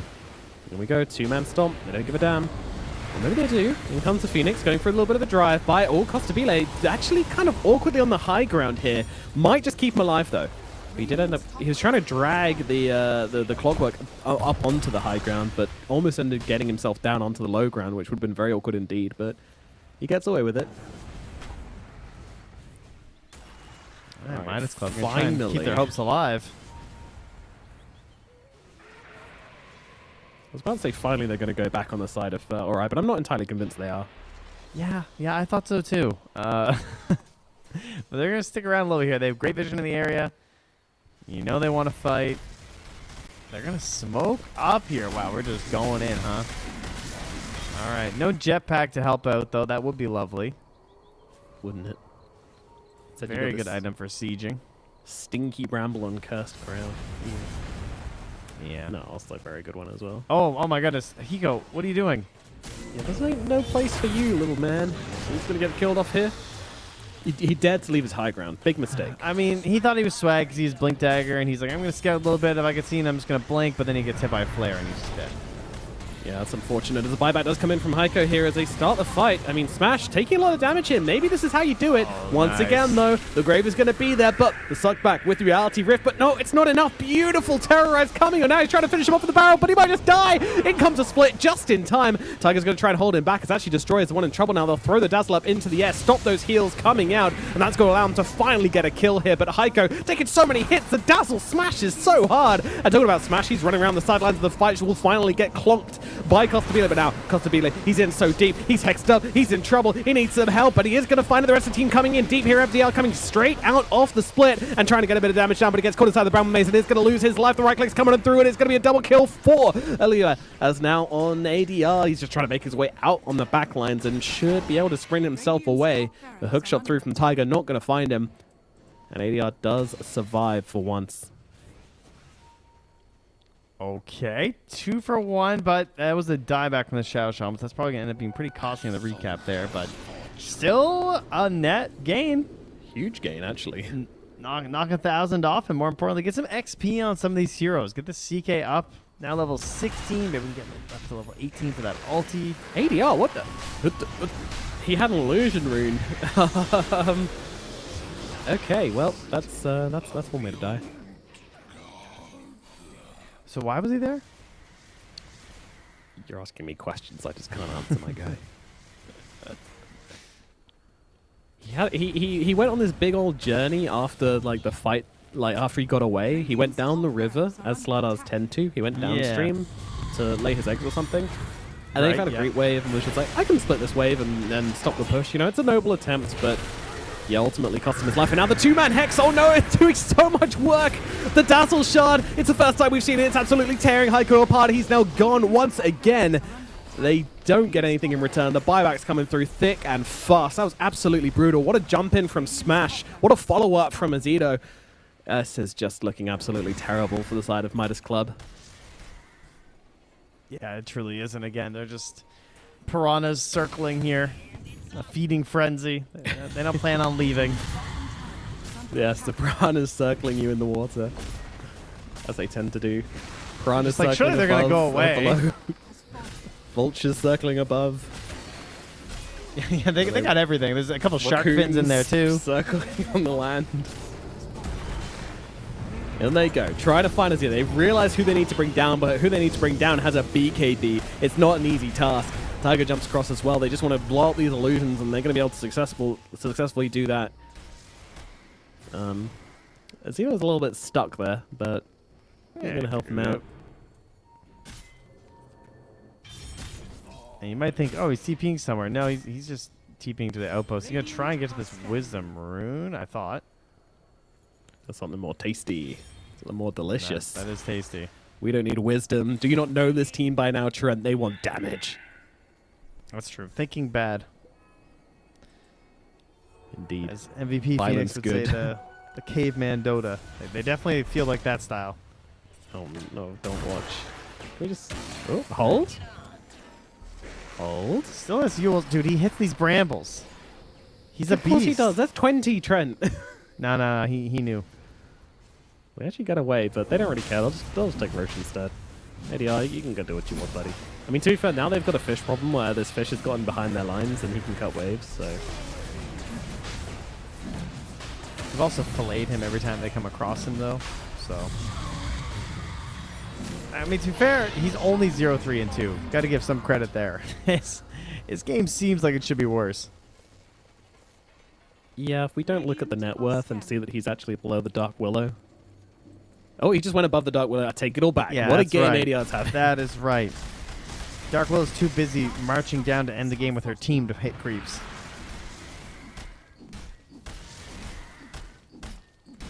Alright, so what wave do they have? Just top? Yeah, but it's mega creeps. It's kind of tricky to deal with it. And not that's again. just a dead Brewmaster with no buyback. Okay, we might be looking at a game here. Folks got to be trying to jump in on this one and get a bit of damage off here, but he's just hexed up. The shard from the Dazzle just doing way too much now, just following him down, beating him down, and Constabile's dead. CK, no response on this one. Sure, they're getting low on the side of Oriel, but they don't care. They're just gonna keep on killing. The GG comes out. The game is over, the series is over, and the run for Midas Club is over here at the Esports World Cup qualifiers. Rai +4 take a step forward here in the lower bracket with violence. He wouldn't even use the Feast of Souls. I was watching to see if he'd actually bump it, but not happening this time here. Not and needed. Rai +4, they survive after a pretty rough first series versus Heroic, as you'd expect. You know, I wondered what's the power level of this team, how will they do, and wow, very impressive. And Midas Club, I said after game 1 that we'll see a different Midas Club game 2, and I was very, very wrong. Well, we did see a different Midas Club, an even worse iteration, unfortunately, as they were unable to put anything together in this game.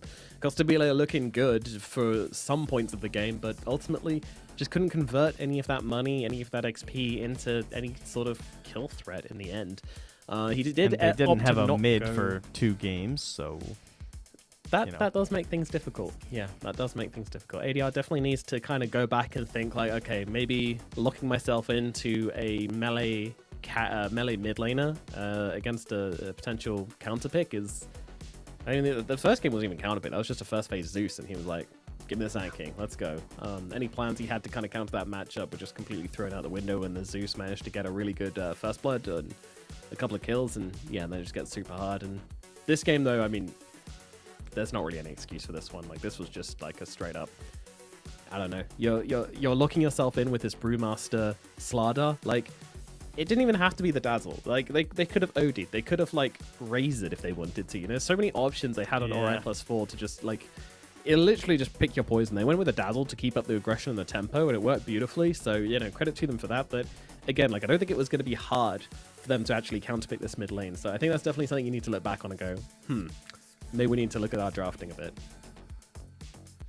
Yeah, very impressive stuff. It also feels like they picked a few more of the like meta stuff there too, compared to at least our first series. So maybe we just didn't get the best examples of their hero pool previously from Arai, and maybe it'll continue to impress us as they continue on this lower bracket, because there are 2 slots. Again, that is how it's working here in SA. So yeah, we all know Heroic. They're kind of the top dog, sure. And then there's Boom up there as well. But you go on a run, there's always a chance here.